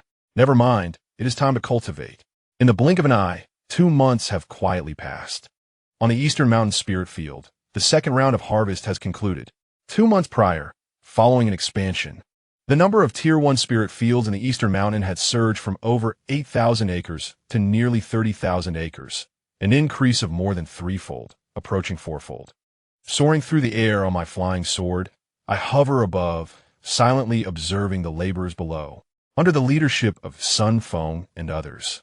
Over 200 individuals, having eliminated several hundred, are diligently at work. The exquisite spirit rice, each grain distinct, is being bagged and stored in the warehouse. The second harvest from the spirit field, in comparison to the first, has seen a slight decline in yield per acre. On average, it amounts to just over 700 per acre, with an estimated total harvest of 22 million pounds of spirit rice. With such an abundance, will the 151 market be able to accommodate it? Is it too much? Just as Qian Tu was consumed by these concerns, the formation plate suddenly trembled. He retrieved the enormous formation plate from his storage pouch. Junior brother, quickly open the gate. Elder brother has arrived. This was a message from Brother Tongguan. As his spiritual sense swept across, the switch on the formation plate instantly transformed. A considerable gap appeared in the formation facing the direction of the 151 market. Outside the gap, Tongguan and others piloted a large flying vessel, swiftly entering. Brother, when did you switch to a large flying vessel? What happened to the original, medium-sized one? Ascending on his sword, Qian Tu curiously glanced around. In his perception, this large flying vessel was a new model, freshly launched and showing little sign of wear. This is a new purchase of Elder Brother S. What do you think? Isn't it spacious enough? Not only did he acquire a large flying vessel, but he also managed to procure several high-grade storage pouches. I tell you, Elder Brother has struck it rich recently. Upon meeting, he resembled a child eagerly showing off a new toy to his companions. Observing Brother Tongguan's demeanor, Qian Tu could only listen in silence. After a while, Brother Tongguan finally finished speaking. The 151 market is to be expanded, transitioning from a market to a city? This news left Qian Tu somewhat astonished. The 151 market was already considerable in size, serving as a core for cultivators within a radius of thousands of kilometers. If it were to upgrade from a market to a city, then within a 10,000-mile, perhaps even 100,000-mile radius, it would become the center, the future 28th elemental city. But suddenly, why the upgrade to a city? Is it because Elder Brother is waiting for Junior Brother to break through to the late foundation establishment stage? Just as Qian Tu was about to boast, Tongguan suddenly became stunned, then loudly questioned him.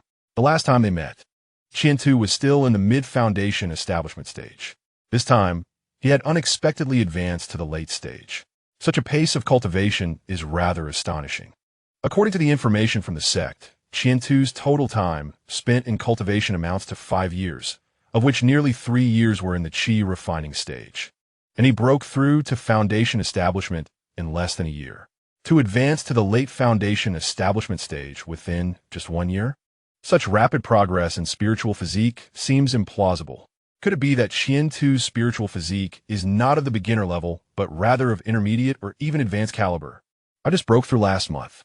Brother, when I came here, I was not far from breaking through.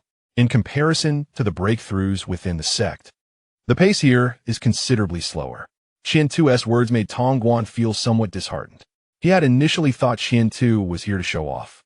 only to find himself outdone by Qian Tu's unexpected display of progress. Congratulations, junior disciple. Since you have made a breakthrough, your monthly spiritual stone allowance will be raised to 600.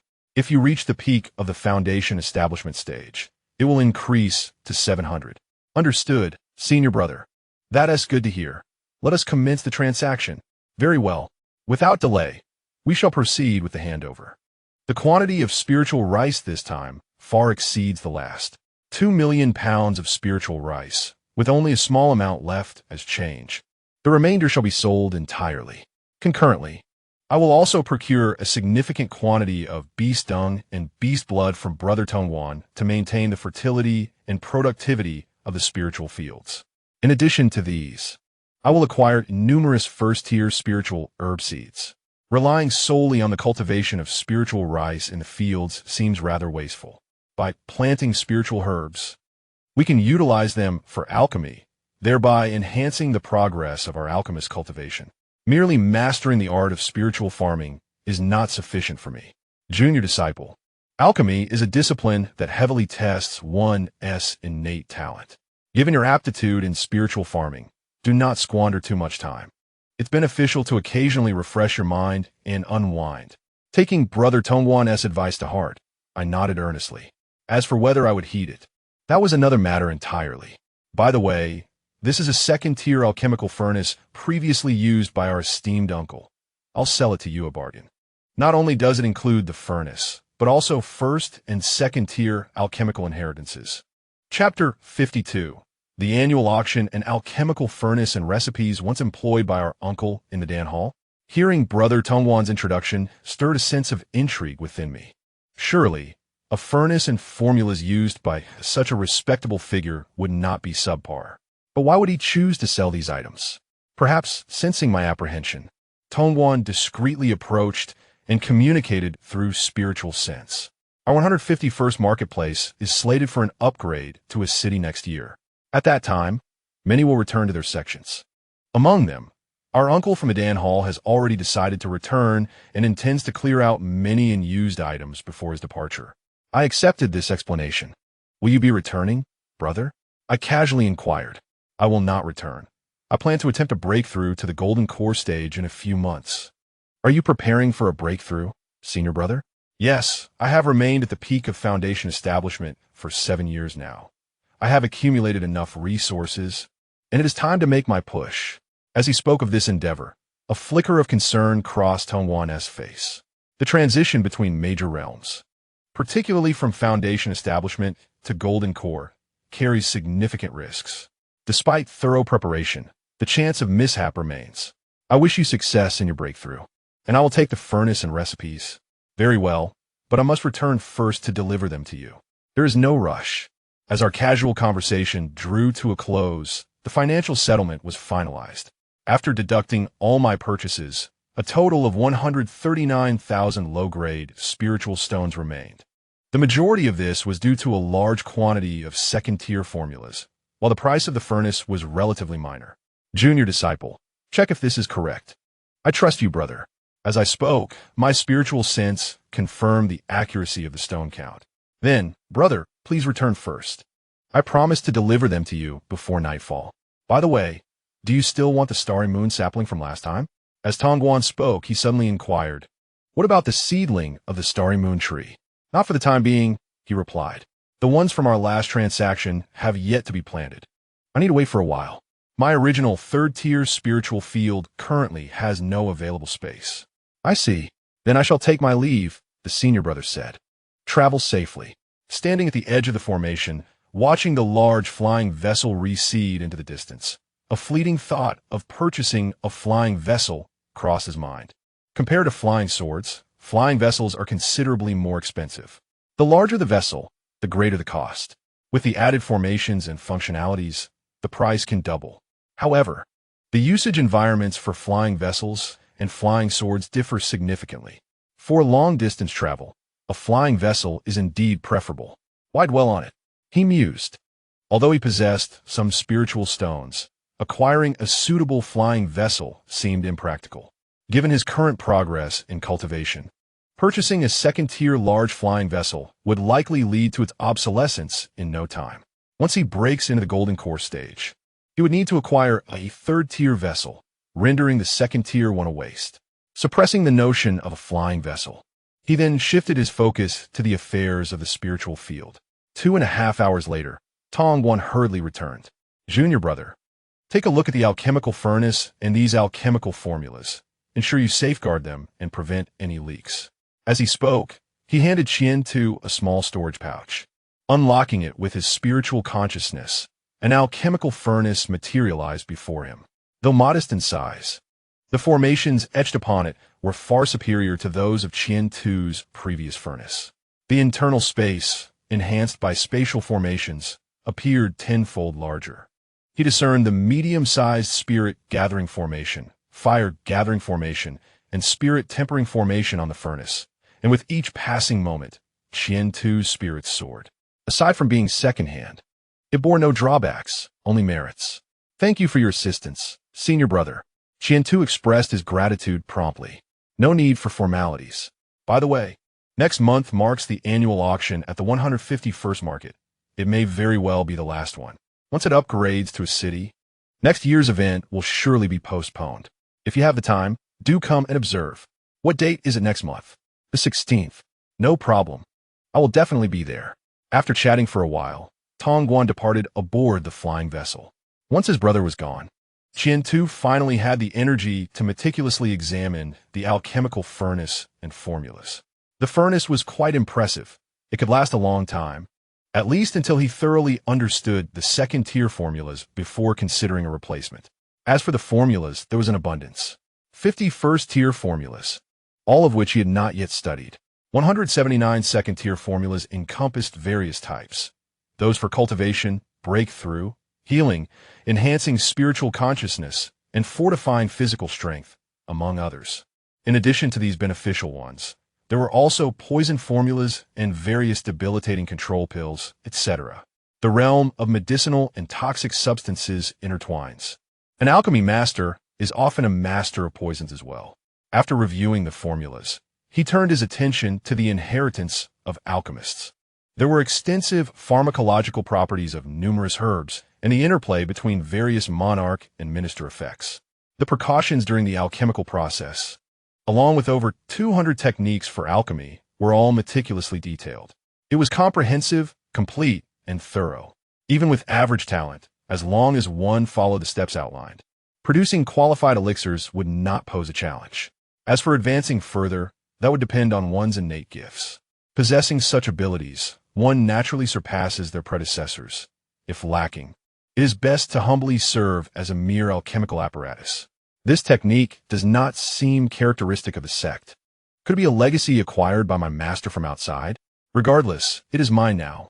After stowing away the alchemical furnace, I proceeded to the area designated for cultivating spells, commencing my daily practice. The art of alchemy is not to be rushed, for haste is futile. First, I must hone my spells, as they are the foundation of my self-defense. On the 16th of the next month, a bustling morning enveloped the 151st Market Square. The grand annual auction was about to commence. Practitioners and independent cultivators from thousands, even tens of thousands of miles away, flocked to attend. Outside the auction hall, cultivators gathered, all eager to partake in this momentous event. Behold, the doors have opened. Charge forth. Delay may result in the loss of seats. The crowd surged forward, hastily vying for positions in the main hall below. As a vital facility of the market, combat within the hall is strictly prohibited. Unless one is willing to risk offending the market, adherence to the rules is mandatory. Consequently, seats in the main hall are highly coveted. Local residents and chi-refining practitioners, once seated, often resell their spots to other cultivators at inflated prices. In stark contrast to the chaotic first floor, the upper levels exude a sense of order and tranquility. On the fourth floor, in room 05, Qian-Tu sat cross-legged with ease, observing the commotion below through one-way glass. He picked up the list of key auction items provided by the auction house. Techniques? Useless to me. Spells? Currently beyond my reach. The myriad arts of cultivation? Do I truly have the time? After perusing the list, It seemed that only a few materials and some spiritual artifacts might be of use to him. His swordsmanship was in an ascendant phase. Once perfected, he could consider cultivating sword formations. With only a set of 5 elemental flying swords at his disposal, he contemplated how to amplify their power and increase their number. The simplest method. Yet he wondered, how many spirit stones would a set of mid-level spiritual swords of 5 elemental attributes cost? A spiritual sense swept through. Who dares to intrude? Just as Qian Tu pondered, the formation within the room alerted him. An attempt to breach had been thwarted by the formation, and then the intruder vanished. Was it from another room, or perhaps from the bustling main hall below? Chapter 053. Absurd Price's curiosity stirred within him. Yet he reconsidered the current environment and chose to abandon the inquiry. In this annual grand auction, with throngs of people, who could possibly be the assailant? Was it a distinguished guest from the 4th floor, or perhaps someone from the 2nd or 3rd? Surely, it could not be a mere pretender from the 1st floor. Never mind. I shall alert my senior brother and assess the situation thereafter. He sent a message through the flying sword, embedding the incident within it. Once the sword reached its intended recipient, they would be informed of the occurrence through the sword's essence. This technique, not merely a spell, is a subtle skill derived from swordsmanship. As long as one possesses at least a spiritual grade, flying sword, and a spiritual sense, the rest becomes simple. Having completed this, Qian Tu began to wait patiently. Approximately a quarter of an hour later, the flying sword returned, bearing a message from senior brother Tongguan. It conveyed a brief yet substantial note. Be cautious. The market's grand formation has been activated. Just as Qian Tu pondered this, a clear bell chimed from the auction hall, capturing his attention. Not only he, but everyone present in the auction building turned towards the source of the sound. A middle-aged man, dressed in antiquated garb and exuding vitality, held a bronze rod and wore a gentle smile as he surveyed the crowd. Esteemed guests, I am Ba Shan, the host of this grand auction. As for my background, it's a lengthy tale, so I shan't waste your time. Now, I declare the auction open. Let's welcome the first item to the stage. With a flourish of his hand, Ba Shan signaled, and the nearby ancient bronze bell was struck once more. The bronze rod and the bell were evidently a matched set of spiritual artifacts. While their specific effects remained unclear, it was certain they possessed a calming and centering quality. Today's first item is the Foundation Establishment Pill. Such an explosive revelation. The very first item is the Foundation Establishment Pill. In room 05, Qian Tu widened his eyes slightly, observing the unfolding scene. 3 elegantly poised women, cradling a silk-covered tray, approached the stage with alluring grace. As Ba Shan spoke, he lifted the first tray. Behold, within this porcelain vial lies the Foundation Establishment Pill. There are 3 of them available for bidding. The starting price for each is 1,000 low-grade spirit stones. No sooner had he declared the price than Ba Shan opened a small aperture in the previously sealed vial. Instantly, a rich fragrance of the pill, imbued with a unique aroma, wafted through the air. This is the Foundation Establishment Pill. When I made my breakthrough, it was this very scent. It is genuine, without blemish. The specific grade may only be discerned with a discerning eye. In the hall below, those well-versed in such matters gasped in awe, causing countless chi-refining 9th-layer cultivators to fix their fervent gazes upon the stage. If mere looks could seize this treasure, Ba Shan would have perished countless times already. I bid 1,100. I bid 1,300. I bid 1,500. Starting from 1,000 spirit stones, the price swiftly escalated beyond 2,000, charging towards the threshold of 3,000. In previous grand auctions, the Foundation Establishment Pill had become a staple, averaging around 3,000 in price. If faced with those in dire need or with rival bidders, the price could soar even higher. As Qian Tu observed the numbers climbing ever higher, he found himself contemplating. Was this Foundation Establishment Pill perhaps released by senior brother Tongguan to stir the atmosphere? In this northwestern region, it was likely that the 5 Elements sect had a hand in its release. With this thought, Qian Tu couldn't help but smile subtly. Within the sect, the average price for the Foundation Establishment Pill was merely 1,000. Yet outside the sect, it had skyrocketed to over 3,000. He still possessed 3 in his storage bag. 3,750. Is there any higher bid? 3,750 going once. 3,750 going twice. On the 3,753rd occasion, congratulations to the guests in the first floor hall. The first foundational elixir was claimed by a retail investor on the first floor, a turn of events that was somewhat unexpected. Under the eager gaze of countless onlookers, the seemingly accomplished cultivator, with a steely resolve, swiftly completed the transaction and departed the auction venue without a backward glance. Accompanying him were several others. Their departure did not stir any ripples in the auction house, and the proceedings continued. The second foundational elixir fetched a price of 3,900 spirit stones, while the last one was sold for an impressive 4,120 spirit stones. A splendid start indeed. Next, the second item was introduced, 13 second-tier spirit fruits. The cleansing fruit. As Bashan concluded his announcement, a new round of maidens graced the stage.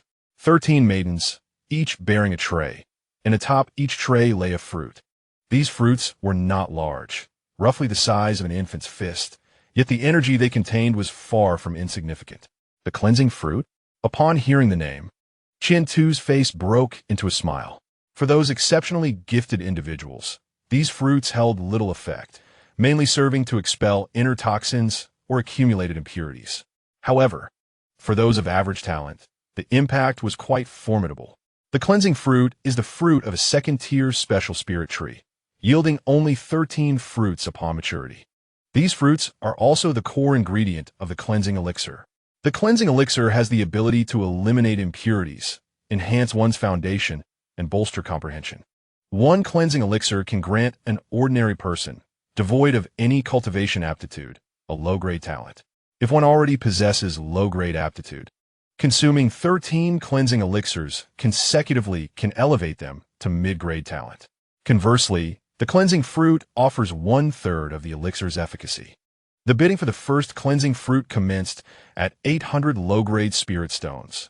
I bid 900, 1,000, 1,100. The prices escalated rapidly below, surpassing the initial pace of the foundational elixirs.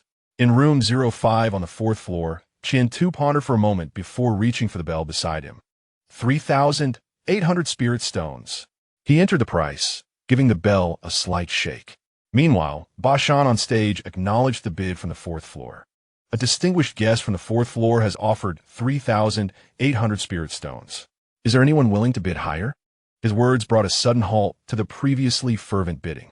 In the A-class room on the 3rd floor, a guest placed a bid of 4,000 spirit stones, generating a buzz of surprise among the crowd. Bashan maintained his composure. The guest from the 3rd floor has bid 4,000 spirit stones for the first time. 5,000 spirit stones. Qian-Tu, without batting an eye, raised the stakes. 6,000 spirit stones. The 3rd floor bidder raised the price by another 1,000. 7,000. Qian-Tu nonchalantly replied. 8,000. 9,000. 1,000. As the price reached 10,000 inferior spirit stones, Qian-Tu rubbed his cheek thoughtfully. Was this deliberate? What was that fellow attempting? 20,000. 21,000. 30,000. 31,000. 40,000. 41,000. 50,000. 51,000. At this juncture, the bidding had escalated dramatically. On the 4th floor, Qian-Tu and a VIP from the 3rd floor were embroiled in a fierce competition. Such occurrences were not uncommon in the past. Yet, the price of a mere ordinary cleansing fruit exceeding 10 times the usual average was unprecedented. When the price was elevated to 51,000 by the 3rd floor, Qian-Tu fell silent. He possessed wealth, with spirit stones in his storage bag exceeding 1,000,000. However, he was not a fool. Since the 3rd floor was so eager, he decided to let it go. Chapter 054. The Pursuit Outside the Market. 51,000 spirit stones for the 2nd time. 51,000 spirit stones for the 3rd time. Congratulations to the guest from the 3rd floor for acquiring this cleansing fruit. As Bashan's words echoed through the hall, a flurry of discussions erupted. What was happening? 51,000 spirit stones for a 2nd-tier spirit fruit? Could it possibly be a 3rd-tier spirit fruit? Typically, second-tier spirit fruits range from 1,000 to several thousand spirit stones. Even the most precious second-tier spirit fruit rarely surpassed the 10,000 inferior spirit stones mark. Yet now, a cleansing fruit commanded an astonishing 51,000, exceeding the average price by several multiples. It was utterly outrageous. Even the host, Bashan, appeared somewhat skeptical. Could there be something amiss with this cleansing fruit? However, the appraisers at the auction house had verified it multiple times. It was indeed an ordinary cleansing fruit. Soon, the guests in the third-floor private room completed their transaction. The price of 51,000 inferior spirit stones was settled. Bashan wasted no time and began the sale of the second cleansing fruit. The starting bid for the second cleansing fruit was 800 inferior spirit stones. The bidding continued. 900, 1,000, 5,000 inferior spirit stones. A sudden price disrupted the rhythm of the auction. As Bashan spoke, countless speculations arose. The guests from the third floor bid again, 5,000 spirit stones. Will anyone raise the offer? 5,000 spirit stones for the second time. 5,000 spirit stones for the third time. Congratulations to the third floor guest once more. That individual from the third floor had acquired another fruit. This time, it cost merely 5,000, a significant reduction compared to the previous bids. What was the third floor up to? Were they intent on acquiring all the cleansing fruits in one fell swoop? On the fourth floor, in room 05, Qian-Tu stroked his chin, a look of confusion on his face. The fruit on the stage was evidently a cleansing fruit, responding to the ethereal with spirit body. It was certainly not a third-tier or higher spirit fruit. Yet, why was that fellow bidding so generously? Was he fishing for something? With such thoughts swirling in his mind, he continued to observe. The second, third, and fourth cleansing fruits were sold, culminating in the 13th cleansing fruit, all purchased by the guests from the third floor. The lowest price was 5,000, while the highest mirrored the competitive price of 51,000. Collectively, these 13 fruits surpassed 100,000 spirit stones. Such a direct expenditure at an auction of this caliber in the 151st market attracted the attention of countless onlookers. In the private room, 481 on the second floor, several foundation-building cultivators displayed expressions of avarice. Brothers, does anyone know who that fellow on the third floor is? Unclear, but I suspect he is a worthy target. Shall we make a move? Are you out of your mind? Act here in the market? You and T even know how you perish. Let us wait until he exits the marketplace. Shut up, fourth brother. In a moment, you feign knocking on the door and aim to sprinkle this powder on him. This fragrant powder will help us maintain our dignity. If he doesn't answer, then quietly scatter it at the entrance. Understood. On the second floor, some hearts were stirred, and actions were set in motion. On the third and fourth floors, even within the hall, gazes flickered. Various communication spells were subtly employed. Numerous black market individuals and several foundation-building families began to take action. Their movements attracted the attention of the market. Upon noticing this change, Tong Guan and the other 5-element sect cultivators did not intervene or manage the situation. They merely observed in silence. Time gradually slipped away. The auction continued. The guests on the third floor made multiple purchases during this time. It was noted that from morning until evening, he spent nearly 400,000 low-grade spirit stones. The items acquired were diverse: spiritual fruits, cleansing fruits, second-tier healing elixirs, and secret techniques for concealing one's aura at the foundation-building stage, among others. The eclectic nature of his purchases rendered his true intentions inscrutable. As the final item of the auction concluded, the annual grand auction came to a close. Esteemed guests, this grand auction is hereby concluded. Please exit in an orderly fashion without delay. Bashan spoke coldly from the stage. Beside him, several figures clad in black appeared. They were the security personnel of the marketplace. Along with their presence, the auction's formation had been activated. Within the market, unless one was a Nascent Soul master, there was virtually no possibility of chaos. The power of the third-tier formation was sufficient to crush ordinary golden core cultivators. And even late-stage golden cores could hardly withstand the multiple pressures of a third-tier formation. As Qian-Tu exited the auction, he found the entire marketplace had suddenly grown desolate. Master Qian, the master invites you to the 5 Elements Tower. Just as he was about to leave, a chi refining stage cultivator approached to inform him. From the other S words, he learned that his master was none other than senior brother Tongguan. Without hesitation, he swiftly made his way to the Five Elements Tower. Upon arrival, Qiantu noticed a considerable gathering of people. "Brother, what is happening?" Qiantu inquired quietly, sending a voice transmission. "I'm not entirely sure, but the sect has issued an order for all disciples to remain in the Five Elements Tower." Tongguan explained, revealing information that made Qiantu frown. "Remain in the Five Elements Tower? Until when? If it takes too long, that one tea do. My five-child lotus requires daily care and nurturing with spiritual essence. If it is neglected for even a day during its wilting phase, it could perish. Should it die, all the time and effort invested would be wasted. Even if revived, it would need to start from the very beginning of its growth cycle. Losing even one day is unacceptable." Observing the circumstances of his fellow disciples, Qiantu chose to remain in the Five Elements Pavilion. He harbored a premonition that this was linked to the extravagant guest from the third floor. Indeed, his suspicions were not unfounded. The guest from the third floor had displayed astonishing purchasing power at the grand auction, acquiring items at prices that far exceeded their average worth. A veritable fool in the eyes of others. As the door to the third floor room swung open, a mid-stage foundation establishment cultivator hastily departed. Yet, no matter how swiftly he fled, he could not evade the pursuers trailing him. With only mid-stage foundation establishment cultivation, his chances of escape were slim. The pursuers were poised to strike as soon as they were far enough from the market. Time was of the essence. The crowd was growing, and action was imperative. Some cultivators aimed to distance themselves from the market before making their move, while others were eager to act immediately, hoping to prevent unforeseen complications. It must be noted that this grand auction had attracted numerous foundation establishment and golden core families, with a significant presence of foundation establishment cultivators and several golden core cultivators in attendance. At this moment, the mid-stage foundation establishment cultivator had barely traveled 70 miles from the market when he was intercepted and attacked. Kill. Witness my sword control technique. The initial assailant, a foundation establishment cultivator of lesser skill, found himself easily thwarted and overwhelmed by the opponent.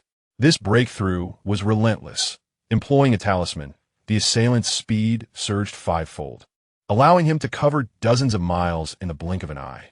Trying to escape? Leave no trace behind, just as he seemed poised to vanish from sight. A golden core cultivator decisively intervened.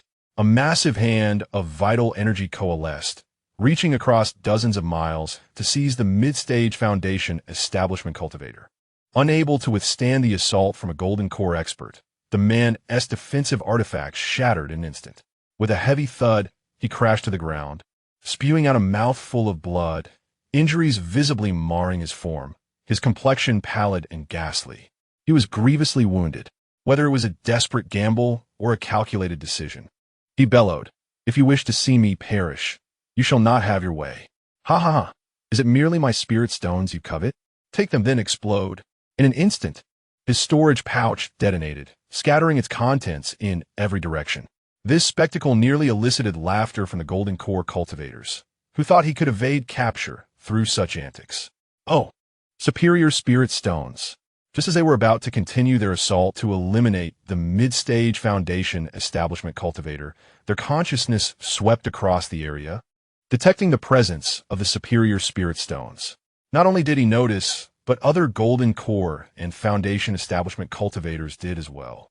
Moreover, the mid-stage foundation establishment cultivator released dozens of massive fireworks into the sky. While these fireworks served no practical purpose, they had one notable trait: their wide-reaching, enduring visibility. Observers from hundreds of miles away could see them clearly. Seeking death, are you? That belongs to the true master here. Yours? I dare say it belongs to me. As fellow golden core cultivators, I fear you not. Release it. Chapter 055. Fishing for law enforcement, 3 golden core cultivators vied with one another, each unwilling to relinquish the superior spirit stones. It is worth noting that a single superior spirit stone equated to 1,000,000 inferior spirit stones, and such treasures were scarce and highly sought after. If it is a superior spirit stone, then the quantity is considerable. However, the exquisite spirit stone is exceedingly rare, found only in 1 out of 10,000. This is due to a unique characteristic of the exquisite spirit stone. Once the spiritual energy within is expended, it will automatically absorb the surrounding natural spiritual energy to replenish itself, as long as it is not completely drained at once or damaged. It can be cherished as a family heirloom and utilized indefinitely. Moreover, the spiritual energy contained within an exquisite spirit stone is of high purity and exceptional quality. Whether employed for formations or as an energy source for puppets, it is an invaluable asset. Such treasures would certainly entice even the most seasoned golden core practitioners. Boom! The clash of golden core cultivators reverberated with immense power. The residual waves of their confrontation transformed the surrounding area into a miniature forbidden zone spanning 10 miles. Ordinary foundation establishment cultivators who ventured in would face severe injuries or even death.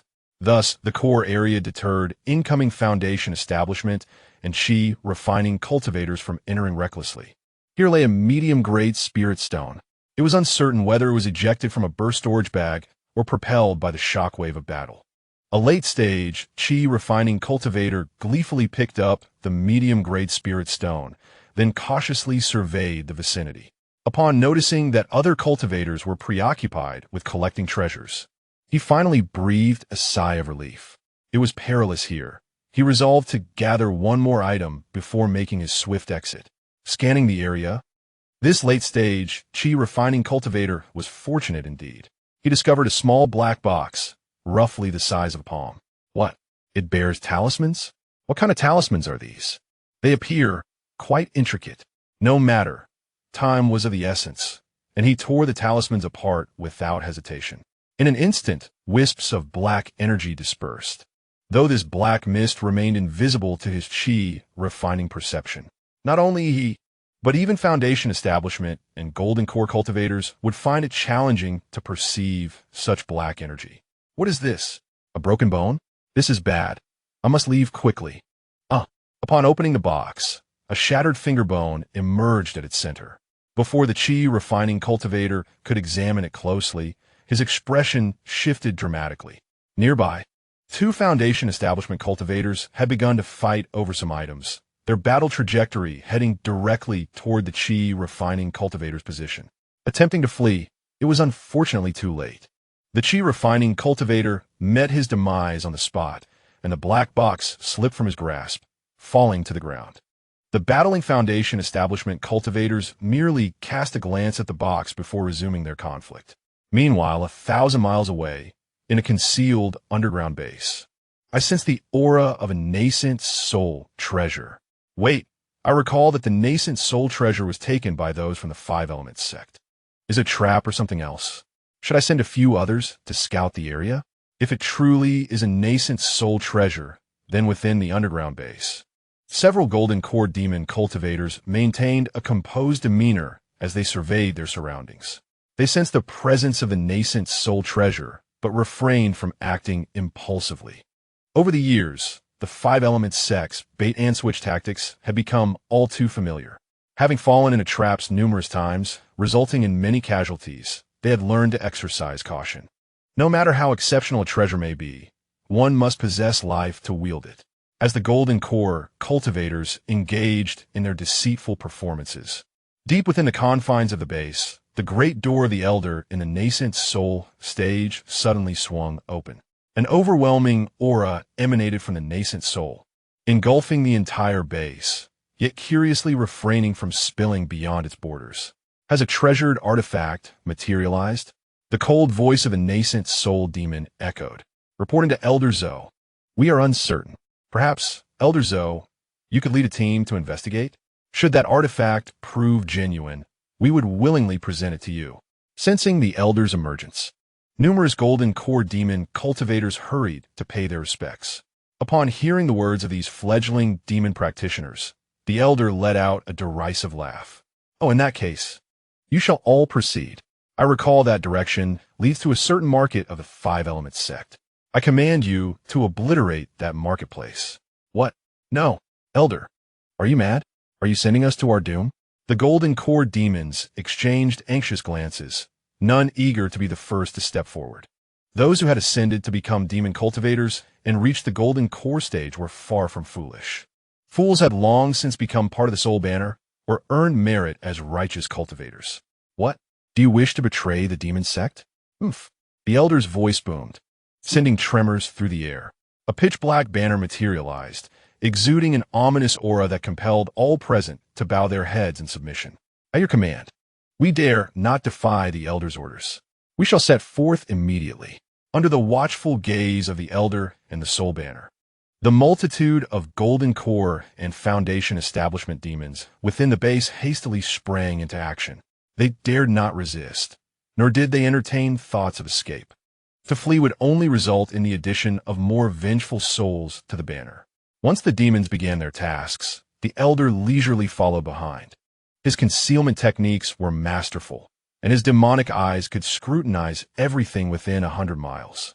Having lurked in this territory for 50 years, the elder had caution and vigilance ingrained in his very being. Such an operation should not have been attempted. Yet, who could have anticipated that the higher-ups would abandon this base? Damn it, collaborating with those fools would be less prudent than relinquishing this foundation and starting anew elsewhere. With a sect leader and the supreme elder struck by a donkey's kick, high above the 151st marketplace, amidst towering clouds, the Five Elements battleship operated at minimal power, doing its utmost to conceal itself. Report. We have detected demon cultivator signatures. 29 at the Golden Core stage, 159 at the Foundation establishment stage. Swiftly approaching the 151st marketplace. The phishing plan has succeeded. Within the command room, as the report was relayed and the operational display monitored, the Nascent Soul captain furrowed his brow. Only Golden Core? The captain inquired, puzzled. That is the current assessment.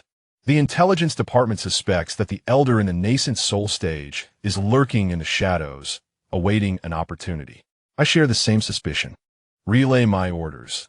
The power of the Five Elements battleship to full capacity. Prepare for battle. Understood.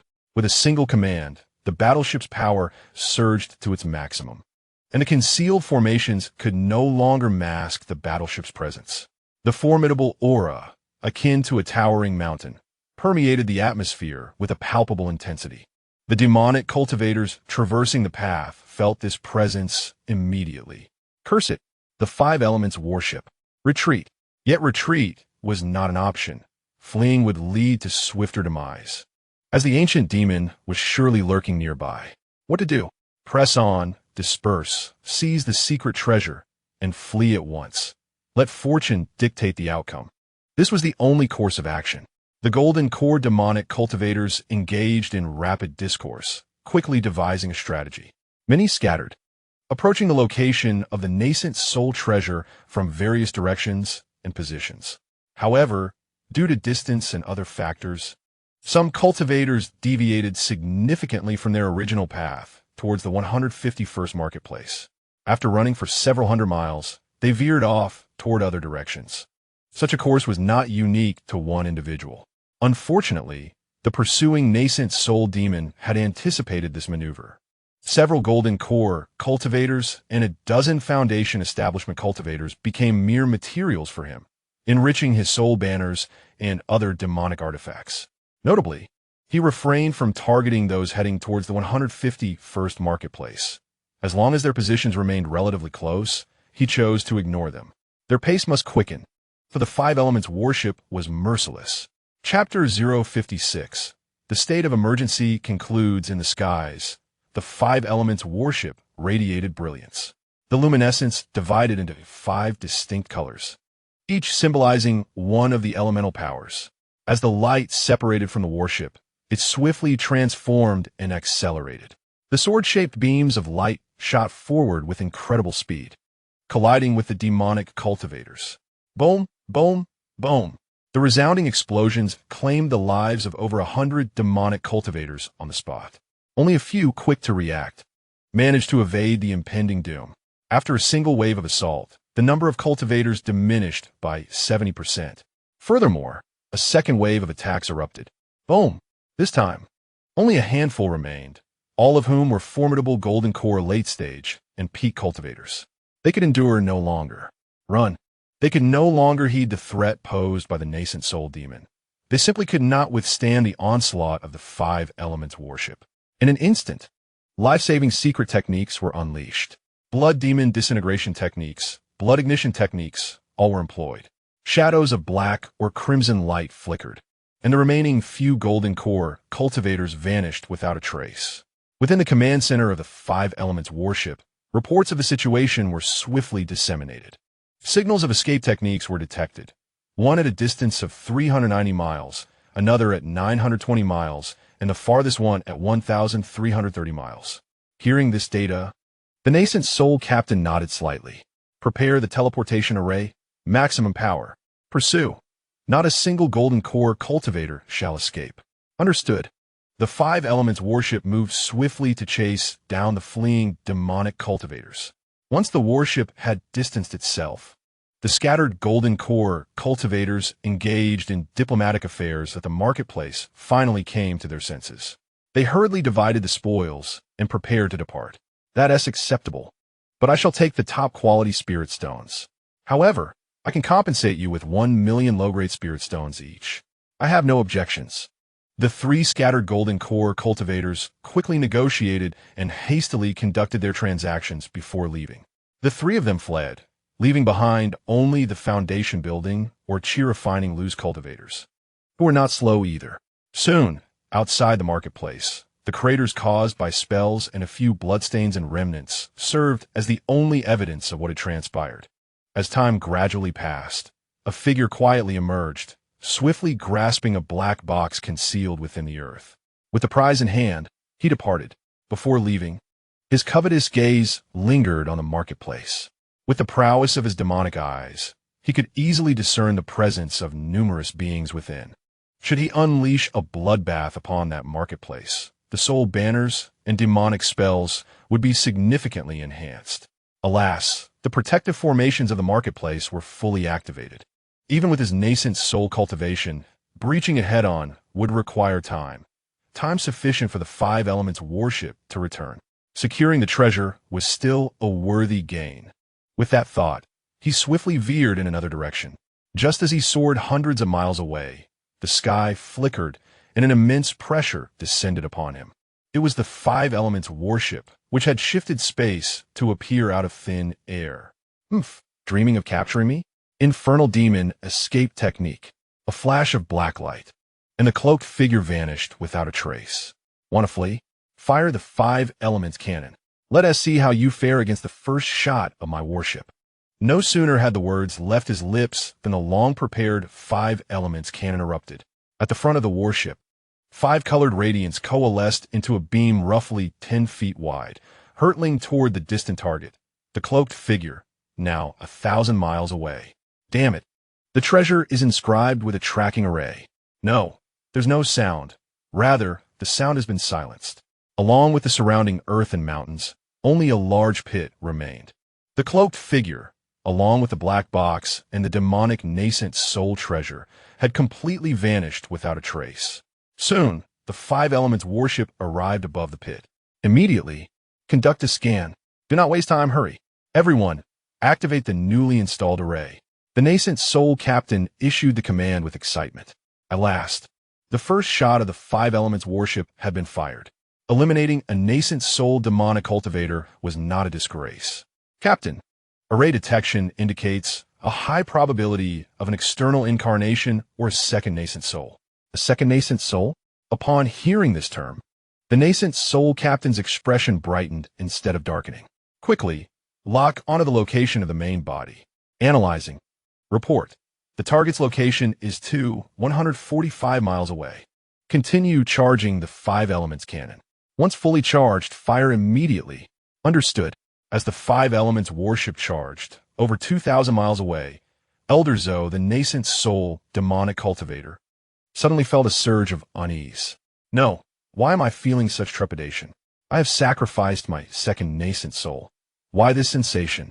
Without hesitation, Elder Zoe executed the blood escape technique. Instead of fleeing into the distance, he headed toward the location of the 151st marketplace. At the realm of nascent soul, Instant annihilation is exceedingly difficult unless one is a powerhouse at the divine transformation stage, capable of overwhelming with cultivation level, or possesses a force like the five elements worship that can launch an instantaneous, overpowering attack. Otherwise, discarding the physical body allows the nascent soul itself to move 10 times faster than ordinary escape techniques. Zhou Laoma's movements were ensnared by the formation of the five elements worship, and simultaneously, the Yuan-Ing captain discerned the opponent's intentions. Fire. Yes. Although the energy accumulation was not yet complete, the order was executed without hesitation. A beam of light, approximately 1/5 of a zhang in width, shot forth once more, striking Zhou Laoma with precision.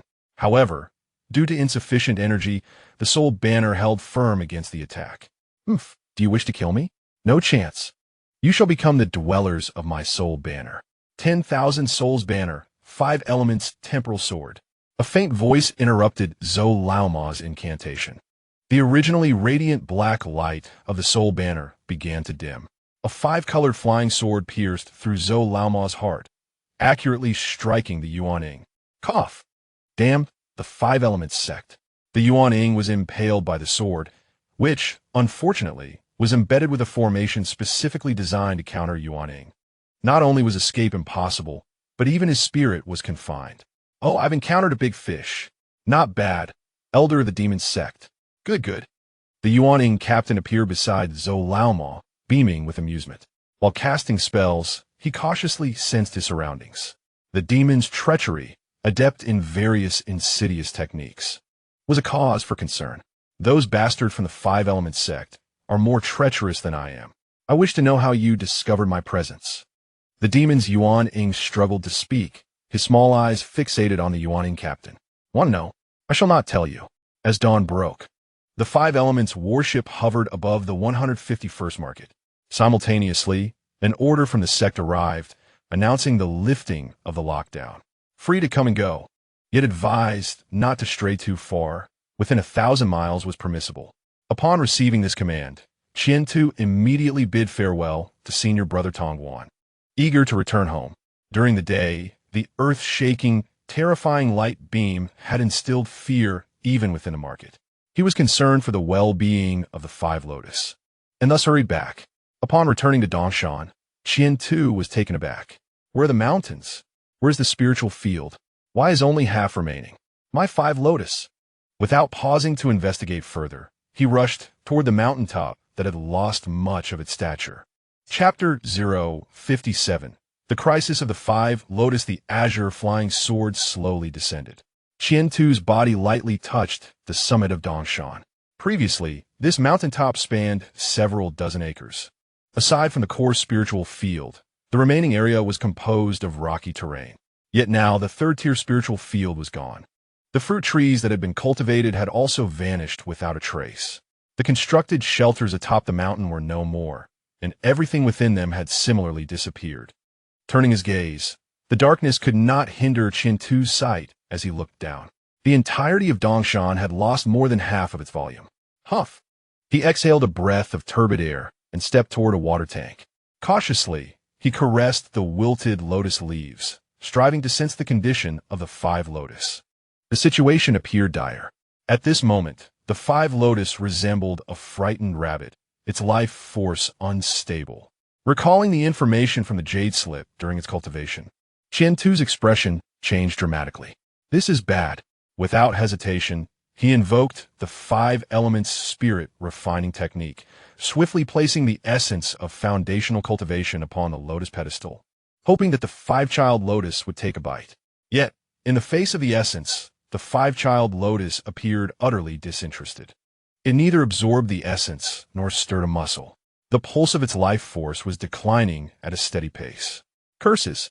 The withered tree meets spring. The cloud and rain technique. The fire-burning technique. He frequently employed foundational spirit farming spells. The extraction of essence continued unabated. This dual approach barely halted the decline of the five-child lotus-S life force. However, once he ceased his efforts, the lotus would inevitably drift toward death. He could not endure any longer. With a pallid complexion, he sat on the ground, helplessly watching the five-child lotus wilt and succumb to death. He was at a loss. The prolonged use of foundational spirit farming spells, especially the 5 elements spirit refining technique, drained too much spiritual energy and mental fortitude. After a while, he managed to rise from the ground. Sensing the dwindling life force of the five-child lotus, he realized that at most 2 days remained, no more than 24 hours before it would perish completely. In his foundational stage, he lacked the capability to provide salvation. Only a golden core or nascent soul-level spirit farming master could possibly rescue it. Frenzied thoughts raced through his mind. Yet the cultivation jade slip provided no explanations for such a predicament. What to do? He could not afford to ponder anything else. He even had the time to examine the dire state of the Eastern Mountain spirit field. Whether Sun Foam and the others had survived, or the conditions of the first and second-tier spirit fields, he was too distressed to investigate. This five-child lotus was a precious spirit plant bestowed upon him by the head of the spirit farming hall, Master Mu. Properly cultivated, it would bring joy to all, serving as a substantial gold mine. No, a vein of spirit stones awaiting extraction. But now, this five-child lotus, this precious resource, was on the brink of extinction. What could he do? How could he provide treatment? How could he mitigate the losses? Suddenly, thinking of the losses, a glimmer of determination flickered in his eyes. Taking a deep breath, he soared into the air on his sword, heading towards the 151st market. Without a moment's pause, he charged directly into the 5 Elements Tower. Brother Tongwan, what do you mean? Are you suggesting we compensate for the damage to your market? You 2 little rascals have lost your minds? The Nascent Soul captain looked at the 2 youngsters in confusion. As an elder of the 5 Elements sect, he had never encountered such a situation before. Esteemed elder, your worship has devastated my Eastern Mountain spirit field. Chintu spoke rapidly under immense pressure. He needed to finish before this Nascent Soul elder became unreasonable, leaving him no chance to explain. Perhaps in a good mood, or perhaps due to the novelty of the situation. The Nascent Soul elder did not dismiss Chintu and Tongwan, patiently listening to their account. Once Chintu finished describing the events, the elder pondered briefly. With a wave of his hand, a topographical map appeared before him. Utilizing the location provided by Chintu, he swiftly located the Eastern Mountain spirit field. Observing the devastated and sorrowful Eastern Mountain spirit field, along with Sun Foam and the others who were attempting to save themselves, the scene matched Chintu's description. And in fact, was even more tragic. The destruction of the Eastern Mountain was indeed caused by his worship. It is likely that the ancient demon of the Nascent Soul, in his final escape, caused the battleship's attack to veer towards Dongshan, resulting in its current state. Chintu, you are quite audacious. You possess considerable merit. Would you be interested in joining my crew aboard the battleship? The elder of the Nascent Soul regarded Chintu with approval, disregarding the presence of Tongguan beside him. In the elder's eyes, Chintu and Tongguan belonged to entirely different realms. Despite Tongguan having achieved full foundation establishment and being on the verge of breaking through to the Golden Core stage, his vitality and potential were nearly exhausted. It was likely that the Golden Core would be the pinnacle for Tongguan, with scant hope of advancing to the Nascent Soul stage in the future. However, Chintu was different.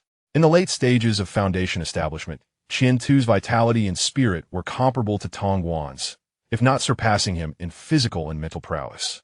Although the total amount of spiritual energy within him was less than that of Tongguan, the quality of his spiritual energy slightly exceeded Tongguan's. The distinction was evident. After Chintu breaks through to the Golden Core, his chances of advancing to the Nascent Soul stage would significantly surpass those of Tongguan. Not to mention, the unique fluctuations of his spiritual body. He could never mistake the essence of a nascent soul. The Imu's spiritual body, one of the lower tier wood attributes, possesses formidable vitality and greatly enhances plant growth. Thank you for your consideration, Elder, but I have a preference for matters concerning spiritual agriculture. Then cautiously awaited the Elder's response. Don't be so timid. How about this? I'll reimburse you for the losses in your Dongshan spirit field. Just name a figure, and I shall resolve it. The Nascent Soul captain spoke generously. capturing a nascent soul demon alive, eliminating a second nascent soul's external incarnation, and vanquishing dozens of golden core and hundreds of foundation establishment cultivators. Such achievements would indeed bring him substantial rewards. Not to mention, he had also eradicated 3 families of golden core loose cultivators. Did those loose cultivators truly believe the bait they found was so delectable? Consuming it would yield double the recompense. At times, the demonic cultivators secretly referred to the 5 Elements sect as the 5 Elements demonic sect, noting that certain behaviors were even more demonic than those of the demonic sects themselves. Thank you, Elder. I do not mind the other matters, but one of my spiritual plants is in dire condition. I hope the Elder can assist me in finding someone to heal it or provide me with a new spiritual seed for recultivation. After stating his request, Qian-Tu anxiously gazed at the Nascent Soul Elder. Is that all? The Nascent Soul Elder was about to acquiesce when a sudden thought crossed his mind, causing his expression to shift. Wait a moment. What is the name of your injured spiritual plant? The Elder inquired eagerly. It is the Wazilian, a seed given to me by Master Mu during our chance encounter. Qian-Tu did not conceal this information, for to do so with the Nascent Soul Elder would be tantamount to courting death. Indeed, upon hearing Qian-Tu's description, the Elder visibly relaxed. That was close. He nearly fell into a trap. Had he agreed hastily, it would have been disastrous. At a certain level of cultivation, every word and action relates to one's cultivation and breakthroughs. Any flaw could give rise to inner demons, hindering one as progress. Had he made an unconditional promise previously and later failed to deliver, he would have faced only 2 options.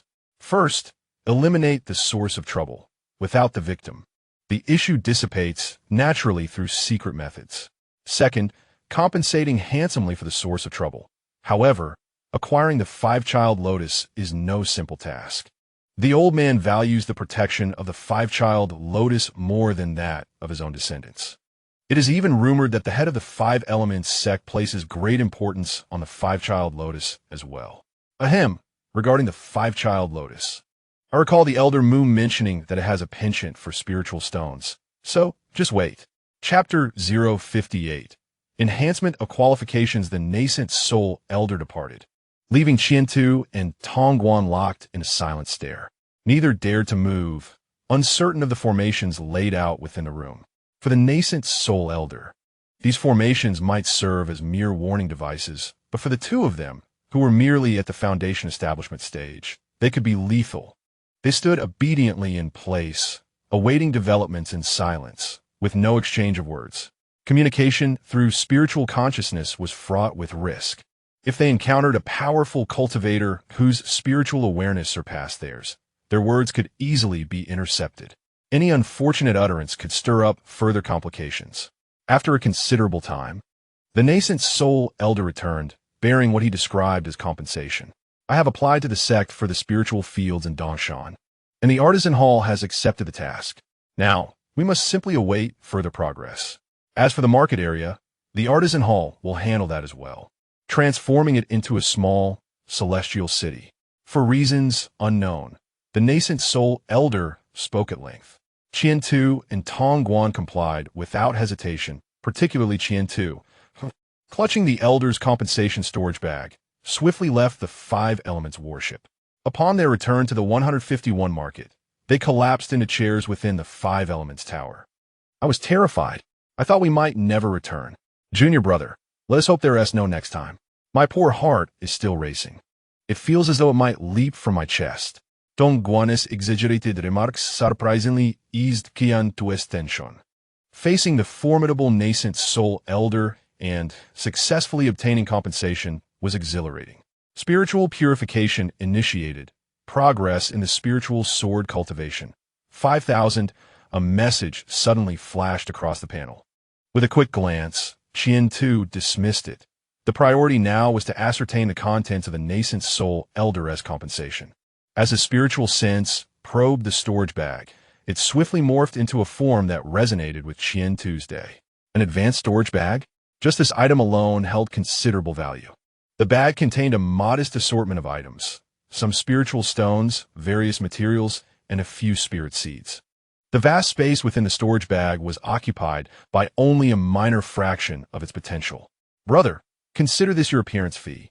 He retrieved a spiritual stone from the storage bag and tossed it to Tongguan. Wow, a top-tier spiritual stone? Tongguan exclaimed in surprise as he grasped the flying stone tightly. As the master of the 151 market and a disciple of the merchant hall, he had encountered top-tier spiritual stones before, yet Qiantu's gesture of directly gifting him one was nothing short of extraordinary. No, senior brother cannot accept this. Even if you offer me 100 or 80,000 inferior spirit stones, I would reluctantly accept, but I cannot take this exceptional spirit stone. Tongguan took a deep breath, returning the exquisite spirit stone to Qian Tuesday, senior brother. Spare me the pleasantries, just take it away. Do not tempt me. I'm not in need of such trivial spirit stones. Despite the words, Tongguan's gritted teeth clearly betrayed his deceit. He earnestly wished to bestow the exceptional spirit stone upon his senior brother, yet after several attempts, the latter steadfastly declined, growing increasingly resolute with each refusal, ultimately leaving Tongguan with no choice but to relent. If the exceptional spirit stone was undesired, he would offer superior spirit stones instead. Ultimately, he left with approximately 200,000 inferior spirit stones in superior quality, hastily departing from the Five Elements Tower. At the pinnacle of the Five Elements Tower, Tongguan cast a glance at the superior spirit stones on the table, muttering to himself, "It is fortunate I rejected it earlier.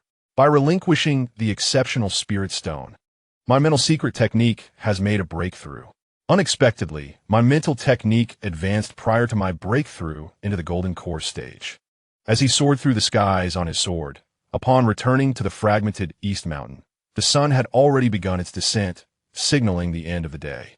When Qiantu reached the mountaintop, he approached the water tank. Thankfully, it was not entirely lifeless. He hoped the elder in the Nascent Soul stage was correct. If it proved futile, there would be no recourse. From his storage bag, he retrieved an exceptional spirit stone.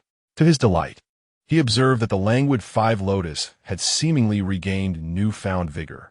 The petals of the lotus subtly turned towards the exceptional spirit stone. This is promising. Gently, he placed the exceptional spirit stone upon the lotus pedestal. The five lotus quivered slightly, an unusual display of movement. As the pedestal trembled, the exceptional spirit stone gradually shifted. With a splash, the exceptional spirit stone plunged into the water, subsequently grasped by the roots of the five lotus. It was visibly evident that the spiritual energy within the exceptional spirit stone was being absorbed by the five lotus. With the infusion of energy from the exceptional spirit stone, the startled five lotus began its slow recovery. Sensing the resurgence of life force, Qiantu's anxieties finally eased. Thank goodness, thank goodness. You must seize the opportunity to grow. As he spoke, he retrieved the remaining 2 exceptional spirit stones from his storage bag. The elder in the Nascent Soul stage had bestowed upon him 3 exceptional spirit stones in total. He cautiously attempted to place the second exceptional spirit stone into the water. However, whether it was satiated or merely capable of entangling with a single exceptional spirit stone, the five lotus exhibited no response. After observing for a while and confirming that the five lotus was disinterested, he withdrew the exceptional spirit stone. Is one sufficient? You will need to wait until you mature further and evolve into a second-tier spirit plant before you can consume more. Well then, let us see what else is contained within the storage bag. Sitting cross-legged at a distance from the five lotus water tank, Qiantu probed his consciousness into the storage bag, meticulously discerning its contents. There remained 2 exceptional spirit stones and 205 superior spirit stones, over 100 pieces of metallic or 20 unknown wooden planks, and several porcelain vials containing medicinal pills. Oh, is this a cleansing marrow pill? With a flicker of his consciousness, he extracted the porcelain vial marked with the cleansing marrow pill from his storage bag. Accompanying the vial was a shopping receipt. Was this purchased from the treasure pavilion of the Five Elements sect? How exorbitant!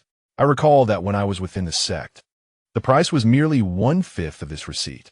Upon opening the porcelain vial, a rich aroma of elixir wafted forth. As a novice alchemist of the first rank, I could still discern the potency of the medicine. Counting meticulously, I discovered 6 porcelain vials, each containing 3 pills. That amounts to 18 essence cleansing pills. Initially, I had intended to procure essence cleansing fruits to concoct the pills myself or seek someone to refine them. Yet unexpectedly, they have come into my possession. Rather than hastily refining them, I first retrieved a second-tier formation from my storage pouch. This formation was modest in size, capable of safeguarding only a small area. Yet it sufficed for my current needs. Once the formation was established and mid-grade spirit stones embedded, I finally took out an essence cleansing pill and swallowed it whole. Focusing my mind and calming my spirit, the liquid spiritual energy within me swiftly absorbed the effects of the pill. As the effects manifested, I felt a sensation of buoyancy, as if I had shed a layer of clothing. The efficacy of a single pill is finite. Within less than half an hour, all the effects have been fully absorbed. Exhaling a breath of turbid air, I expelled some of the waste and toxins that had accumulated within me. This indeed exemplified one of the effects of the essence cleansing pill. I proceeded with the second and third pills, each swallowed in succession. With each absorption, the speed at which I assimilated the next pill markedly accelerated. Upon consuming the 6th pill, my entire being trembled. I could distinctly sense an enhancement in my innate aptitude.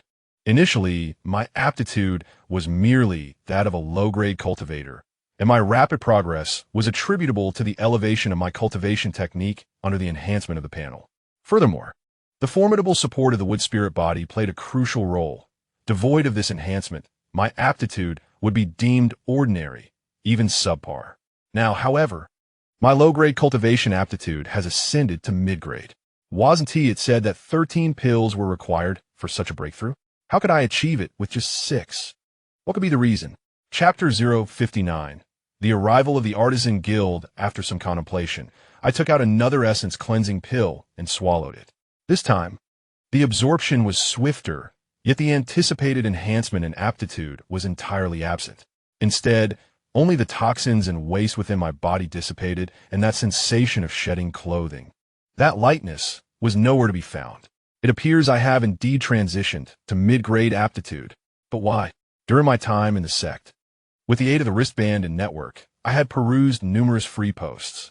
They clearly stated that 13 essence cleansing pills were necessary to elevate low-grade aptitude to mid-grade. Yet I had only consumed 6. Could it be that something I ingested previously has bolstered my aptitude? What could it be? The 5-seed lotus? The first possibility that came to mind was the 5-seed lotus in the nearby water tank. However, upon further reflection, I dismissed this notion, being merely a first-tier spirit plant. It seemed improbable that it possessed such capabilities. If it did, word would have spread long ago. Even if it had such properties, having consumed so many lotus seeds, I would have already undergone a breakthrough. Perhaps the plant's immaturity rendered its effects too subtle? If it is not the 5-seed lotus, could it be the sublimation of my spells? Closing my eyes, I turn my gaze inward to my sea of consciousness. On the exterior of the soul, a multitude of chitinous plates manifested. Each of these plates represents the embodiment of spells that have undergone sublimation, inscribed with runes of regulation. Within them lie various attributes and powers, awaiting Qian-Tu to unearth their potential. The more he gazed upon these runic symbols, the more he felt the insignificance of his own being. He sensed that these runes were not merely amplifiers of spells. They undoubtedly possessed other effects. Most likely, the efficacy of these runes, following the sublimation of spells, would also enhance his innate qualities. The remaining fraction could be attributed to the 5-element lotus. Regardless of whether it was the runes from spell sublimation or the seeds of the 5-element lotus, neither could be disregarded. He must continue to strive diligently. With this thought, he gradually cleared his mind. The operation of the lesser 5 elements technique commenced once more. This round of cultivation progressed swifter and more steadily than before, absorbing a greater amount of spiritual energy. While Qian-Tu immersed himself in his practice, the water tank beside him quietly emanated the quintessence of the 5 elements. This energy was far purer than ordinary earthly spiritual energy. Not only did the 5-element lotus release this essence, but even the exquisite spirit stones entwined at its roots began to exude spiritual energy. Both the five-element lotus's quintessence and the spirit stone's energy were drawn into Qian Tuesday. In the short term, the effects were not immediately apparent, but over time, this would conserve considerable time and effort. After a night of cultivation, Qian Tu felt no discomfort. Rather, he was enveloped in a sense of ease. His innate qualities had indeed improved. In comparison to before, the difference was markedly evident. Through the contrast of his night of training, Qian Tu had come to a conclusion. If his prior cultivation speed was rated as 11, 1 point stemmed from the enhancement of low-grade talent, while 10 was attributed to the support of the E-Wood's spiritual body. And now, his cultivation speed had risen to 13. Of these, 3 points were derived from the enhancement of medium-grade talent, while the remaining 10 still belonged to the E-Wood's spiritual body. Though it appeared to be a mere 2-point increase, these 2 points represented a comprehensive elevation. The E-Wood's spiritual body ultimately only enhanced a singular attribute, that of wood. In contrast, the medium-grade talent elevated all 5 elemental attributes, promoting balanced development and thereby eliminating weaknesses. With this realization, Qian Tu swiftly rose and approached the water tank. He deployed the 5 elements refining spirit technique, sprinkling foundational spiritual essence. Observing the essence being rapidly absorbed, a joyous smile graced Qian Tu's face. Grow swiftly, so that I may soon become a level 2 spirit plant. The cloud and rain technique replenished the spiritual water, and after a brief inspection, he took to the skies on his sword, descending the mountain. My lord, you have finally returned. Upon reaching the foot of the mountain, Sun Feng hurriedly approached. With a sweep of his spiritual sense, Qian Tu furrowed his brow slightly. Many were missing. How many remain? Reporting to you, my lord, there are currently 42 left. The rest have perished, Sun Feng answered, plunging Qian Tu into silence. Those individuals had not merely fled. They had vanished entirely, lost to death. The assault of the 5 elements worship was far too overwhelming for cultivators in the Qi refining stage. Even a single fluctuation could annihilate a vast expanse. Moreover, 2/3 of the entire Dongshan mountain had disappeared. The survival of Sun Feng and the others was already a stroke of fortune. The living individuals need not labor for the time being. Subsequently, 5 cultivation techniques are presented, each capable of achieving the peak of Qi refinement without difficulty. It is considered a reward for you elders. Seize this time to master them. Cultivation technique, capable of reaching the pinnacle of Qi refinement. Upon hearing this, Sun Feng promptly expressed his gratitude. Thank you for your kindness, my lord. In response to Sun Feng's appreciation, Qian Tu nodded slightly before resuming his journey to the mountaintop.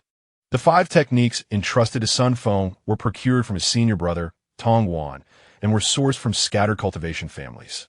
He would not dare to casually disseminate the sect's techniques of the 5-element sect.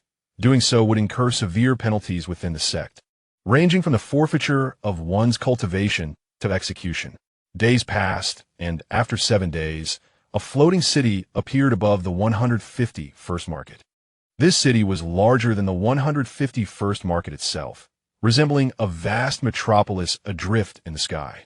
This aerial city was one of the vehicles of the Heavenly Craft Hall and served as its facade.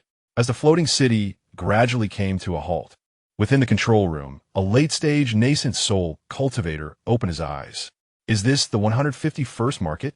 He inquired, his gaze penetrating through the floating city to observe the marketplace below. Indeed, Elder, this is one of the 17 small immortal cities of the future. Please notify them. Operations will commence in 1 hour, and instruct them not to scatter. Understood, we shall comply.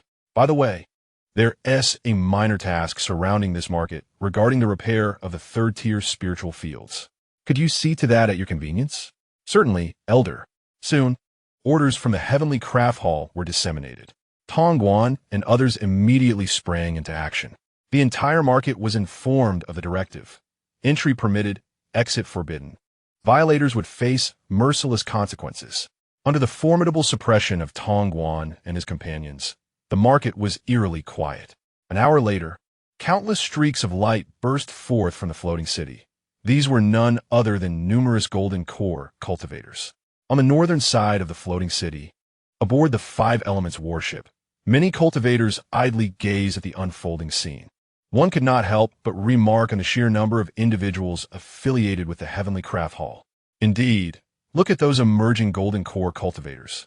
There must be 500, perhaps even 700. A nascent soul powerhouse has appeared. Silence. If overheard, we may regret it dearly. Though the Heavenly Craft Hall may not rank highly in terms of individual combat prowess within the Five Elements sect, their numbers were imposing. When confronted by any individual hall, they posed no small threat. Whether it pertained to the Five Elements warships, the upgrading of immortal cities, or any other civil engineering endeavors, the Heavenly Craft Hall would invariably be involved. Not to mention, the combat capabilities of the floating city far exceeded those of the Five Elements warships. At this moment, 5 such warships were present atop the floating city. Let the operations begin. How long do you suppose it will take for this small, immortal city to materialize? Surely it will take a month? No way. It will be completed in, at most, 7 days. 7 days? Is it truly that swift? Chapter 060. The New Dongshan Spiritual Field Boom. The earth emitted a deafening roar. Visibly, the ground beneath the 151st market began to rise. 1,000 golden core practitioners and 10 nascent soul cultivators, in conjunction with the array of the floating city, formed the earth-shattering Five Elements formation. The efficacy of this formation can awaken the Earth's latent power, solidify its foundation, and create desired shapes and sizes. For city construction, a stable foundation is imperative, and the requirements for a celestial city are exceptionally stringent. Centered around the 151st marketplace, the Earth within a radius of 50 miles began to ascend, 1 foot, 2 feet, 3 feet, rising incrementally. With each elevation, the Earth's energy surged explosively. Simultaneously, radiant beams of 5 colors emanated from the floating city, harmonizing with the earth-shattering formation to penetrate the array's foundation while embedding spiritual veins. The techniques of the Heavenly Craft Hall, no matter how many times witnessed, evoke an awe-inspiring tremor, shaking the very mountains and earth. However, this has burdened the original residents of the marketplace, who must endure the side effects of the Earth's movements daily, rendering them incapable of cultivating and relegating them to a state of waiting. Fortunately, compensation has been promised by the marketplace. Once the celestial city is completed, registered residents will receive accommodations equivalent to the 4th ring. As for what the 4th ring entails, the marketplace offers no explanation, but it is certainly superior to their current abodes. The upgrade of the celestial city continues. Meanwhile, at the East Mountain spiritual fields, several streaks of light approached. Where lies the path to wealth? A voice resonated, cutting through the secondary array and rousing Qian Tu from his meditative state. I am here. Greeting, esteemed Signor. He mounted his sword and obediently hovered before several elders, who were curiously observing him. You are Qian Tu, the disciple of Qian, are you not? The leading golden core practitioner of the Heavenly Craft Hall inquired with a slight smile, playfully regarding Qian Tu's day. Are the 3 of you masters from the Heavenly Craft Hall? Qian Tu hastily asked. Indeed. Take us on a tour and express your needs. We shall accommodate you within certain limits. Really? Absolutely. But it cannot exceed the task's maximum capacity. Please, esteemed uncles. After hearing the words of the 3 masters, Qian Tu led the way while contemplating the future of the East Mountain spiritual fields. Should he expand the area or refine its quality? Such a difficult choice. After a round of exploration, Qian Tu reached a decision. Esteemed uncles, would this be feasible? He conjured an image of the future appearance of the East Mountain spiritual fields. At the center of the illustration stood a modest peak, atop which lay approximately 1,000 acres of spiritual fields. Surrounding the base of the peak were additional spiritual fields, with more appearing in the distance. The 1,000 acres atop the peak would naturally be classified as a 3rd-tier spiritual field, while those at the base would be 2nd-tier, and the more distant fields would be 1st-tier. According to Qian Tu's vision, the new East Mountain spiritual fields would encompass tenfold or even dozens of times the quantity and scale of the original fields. The question remained, however, whether the 3 masters would agree. Well done, young man. Your ideas are commendable, and the concept is excellent. However, your requests exceed the task's limits, particularly the third-tier spiritual fields atop the peak. 1,000 acres is implausible, with a maximum of 100 acres permissible. As for the second and first-tier fields, an increase is certainly possible. After some discussion, in a discussion led by the three esteemed masters, it was clarified that as long as the upper limit was not exceeded, other matters could be addressed freely. After a round of negotiation, Qian-Tu consented to the construction plan. Subsequently, the three masters promptly commenced their actions, gathering individuals and removing some valuable items. They declared that any casualties during the construction would not be their responsibility. Understanding the implications, Qian-Tu swiftly returned to the mountaintop to transport the Wuzi Lian and pack away all the previous belongings. He also took Sun Feng and others, striving to distance themselves from the site as much as possible. Once the area was deserted, the three golden core cultivators began their task. Brothers, let us commence our work. The sooner we finish, the sooner we can return, one suggested. Indeed, let us hope there are no unforeseen complications.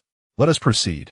No sooner had the words been spoken than the original site of Dongshan trembled violently, an event far more powerful than Qian-Tu's earthquake technique.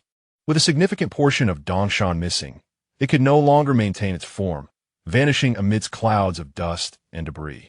The surrounding spiritual fields, spiritual veins, and earth energies were thoroughly mixed due to the golden core spells, transforming from their originally distinct patterns into a chaotic blend. This phase persisted for a full 3 hours.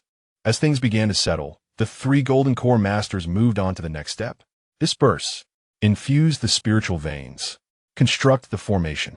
Brother, that is excessive. Your formation is at the late third stage. A beginner S formation will suffice. Do not speak, just use the late stage one. Very well. Although the two junior brothers were puzzled by their senior S sudden escalation, they refrained from questioning further and continued their labor. The establishment of the new spiritual field on Dongshan took nearly 30 hours, over 2 days, but less than 3. When a mental transmission from the three masters reached him, Qian-Tu hastily mounted his sword and ascended. Young lad, take a look. Please wait a moment, esteemed masters. As he soared into the air, Qian-Tu was the first to arrive at the mountaintop. The new summit of Dongshan was larger, broader, and imbued with even more abundant spiritual energy. Wait, it's not 100 acres. It's 300 acres of third-tier spiritual field. His mental scan of the mountaintop revealed an unexpected increase. Wasn't it supposed to be limited to 100 acres? Why has it grown to 300? Nevertheless, he reasoned that an increase was undoubtedly a positive development. After a thorough inspection, Qian-Tu felt immense satisfaction. He then circled around Dongshan, flying low over the base. The number of second-tier spiritual fields was around 10,000 acres, a significant increase from the previous 1,200 acres. This promised a better location for future cultivation of second-tier spiritual plants. As for the first-tier spiritual fields, there was no need to check.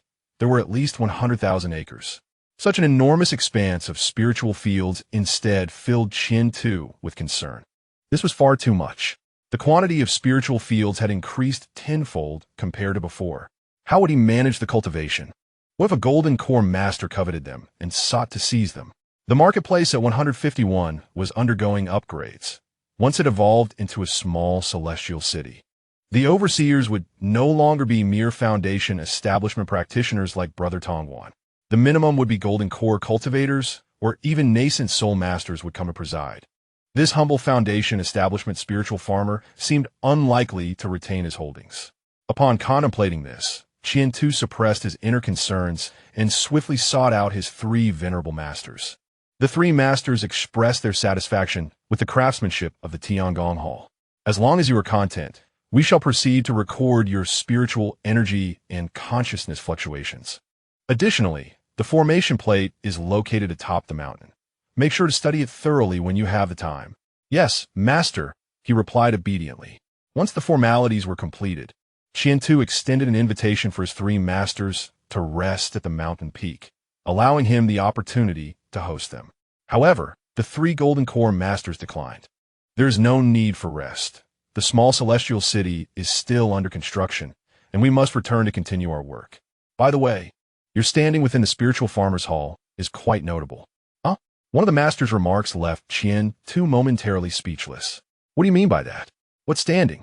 He was about to inquire further when the three masters transformed into beams of light and vanished before his eyes. Watching their retreating forms, Qian Tu could only gaze in confusion. Well, perhaps it is a good thing. Seizing the remaining time, he set about planting the spiritual seeds from his storage bag. As for the remaining spiritual fields, he would ponder what to plant once the celestial city was fully upgraded. Chapter 061. Changes in the celestial city. After a flurry of activity, all the spiritual seeds from his storage bag had been sown. However, compared to the current new Dongshan spiritual fields, the quantity of seeds was woefully inadequate, far from sufficient. Out of the 300 acres of third-tier spiritual fields at the mountain summit, only a few acres had been utilized. Finally, the Star Moon saplings acquired from Brother Tongwan were planted. The Star Moon tree, a second-tier spiritual plant, requires a century to mature. The fruits of the Star Moon tree possess remarkable nourishing and health-boosting properties. Moreover, its branches and bark are among the materials for second and third-tier talismans. According to the records in the 5 Elements Sex Spiritual Farming Compendium, the Star Moon tree has a considerable chance of evolving from second-tier to a third-tier plant. It holds significant cultivation value and is not particularly difficult to nurture, in comparison to the challenges posed by the cultivation of the 5-petal lotus. The Star Moon tree is far simpler. As long as it is not planted alongside spiritual plants with opposing attributes, the Star Moon tree will thrive healthily. Naturally, the spiritual field must meet the requisite level. Attempting to grow a second-tier plant in a first-tier field or spiritual vein is a mere fantasy. Adequate nutrition and a suitably leveled spiritual field, combined with the appropriate methods, are essential for maturation and advancement. Casting a glance at the Star Moon tree and assessing the condition of the sapling to ensure its well-being, Qian Tu then proceeded to inspect other areas. Currently, only a few hundred acres of the 10,000-acre second-tier spiritual field had been planted, featuring varieties such as spiritual nurturing grass, golden spiritual grass, and moonlight bamboo. The second-tier spiritual plants in the original Dongshan spiritual fields were on the verge of maturity. Yet, who could have anticipated that the onslaught of the 5 Elements battleship would completely obliterate the Dongshan spiritual fields? Months of hard work had been rendered futile. The scarcity of second-tier spiritual seeds was alarming. Not only were second-tier seeds limited, but third-tier ones were even scarcer, with first-tier seeds also in short supply. As the celestial city was still undergoing upgrades, typical transactions faced significant difficulties. It was best to wait a while longer. He completed a circuit of the new Dongshan spiritual fields, assessing the status of the newly planted spiritual flora. Subsequently, he began to delve into the intricate formations of the Dongshan spirit field. At this juncture, the newly established Dongshan spirit field comprised 3 distinct array formations. The first was a Tier 3 defensive array, a cornerstone of the new spirit field, equipped with comprehensive functions such as defense, early warning, counterattack, and spirit gathering. At the foot of the mountain, 5 Tier 2 initial arrays synergized with the Tier 3 array above, amplifying their efficacy. Even further afield, 25 Tier 1 arrays encircled the Tier 2 formations, with every 5 Tier 1 arrays resonating harmoniously with a single Tier 2 array.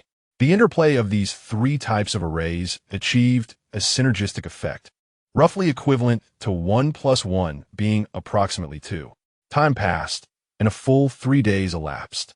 In total, the transformation of the 151 market into a small immortal city consumed just over 6 days, remarkably under 7. This illustrates the astonishing efficiency of the Heavenly Craft Workshop. It is noteworthy that a small immortal city can accommodate 300,000 cultivators for their daily living and cultivation needs. As the immortal city neared completion, the bracelet on Qian Tu's wrist suddenly vibrated violently. Puzzled, he activated the bracelet. Junior brother Qian, this is your senior brother Tongwan. The immortal city has been fully upgraded. Please come by when you have the time. Some functions of the bracelet can be utilized near the immortal city regarding its future layouts and adjustments. Upon reading the message, Qian-Tu stroked his smooth chin. It made sense. With the market's elevation, its status and power would undoubtedly transform, leading to changes in the original sphere of influence. However, the unlocking of certain bracelet functions was indeed a positive development. He casually searched for some queries, discovering that while some could be retrieved, others remained elusive. First, let me explore the immortal city. As for the changes, they can wait. With a thought, he soared into the skies on his sword. Before departing, he instructed Sun Feng and the others to continue their cultivation. Before long, he arrived at the periphery of the immortal city.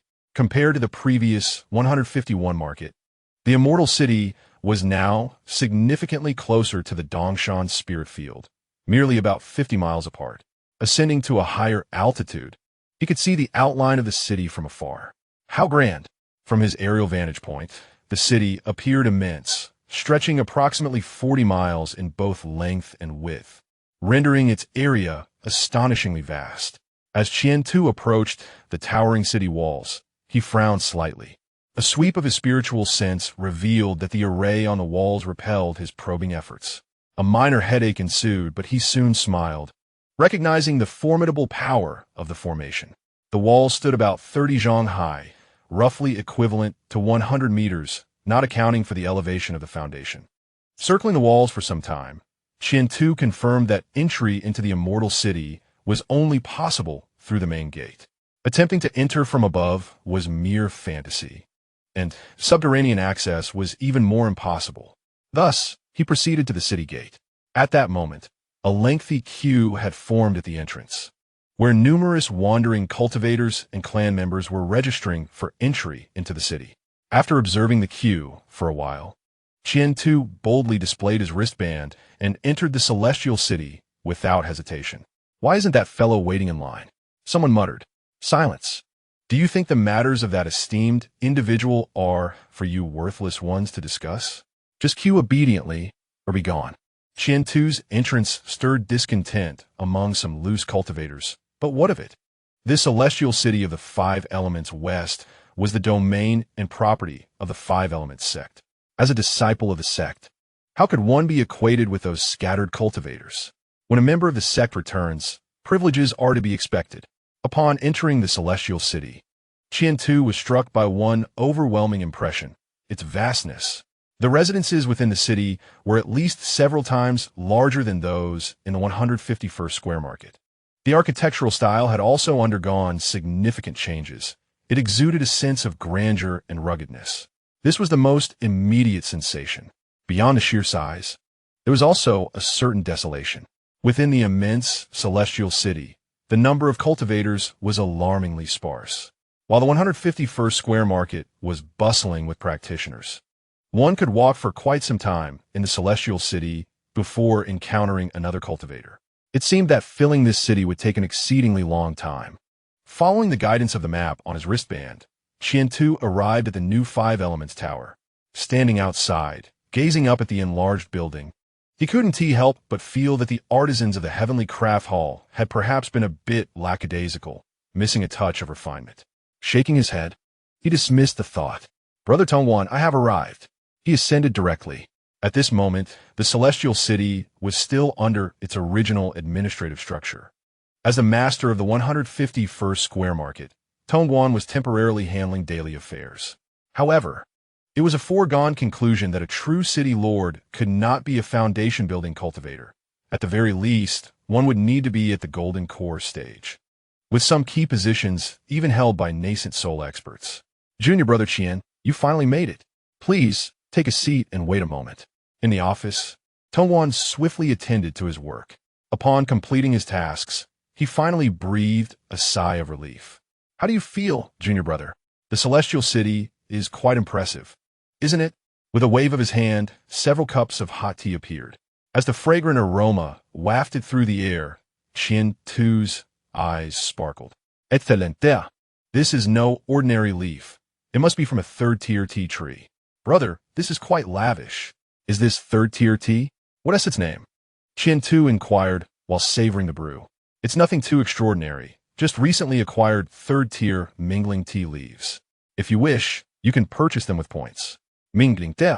I know a bit about that tea tree. Do you have seeds? Qian Tu asked eagerly. Yes, the Heavenly Craft Hall has brought plenty of supplies. As a sect disciple, you can exchange points for them. Tongwan nodded, responding truthfully. That's wonderful. Upon hearing about the seeds, Qian Tu felt reassured. Given time and energy, a mere third-tier tea tree was nothing to fear, as long as it wasn't tea, a troublesome variety like the five-child lotus. By the way, your future work may undergo some changes. Chapter 062. Purchasing spirit seeds, changes in work. Through Brother Tongwan's explanation, Qian Tu gradually understood the upcoming shifts in positions within the celestial city. First and foremost, the city lord would be arriving soon, most likely within 3 months.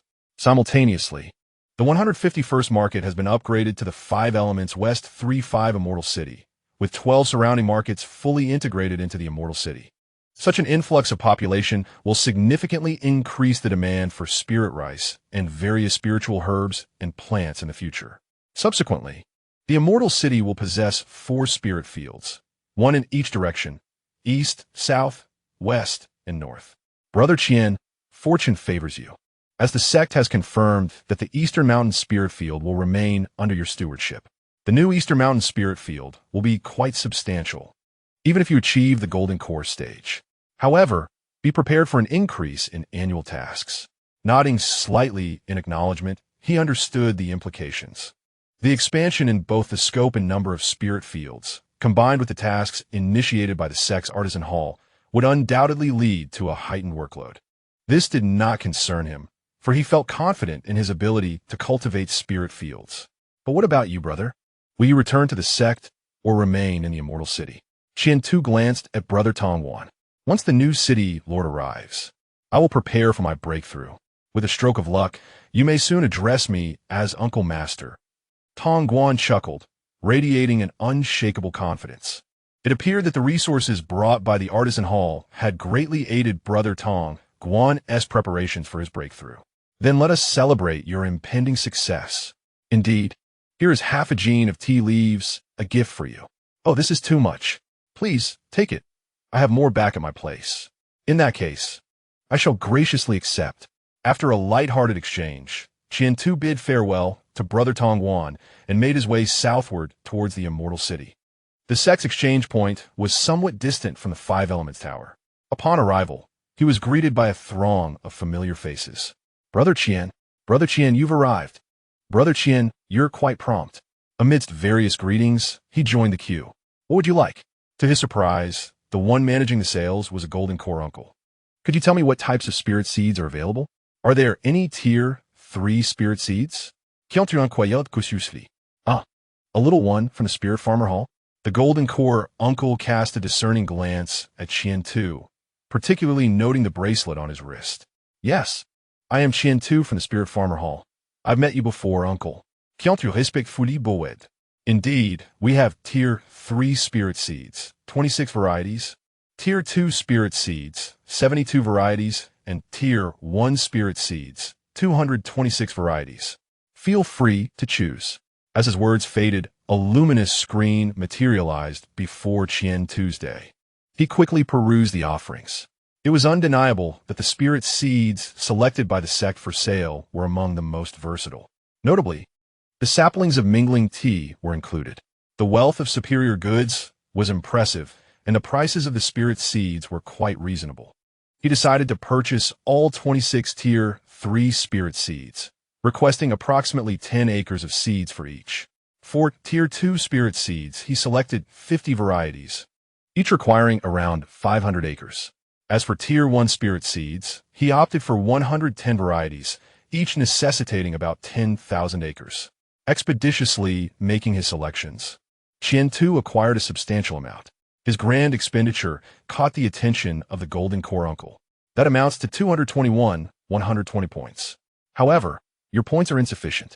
Additionally, I must remind you that any top-ups outside the sect require double spirit stones. What? Double spirit stones? What is the meaning of this? As Qian Tu was about to inquire, he suddenly fell silent, pondering something. The disparity in prices within the sect compared to the outside world was significant, at least 2 to 3 times higher. Indeed, Were he in a position of authority within the sect, he would certainly prevent the disciples from exploiting any loopholes. However, the demand for double the spirit stones was rather trivial. With over 220,000 points, that merely translated to over 440,000 spirit stones, an inconsequential sum. Very well, these are 500,000 inferior spirit stones. Master Uncle, please take note. In a mere instant, the 500,000 inferior spirit stones vanished with a sweep of his golden core consciousness. Concurrently, the increase in points was promptly reflected on Qian-Tu's wristband. With points in hand, purchasing posed no obstacle. Soon, a plethora of spirit seeds found their way into Qian-Tu's storage bag, awaiting his cultivation. Master Uncle, I wonder if there are any flying swords among these supplies? The complete sets? Qian-Tu continued his inquiry. Have you practiced the 5 elements sword formation? Not yet. Only some basic supplies. However, you can place an order through the wristband. The Golden Core Master Uncle regarded Qian-Tu with surprise. Is it possible to do so? Qian-Tu was taken aback. You lad, you haven't spent much time in the sect, have you? The Golden Core Master Uncle casually asked. Indeed, I was assigned to venture out just after my foundational breakthrough, Qian-Tu replied honestly. That makes sense. It's common knowledge. Make sure to spend time familiarizing yourself with the wristband and conversing with other disciples. Do you wish to continue purchasing? No. Thank you for the information, Master Uncle. Next, exiting the exchange point, Qian-Tu hurried along while accessing his wristband. He had to admit, the content on the wristband was overwhelming. It was a veritable cornucopia, and grasping it all in a short time was impossible. It seemed he would need to allocate some time to peruse the information on the wristband. Oh, I should mention to Senior Brother Tongguan that a considerable number of laborers are required for the new Dongshan spirit fields. As he neared the vicinity of the Dongshan spirit fields, Qian-Tu decided against returning and instead placed an order through his wristband. Would you like to post a recruitment task for spirit field laborers? The requirement is for 1,000 individuals. Confirm. The task was published and, simultaneously, Qian-Tu's points diminished by 1,000. However, for a task involving Qi refinement stage laborers, a single point was hardly significant for Qian-Tu's day.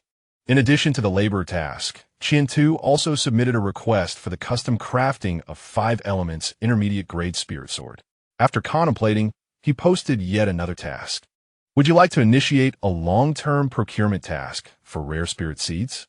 The deadline is indefinite. Confirm. With 3 tasks published, all that remained was to await responses. The following day, while diligently planting, Qian-Tu's wristband suddenly vibrated. Pausing his cultivation of spirit seeds, he opened the wristband to find a friend request. Who could this be? Has a task been completed? With this thought, he promptly accepted the request. Hello, are you interested in purchasing spirit seeds? I have 25 varieties in varying quantities. Feel free to take a look. The other party's message arrived, accompanied by images. In addition, the sect's appraisal data was also shared.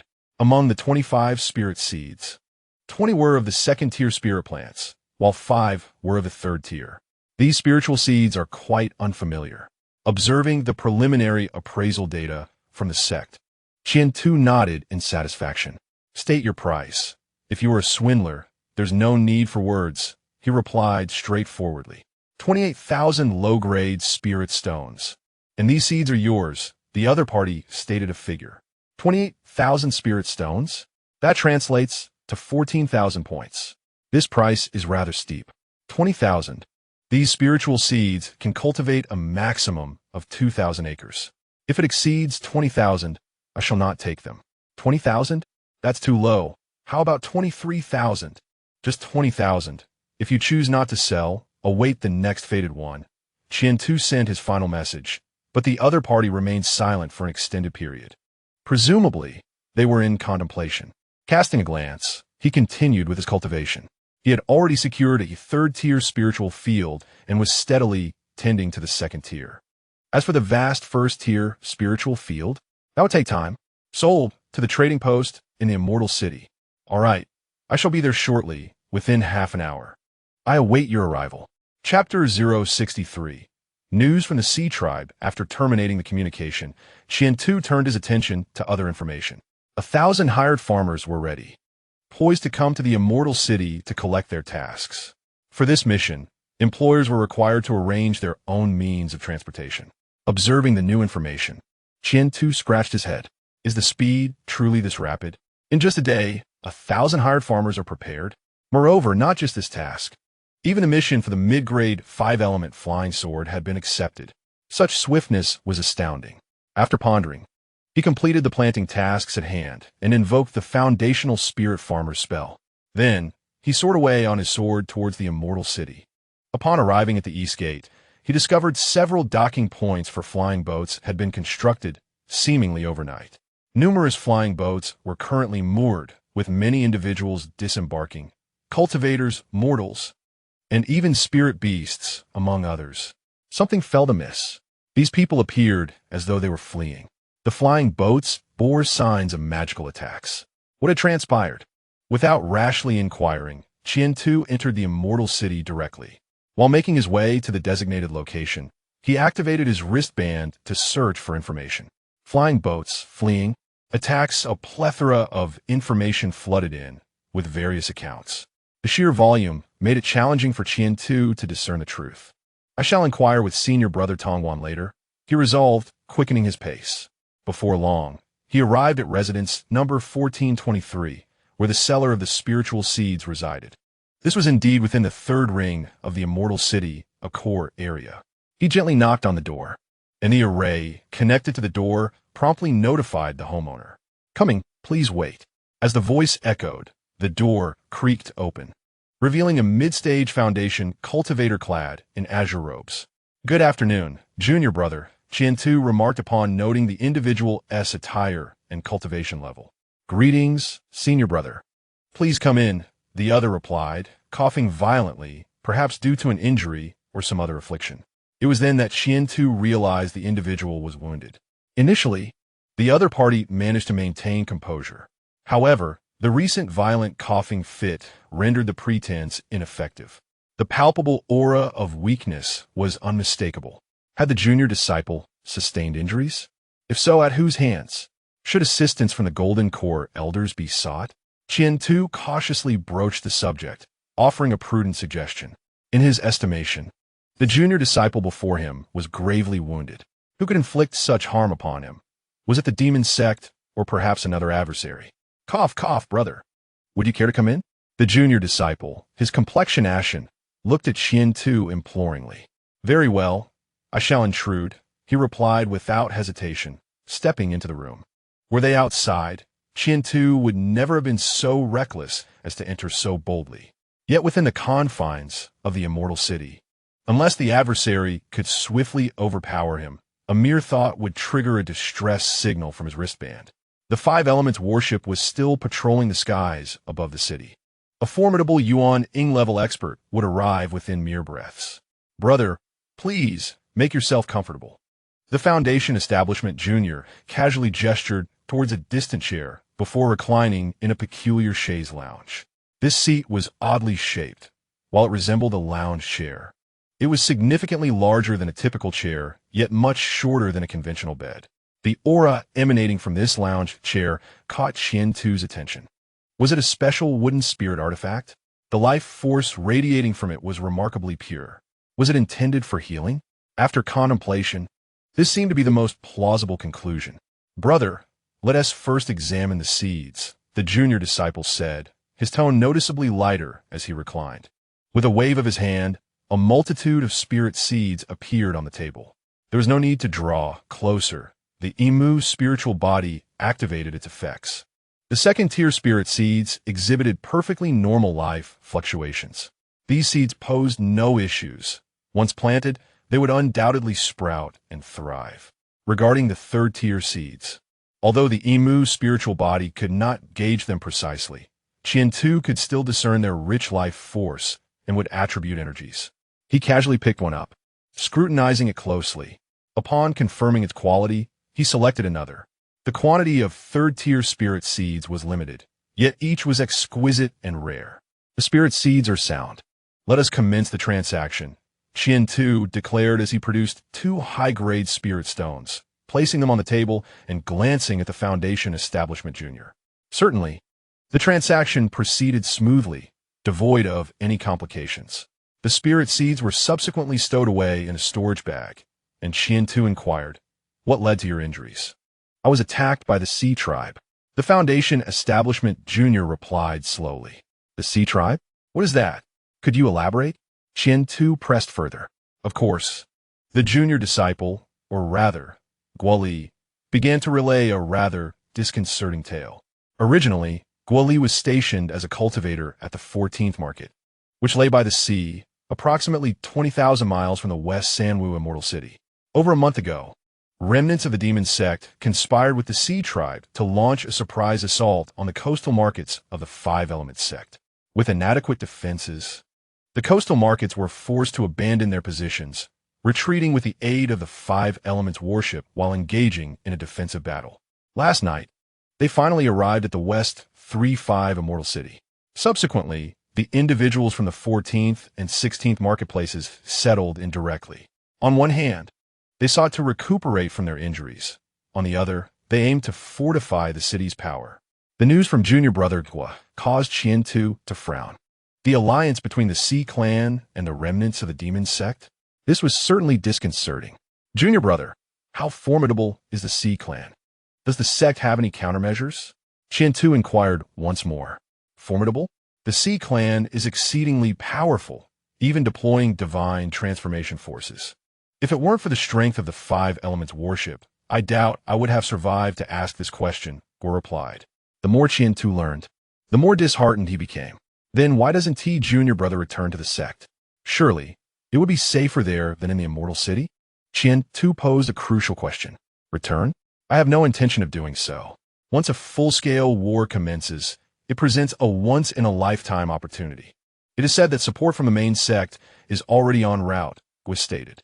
The mention of support from the main sect was unexpected news. Indeed, our branch of the Five Elements sect in the Northwest is not without its backing. If the demon sect has sought the Sea Clan's assistance, why cannot we turn to the main sect? I believe that with the main sect's strength, once reinforcements arrive, suppressing the Sea Clan will be a mere formality. Afterward, the two engaged in further conversation. Just as Qian-Tu was about to take his leave, junior brother Gua spoke again. "Ahem, senior brother. Would you be interested in spirit fruits or spirit herbs? I have quite a few of the first and second grade." As he spoke, various spirit fruits and herbs appeared on the table, showcasing a plethora of options, at least 100 varieties. How had Gua managed to acquire such an assortment during the destruction of the marketplace? "Senior brother, don't overthink it. I simply found them along the way." "Yes, found them," Gua insisted. The more he said this, the less Qian-Tu believed him. "Does junior brother possess spirit fruits that can awaken spiritual bodies?" Just as he was about to decline, Qian-Tu hesitated and countered. "Do you have many?" "Indeed, I possess quite a few, with complete attributes of the Five Elements and in significant quantity." Gua's eyes brightened, and he began to elaborate. "Jia mu furut, yi mu furut, bing tu furut, ding tu fruit, and so forth. The full spectrum of the Five Elements and yin-yang attributes, with quantities that will surely delight you." "What is the price?" "Kyontrian Kwayot. 50 low-grade spirit stones for a single fruit. Too expensive. I'll take them for 40. That is already twice the sect's price, so there is profit to be made." "40? That is far too low. You must offer more. I want 2,000 of each, encompassing both the Five Elements and yin-yang attributes. For such a large purchase, wouldn't 40 spirit stones each suffice? 2,000 each?" Upon hearing this number, Gua pondered briefly before nodding eagerly. "Then we shall proceed as senior brother wishes." Chapter 064. Encountering the robber cultivator. The transaction for the spirit fruits was completed. Qian-Tu felt a pang as the spirit stones in his storage bag diminished significantly. That was a sum of 400,000 spirit stones, and even for someone of Qian-Tu's stature, it was a considerable loss. However, for the sake of awakening a new spiritual body and upgrading it, such an expenditure was trivial. He had initially intended to cultivate them himself. But who could have anticipated that the spirit fields would be lost? Starting anew would entail an unworthy investment of time. Rather than waiting patiently, it was far more prudent to purchase them outright. "Senior brother, being affluent, I also have other items. Would you be interested? In the hands of the junior disciple still lay several flying swords, a collection of magical jade slips, and various second-tier inheritances. Perhaps sensing the potential for profit, Guoli zealously promoted his wares. However, this time, Qian-Tu declined. I am temporarily out of funds. Let us discuss this further once my elder brother has earned some money, he said, shaking his head while eyeing the items Guoli had presented. It must be acknowledged that this new junior disciple possessed an impressive array of treasures. Were his spirit stones sufficient, Guoli could indeed serve as a valuable source. Once my elder brother has funds, I shall certainly support you, he added, followed by a fit of intense coughing. You should rest. I have matters to attend to. So I will take my leave. Safe travels, elder brother. Soon after, Qian-Tu exited the dwelling, heading toward other destinations. Once he was a considerable distance away, the formation surrounding the house was reactivated, and Guoli, whose face had appeared pale, suddenly transformed. His complexion flushed, revealing no signs of injury. His earlier demeanor had merely been a facade.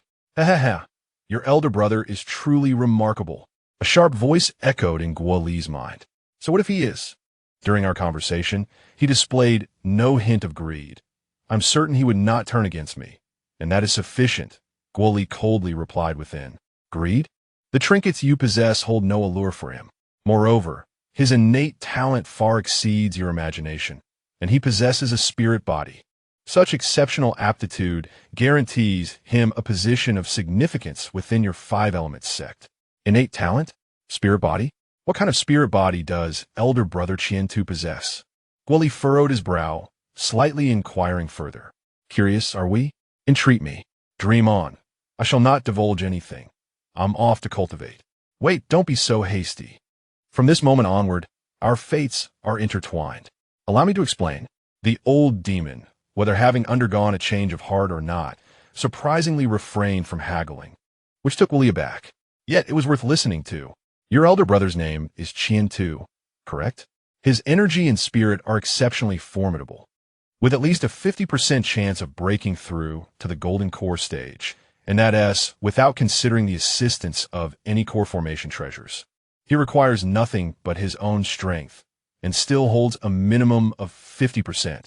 Furthermore, he has procured a large quantity of awakening spirit fruit from you, evidently intending to elevate his spirit body. Such audacity! If successful, a breakthrough to the golden core is assured, and the nascent soul will be within his grasp. Bold, talented, daring, and wealthy. I have a premonition that should you confront him directly, you will be the one to meet your demise. The old demon's commentary, which could more accurately be described as praise for elder brother Qian-Tu, left Guoli feeling somewhat unsettled. It was clear that the old demon held a regard for Qian-Tu's day. Could it be that you, old demon, are considering a change of allegiance? Stay true to your course. Cultivate. Meanwhile, Qian-Tu made his way directly to the Five Elements building and, after conversing with Brother Tongguan, confirmed the information Guoli had relayed. The coastal markets had indeed been abandoned. In response to the incursions from the sea tribes and remnants of the demonic sect, over a dozen markets, led by the 151st, had been directly upgraded, utilizing a dozen small celestial cities as a defensive line, alongside the protection of the Five Elements battleships. The objective is to delay and annihilate the adversary. Once reinforcements from the main sect arrive, the remaining challenges will pose no issue. In the past, the Five Elements sect was capable of vanquishing the once mighty demon sect, forcing them into retreat. The same strategy shall apply against the Sea Tribe. Brother Qian, the celestial city remains quite secure. Additionally, opportunities for merit are abundant here, if one were to remain within the sect. Acquiring such a vast expanse of spiritual farmland would be an insurmountable challenge. One must have faith in the sect. For reasons unknown, Brother Tongguan exudes an abundance of confidence. Perhaps he possesses information unbeknownst to others. Upon departing from the Five Elements Tower, Qian-Tu became increasingly occupied. He had already conferred with his senior brothers in the Artifact Hall regarding the matter of mid-grade spiritual weapons. Having paid the deposit for the order of 14 sets of mid-grade Five Elements flying swords. With the set he currently possesses, they will form a small formation of 5 elements. This quantity will suffice for Qian 2's needs until he reaches the golden core stage.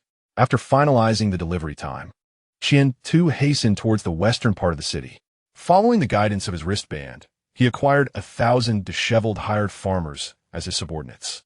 Along the main road, over 1,000 individuals leisurely made their way toward the spiritual farmland on Easter Mountain. Among the crowd, Qian 2 casually observed, employing his spiritual sense to scan and assess the situation of these individuals. These people had fled from other markets. The highest cultivation level among them was at the 7th layer of Qi refinement, a wood attribute loose cultivator. Though inexperienced as spiritual farmers, their higher cultivation granted them a broader perspective. The majority were at the 4th to 6th layers of Qi refinement. Those with slightly higher levels would not take on the role of spiritual farmers, while those with lower levels would not survive to reach this point. Only those of moderate cultivation would choose the safer profession of spiritual farming. As they walked, Qian 2 furrowed his brow. "Stop," he commanded, and the 1,000-strong group promptly halted, cautiously surveying their surroundings. The sun was setting, and nightfall was imminent. "Master, what has transpired?" inquired Sha Zizai, the 7th layer Qi refinement cultivator, as he prepared his weapon and subtly circulated his spiritual energy. "There has been a skirmish ahead. You all stay put while I investigate," Qian 2 declared, rising into the air on his sword, not allowing Sha Zizai the opportunity to respond. With envy, Sha Zizai watched Qian 2 soar, quickly rallying the group. "Stay alert to your surroundings. Protect yourselves." Qian 2 paid little heed to the hired farmers. His sole focus was on the combatants ahead. Who dares to engage in battle so boldly near the celestial city of the 5 Elements sect? His flying sword was swift and silent. With the manifestation of his mental shield, he seemed to vanish from sight. Upon reaching the fray above, he found that the battle below had reached a fever pitch. In the deep ravine, still unfilled from the barrage of the 5 Elements battleships, several cultivators were locked in fierce combat. Their cultivation levels were commendable, with an average of foundation establishment stage. The strongest among them were even at the later stages of foundation establishment. "Luo, surrender your storage bags. If you appease me, I may let you go." The commanding figure among the combatants, a late-stage foundation establishment cultivator, vehemently berated the adversaries before him, relentlessly pursuing them with fierce attacks. His demeanor was resolute. He would not relent until his opponent was vanquished. "Damn you, Li. You marauding cultivators dare to strike within the domain of the 5 Elements sect? Are you not afraid of their retribution?"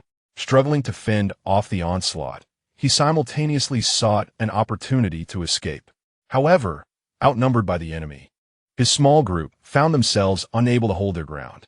The celestial city had only just been completed, and the patrols had yet to be organized. Once this heist was concluded, he would take flight, leaving the 5 Elements sect powerless to pursue him. Taste my blade. Chapter 065. The mantis stalks the cicada. Perhaps it was the culmination of exhaustion or the intimidation from the enemy's taunts. But a single sword pierced through the heart, a lethal thrust indeed.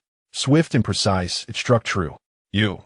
Before he could utter another word, the enemy struck once more, severing his head without allowing him to finish his sentence. "Hasten, clear the battlefield and retreat." "Yes, brother."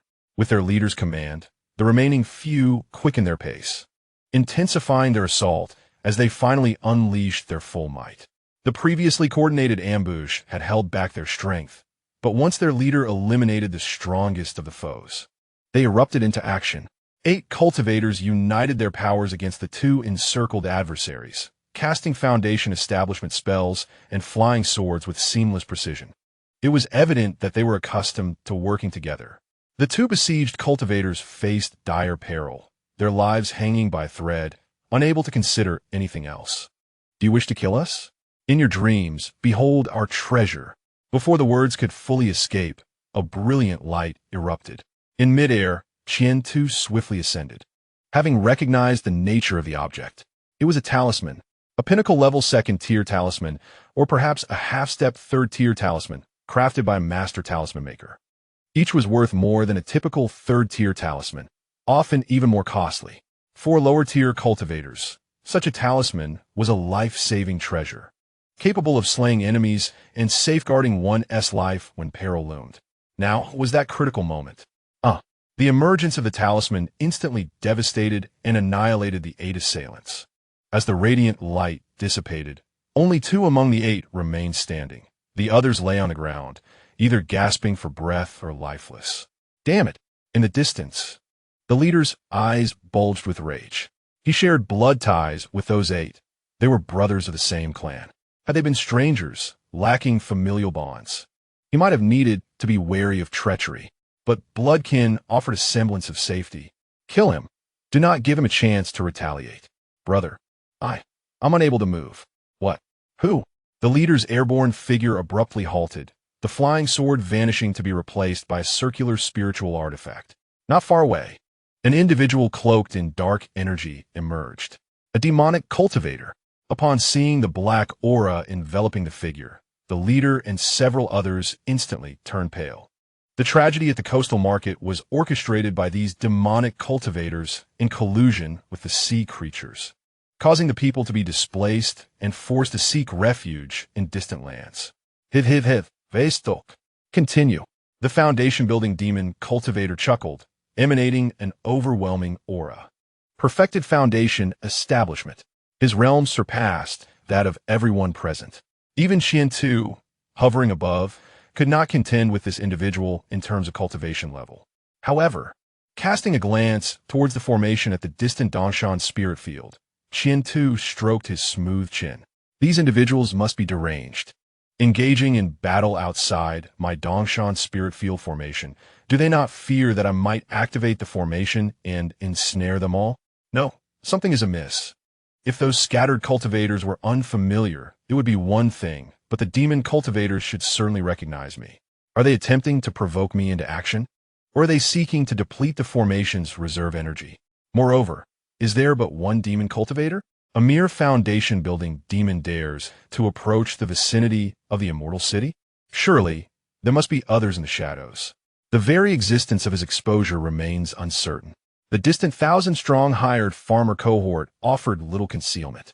Without hesitation, he activated his wristband to report the discovery of the demon cultivator. Soon, a reply came through the wristband. Received. Upon seeing the response, Qian Tu exhaled in relief. Stealthily, he maneuvered his sword towards the position of the Dongshan spirit field. Should any issues arise, he would plunge directly into the formation. The late-stage, third-tier formation of the Dongshan spirit field could withstand assaults from Golden Core cultivators for an extended period, even against Nascent Soul cultivators.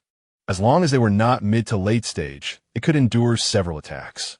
Upon reaching the edge of the formation, Qian Tu finally found the energy to survey the battle unfolding in the ravine from afar. Utilizing the formation's power for observation provided greater concealment and safety. Is the battle nearing its conclusion? It has not been long, and the demon cultivator has already gained an absolute advantage. The leader among the robbers has fallen silent. Among the 2 individuals who were looted, one has also collapsed. Now, only 2 remain, struggling to fend off the onslaught, yet it appears they too will soon succumb. Pop! The demonic energy surged and the 2 fell. In the ravine, only the foundation-building demon cultivator stood tall. A bountiful harvest indeed. The foundation-building demon cultivator smiled, swiftly gathering all the spoils of war into his storage bag. After clearing the battlefield and erasing traces, he dashed towards the distance. His movements were remarkably adept. Ding! Who goes there? Before he could run far, a flying sword suddenly surged from behind. In a moment of peril, the soul banner within the foundation-building demon cultivator manifested, blocking the lethal ambush. But that was not the end. A massive boulder, 10 zhang in size, plummeted from the heavens, crashing heavily upon the demon cultivator. Even with the soul banner shielding him, he was knocked to the ground. Alongside the boulder, several hidden foundation cultivators erupted from the earth, unleashing a torrent of attacks upon the foundation-building demon cultivator. Metal, wood, water, fire, earth. The 5 elemental foundation spells took turns assaulting him. Moreover, 12 flying swords fervently sliced at the power of the soul banner. In an instant, the foundation-building demon cultivator found himself suppressed, unable to lift his head. It was quite sudden. These individuals had concealed themselves remarkably well. Not only did the Foundation establishment cultivators fail to detect them, but even Qian Tu was oblivious for a moment. Was it a technique? No, it must be a spirit artifact specifically designed to mask one's presence. Thinking of escape? They would obediently meet their demise. Although they did not catch the other fish, they had ensnared a demonic cultivator from the demonic sect, which was not a failure in itself. It was merely unfortunate for Lao Qi. Among the group of cultivators, one leading individual sighed heavily, and the strikes of his flying sword grew increasingly fierce. It was a blessing for Lao Qi and his companions to serve the second brother. The branch members had also contributed their strength. Once they returned, they would ensure proper compensation. Enough with the chatter. Let us swiftly eliminate him and make our hasty retreat. For this is ultimately the territory of the Five Elements sect. Engaging in rapid mental communication, they launched an all-out assault. The Soul banner could no longer withstand the onslaught, and one arm of the Foundation establishment cultivator was severed by the flying sword. Save me. I can't hold on any longer. Is there anyone? Where? Are they employing a feint?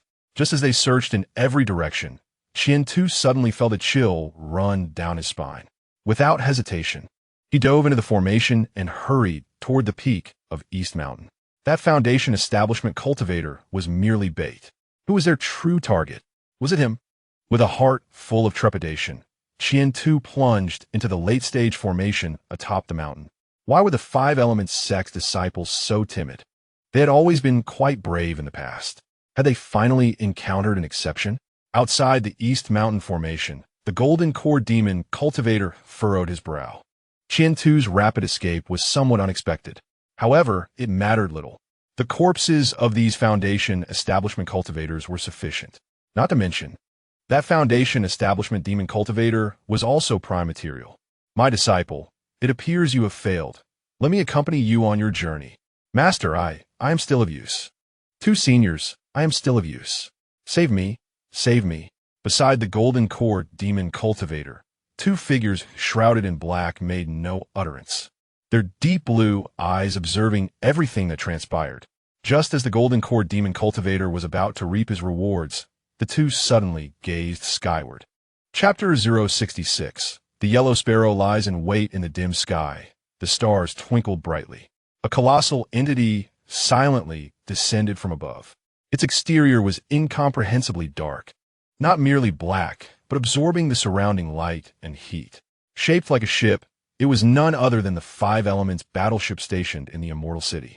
Upon the arrival of the battleship, the two figures in dark clothing immediately sprang into action. The fluctuations of the Nascent Soul stage spread instantaneously. They were astonishingly combatants of Nascent Soul caliber. As the two Nascent Soul cultivators engaged, the Golden Core Demon cultivator followed suit, ignoring the pleas of the Foundation establishment demon cultivator. He ruthlessly struck. The Soul banner flickered, engulfing all in its wake. After harvesting the spoils, they swiftly distanced themselves, with no inclination to linger. The clumsy giant of the Sea Tribe was the perfect target. This was not a place to tarry. The farther they ventured, the safer they would be. As for the disciples of the Five Elements sect within the formation, the Golden Core Demon cultivator had no time to contemplate them.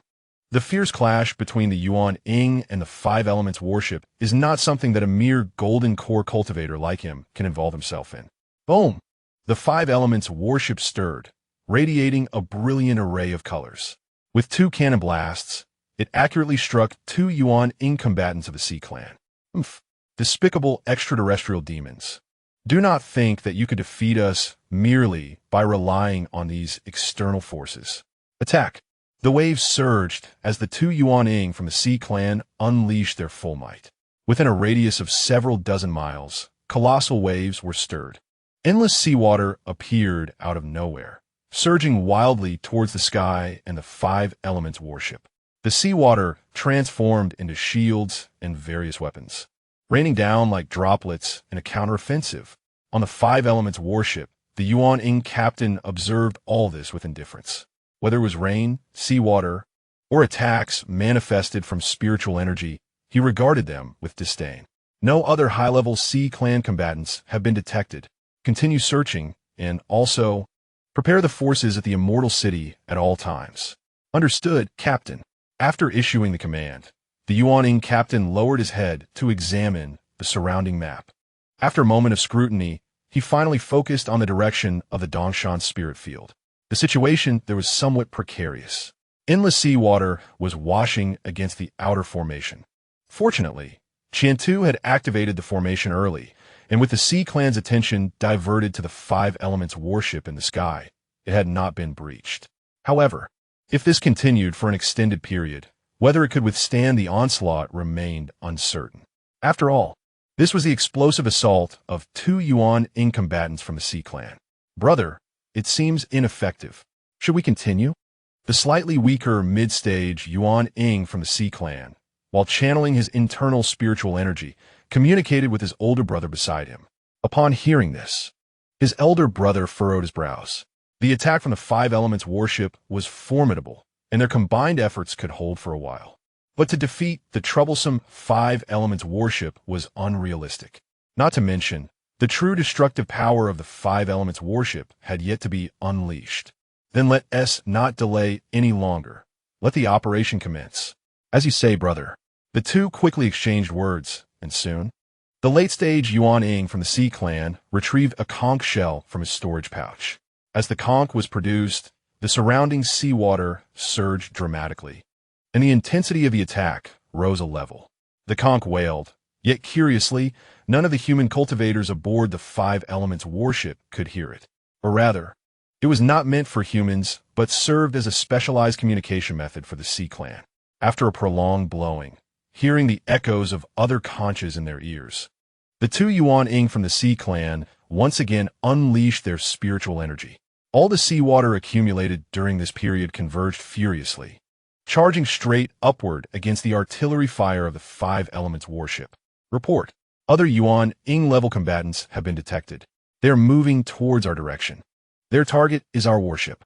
Inside the command room of the Five Elements warship, the Yuan captain listened to his assistant's report. The previously calm expression on his face suddenly brightened with joy. Suppressing his excitement, he hurriedly inquired, "How many Yuan combatants?" "Currently estimated, counting the 2 before us. There are a total of 15. 15 Yuan combatants. The Sea Clan's current operation is quite substantial. Convey my command, retreat north." Yes, the captain's order was relayed, and the Five Elements battleship promptly commenced its withdrawal. For the airborne vessel, retreating was relatively straightforward. By merely diminishing the enemy's artillery energy output and adjusting its trajectory, it could swiftly disengage. Think you can escape? Not a chance. Brothers and sisters, annihilate that battleship. Once it is destroyed, we shall face no further resistance. Kill. The gathered Sea Tribe Nascent Soul warriors wasted no time and unleashed their full might. The combined force of 15 Nascent Souls was so formidable that the very ground beneath them trembled. Various fissures erupted in the earth, and even the spiritual energy of heaven and earth seemed to be suppressed. Soon, the Sea Tribe's Nascent Soul warriors caught up with the Five Elements battleship. Their robust physiques penetrated the vessel's defensive array, firmly grasping the ship's body. They intended to board and engage in combat. It appeared they had suffered greatly from the long-range attacks of the Five Elements battleship while along the coast. "Captain, give the order." "Continue waiting."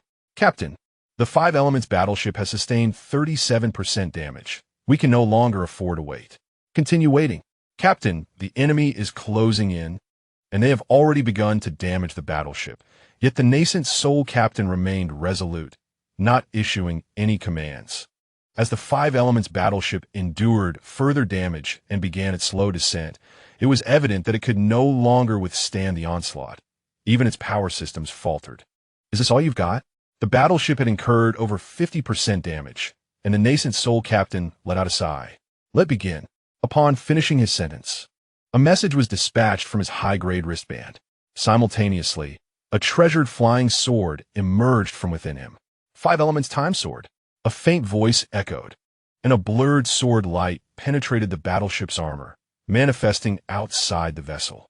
As the sound resonated, the 15 Sea Tribe nascent soul warriors began to retreat in unison, frantically casting defensive spells as they did so. Clang, clang, clang. Brilliant flames erupted as the nascent soul captain's sword technique forcefully suppressed the adversaries. A 1-15 confrontation. Moreover, it appeared that the nascent soul captain held the upper hand. Meanwhile, other cultivators aboard the battleship began to take action as well. Their respective flying swords and spells surged forth like meteors. How can they be so powerful? Everyone, form a formation. The ocean is boundless. Faced with the nascent soul captain's flying sword assault, the 15 Sea Tribe members had no choice but to form a defensive formation. Yet, even with their formation, they found it exceedingly difficult to withstand the onslaught. The 5 elements time sword was not easily cultivated or countered. Furthermore, the Golden Core cultivators aboard the battleship were no weaklings. In one-on-one encounters, they might only provide minimal assistance. Yet when they collaborated, they were not to be underestimated. Alas, a sudden sigh echoed across the battlefield. Upon hearing this sound, the nascent soul captain's expression drastically changed. He hurriedly retracted his treasured flying sword and assumed a defensive stance. Défensive formation. Indeed, a colossal hand descended from the heavens. This hand was immense, entirely composed of seawater. Its surface boasted scales formed from water, each one distinct, adorned with massive runes. This was no mere nascent soul-level spell. The formidable master of the divine transformation has made his move. Boom! The sea spring jade. How shameless to employ such overwhelming force against the weak. In this critical moment, a floating city manifested, shattering the colossal hand of water with its formidable formation and size. When dealing with the extraterrestrial demons of the 5 Elements sect, any means are permissible. Oh, is that so? Shall I then take a leisurely stroll through your Sea Clan's territory? You dare. While you are permitted to launch underhanded ambushes, we are not. After all, we're the extraterrestrial demons you speak of. Chapter 067.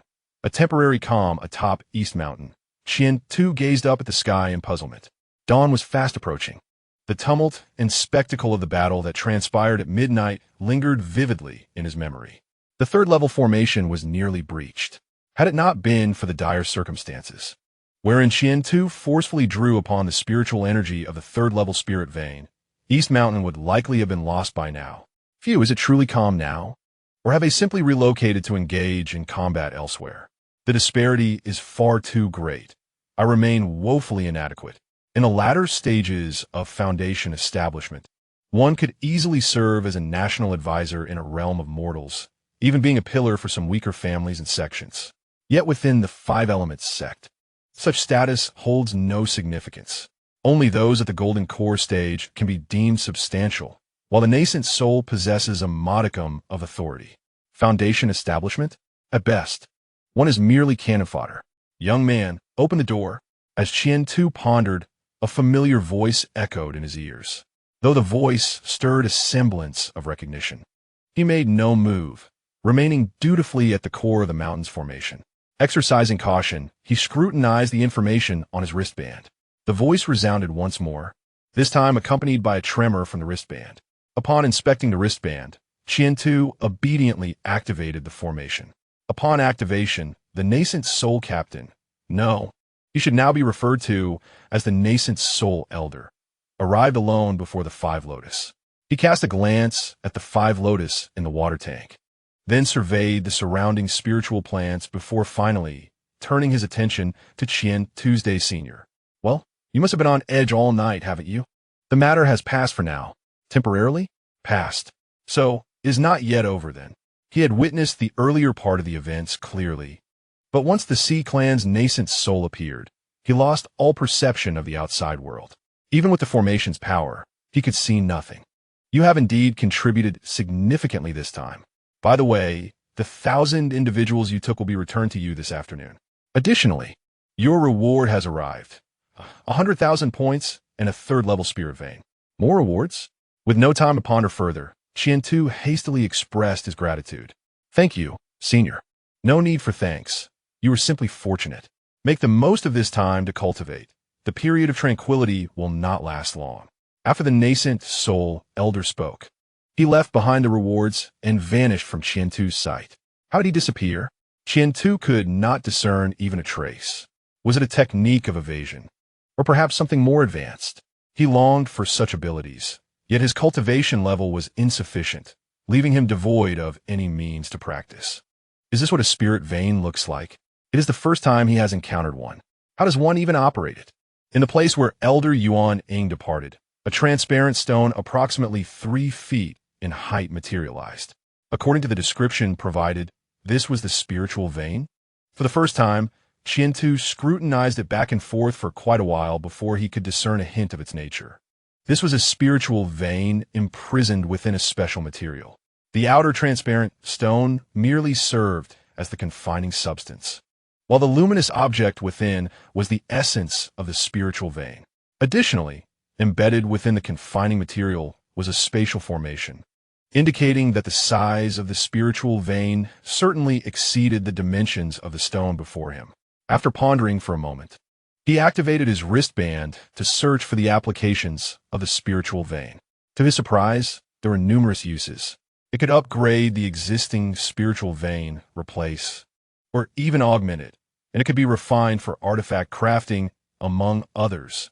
With such a myriad of applications, after thorough contemplation, Qiantu resolved to incorporate this new third-level spiritual vein into Dongshan. In doing so, Dongshan would possess 2 third-level spiritual veins. With 2 spiritual veins, he could commence the expansion of the third-level spiritual fields and enhance the overall spiritual energy in Dongshan, whether for cultivation or the planting of spiritual flora. It was an excellent choice. As for refining the spiritual vein for artifact creation, he decided against it. What he lacked at present was not spiritual artifacts, but rather realms, time, and strength. Having clarified this, he hurriedly made an appointment through his wristband. The implantation and addition of a spiritual vein were not trivial matters. The requirements in this regard were exceedingly stringent and necessitated professional expertise. Within the 5 Elements sect, the responsible hall was the Hall of Heavenly Craft. Upon sending the appointment, it was not long before the wristband indicated that someone had accepted the task. 10,000 points for each instance. Quite expensive indeed. Fortunately, the cultivation of third-level spiritual fields was included in the deal. Confirmed. After agreeing on a time, he was left to wait. By midday, personnel from the Hall of Heavenly Craft arrived at Dongshan. An hour later, the addition of the spiritual vein was completed, and a new 300 acres of third-level spiritual fields had been constructed. Subsequently, the team departed hastily. It was evident that the Hall of Heavenly Craft was thriving during this period. After their departure, a large flying vessel arrived, bringing with it the 1,000 hired laborers that had been left behind the previous day, sent to assist Qiantu's day. With these 1,000 laborers, Qiantu's first-level spiritual flora cultivation could proceed with much greater ease. Time passed slowly. A month and a half slipped by unnoticed. Over at the new Dongshan spiritual fields, the first round of spiritual rice harvest had commenced. In the 100,000 acres of first-level spiritual fields, half were being harvested, while the remaining half would be ready in no more than 2 or 3 days. "Hurry up, the master is watching," urged Sun Feng, his voice growing louder as he swiftly gathered the spiritual rice. Under his leadership, over 1,000 individuals moved with great efficiency. In the air above, Qiantu silently observed the scene below, yet his mind remained focused on the panel before him.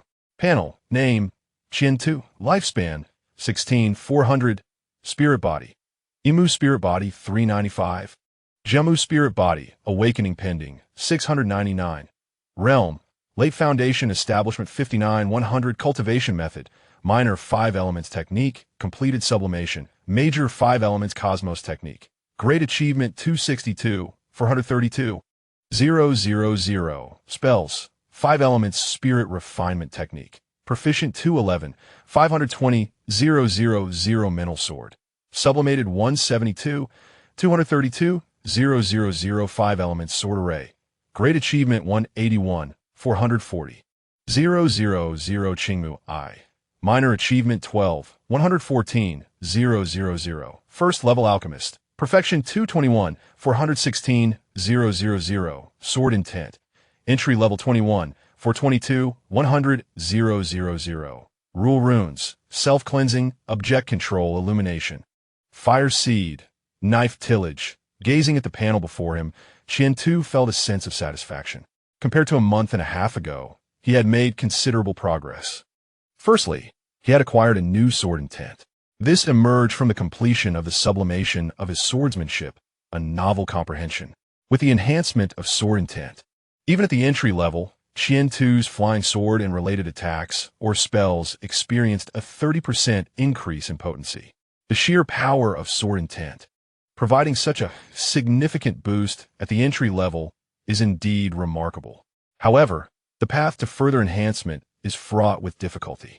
Advancing from entry to proficient level requires a staggering 100,000 in progress. Fortunately, with perseverance, a breakthrough will eventually be within reach. Additionally, there was the new body refining method, the major 5 elements cosmos technique. This technique is, in essence, an upgraded version of the minor 5 elements yang technique. The resource consumption for body refining is rather daunting. During this period, in pursuit of awakening his spirit body and mastering this body refining technique, he consumed 2,000 Imu fruits and 2,000 Jamu fruits purchased from Junior Brother Wooly. He had been subsisting on these 2 varieties of spiritual fruits daily, yet he still had not met the awakening requirements. This illustrates that without the corresponding potential of the spirit body, the quest for awakening is exceedingly challenging, far exceeding his expectations. Taking it slowly, it seems that with just 1,000 more Jamu fruits, he could attempt to awaken the Jamu spirit body. Once awakened, the Jamu would invigorate the Imu, allowing the 2 wood-type spirit bodies to progress in tandem. Once the harvest is completed, he would head to the immortal city to procure more spiritual fruits. Chapter 068. New regulations of the sect. The harvest of 50,000 acres of spiritual rice commenced at dawn and continued until the afternoon, finally reaching completion. Sir, the statistics are in. The average yield is 814 pounds per acre. Sun Feng diligently arrived at the peak of Dongshan Mountain. Upon reaching the summit, he greedily absorbed the surrounding spiritual energy. Compared to the reserves at the mountain's base, the energy at the peak is at least 10 times greater. Perusing the accounts, he nodded in approval. Well done. Shortly, the immortal city will send over spiritual beast manure and beast blood. When they arrive, you shall lead the team to distribute them evenly. After Qian-Tu finished speaking, he retrieved several porcelain vials from his storage bag and tossed them to Sun Feng. As soon as the vials landed in his hands, a look of joy spread across Sun Feng's face. During this time, whenever Qian-Tu successfully refined a potion, Sun Feng would serve as the test subject. It was indeed a blend of suffering and joy. With the feedback from the trial alchemists, Qian-Tu's alchemical prowess has indeed soared. It seems that the first level of alchemy has reached perfection, and the elevation is imminent. Wait a moment. Is there truly a realm of sublimation in such a technique as alchemy? Thank you, my lord. You may leave now. Yes. As Sun Feng concluded, Qian-Tu activated his wristband. Where is senior brother? Should I go to greet him? Soon, a response came from the other end. I'm on my way. I can see the formation of the East Mountain spiritual fields. Then I shall activate the formation to welcome senior brother. All right, I have arrived. The formation opened, and several large flying vessels entered. The leading ship revealed the figure of senior brother Tongguan. Behind him were numerous Foundation establishment disciples. Riding on his sword, Qian-Tu openly radiated the aura of a late-stage Foundation establishment. The one soaring on the sword was the steward of the East Mountain spiritual fields. From now on, if you wish to develop in the path of spiritual farming, Steward Qian-Tu will be your guiding star. Understood? Tongguan proclaimed while pointing at Qian-Tu. Understood. Thank you. Senior Uncle Tongguan. Is Steward Qian-Tu easy to talk to? With so many people, it feels a bit chaotic. Tongguan provided appropriate explanations for these newcomers' inquiries, but he encouraged them to undertake their own research as well. Soon, the flying vessels landed beside the warehouse at the foot of the mountain. Senior brother Tongguan. It is good to see you. Qian-Tu smiled slightly and strode forward. Steward Qian-Tu, I apologize for the trouble this time. Tongguan replied somewhat speechlessly. Casting a glance at senior brother Tongguan, Qiantu's attention was drawn to those foundation establishment disciples. Are these the newcomers that senior brother spoke of? No, not quite newcomers.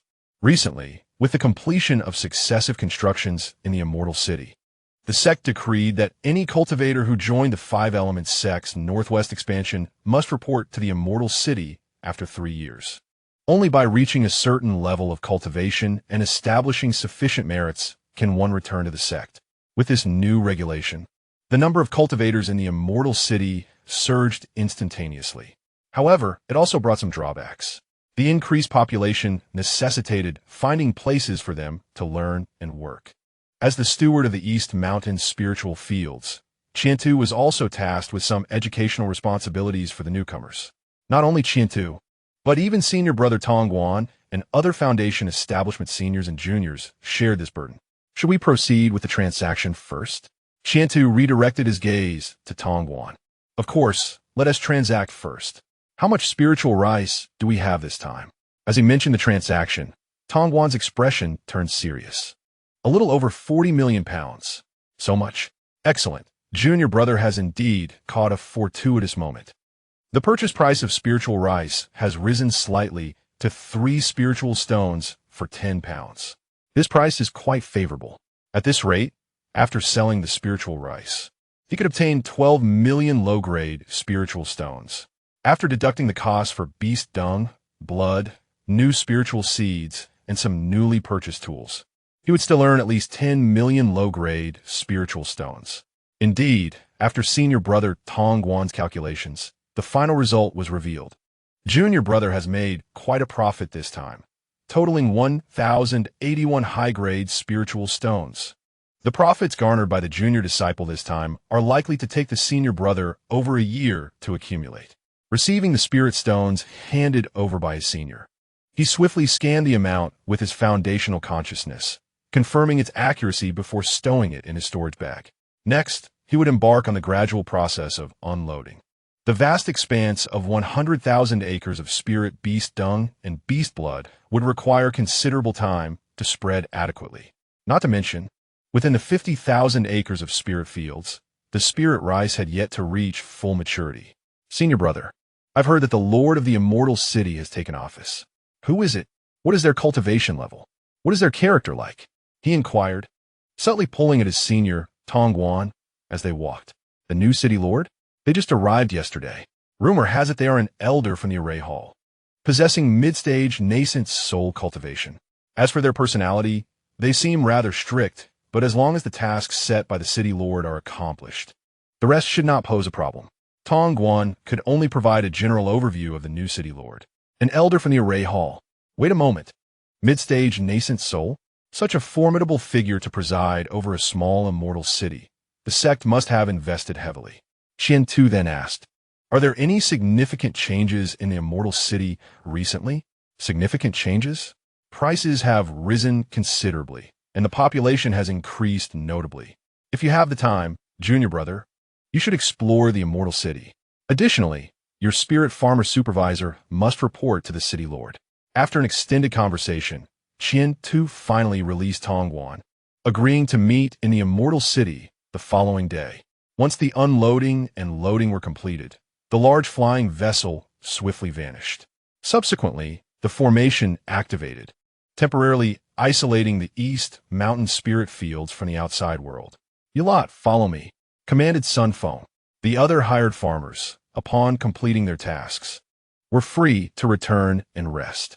With the order issued, the 22 Chi refinement disciples promptly employed their light body techniques, trailing behind Qiantu towards the summit of East Mountain. Slowing his pace, Qiantu took the opportunity to observe the newly arrived disciple from the Five Elements sect. His assessment was favorable. Among the 22, the majority were at the 8th layer of Qi refinement, with only 2 and 3 at the 7th and 9th layers, respectively. While Qiantu scrutinized them, the new disciples were also assessing him. Upon their first encounter, they shared a singular thought. He is exceedingly young. Judging by his appearance, he seemed even more youthful than they. Were it not for the foundational pressure emanating from him, they would scarcely believe that this individual was their master uncle. As they hurried along, they continued to take in their surroundings.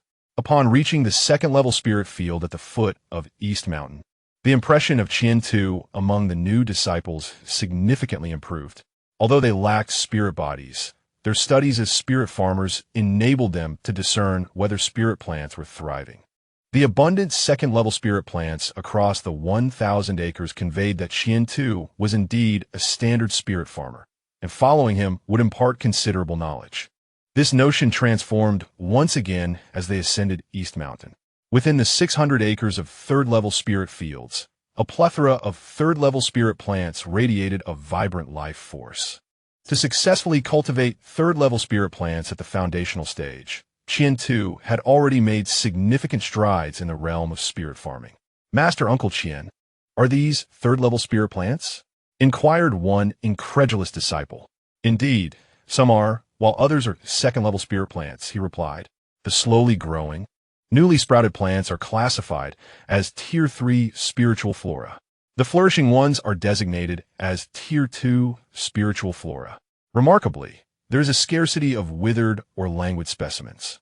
Has Master Qian-Tu's foundational agricultural technique reached perfection? Master, may I become your disciple?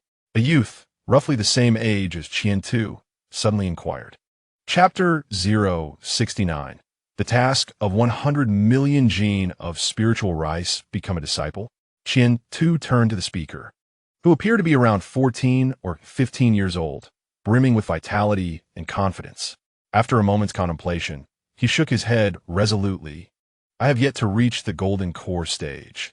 As a mere foundation cultivator, I am not qualified to accept disciples. Furthermore, I do not intend to take on disciples in the near future. Dear disciples, from this day forth, you shall be the cultivators of my Dongshan spiritual fields. Each of you will be allocated 100 acres of Tier 1 spiritual land, but you must cultivate it yourselves. As he spoke, a formation plate soared forth, revealing a vast map. Surrounding the current 100,000 acres of Tier 1 spiritual fields, numerous gray areas appeared. These regions are fragments extending from the Dongshan spiritual vein. Large-scale cultivation is impractical, yet small-scale efforts of 100 acres at a time are feasible. Among the gathered Qi refinement practitioners, there were only 22 individuals. 100 acres per person would only occupy a small fraction, totaling just over 2,000 acres. Not to mention, the newly incorporated Tier 3 spiritual veins will, over time, allow for the cultivation of even more Tier 1 and Tier 2 spiritual fields. 100 acres? Master, are you being overly generous? Indeed, Master, 10 acres each would suffice. Master, this is far too much. Upon hearing the allocation of 100 acres each, the Qi refinement disciples collectively expressed their refusal. Their reaction took Qian-Tu by surprise. Why? Is it not better to have more spiritual fields? He inquired, perplexed. Well, Master, I fear we may be overwhelmed with the workload. A disciple at the 9th level of Qi refinement replied. Overwhelmed? Very well. Each shall receive 10 acres, and you may choose your locations. There was no forced distribution. Since they preferred 10 acres, that is what they would receive. Before long, the 22 individuals had completed their selections. You understand the rules, correct? The tools for cultivation and the spiritual seeds have already been provided to you. 30% of each harvest must be submitted to Dongshan spiritual fields. If you have any questions, feel free to inquire on the 1st and 15th of each month. Now go. With a wave of his hand, Qian-Tu dismissed them. Once the 22 Qi refinement disciples departed, he activated the formation at the peak of Dongshan once more. The next morning, at the break of dawn, Qian-Tu had already completed his daily tasks. The Tier 2 spiritual fields at the foot of a mountain, as well as the Tier 3 spiritual fields at the summit, had all been tended to. As for the farther 50,000 acres of Tier 1 spiritual fields, they would await the remaining 50,000 for simultaneous cultivation. After completing these tasks and inspecting the growth of the 5 lotus plants, he soared forth on his sword. Without a moment's pause, he hurried into the immortal city at the swiftest pace. Upon entering, Qian-Tu was greeted by a bustling crowd. The last time he had visited, there had been scarcely any signs of life. However, this early morning, the streets were alive with activity, teeming with people. As I strolled along, indulging in some street snacks, I found the flavor surprisingly delightful. After an hour of meandering, I finally arrived at Brother Tongwan's residence, a quaint two-story building located at number 1356, Area B. Ding dong. Here comes Junior Brother Qian, quite early. Brother Tongwan hurried down the stairs to invite Qian inside. Upon entering, Qian was greeted by a row of women standing in unison. "Welcome, esteemed Lord Qian, to our humble abode." "Greetings, Lord Qian."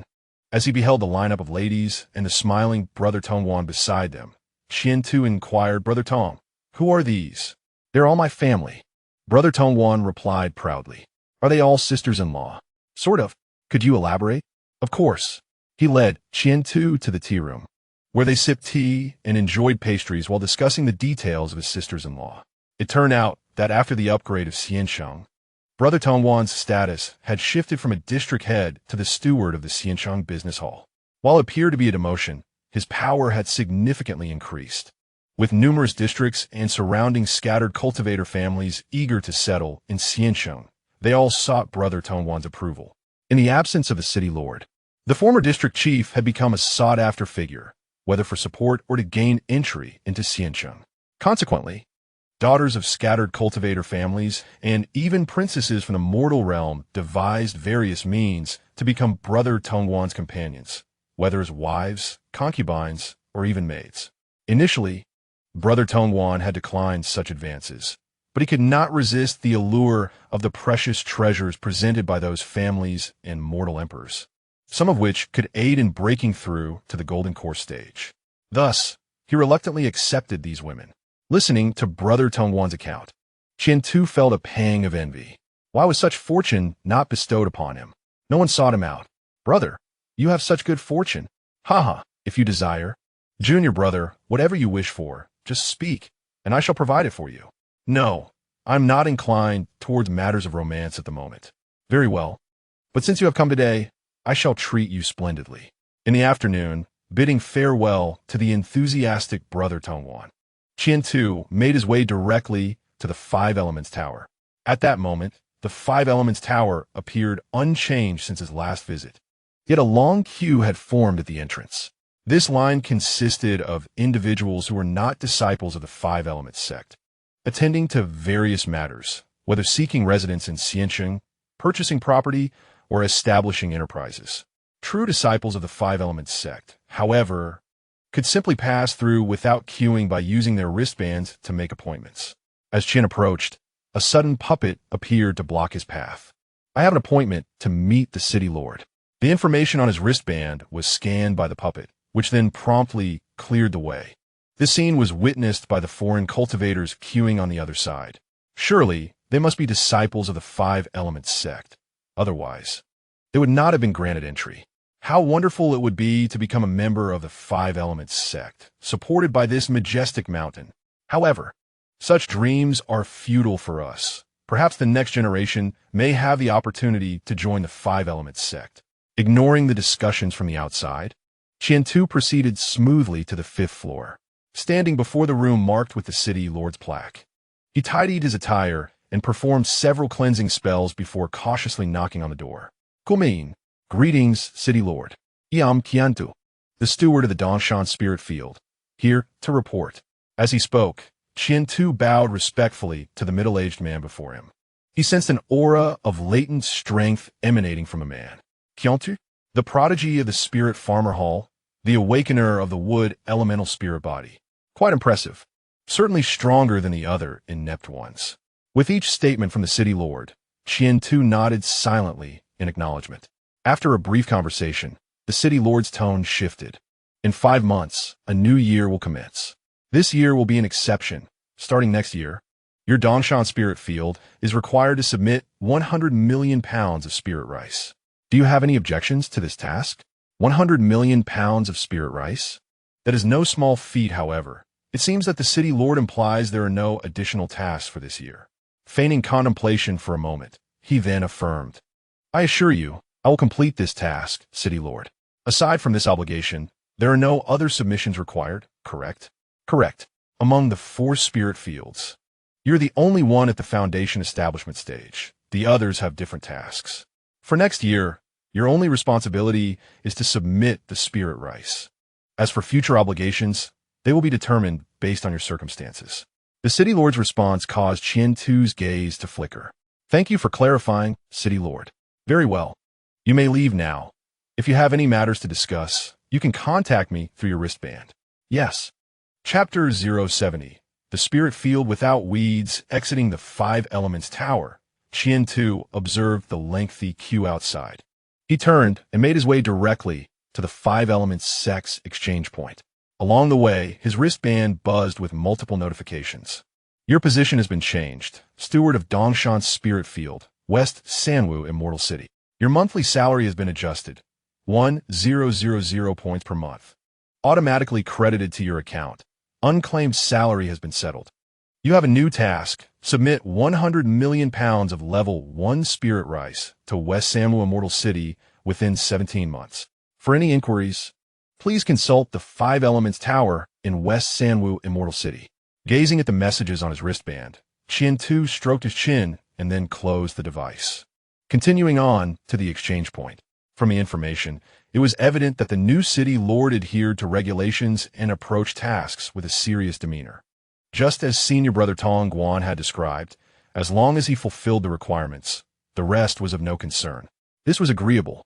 100 million pounds of level 1 spirit rice was merely a matter of 2 harvests for him. Before long, he arrived at the exchange point of the Five Elements sect. Brother, who are those people? Why is the queue so long? Qiantu std enquayed. Stopping a somewhat familiar foundation establishment junior. Greetings, senior brother. They are scattered cultivators wishing to join the patrol team. The newly appointed city lord has decreed that loose cultivators at the foundation establishment stage and above may join the patrol team, thereby receiving certain privileges akin to those of sect disciples.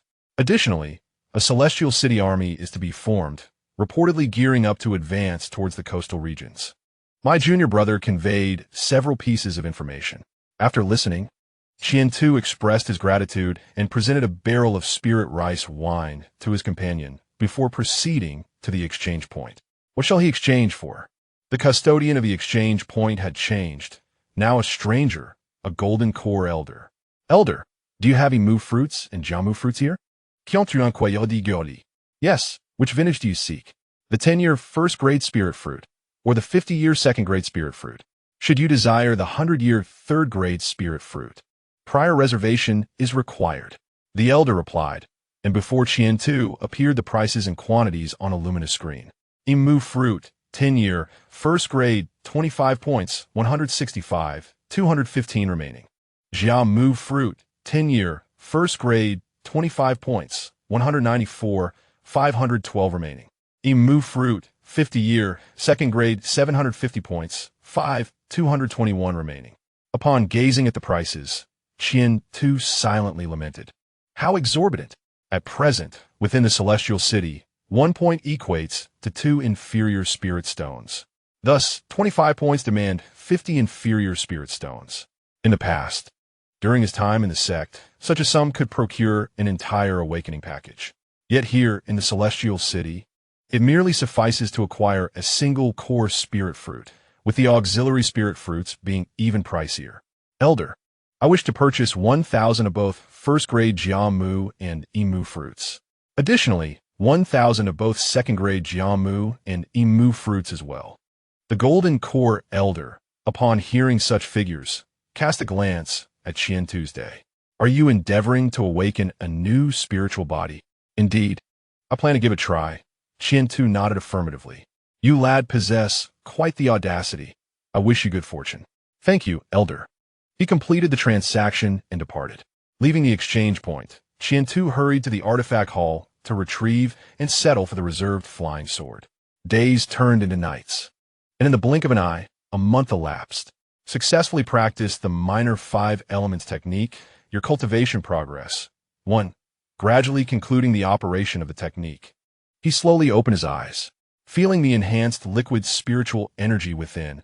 A joyful expression graced Qian Tu's face. He had grown slightly stronger. Continuing on this path, reaching the pinnacle of foundation establishment was no longer distant. With a deep exhale, he expelled the stale air and energetically exited the mountaintop dwelling. Extending his arms, he basked in a unique life force atop the mountain.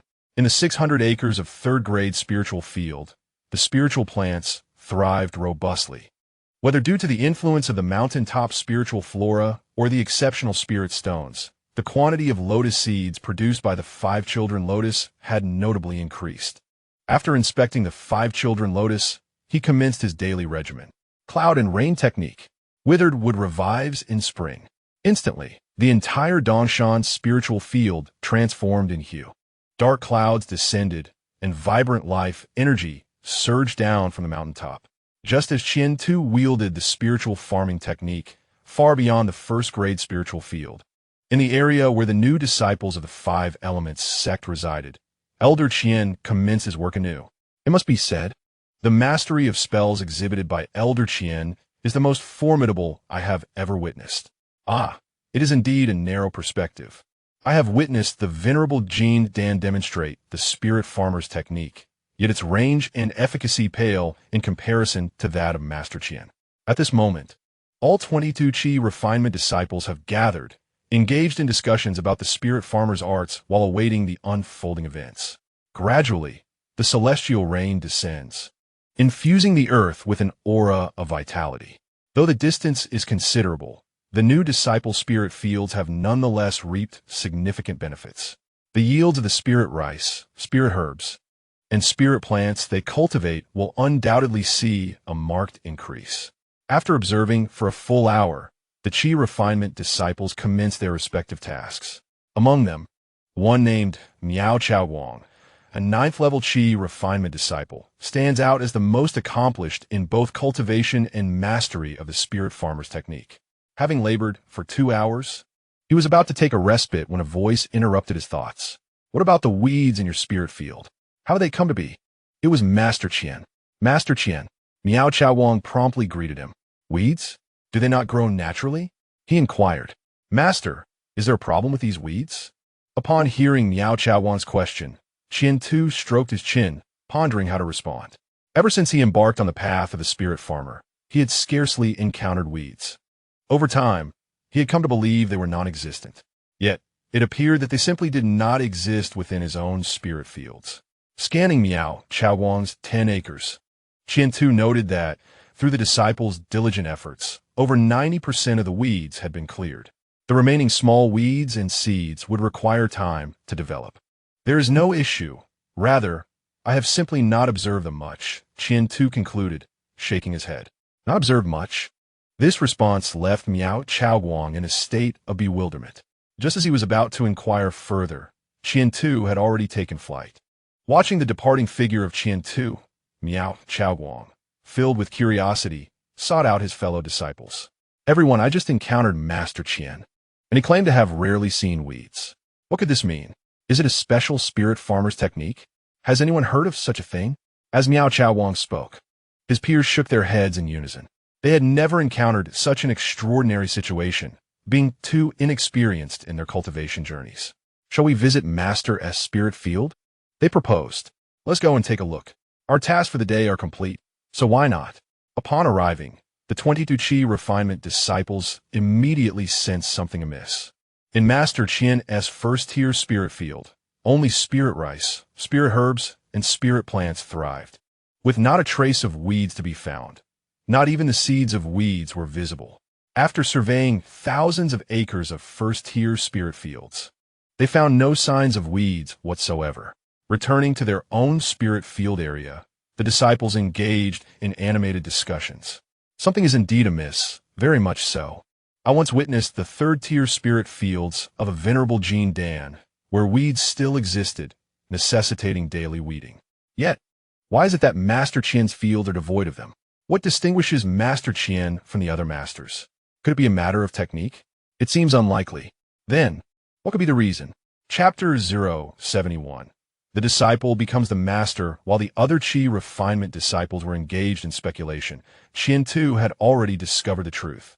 The ability to inhibit the growth of weeds in the spiritual fields was not a mere effect of an ordinary spell. At the very least, it surpassed the capabilities of Qi refinement foundation establishment, and even the spiritual farming spells associated with golden core and nascent soul stages. At the summit of Dongshan, Qian-Tu deactivated the display on his wristband. Indeed, the existence of the wood elemental spirit as a pivotal force during the early stages of spiritual farming was justified. Not only did it enhance productivity and augment wood attribute spells, but it also reduced the prevalence of weeds and other detrimental spiritual flora. The concealed effects of the wood elemental spirit had only recently come to light for Qian Tuesday. The information within the wristband was sparse and required specific searches for further insights. If the wood elemental spirit proved so formidable, what effects might the green wood elemental spirit possess? He glanced at the spirit column and continued to indulge in his consumption. Gulping down the wood elemental fruits, he grimaced. The routine of daily consumption was becoming quite nauseating. With great effort, he swallowed the fruits, knowing that with each one absorbed and digested, the corresponding spirit data would increase. The goal of attaining the wood elemental spirit was drawing near. Days passed swiftly, and in the blink of an eye, a month had elapsed. At that moment, the Zisanwu Immortal City had undergone a remarkable transformation after several months of adjustments. Patrol teams continuously traversed the city both inside and out. Any disturbances within 100 miles would be swiftly addressed and quelled. Under the directive of the new city lord, the forces of the city were nearly assembled and undergoing training. Due to safety concerns and resource availability, an increasing number of cultivators arrived. The housing within the city had become insufficient for sale, with property prices rising almost monthly, particularly within the third ring. Prices had skyrocketed more than tenfold compared to their initial values. Consequently, makeshift shelters and wooden houses sprang up along the outskirts of the city. For anyone soaring through the skies above, it would appear as if the city had expanded several folds, with the newly enlarged sections lacking sufficient spiritual energy and protective formations. Even beyond the Dongshan spiritual fields, some wandering cultivators were constructing makeshift dwellings. Faced with this situation, Qian-Tu felt compelled to send a request upward, urging the patrol teams to increase their surveillance around the Dongshan spiritual fields to avert any unforeseen incidents. With the watchful eyes of the patrol teams, tranquility enveloped the Dongshan spiritual fields. Ding Ling Ling. Atop Dongshan, while diligently practicing the Five Elements Universe technique, Qian-Tu was abruptly interrupted by an alert from his wristband. He gradually ceased his training. Success in practicing the Five Elements Universe technique progressed too. As he concluded his cultivation, Qian-Tu, panting slightly, opened his wristband. Junior brother, you may find me in Zisanwu Immortal City. Your senior brother has arrived. The message was signed by Wang Zixing, his senior brother. However, upon considering their cultivation levels, it seemed that Wang Zixing should now be regarded as a junior brother. Qian-Tu could hardly believe that, given his own advanced stage of foundation establishment nearing perfection, Wang Zixing could surpass him. Not everyone possessed the same profound accumulation as he did.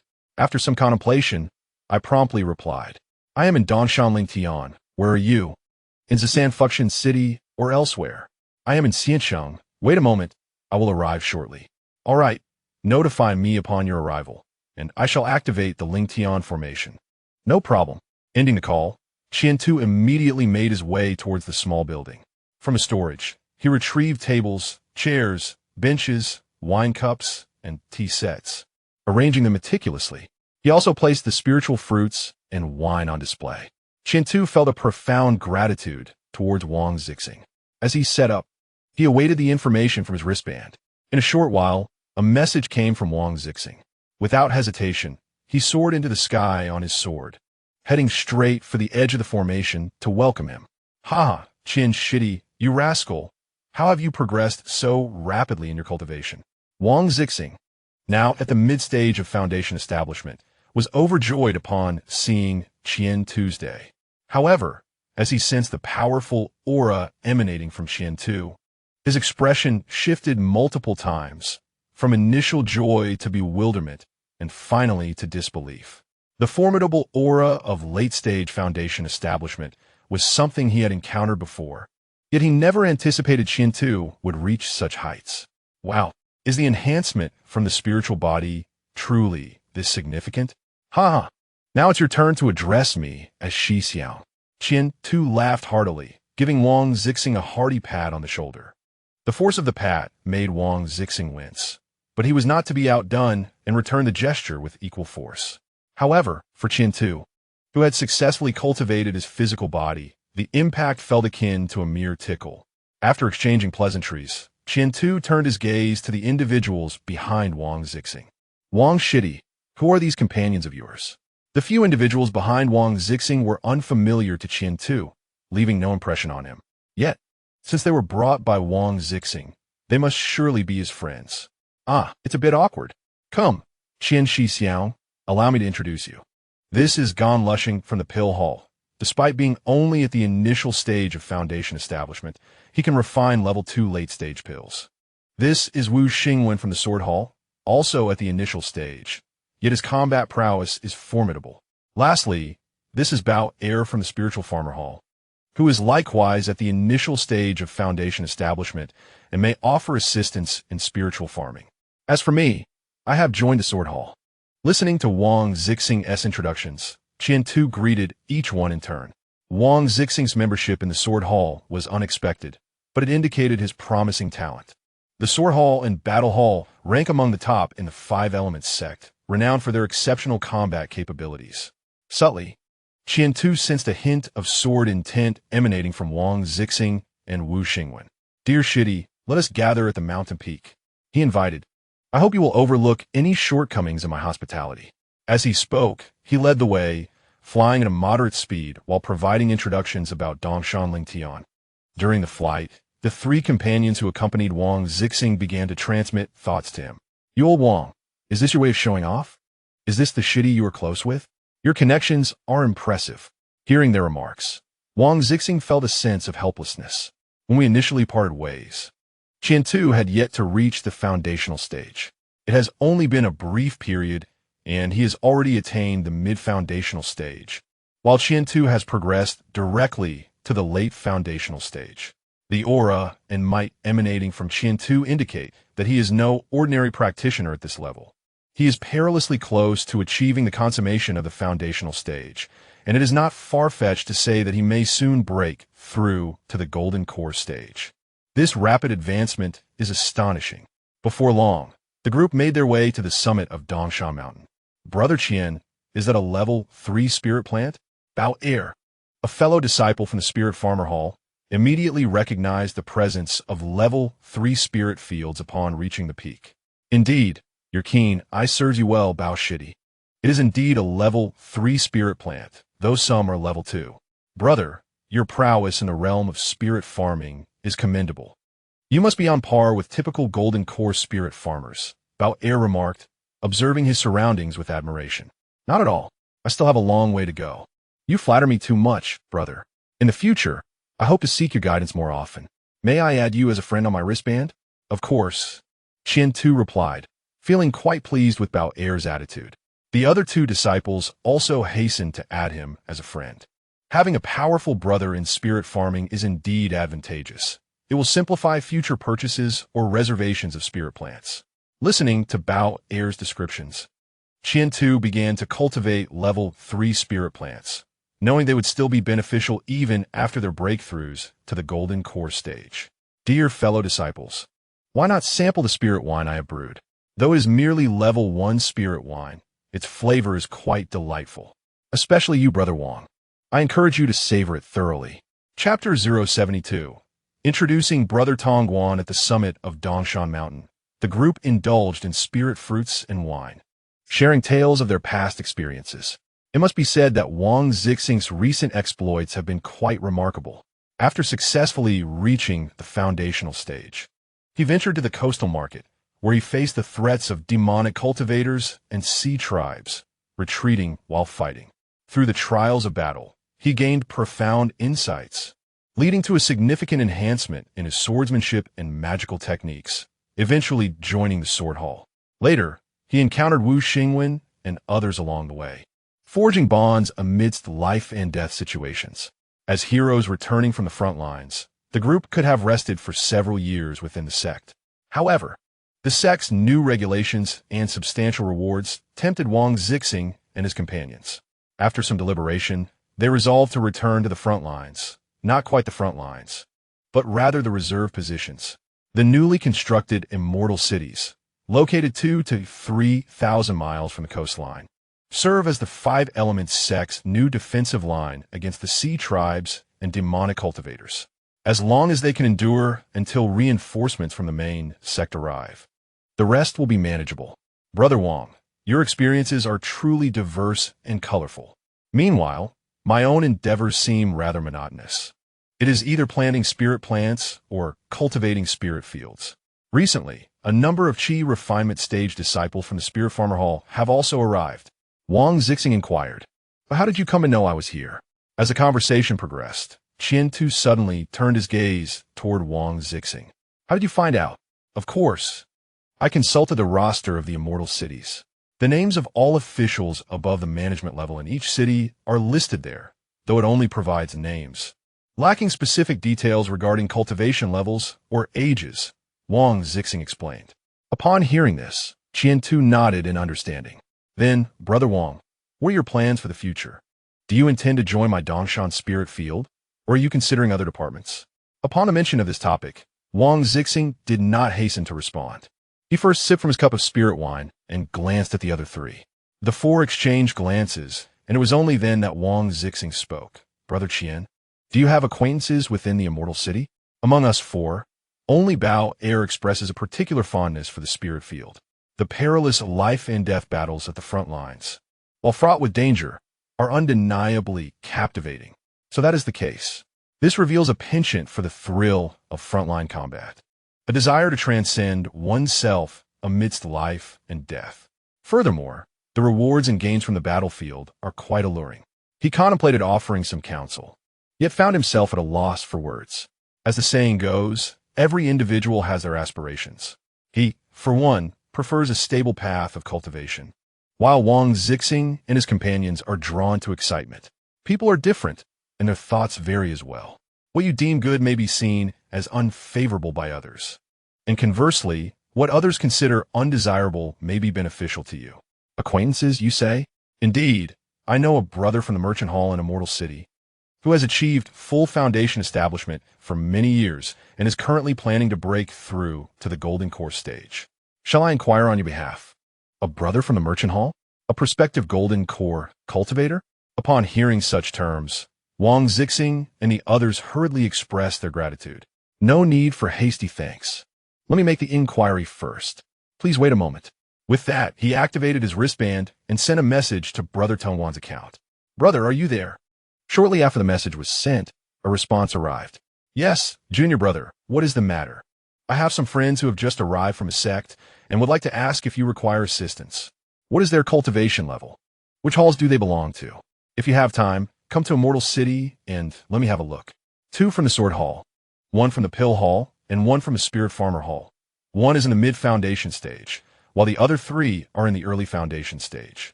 Come to my residence.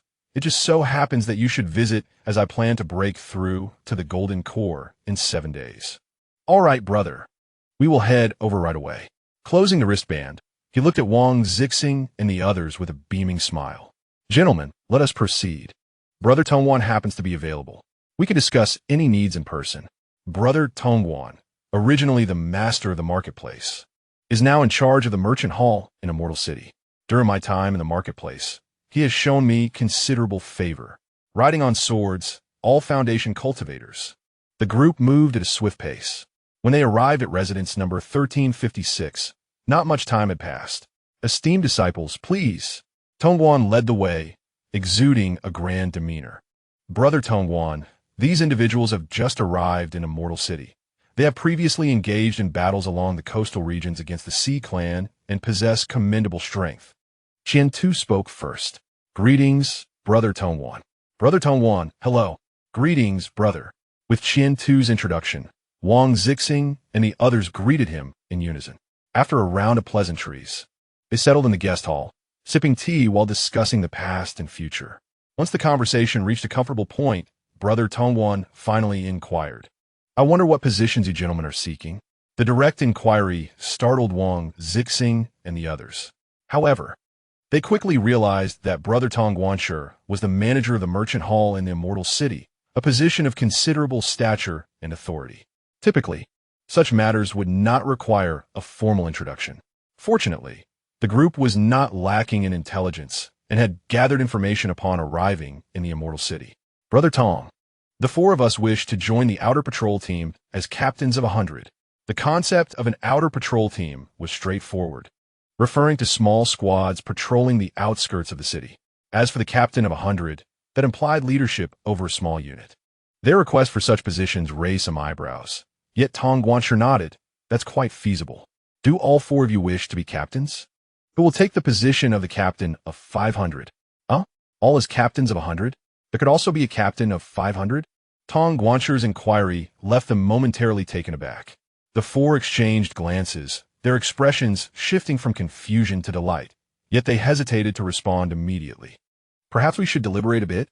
Wang Zixing suggested cautiously. Of course, take your time. Tong Guanshi gestured towards the adjacent room, and then turned to Qian Tuesday, Brother Qian. How is the situation at the spirit field? Everything remains unchanged. No issues there.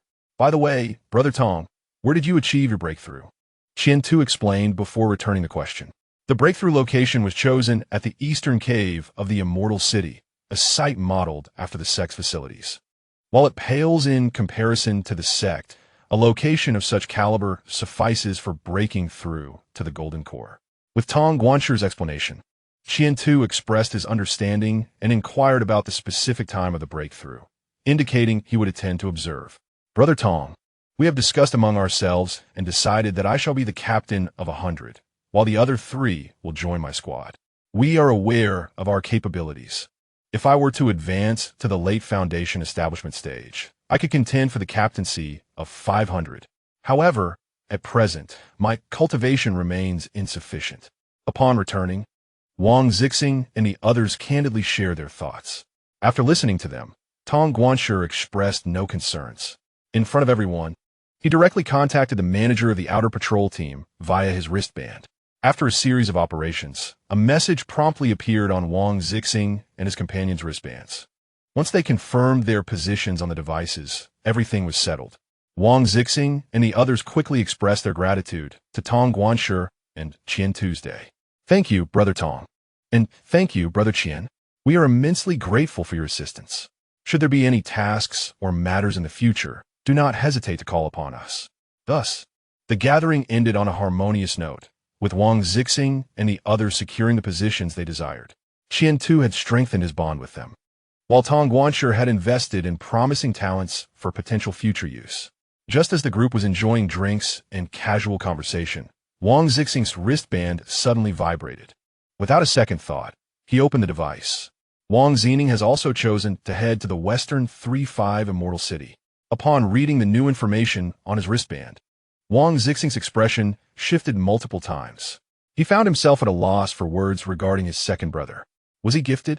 To some extent, but not particularly remarkable. Outside, he might be considered a genius, but within the sect, he was merely average. Yet, his narrow-mindedness was indeed notable. He possessed a premonition that the approaching individual was likely to cause him trouble. However, the mere thought of his recent induction into the Sword Hall, alongside the promising Qian Tu, who was on the verge of achieving the late foundation establishment stage, and the soon-to-be Golden Core brother, Tong Guan, alleviated some of his concerns. Wang Zixing's expression shifted, observed keenly by Qian Tu and Tong Guan. Brother Wang, have you encountered any difficulties? Tong Guan was the first to inquire. As the host of the gathering, he, along with the other senior brothers, had the right to ask. It's nothing, merely some trivial family matters.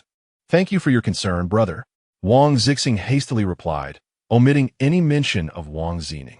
This incident was a misfortune for his family, but he had confidence in his ability to resolve it independently. That is good to hear. In 7 days, I plan to break through to the Golden Core. If any of you younger brothers have the time, you are welcome to observe. It may prove beneficial for your future breakthroughs. Wang Zixing announced this news to the others, who responded promptly. We will certainly be present. Such an event is imperative to attend. Wishing you a smooth breakthrough, Brother Tong Guan. The compliments from the gathered crowd elicited hearty laughter from Tong Guan, who continued to sip tea and engage in conversation. As time gradually passed and dusk approached, Qian Tu rose first, stating, "Brother, it is getting late." Before he could utter his farewell, his hand rings suddenly trembled. Not only his, but also those of Tong Guan, Wang Zixing, and others present, including the disciples of the Five Elements sect, resonated with vibrations and sounds. One by one, the hand rings activated, revealing a singular message on their ethereal panels. Special mission issued, battlefield task, 5,000 miles west of the Shisan Wuxin city. The Sea clan and demonic cultivators have suddenly invaded. All disciples of the Five Elements sect may proceed to engage in battle, either individually or in teams. The battlefield is divided into 3 sections: the left side for Foundation Establishment, the center for Golden Core, and the right side for Nascent Soul. Those who vanquish the Sea clan and demonic cultivators will earn special battlefield points, which will be exchanged for treasures from the special vault. Each sect also has its own exclusive special missions. Battlefield Special Vault, available for inquiry. Effective immediately, all disciples of the Five Elements sect are prohibited from returning to the sect unless necessary. Gazing at the special mission displayed on his ring, Qian Tu furrowed his brow. Was this an indication that war had been declared? Was the battlefield truly only 5,000 miles away? This proximity seemed rather alarming. Raising his gaze to Tong Guan and Wang Zixing, he was about to inquire further when he was interrupted by Tong Guan's booming laughter. "Ha ha ha, splendid. This is a tremendous opportunity." Tong Guan's excitement rendered his complexion flushed. The expressions of Wang Zixing and the others mirrored a similar enthusiasm. "Look at that special vault. It is brimming with countless treasures, many of which are unfamiliar and unseen. Among them, there are an astonishing 159 types of golden core elixirs and spiritual items. It is an overwhelming bounty. Moreover, even the Five Elements warships can be acquired with special points, though the quantity required is substantial. This is our chance. We must not let it slip away. Mastering this can save decades of arduous effort and even enable one to achieve the breakthrough to the Nascent Soul stage without difficulty.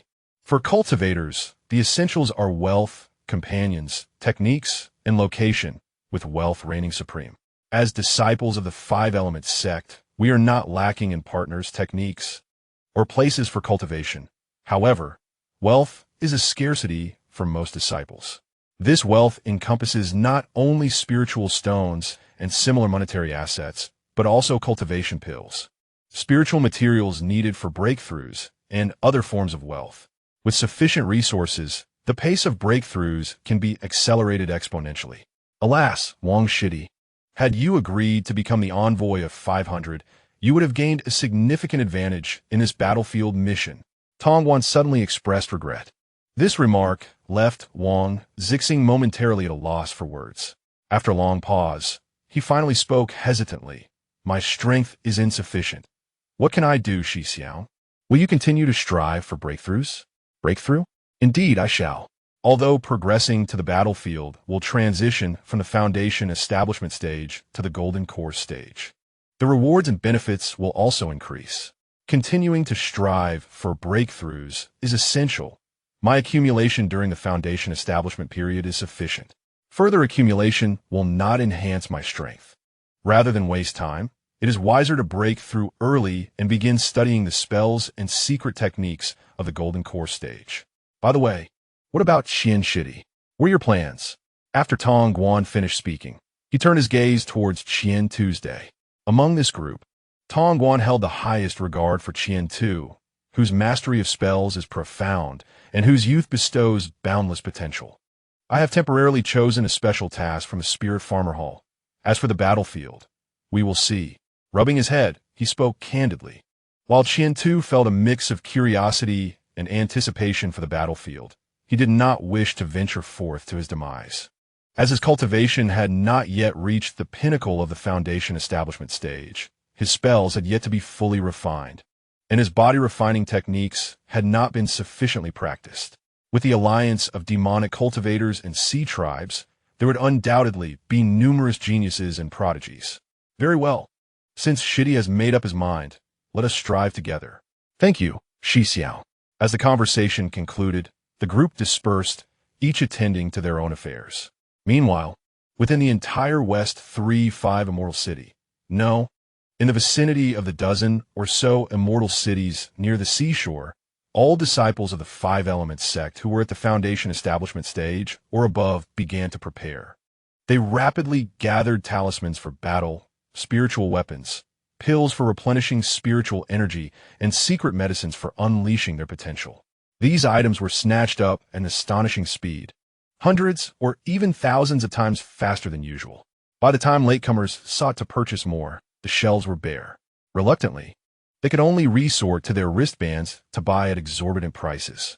This significantly boosted the development of the Spirit Farmer Hall, Pill Hall, Weapon Hall, and Formation Hall disciples. Simultaneously, the disciples of powerful battle halls, such as the Battle Hall and Sword Hall, suddenly became highly sought after. Teams formed and recruitment buzzed with activity.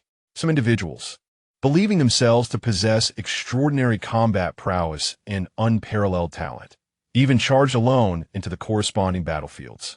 The area 5,000 miles west of these immortal cities swiftly transformed into a slaughterhouse for cultivators.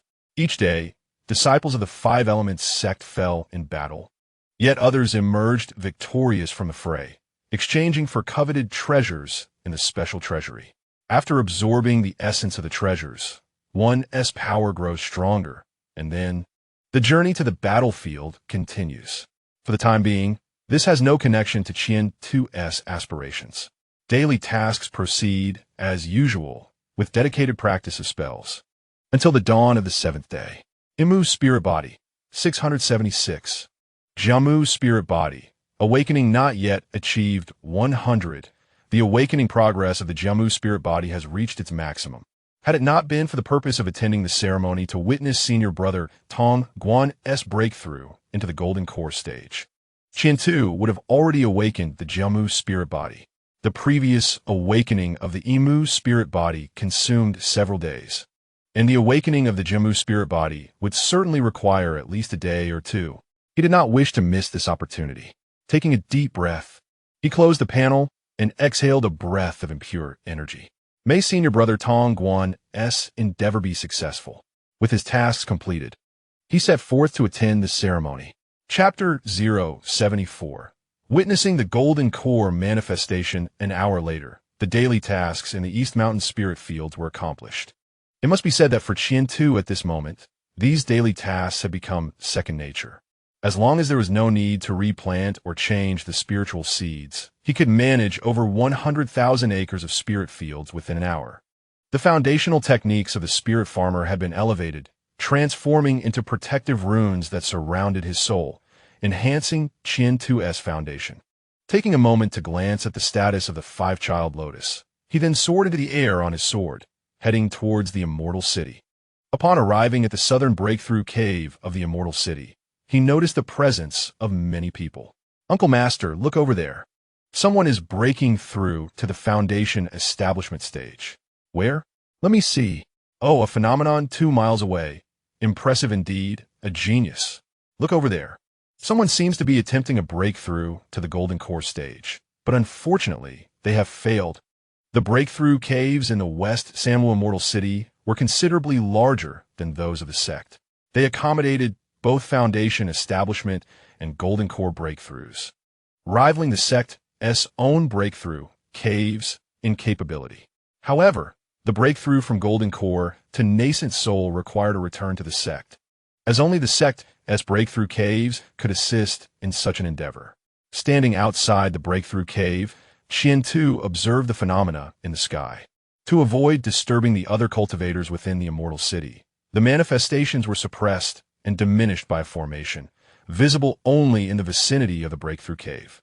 At this moment, various phenomena vied for attention above the breakthrough cave.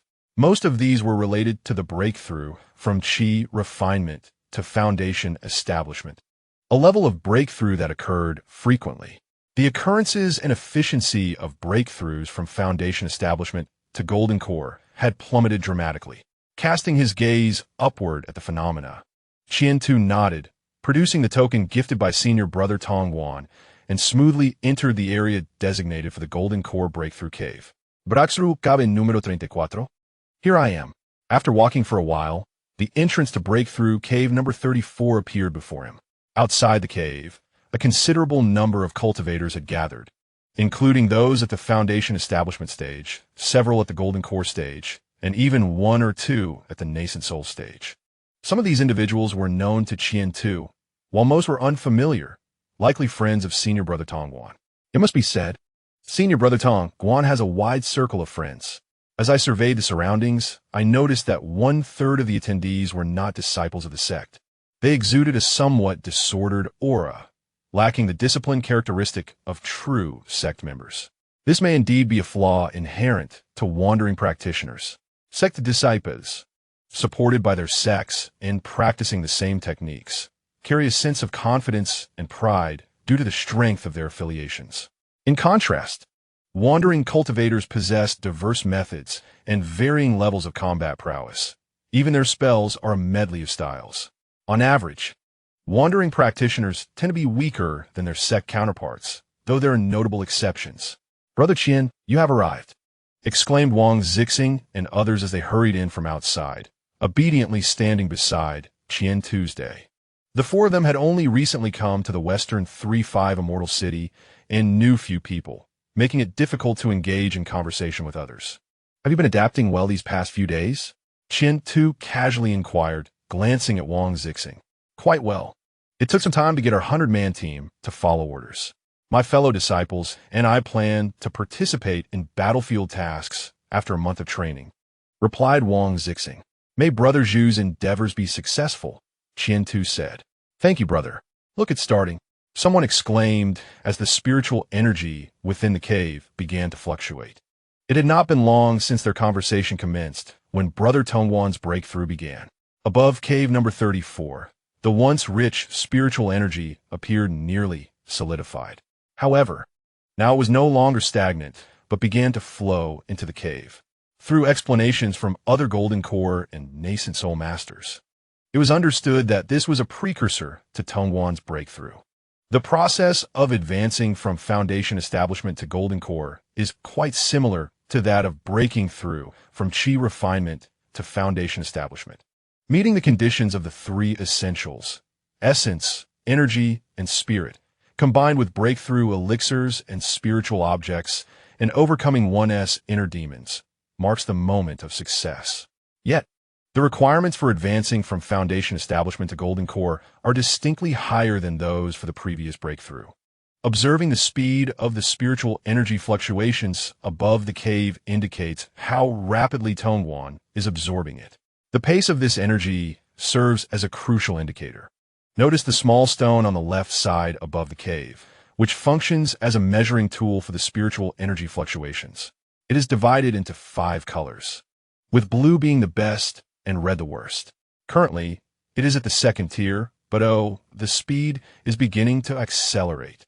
A certain Golden Core cultivator, eager to impart knowledge, was explaining to the other Foundation Establishment practitioners. Qian Tu and Wang Zixing listened attentively. Such lectures are indeed rare. The small stone above the left side of the cave gradually changed color, moving from the 3rd tier to the 4th, swiftly approaching the 5th tier. As the stone turned blue, the attendees nodded in approval. Indeed, based on the recent fluctuations in spiritual energy and the color changes of the tool, it is evident that Tongwan has likely utilized formation techniques and the power of concentration-enhancing incense, and may have even consumed Golden Core elixirs. The first of the 3 hurdles has been overcome. Next, once sufficient energy has accumulated, the 2nd hurdle, the Qi barrier, can commence. This stage requires at least a perfect mastery of the small 5 elements technique. Achieving even greater mastery would make this hurdle a breeze. The same Golden Core cultivator continued his elucidation, making complex concepts accessible to all, accompanied by the changing hues of the central artifact above the cave. One can plainly observe the circumstances of those within. Time flows steadily onward. The accumulation of vital energy in the first trial took Brother Tongwan a full 2 hours. As the 2nd trial commenced, the surrounding spiritual energy seemed to be drawn in by an immense funnel. Countless strands of energy formed a whirlwind, and Qiantu could distinctly perceive the sound of the spiritual breeze passing by. Has Brother Qian passed the second trial? After a considerable period, the fluctuations of energy gradually subsided, and the stone in the center above the cave transformed to a shade of azure. This likely indicated that Brother Tongwan had amassed energy for several years. Breezing through the earlier trials, with the final challenge of confronting one's inner demons being the true test, the two exchanged few words, instead maintaining their focused gaze towards the breakthrough of the cave. Occasionally, the Golden Elixir practitioner would speak, detailing the situation inside. The trials of essence, energy, and spirit test the foundational skills of a cultivator. As long as one meets the standards, the formation of the Golden Elixir is assured. However, the crux of transcending to the Golden Elixir stage lies beyond mere condensation. Once the foundational stage is perfected and the secret method for breaking through the Golden Elixir is enacted, the liquid spiritual energy within will converge and solidify wildly. Under the dual influence of the secret method and mastery, an illusory Golden Elixir will manifest in the lower dantian. Following this, the inner demons will arise. Once the Golden Elixir stage is achieved, stability is guaranteed. Failure? Most perish in the attempt. At this moment, Brother Tongwan's breakthrough has reached the stage of confronting his inner demons. Golden light emanated from within the cave. Behold, that golden radiance signifies the phenomenon occurring during the condensation of the illusory Golden Elixir. As is well known, the Golden Elixir stage is best represented by a golden hue, though there are variations in quality. An ordinary Golden Elixir may be somewhat smooth, but possess minor flaws. A superior Golden Elixir is flawlessly rounded and devoid of defects. A prodigious Golden Elixir, however, is remarkably perfect, inscribed with the mark of the Tao. As the explanation from the Golden Elixir practitioner continued, a perfectly round, golden orb resembling a miniature sun ascended from within the cave. It soared into the air, though it should have risen higher, constrained by the cave's breakthrough formation. It could only hover aloft, radiating golden brilliance in all directions. Is this Brother Tongwan's Golden Elixir? It appeared smooth and flawless, a paragon of purity. Yet, faint traces began to emerge, only to vanish before solidifying. Was this a sign of failure in the Golden Elixir's advancement? Remain calm. The critical moment of confronting one's inner demons has arrived. Do not be swayed. Those unable to withstand it must retreat immediately. The Demon Suppression Spell. Chapter 75. The complete essence of what outside the breakthrough cave of the 34th Golden Elixir. The brilliance of the Demon Suppression Spell enveloped the entire cave. Simultaneously, the overarching formation for the Golden Elixir breakthrough was appropriately activated. Dark tendrils of energy seeped from within the cave. Visibly, the Golden Elixir in midair became shrouded in a layer of darkness. Goodness! The power of inner demons during the transition to the Golden Elixir is exponentially stronger than that encountered during the foundational breakthrough. Qiantu recalled that when he advanced to the foundational stage, his inner demons were merely internal, with no outward manifestation. But now, the situation is profoundly different. The mere second-tier breakthrough of the Golden Core. Yet this inner demon can exert its influence externally. If only the distance were shorter, and if there were no array or binding spells to obstruct them, those observing foundation establishment cultivators would surely fall prey. Even some Golden Core practitioners might succumb. The inner demon, indeed, represents the most formidable challenge in every significant realm breakthrough. Silently, I watched as the Golden Core in midair served as the finest reference point. At times, the blackness dominated, while at others, the gold held sway. The two forces began to stake their claims, entangled in fierce combat. As time gradually slipped away, the golden hue asserted its dominance.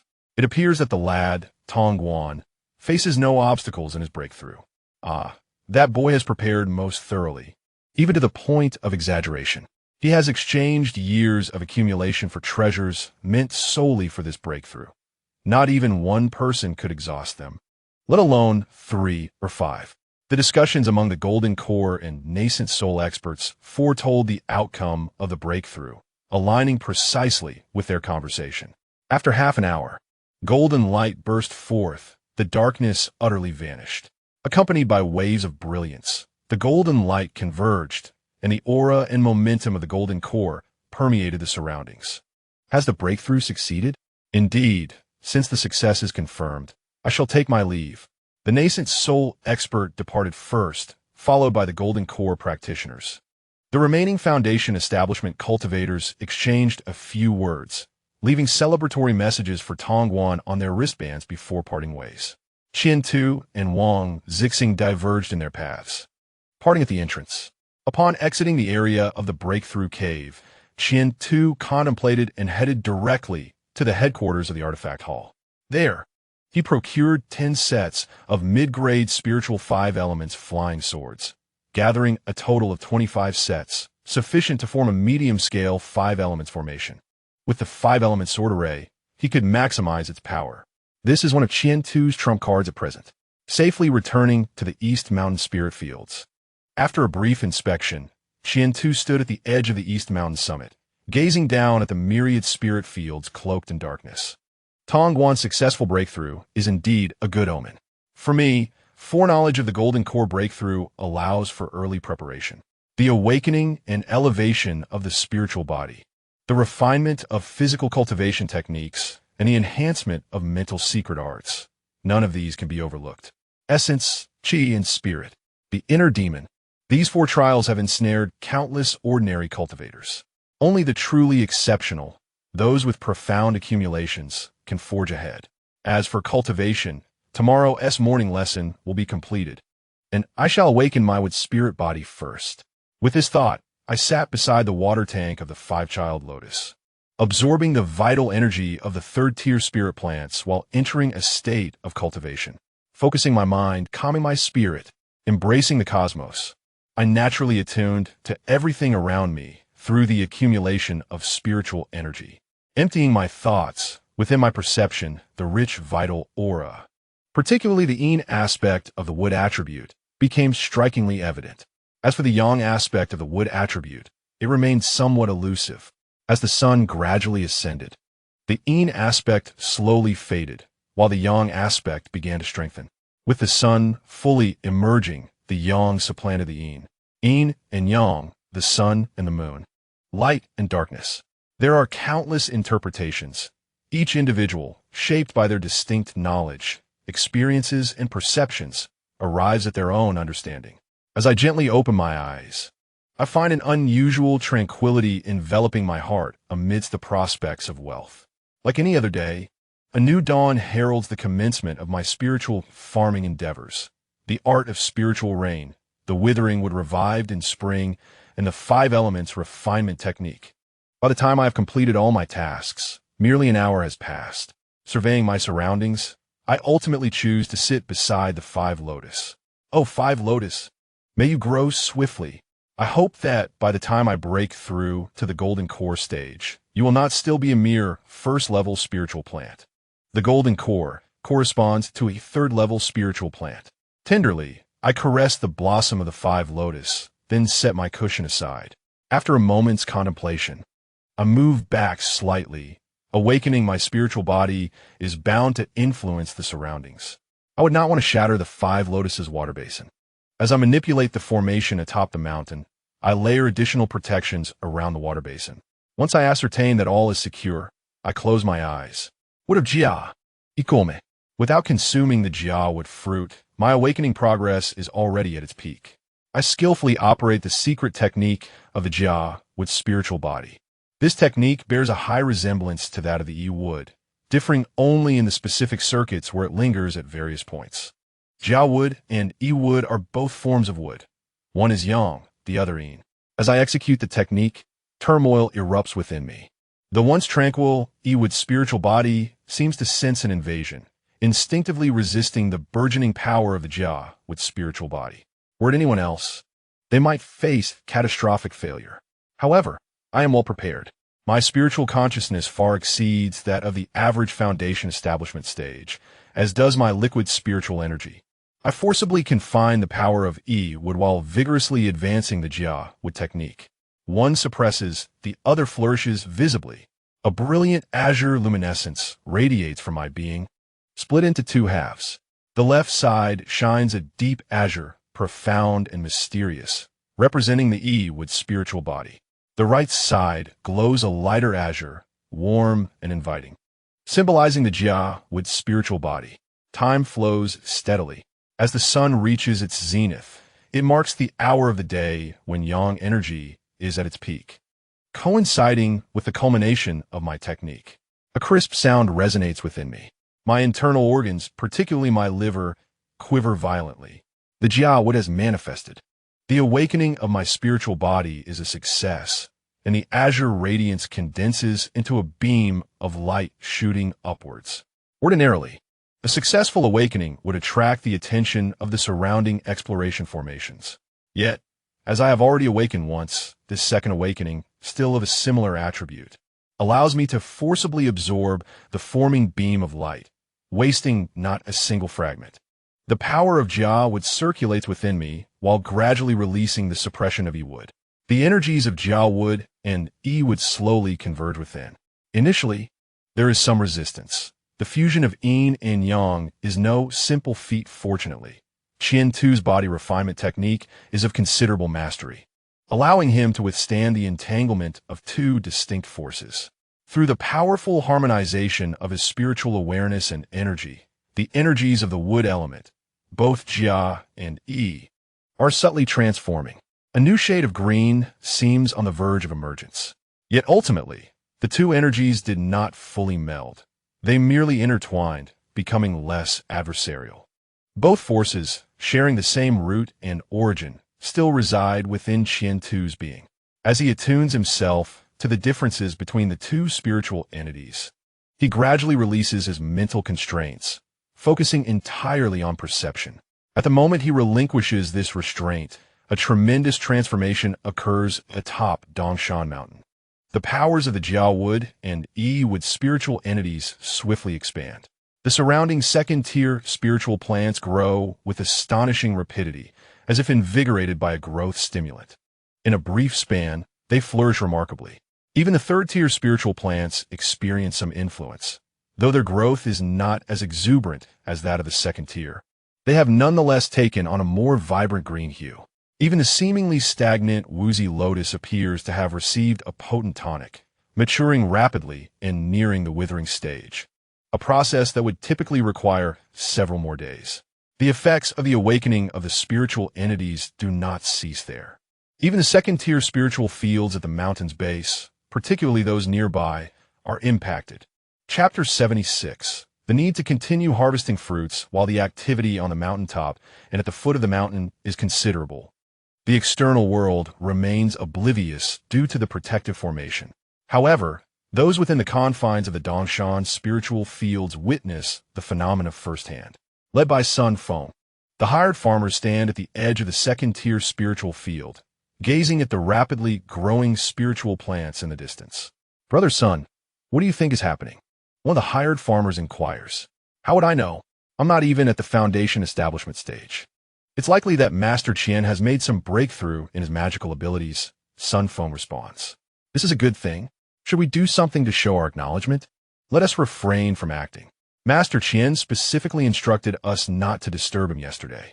Oh, after observing for a while, the farmers returned to the first-tier spiritual field to carry out their routine tasks of tilling the soil and watering the plants. They look around for any issues that can be resolved, and for those that cannot, they will seek assistance from the disciples of the Five Elements sect outside. Meanwhile, 22 disciples of the Five Elements sect, who are in the Qi refinement stage, gather at the periphery of the first-tier spiritual field, gazing towards the summit of Dongshan. Do any of you know what is happening over there? A disciple at the 8th level of Qi refinement asks swiftly. I'm not sure. I've never seen anything like this.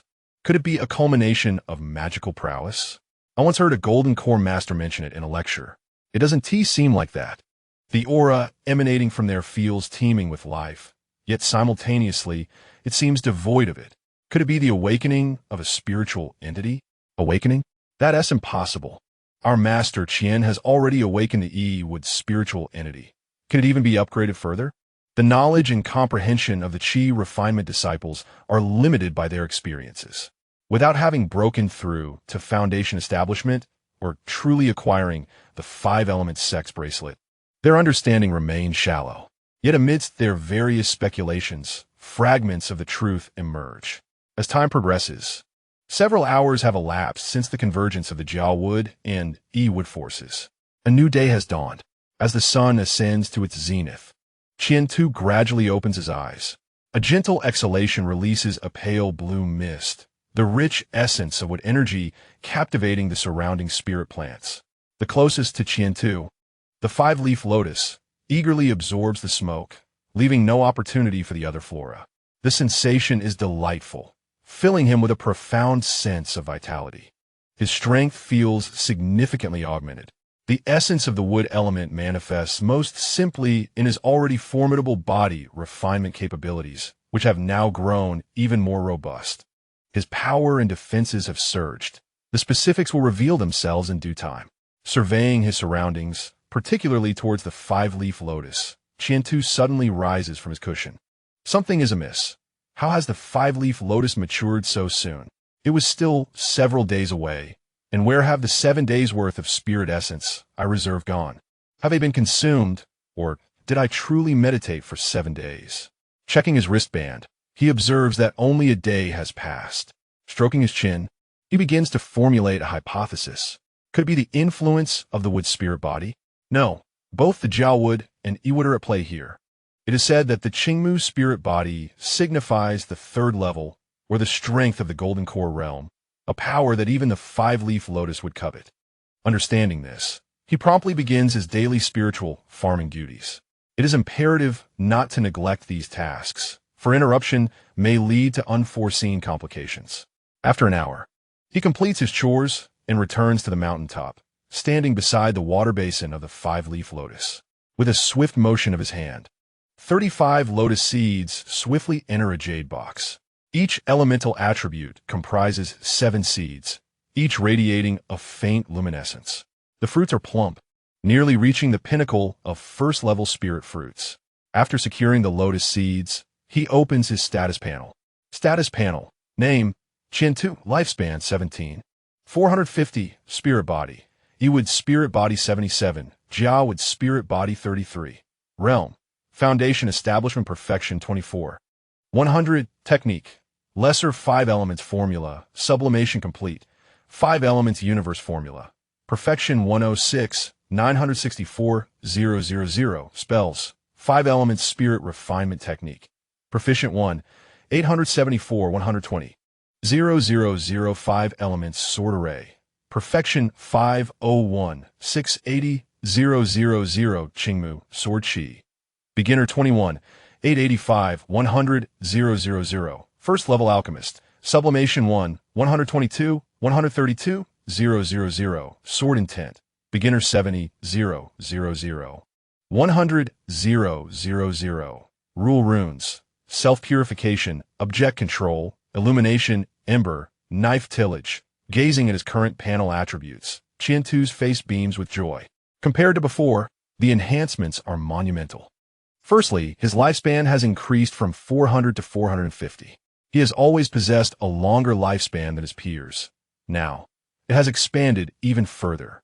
Additionally, due to the awakening of the Jia Wood spirit body, the progress of the Yi Wood spirit body has surged by nearly 30 points, saving him a considerable amount of time and resources.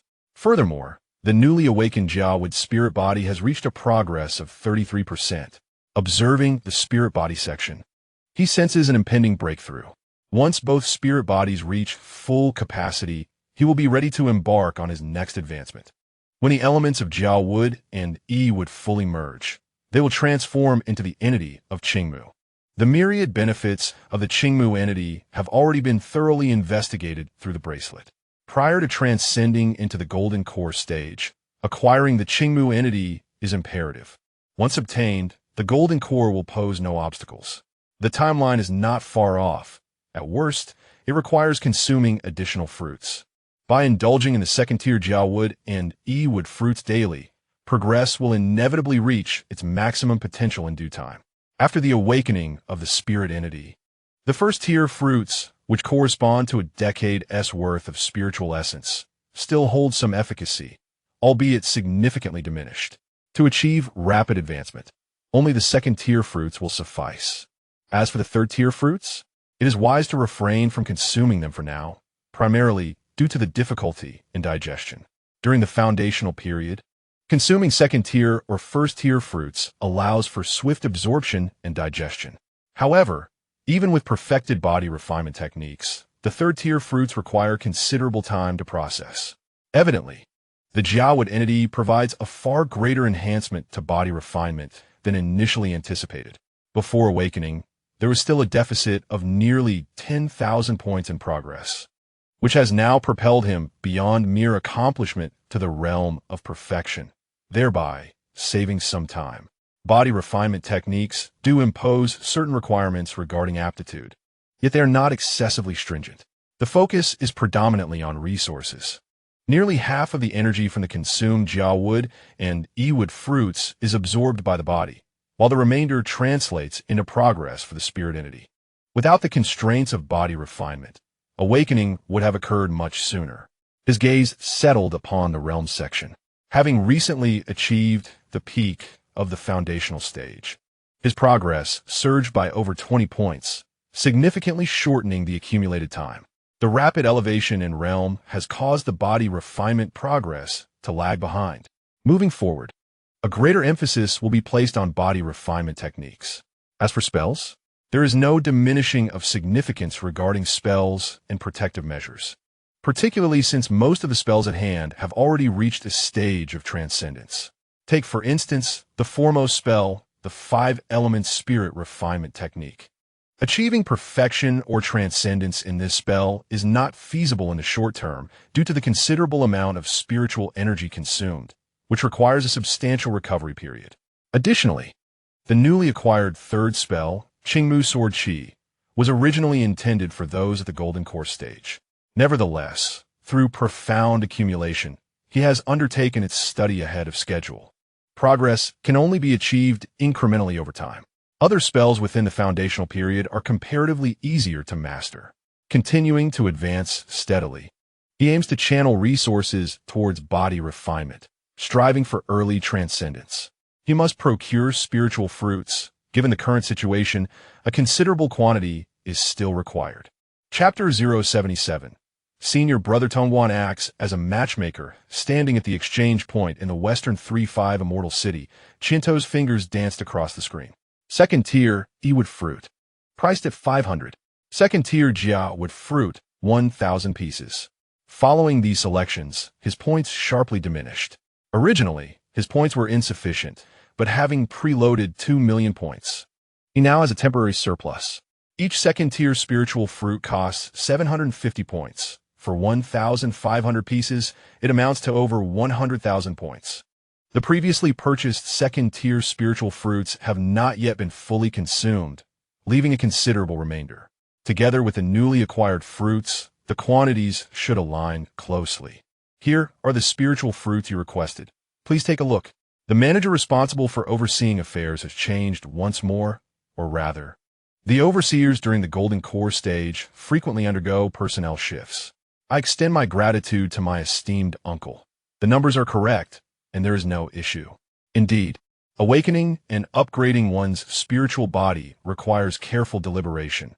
Without absolute certainty, one should not hastily undertake such endeavors. As the Golden Core overseer imparted their final words of caution, I expressed my gratitude for the sage advice. Departing from the exchange point, I glanced at the sky, noting that there was still some time before dusk. To return at this hour seemed a bit wasteful, so I decided to explore the celestial city. I had yet to truly wander and take in the sights during my recent stay. Resolute in my decision, I headed straight for the bustling commercial street. In a certain area of the western third ring of the city, shops were abundant, offering a plethora of products. Come and take a look at the freshly harvested treasures of the sea. If you see something you desire, seize the opportunity swiftly. Only 9 spiritual stones to take home. The cries of street vendors echoed, their wares dazzling in variety. The throngs of people created a mirage for Qian too, suggesting that this was not a celestial city. but rather a realm of mortals. Were it not for the items on display, glimmering faintly or radiating potent spiritual energy, this place could easily be mistaken for a mundane marketplace. As I strolled and observed, I couldn't help but notice that many of the items for sale were unfamiliar to me. The marine specialties were particularly intriguing. How much for this pearl? I halted in front of a shop near the corner of the street, where an array of pearls captured my attention. Ah, a discerning customer. These are treasures of the sea, found only in the depths of the ocean. The smaller ones, certified as first-grade pearls, are priced at a mere 10 low-grade spiritual stones each. The larger ones, classified as second-grade pearls, are available for 1,000 low-grade spiritual stones. The price was not trivial, given that these were marine specialties. Their use by land-bound cultivators remained uncertain. However, their appearance was undeniably extraordinary. The smaller first-grade pearls were remarkable enough, but the larger second-grade pearls were quite impressive, measuring approximately 2 inches in diameter. The pristine pearls shimmered with delicate blue light. Upon scanning with my spiritual sense, I detected that the pearls were imbued with water, attribute, spiritual energy. But wait, was there something more? I focused intently, but remained silent for a while. My contemplative demeanor did not seem to annoy the shopkeeper, who patiently awaited my response. Once I withdrew my spiritual sense, the shopkeeper spoke again. Dear customer, may I inquire if you possess any knowledge regarding the properties or uses of these pearls? If you can enlighten us, our shop shall grant you a substantial discount. In fact, I might even be inclined to gift you some of these pearls. Though the shopkeeper's words reached my ears, I did not take them to heart. Is this all there is for second-grade pearls? I inquired. There are more. These were all acquired from the battlefield, and we have a large stock in our warehouse. Perhaps you might consider a collaboration with our shop? Judging by your demeanor and attire, you are likely a disciple of the Five Elements sect, as is our shop's owner. The shopkeeper endeavored to ingratiate himself, seeking to unveil the mysteries of the pearls. Yet, regardless of his words, Qian Tu remained resolute, unyielding to his charm. I desire 100 second-tier pearls, he stated, indifferent to their purpose, intending to discern their value through his own research later. Faced with Qian Tu's unwavering stance, the shopkeeper could only respond with disappointment and acquiescence. Soon, the transaction for the 100 second-tier pearls was completed, and Qian Tu departed immediately after the purchase. Once Qian Tu had distanced himself, several young men emerged. Shopkeeper, shall we pursue him? One inquired. If you seek death, do not involve me. That customer is remarkably young, possessing an aura that rivals our master. Provoking such an entity could lead to an unknown demise, replied the shopkeeper. Indeed, you speak wisely. But should we report the pearl transaction to the master? The young man's suggestion prompted the shopkeeper to ponder deeply. After a considerable pause, he finally spoke. I shall inform the master, but we must refrain from further involvement in this matter. Understood. Meanwhile, Qian Tu meandered about, acquiring whatever caught his eye without hesitation. With ample funds at his disposal, he was willing to procure second-tier items, provided their prices were not exorbitant. Days passed, and 6 days later, within the West Sanwu Immortal City, in the 34th cave dwelling, Tong Guan slowly opened his eyes after solidifying his cultivation. As his eyes fluttered open, 2 beams of golden sword light erupted forth. Having spent these days stabilizing his cultivation at the early golden core stage, he felt secure with no risk of regression. Relishing the powerful spiritual energy surging within him and the second-tier golden core in his dantian, Tong Guan burst into joyous laughter. At last, I have broken through to the golden core realm. It was no easy feat. After reveling in his triumph, he activated his wristband, responding to the myriad congratulatory messages. After a considerable time, he concluded his replies and, once everything was settled, hastily returned home. His arrival instantly sparked joy among the many ladies present. Husband, you have returned. Congratulations on your breakthrough to the golden core realm. Dear husband, longevity is now within reach. We celebrate your achievement. The warm accolade from the ladies greatly pleased Tong Guan. As he recounted the events of the past few days, the eldest lady suddenly interjected, Husband, I have a distant niece who is said to possess exceptional cultivation talent. She has recently achieved perfection in chi refinement. Might I speak to you about her, perhaps to add her to your household? Upon her words, spiritual energy transformed, conjuring an image of his distant niece. At the sight of the ethereal depiction, Tong Guan's eyes brightened. What a charming young lady, especially her demeanor, which exuded a gentle and docile grace. However, she was not to his taste. He preferred those of more maturity. Perhaps not. Has your niece not joined a sect? He inquired, shaking his head as he embraced the eldest lady. It is unfortunate. There was an opportunity this year, but the impending war with the sea tribes and demonic cultivators delayed matters. How old is your niece? She just turned 15 this year. Too young. She does not fit my preferences. Then, dear husband, could you introduce her to someone? With so many outstanding individuals in the sect, surely one could protect her. Introduce her to someone? Reflecting on the recent experience of ethereal painting, Tong Guan's mind was filled with various contemplations. Superior talent. However, external assessments may not be entirely accurate. The aptitude for cultivation requires reevaluation. Additionally, age must also be considered. Who should I introduce to him? Opening his wristband, he glanced at the friends list. Those at the Golden Core and Nascent Soul stages were immediately dismissed. At such elevated levels, marriage or finding a companion necessitates either closely matched cultivation levels or unique physical attributes. The distant niece of the matriarch simply did not meet the criteria. Yet, among those at the foundation, establishment, and chi refinement stages, there was a possibility. Qian Shidi, are you in need of a woman? Just say the word, and I shall personally deliver one to you. I guarantee your satisfaction. Chapter 078. Turmoil and the arrangement to meet atop the Dongshan Peak. Qiantu's face was a canvas of disbelief. With the wristband activated, information flickered before him. The message from senior brother Tong Guan left him at a loss for words. What did he mean by just say the word and he would send a woman? The guarantee of satisfaction felt eerily reminiscent of a scene from a movie he had seen in a past life, as if a long-buried memory was assaulting him. Although he felt an inclination to refuse, he could not fathom why his heart was stirred with excitement. At 17, in the realm of mortals, he was already of marrying age. Among cultivators, age was even less of a concern. Should he give it a try? This thought sent his heart into a whirl. Was it a sign of maturity, a desire for companionship, or merely the awakening of youthful passions? Taking a deep breath, he endeavored to calm his restless spirit. Gradually, his formidable mental fortitude quelled all distractions. Had senior brother Tong Guan concluded his meditation? Was he being too hasty in introducing a woman? Perhaps it would be wiser to meet another day. After much deliberation, he finally responded. On the other side, upon receiving the reply, Tong Guan instantly broke into a knowing smile. Rest assured, she is the distant niece of my matriarch, and I assure you will be pleased. How about this? Tomorrow morning, come to my place, and I shall make the introduction. Do not leave your senior brother waiting. With an extensive message sent, Tong Guan made it clear that Qiantu had no option but to comply, taking charge to finalize the arrangement. After sending the message, Tong Guan turned to the matriarch.